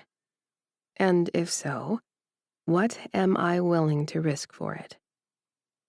The answer follows me into dreams of blue eyes and strong arms. Chapter 33. Alder. Personal fight club, Coach said, as if he doesn't encourage me to rough people up on the ice. But that's the ice. I know this. Charles Sutton's voice echoes in my head as I clip Gordy's leash to his collar. The morning air is already thick with humidity, promising another scorching Pittsburgh summer day. Gordy tugs impatiently, eager for his morning routine despite the heat. The crumpled statement from Brian sits on my counter, next to my handwritten notes, what I want to say at today's press conference. Words about mental health, vulnerability, and the pressure cooker of professional sports, not the sanitized corporate apology Brian crafted. Come on, buddy, I murmured to Gordy. Let's get you situated. Outside, the neighborhood is coming alive. Kim waters her flower beds in a caftan, and LaMarcus is shooting hoops, already sweating in the morning heat. Morning, Alder, Kim calls, giving Gordy a wide berth. She's never quite warmed to my peculiar-looking dog. Beautiful day, isn't it? I force a smile and wave. It sure is. LaMarcus abandons his basketball to jog over. Yo, Stag, how's it hanging? Low and to the left, I reply automatically, earning an eye roll. Man, you have been moping since your roommate bounced, LaMarcus says, dropping into step beside me. She coming back or what? The direct question catches me off guard. It's complicated. Adult relationships usually are, Kim chimes in, proving she's been eavesdropping. That woman had a glow about her when she was living with you. I grunt noncommittally, not wanting to discuss Lena with my neighbors. Not today, when I'm hours away from seeing her again at the press conference. I follow Gordy as he circles a tree, looking for the perfect spot. My phone buzzes in my pocket. Brian, predictably. Remember the script. No improvising.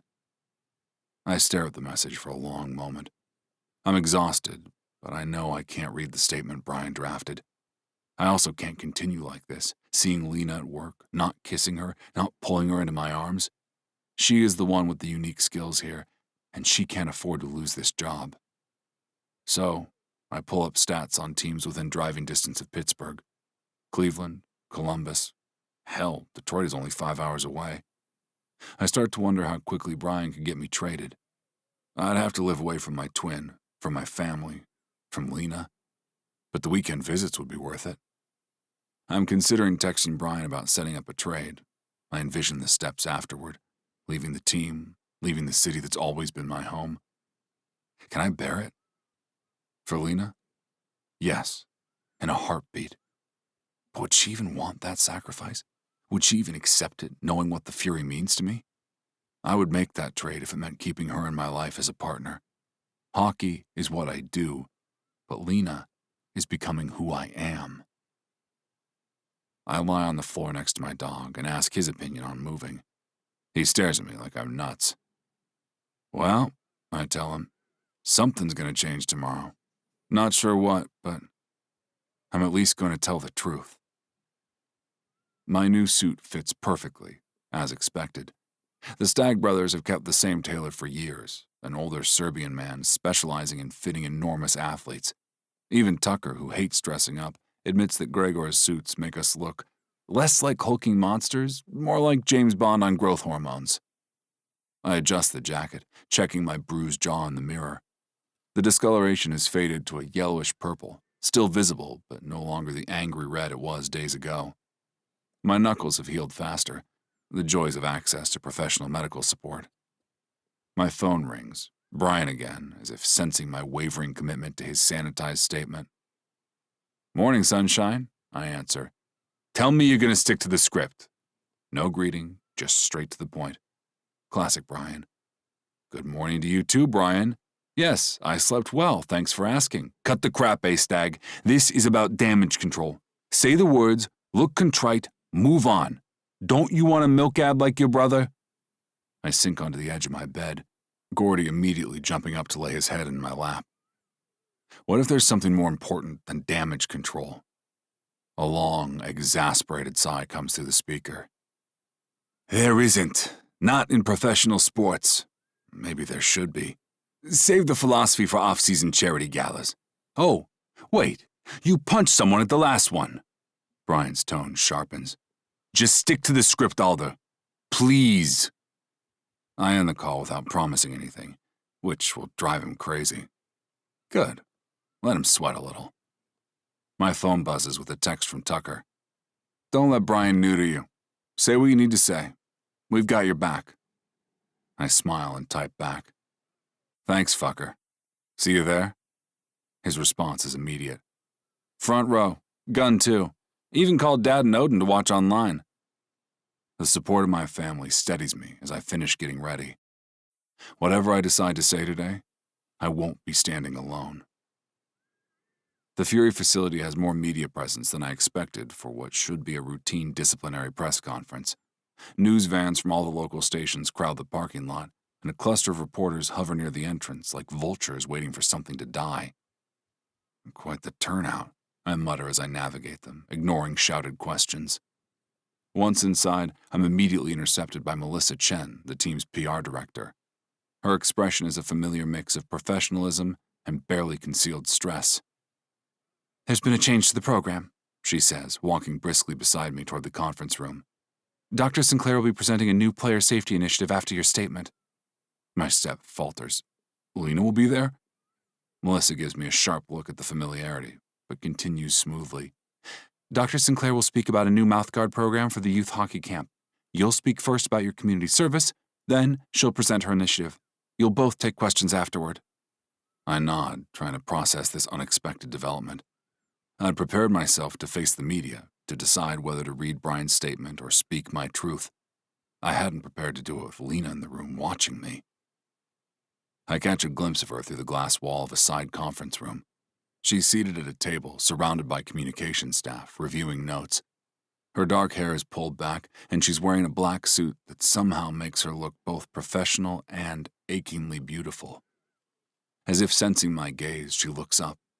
Our eyes meet briefly through the glass before we both look away, the moment electric despite its brevity. You're in here, Melissa says, opening a door to a smaller room. We start in 20 minutes. Your agent said he's on his way. Left alone, I pace the small space, alternating between reviewing Brian's script and my notes. The words swim before my eyes, my thoughts repeatedly drifting to Lena. Will she stay for my statement? Will she listen to what I have to say? Will it matter to her? The door opens and Gunnar and Tucker enter, both in suits that suggest they've come straight from a meeting with their financial advisor. You look like you're about to skate into Game 7 without a cup, Tucker says by way of greeting. Gunnar studies my expression with more seriousness. Whatever you're planning, just make sure you're ready for the consequences. I stop pacing, looking between my brothers. What if the consequences are worth it? They exchange a glance that speaks volumes about their familiarity with my stubborn streaks. Then you'll have no regrets, Gunnar says simply. The door bursts open again, revealing Brian in a state of barely contained panic. 5 minutes! Stick to the script, Stag. I'm begging you. I fold my notes and tuck them inside my jacket. I'll say what needs to be said.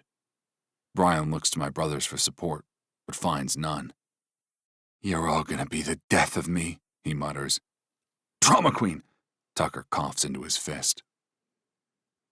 Charles Sutton stands at the podium, his practiced owner's smile firmly in place as he addresses the assembled media.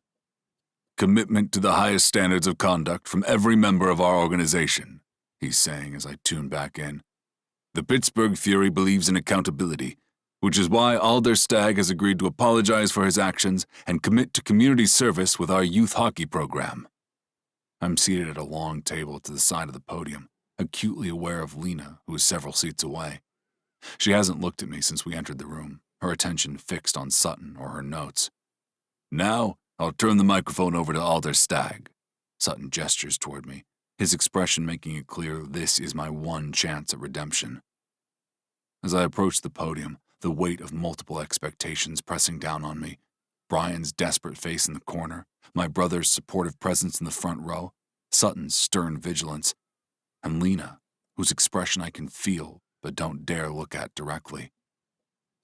I pull out Brian's statement and place it on the podium. The words stare back at me, hollow and impersonal. I deeply regret my actions at the Black and Gold charity gala. My behavior fell short of the standards expected of a Pittsburgh Fury player. I look up at the assembled media, cameras trained on my face and recorders capturing every word. Then, I set the paper aside.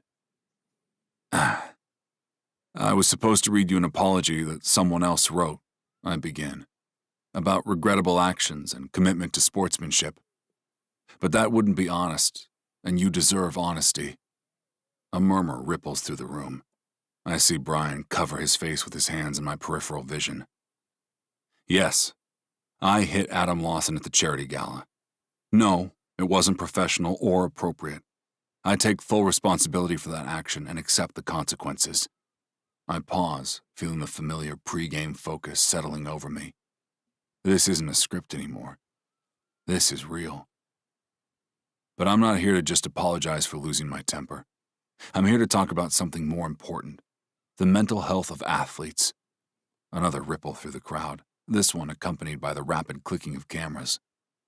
When I first joined the Fury, I was 21 years old. I'd spent my entire life focused on hockey, defined by hockey, and suddenly I was in the spotlight, not just as a player, but as one of the first openly bisexual men in the league. I can feel Lena's attention now, a subtle shift in her posture that draws my gaze briefly before I continue. I met someone who seemed to understand the pressures I was facing, someone who, I later realized, was skilled at recognizing vulnerabilities and abusing them. I'm careful not to accuse Adam of emotional manipulation directly, but to make it clear that the relationship wasn't healthy. I take a big breath and turn the paper over. In recent days, my identity as a bisexual man has been questioned and weaponized against me. Let me be absolutely clear. Who I date doesn't change who I am. Bisexuality doesn't disappear when you're with someone of any gender. It's not a phase, and it's not a publicity stunt. This isn't an excuse for my actions. It's context. Hockey players are conditioned to push through pain, to never show weakness. We're taught that emotions are a liability. I look directly at my brothers now, drawing strength from their presence. But they're not. They're human. And pretending otherwise doesn't make us better athletes. It just makes us more dangerous to ourselves and others. Part of being truthful about my emotions means confronting the harmful stereotypes that bisexual people face. The idea that we're somehow less committed to the LGBTQ community based on who we're dating is deeply damaging, not just to me, but to every young athlete watching who might be questioning their own identity. I shift gears, moving to safer territory. That's why I'm actually excited about this community service. These kids deserve to learn not just how to play hockey, but how to be whole people who happen to play hockey. Sutton is nodding slightly, which I take as a good sign. Coach Thompson, standing near the back, looks surprisingly approving. The Fury organization is already leading the way in physical player safety. I hope we can lead the way in players' emotional safety too. Now, I allow myself to look directly at Lena for the first time during my speech. We're fortunate to have professionals like Dr. Sinclair who are innovating in player protection. Her work protects our bodies. Now, we need to do the same for our minds. Our eyes meet briefly, and something passes between us. Understanding, perhaps, or at least acknowledgement. I'm sorry for letting my emotions manifest in a physical way. That's not who I want to be, not the example I want to set. But I'm not sorry for having those emotions. None of us should be. I take a breath, concluding my unscripted remarks.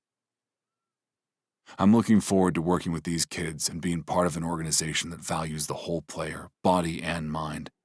And I'm proud of the Fury's commitment to protecting our athletes at every level. Lena rises, approaching the podium with professional composure. She gives me a small smile, and I wish I could kiss her so badly.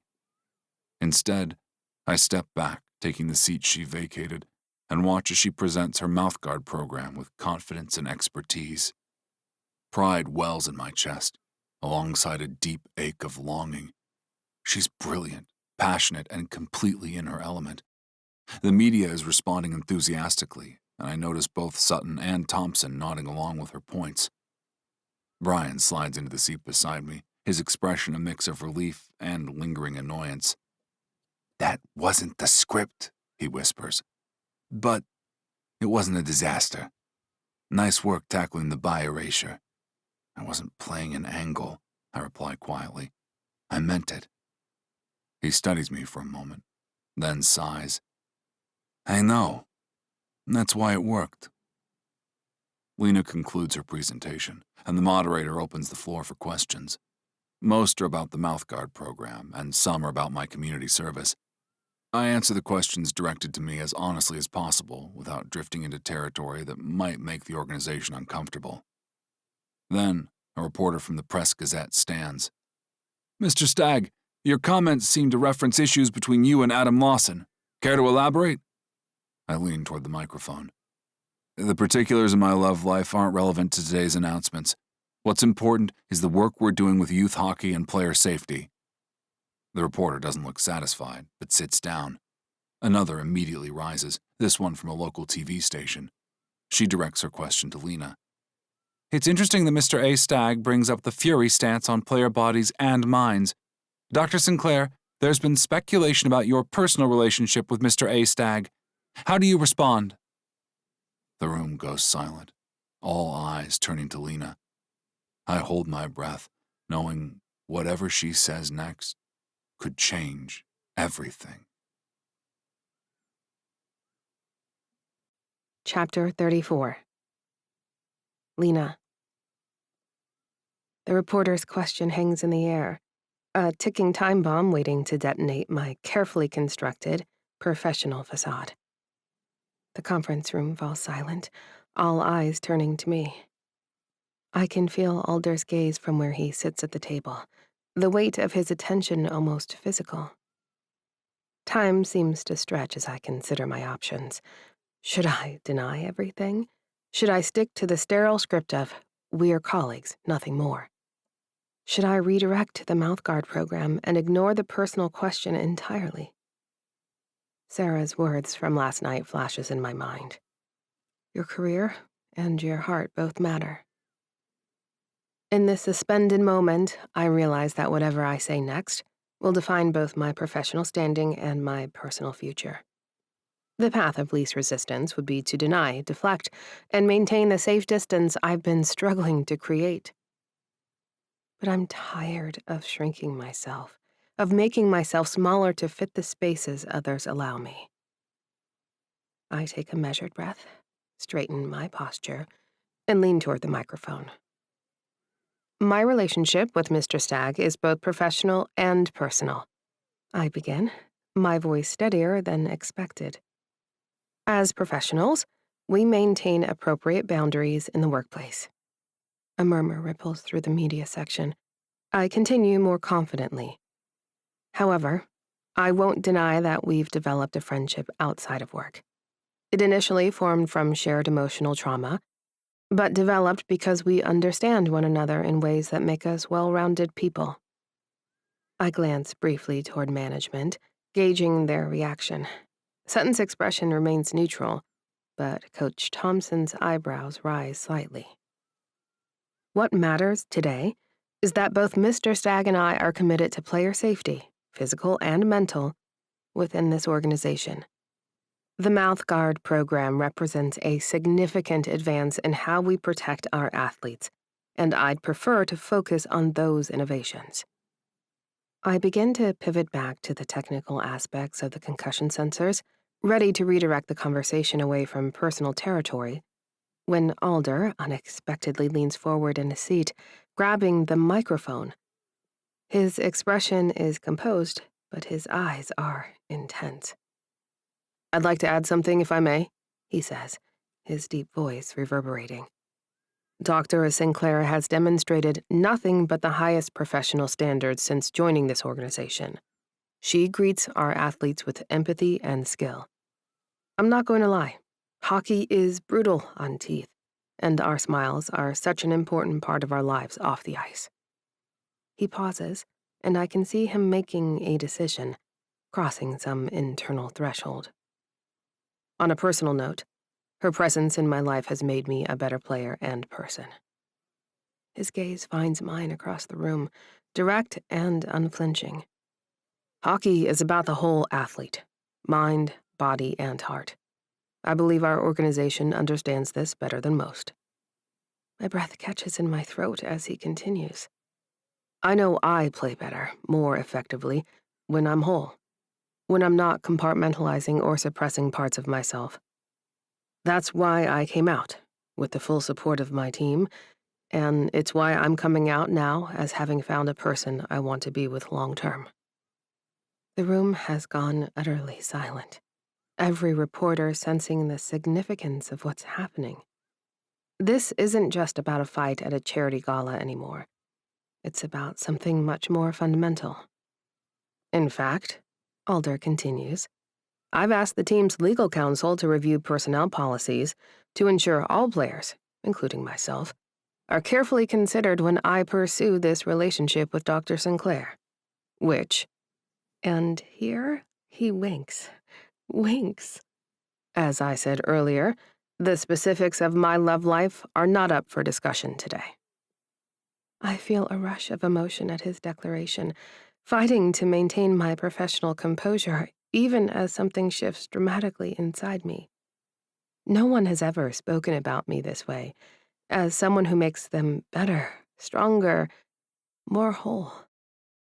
The moderator quickly steps in, sensing the moment has become too charged for a standard press conference. Thank you, Mr. Stag, Dr. Sinclair. This concludes our formal statements. Press packets with additional information on the Community Service Initiative and the Mouthguard program are available at the back of the room. There is scattered applause as the press conference officially ends, immediately followed by a surge of reporters trying to get follow-up questions. The PR team creates a buffer, Melissa Chen efficiently directing staff to escort Alder and me to separate side rooms. As I'm led away, I catch Alder's eyes across the chaos of bodies and cameras. Something unspoken passes between us, an acknowledgement that whatever happens next, something significant has changed. Well, that was certainly interesting. I turn to find Sarah standing in the doorway of the small conference room where the PR team has deposited me to decompress. She dismisses the remaining staff member with a coach's authority and closes the door behind her. Did I just end my career? I ask, the adrenaline of the press conference finally giving way to anxiety. Sarah smiles, leaning against the table. No, you just started being honest about your life. Is there a difference in professional sports? More than you'd think. She crosses her arms, studying me. For what it's worth, I thought you handled that perfectly. Professional but authentic. I sink into a chair, the weight of the morning catching up with me. What happens now? Professionally, not sure. Sarah takes the seat across from me. It's true that Alder asked Tim Stag to take a look at our policies. Well, first he apparently called demanding we trade him to Columbus. She rolls her eyes, and I gasp, horrified at the idea of him moving away from his team and family. Noting my reaction, Sarah laughs. I promise. Alder Stag isn't going anywhere. Well, at least not without his twin and a very high transfer fee. What? I shake my head, as if the thoughts rolling around were physical shapes that needed to settle. What, happens in other teams with romantic relationships? Something flickers across her face, a quick, carefully concealed reaction. It's tricky. Pro sports is a unique environment, and it's not easy to prevent abuses of power, ensure athletes aren't pressured or coerced by those with authority over them. The subtext is clear. As a coach, Sarah's situation with whoever she's involved with is far more complicated than mine with Alder. So I'm not getting canned for admitting I have a personal relationship with a player? No, but there will be guidelines, boundaries. She straightens as a knock sounds on the door. And I think you're about to hear about those now. The door opens to reveal Melissa Chen. Dr. Sinclair? Mr. Sutton and Coach Thompson would like to speak with you in the main conference room. Sarah encourages me as I stand. Remember what I said last night. Balance is hard, but not impossible. The walk to the conference room feels like the longest of my life, each step carrying me toward what I assume will be a professional reckoning. To my surprise, when I enter, both Sutton and Thompson stand to greet me, their expressions not nearly as severe as I expected.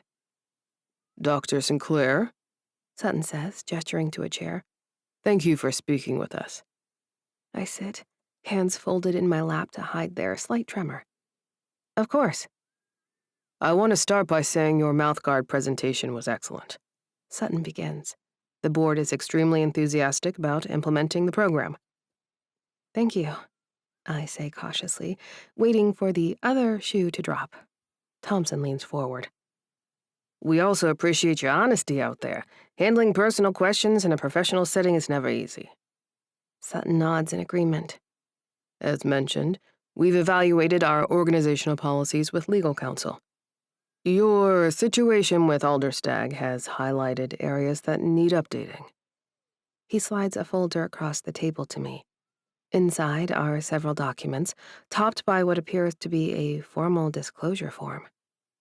Tim Stagg has been particularly vocal about modernizing our approach, Thompson explains. He's been quite insistent on the revisions, meeting with player advocates and industry experts. Mental health and well-being weren't always part of the conversation. Sutton sucks on his teeth as I open the folder. I scan the documents, my heart rate gradually slowing as I realize this isn't a termination meeting. If you choose to pursue a personal relationship with a player, Thompson says carefully, these are the professional boundaries we'd expect. Disclosure, recusal from certain medical decisions, and regular check-ins with HR. We're not in the business of controlling our employees' personal lives, Sutton adds, but we do need to ensure that professional integrity is maintained. I look up from the papers, hardly daring to believe what I'm hearing. So I'm not being fired? Thompson laughs at that. Fired? We just announced your mouthguard program to the media. The timing would be terrible. Not to mention, Sutton adds more seriously, we value your contributions, Dr. Sinclair. Trust me, it's not easy to find a dentist who can handle the mouth trauma we see out here. And Alder Stag is one of our most valuable players. And he was right about one thing. He plays better when he's whole. The meeting concludes with specifics about the mouthguard program implementation and a timeline for the policy revisions. As I turn to leave, the door opens, revealing Tim Stagg himself in an impeccably tailored suit, tablet in hand, and an uncharacteristic grin spreading across his usually serious face. Charles, you might want to see this, he says, striding into the room and placing the tablet on the conference table. Public response is significant. Sutton frowns, pulling the tablet closer. What are we looking at here? Social media reaction to the press conference. The clip of Alder and Dr. Sinclair has gone viral. Over 2 million views in the last 40 minutes alone. Tim swipes to another screen. I can see the strong family resemblance to Alder and smile, despite the gravity of the situation. And this is the Fury's website traffic. It's crashed twice already. Thompson leans in to look. Is it bad press? Do we need to issue a statement? Tim's smile widens. Quite the opposite. The fans are overwhelmingly supportive. #FuryLove is trending nationally with all the pride flag emojis. Some industrious fan has begun 3D printing fake teeth with little A's and L's on them. Sutton scrolls through the tablet, eyebrows climbing higher. This is unexpected. There's more. Tim pulls his phone from his pocket. The switchboard is being flooded with calls. The email server crashed about 10 minutes ago. Most are variations on the same theme. Don't stand in the way of the dentist and the defender. I feel my face heating as I realize they're discussing public reaction to my relationship with Alder. Seems your policy review came just in time, Tim, Sutton says dryly. I guess the fans have spoken. Tim slips his phone back into his pocket. Funny how quickly public sentiment can clarify organizational values, right? He turns to me, extending his hand. Dr. Sinclair, welcome to the family, so to speak. I believe my nephew is waiting for you. Confused, but cautiously optimistic, I thank them and exit the conference room. As I walk through the facility halls, staff members smile at me knowingly, and a few give me a thumbs up or say quiet congratulations. What is happening? The parking lot is nearly empty when I reach it. Most of the staff and media have left. I'm halfway to my car when I spot a familiar figure leaning against it, hands in pockets, expression uncertain.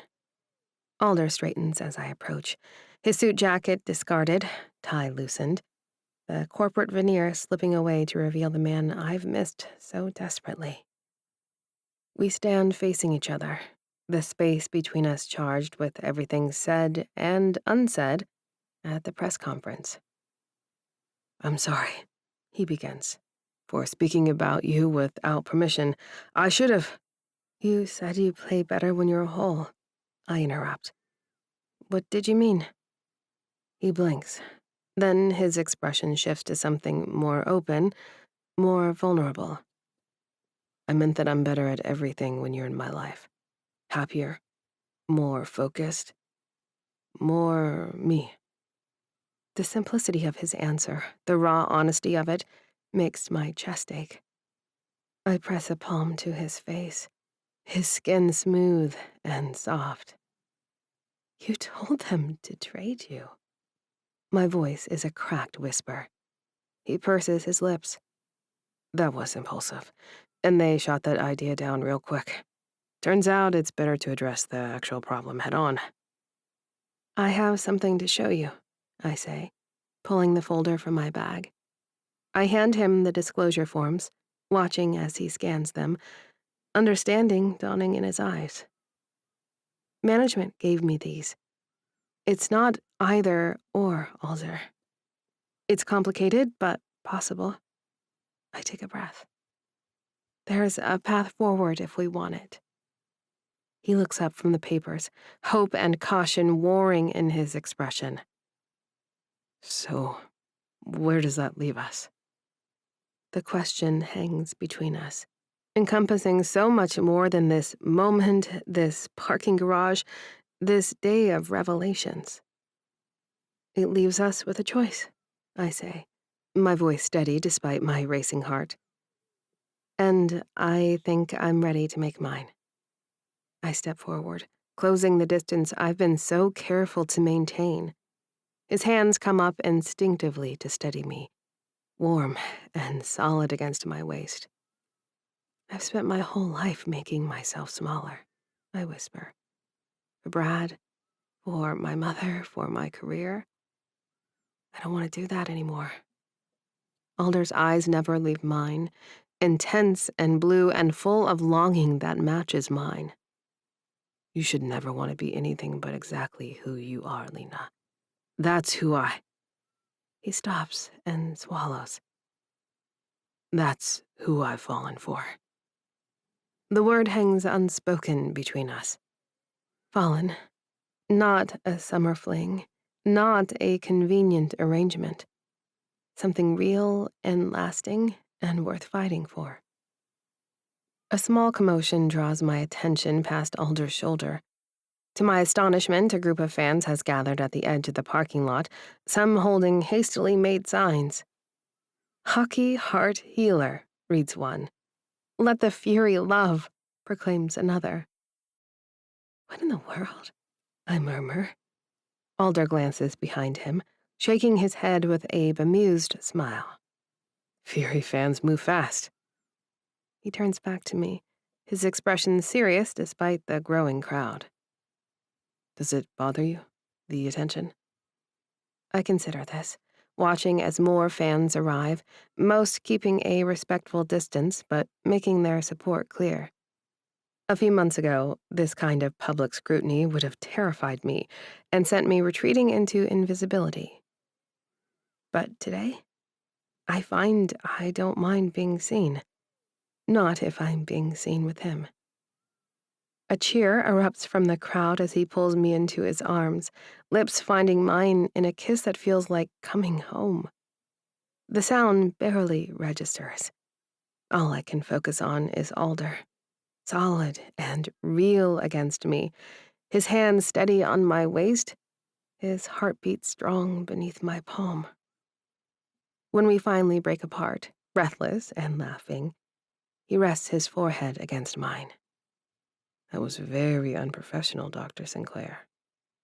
I have paperwork, I remind him with a smile. We're allowed now. More fans have gathered, and their cheers are a soundtrack to this moment that feels entirely private and strangely public. But for once, I don't feel the need to make myself smaller, to hide from view. With Alder's arm around me, I think it's exactly the right size. The word hangs unspoken between us. Love. Not a summer fling, not a convenient arrangement. Something real and lasting and worth fighting for. I reach up and grip his shoulders. Take me home, Alder.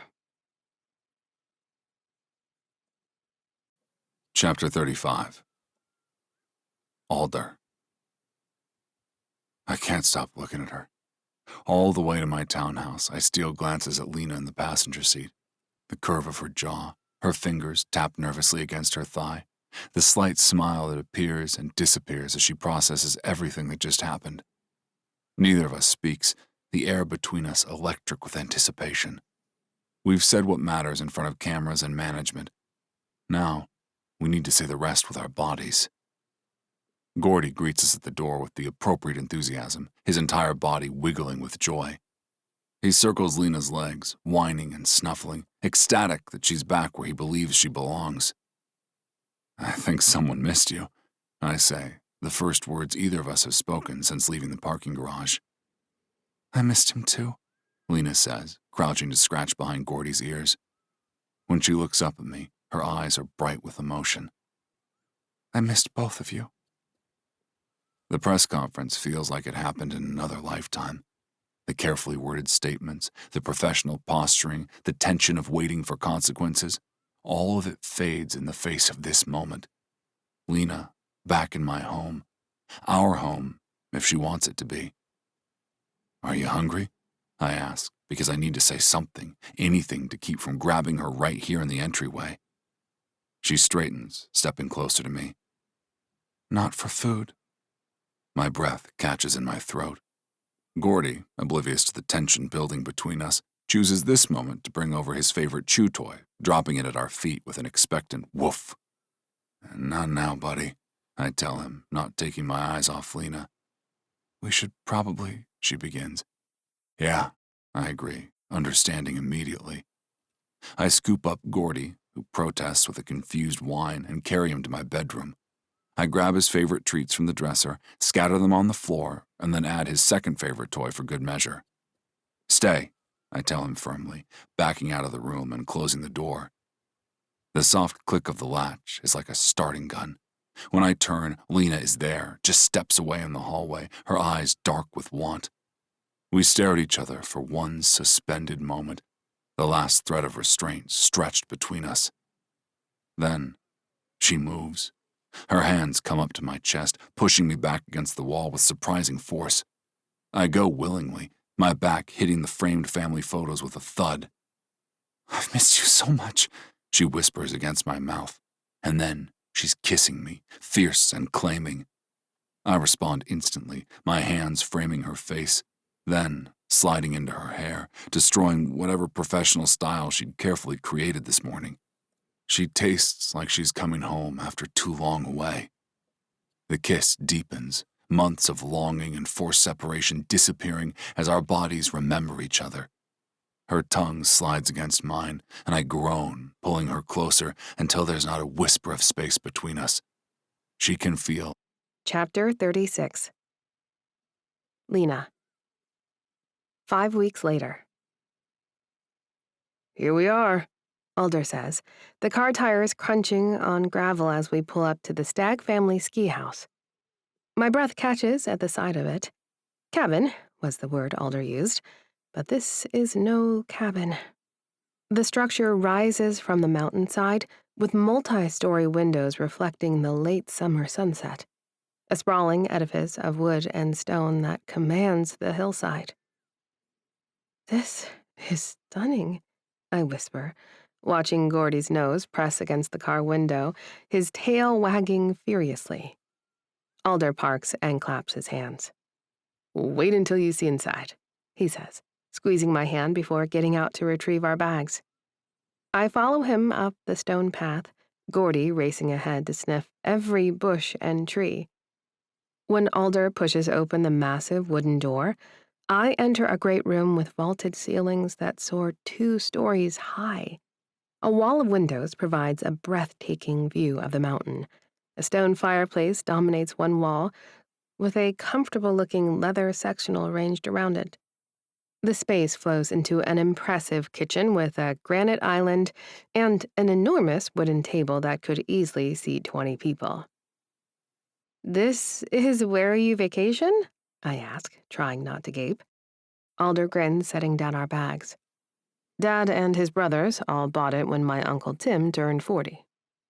He moves toward a wall panel, pressing buttons, illuminating the space and starting a fire in the fireplace with a gentle whoosh. "Nice touch," I say, admiring the flames. Gordy has already claimed a spot on the rug before the fire, circling 3 times before flopping down with a contented sigh.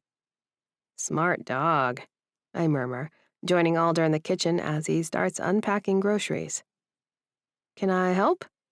"You can open this," he says, handing me a bottle of wine. I checked the calendar 3 times to make sure we'd have the place to ourselves. My brothers and cousins have a bad habit of showing up unannounced. I laugh, reaching for the wine opener he points out in a drawer. "Is that a common problem?" "You have no idea. Wyatt once brought Fern here for a romantic weekend and ended up with half the family walking in while they were, occupied." Alder's eyes crinkle with mischief as he unpacks steaks for tomorrow. "What did he do?" Tried to get them to leave, but they all sat around and ate breakfast while Fern tried not to explode.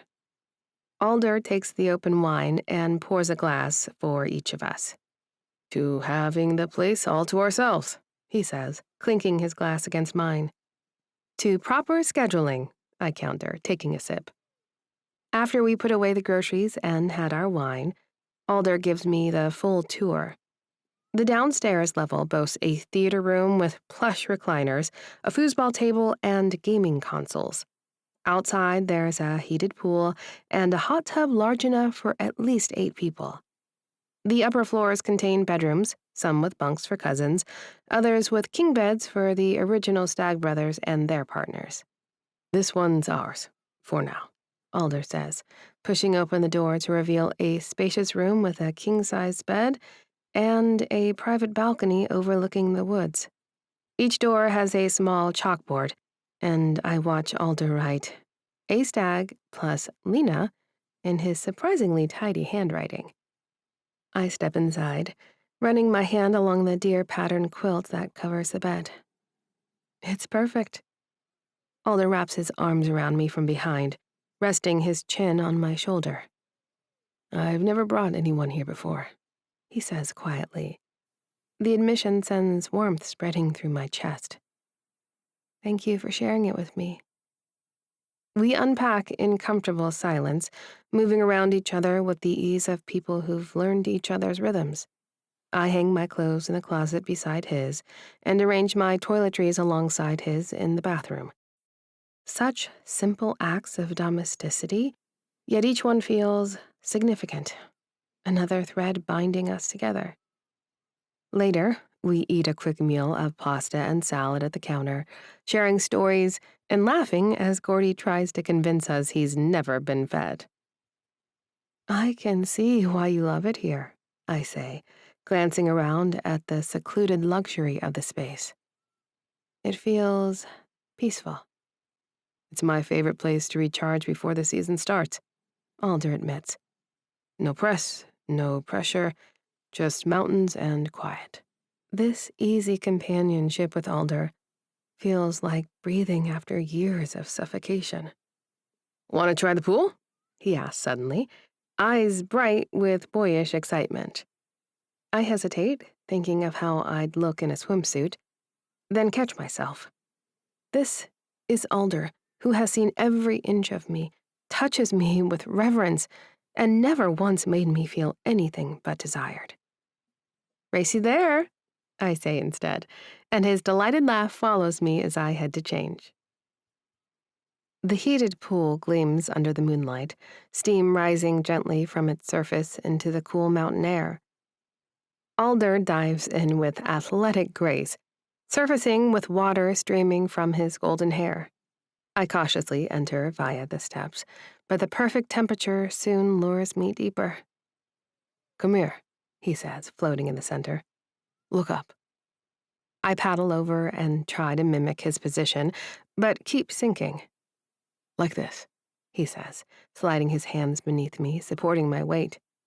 Relax your neck. That's it. Now look.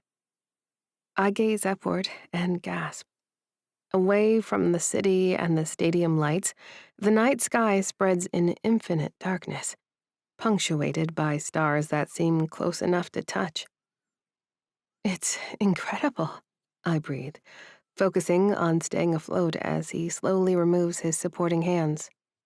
You sure are, Alder murmurs, his lips finding my neck. The water makes everything weightless and dreamlike. His hands roam my body as we float, kiss, and touch.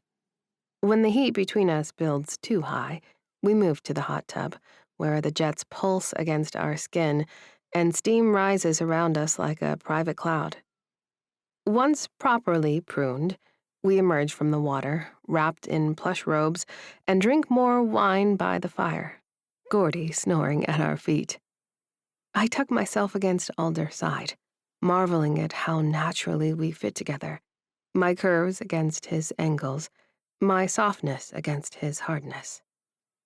Happy? He asks, pressing a kiss to my temple. Perfectly, I answer, and I mean it. I wake to sunlight streaming through the windows and the scent of coffee and bacon. Alder's side of the bed is empty, but still warm.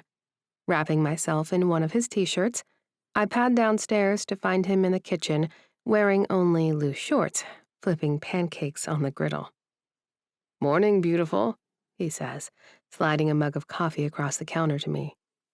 Morning, I reply, accepting the mug gratefully. Gordy trots over to greet me, his whole body wiggling with excitement. He's already been out, Alder says, nodding toward the dog. Chased 3 squirrels and lost every time. Poor baby, I coo, scratching behind Gordy's ears. Those mean squirrels don't play fair. The domesticity of the moment strikes me. Alder cooking breakfast, Gordy at my feet, mountain sunshine spilling across the wooden floors. 6 months ago, I wouldn't have believed this could be my life. So, Alder says, sliding a plate of pancakes in front of me. I was thinking we could hike up to the ridge today. The view is incredible, and there is a little mountain pond for swimming if we get hot. I sip my coffee, watching him move confidently around the kitchen. Sounds perfect, though I can't promise to keep up with your athlete pace. I like going at your pace, he says, with a suggestive wink that makes me blush despite everything we've done together. We eat breakfast discussing practical matters, the upcoming season schedule, my mother's impending first visit to meet the Stags, and my role in helping to interview sports psychologists for the Fury staff. The conversation flows easily, punctuated by Gordy's attempts to score fallen bits of bacon. After we finish eating, I stand to help clear the dishes. We work side by side at the sink, Alder washing while I dry, our hips occasionally bumping in the comfortable choreography we've developed. "This is nice," he says quietly, handing me a clean plate. "The ski house?" I ask. "All of it. Being here with you, waking up together, the normal everyday stuff." He rinses a glass, his expression thoughtful. "I never had this with Adam. He always kept me at a distance, emotionally and physically." I set down the dish towel, turning to face him fully. "I know what you mean. With Brad, everything felt like a transaction. What could I do to earn his approval and his attention? It was exhausting." Alder turns off the water, drying his hands before taking mine. "Thank you for taking a chance on us. On me. I know it wasn't easy with the team policies and everything." "Best risk I've ever taken," I say honestly. He cups my face with one hand, his thumb tracing my cheekbone. "I need you to know that this isn't temporary for me. I'm in love with you, Lena." Though we've been living together for weeks and shared our bodies and lives, neither of us has said those words directly until now. Hearing them sends a cascade of emotions through me: joy, relief, and a lingering hint of fear that I push aside. "I love you too," I say, the words coming easier than I expected. So much that it terrifies me sometimes. He leans his forehead against mine. "What terrifies you about it?" "Loving someone means they have the power to hurt you," I admit. "And I've been hurt before." "Me too," he says softly. "But I'm not going anywhere, Lena. I'm all in." "I'm all in too," I whisper, meaning it with every fiber of my being. Alder lifts me onto the counter, stepping between my thighs as he kisses me deeply. My arms wrap around his neck, pulling him closer, heat building between us rapidly. "I love how you feel," he murmurs against my neck. "Every curve, every inch of you." His hands slide under my shirt, spanning my waist, and I lean into his touch, lost in the sensation. We're so absorbed in each other that we don't hear the front door open. It's only when Gordy suddenly barks in excitement that we break apart, turning toward the sound. And there, standing in the doorway with wide eyes and dropped jaws, are Odin, Thora, Gunnar, and Emerson, arms laden with grocery bags and coolers. For a frozen moment, no one speaks. Then Gunnar grins wickedly.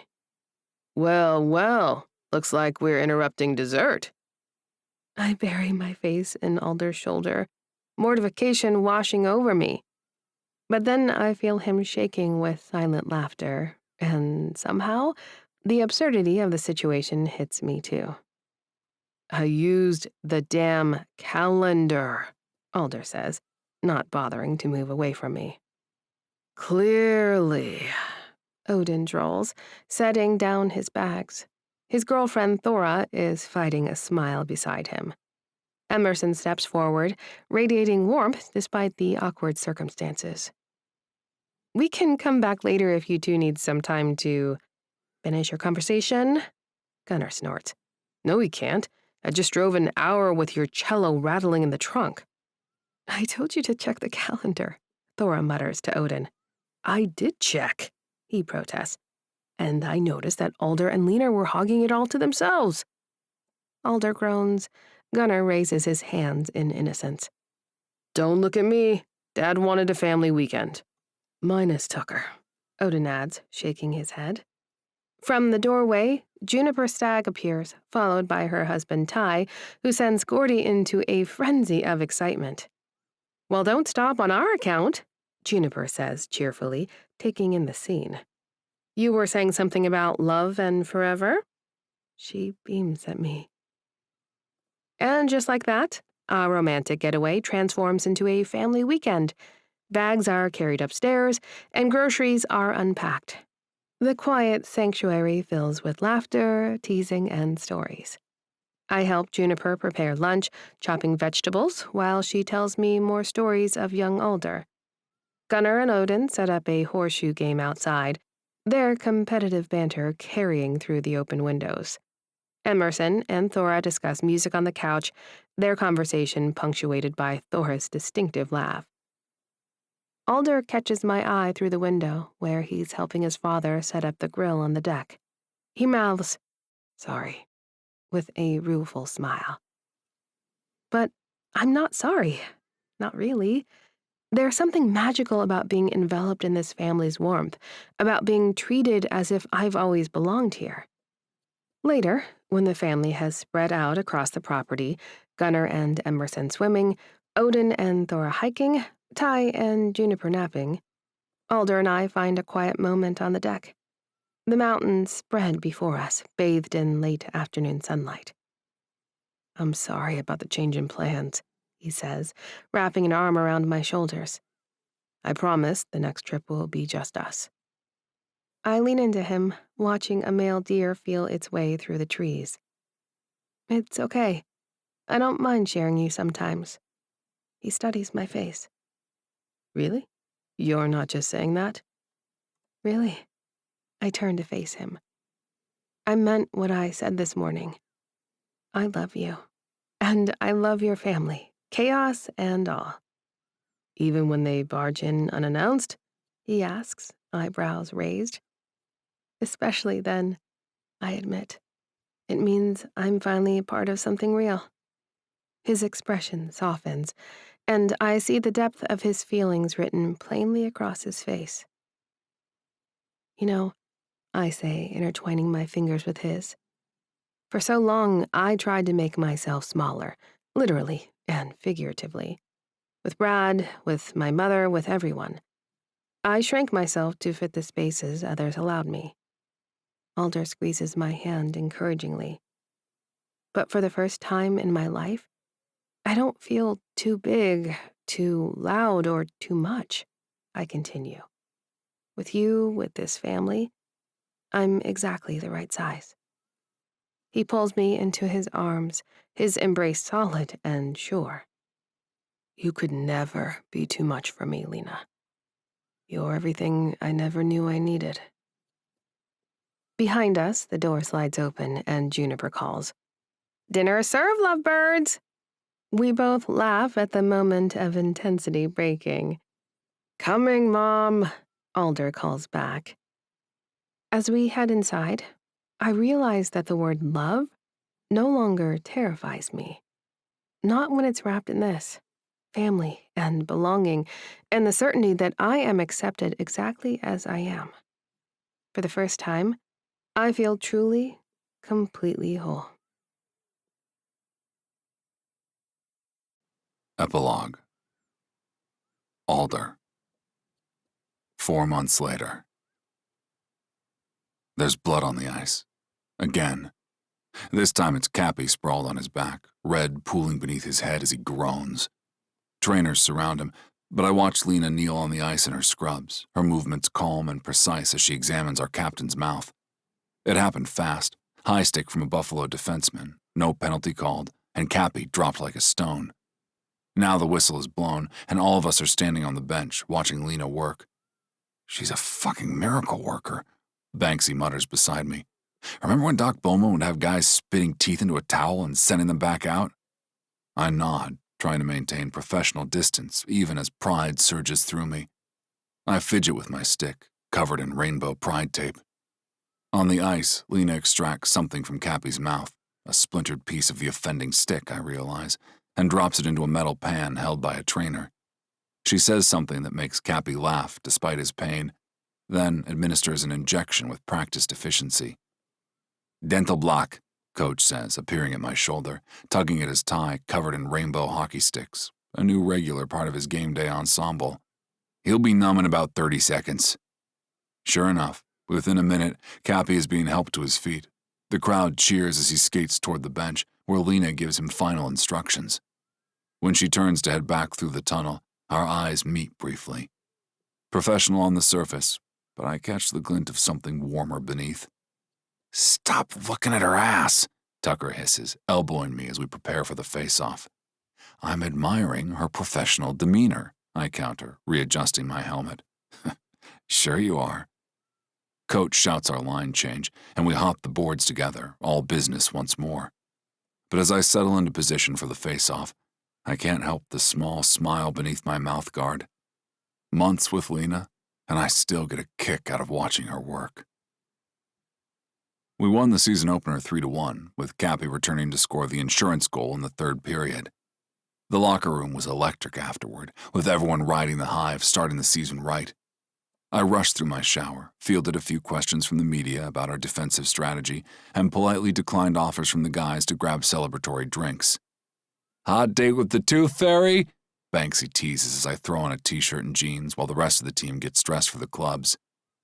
"Just tired," I lie, avoiding Tucker's knowing smirk from across the room. The arena has mostly emptied by the time I slip through the door at the back of the locker room. According to the disclosure agreement we filed with the team, Lena and I maintain strict professionalism during working hours. She handles other players' dental emergencies and recuses herself from mine. Not that I've had any. While I keep my hands to myself until we're off the clock. Technically, we're still on the clock, but over the past few months, we've gotten pretty creative with our definition of working hours.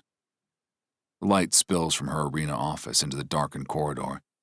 Inside, I find her cleaning instruments, her back to the door, still in her professional attire. Black scrubs with Dr. Sinclair embroidered above the pocket in gold thread. I close the door behind me, turning the lock with an audible click. She doesn't turn around, but I see her shoulders straighten and a slight pause in her movements. "Dr. Sinclair?" I say, keeping my voice formal. "Got a minute?" "That depends, Mr. Stag." She sets down an instrument and turns to face me, her expression serious, except for the spark in her eyes. "Is this a professional consultation?"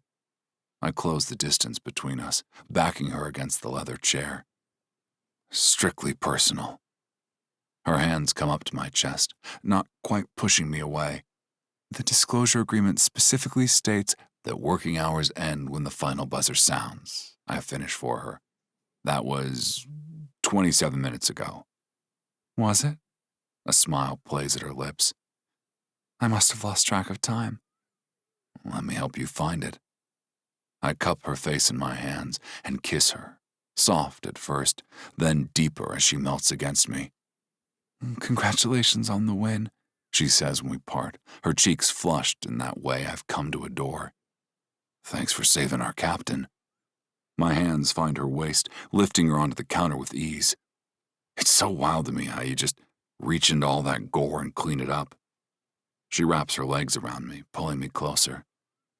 "Just doing my job." Speaking of jobs, my lips find the sensitive spot below her ear that always makes her shiver. "I saw you watching me on that second period penalty kill."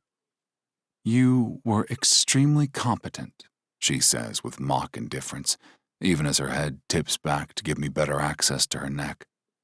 "Competent?" I nip at her throat in retaliation. "I blocked 2 shots in 30 seconds. Her laugh turns to a gasp as my hands slide beneath her top. "Perhaps slightly above average performance." Game. As if the universe wants to prove me wrong, we hear a noise from the adjoining locker room, between a curse and a sob. Lena and I exchange concerned glances. I hop up to pull up my pants while she smooths her hair. "Probably a custodian," I whisper, but neither of us believes it. We move cautiously toward the connecting door, following the sound to the shower area. What we find stops us in our tracks. Tucker sits huddled in the farthest stall, still half-dressed in pads, hunched forward, shoulders shaking. "Tuck?" I approach slowly, worry replacing the post-coital haze. "What's wrong? Are you hurt?" He looks up, startled, seemingly unsurprised to find us together. His eyes are red and his face blotchy in a way I haven't seen since our grandfather died. She's pregnant, he says, voice raw. I exchange a look with Lena, who seems as concerned as me. I climb into the shower with my twin, wrapping my arms around him. Lena mimes packing a bag, and I nod as she steps out, giving us privacy. Doc, what's going on, man? My brother takes a shaking breath. I fucked up, Aldi.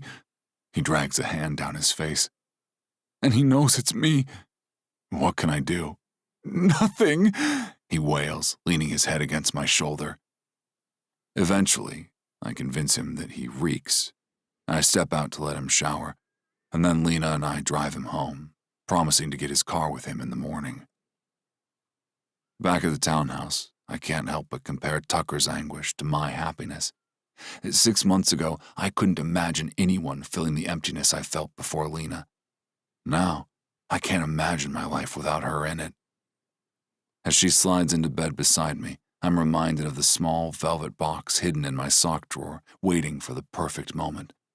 Not yet, but soon. What are you thinking about? She asks, curling against my side. How grateful I am that we found each other, I say, kissing her forehead. As she drifts off to sleep in my arms, I think about how, whatever comes next, Tucker's drama, the long season ahead, the ring in my drawer, I know we'll face it together. Lena and I are no longer playing for payback, but forever. Thank you for listening to Playing for Payback, Book 2 in the Playing series, written by Lainey Davis, narrated by Zoe Black and James Cassidy, members of SAG-AFTRA. Produced by Lainey Davis. Post-production by Kyle Gaffney. Cover by Camber Designs. For access to bonus scenes and the inside scoop on upcoming releases, sales, and giveaways, be sure to sign up for Lainey's newsletter at laineydavis.com/audio. Text copyright 2025 by Lainey Davis. Production copyright 2025 by Lainey Davis.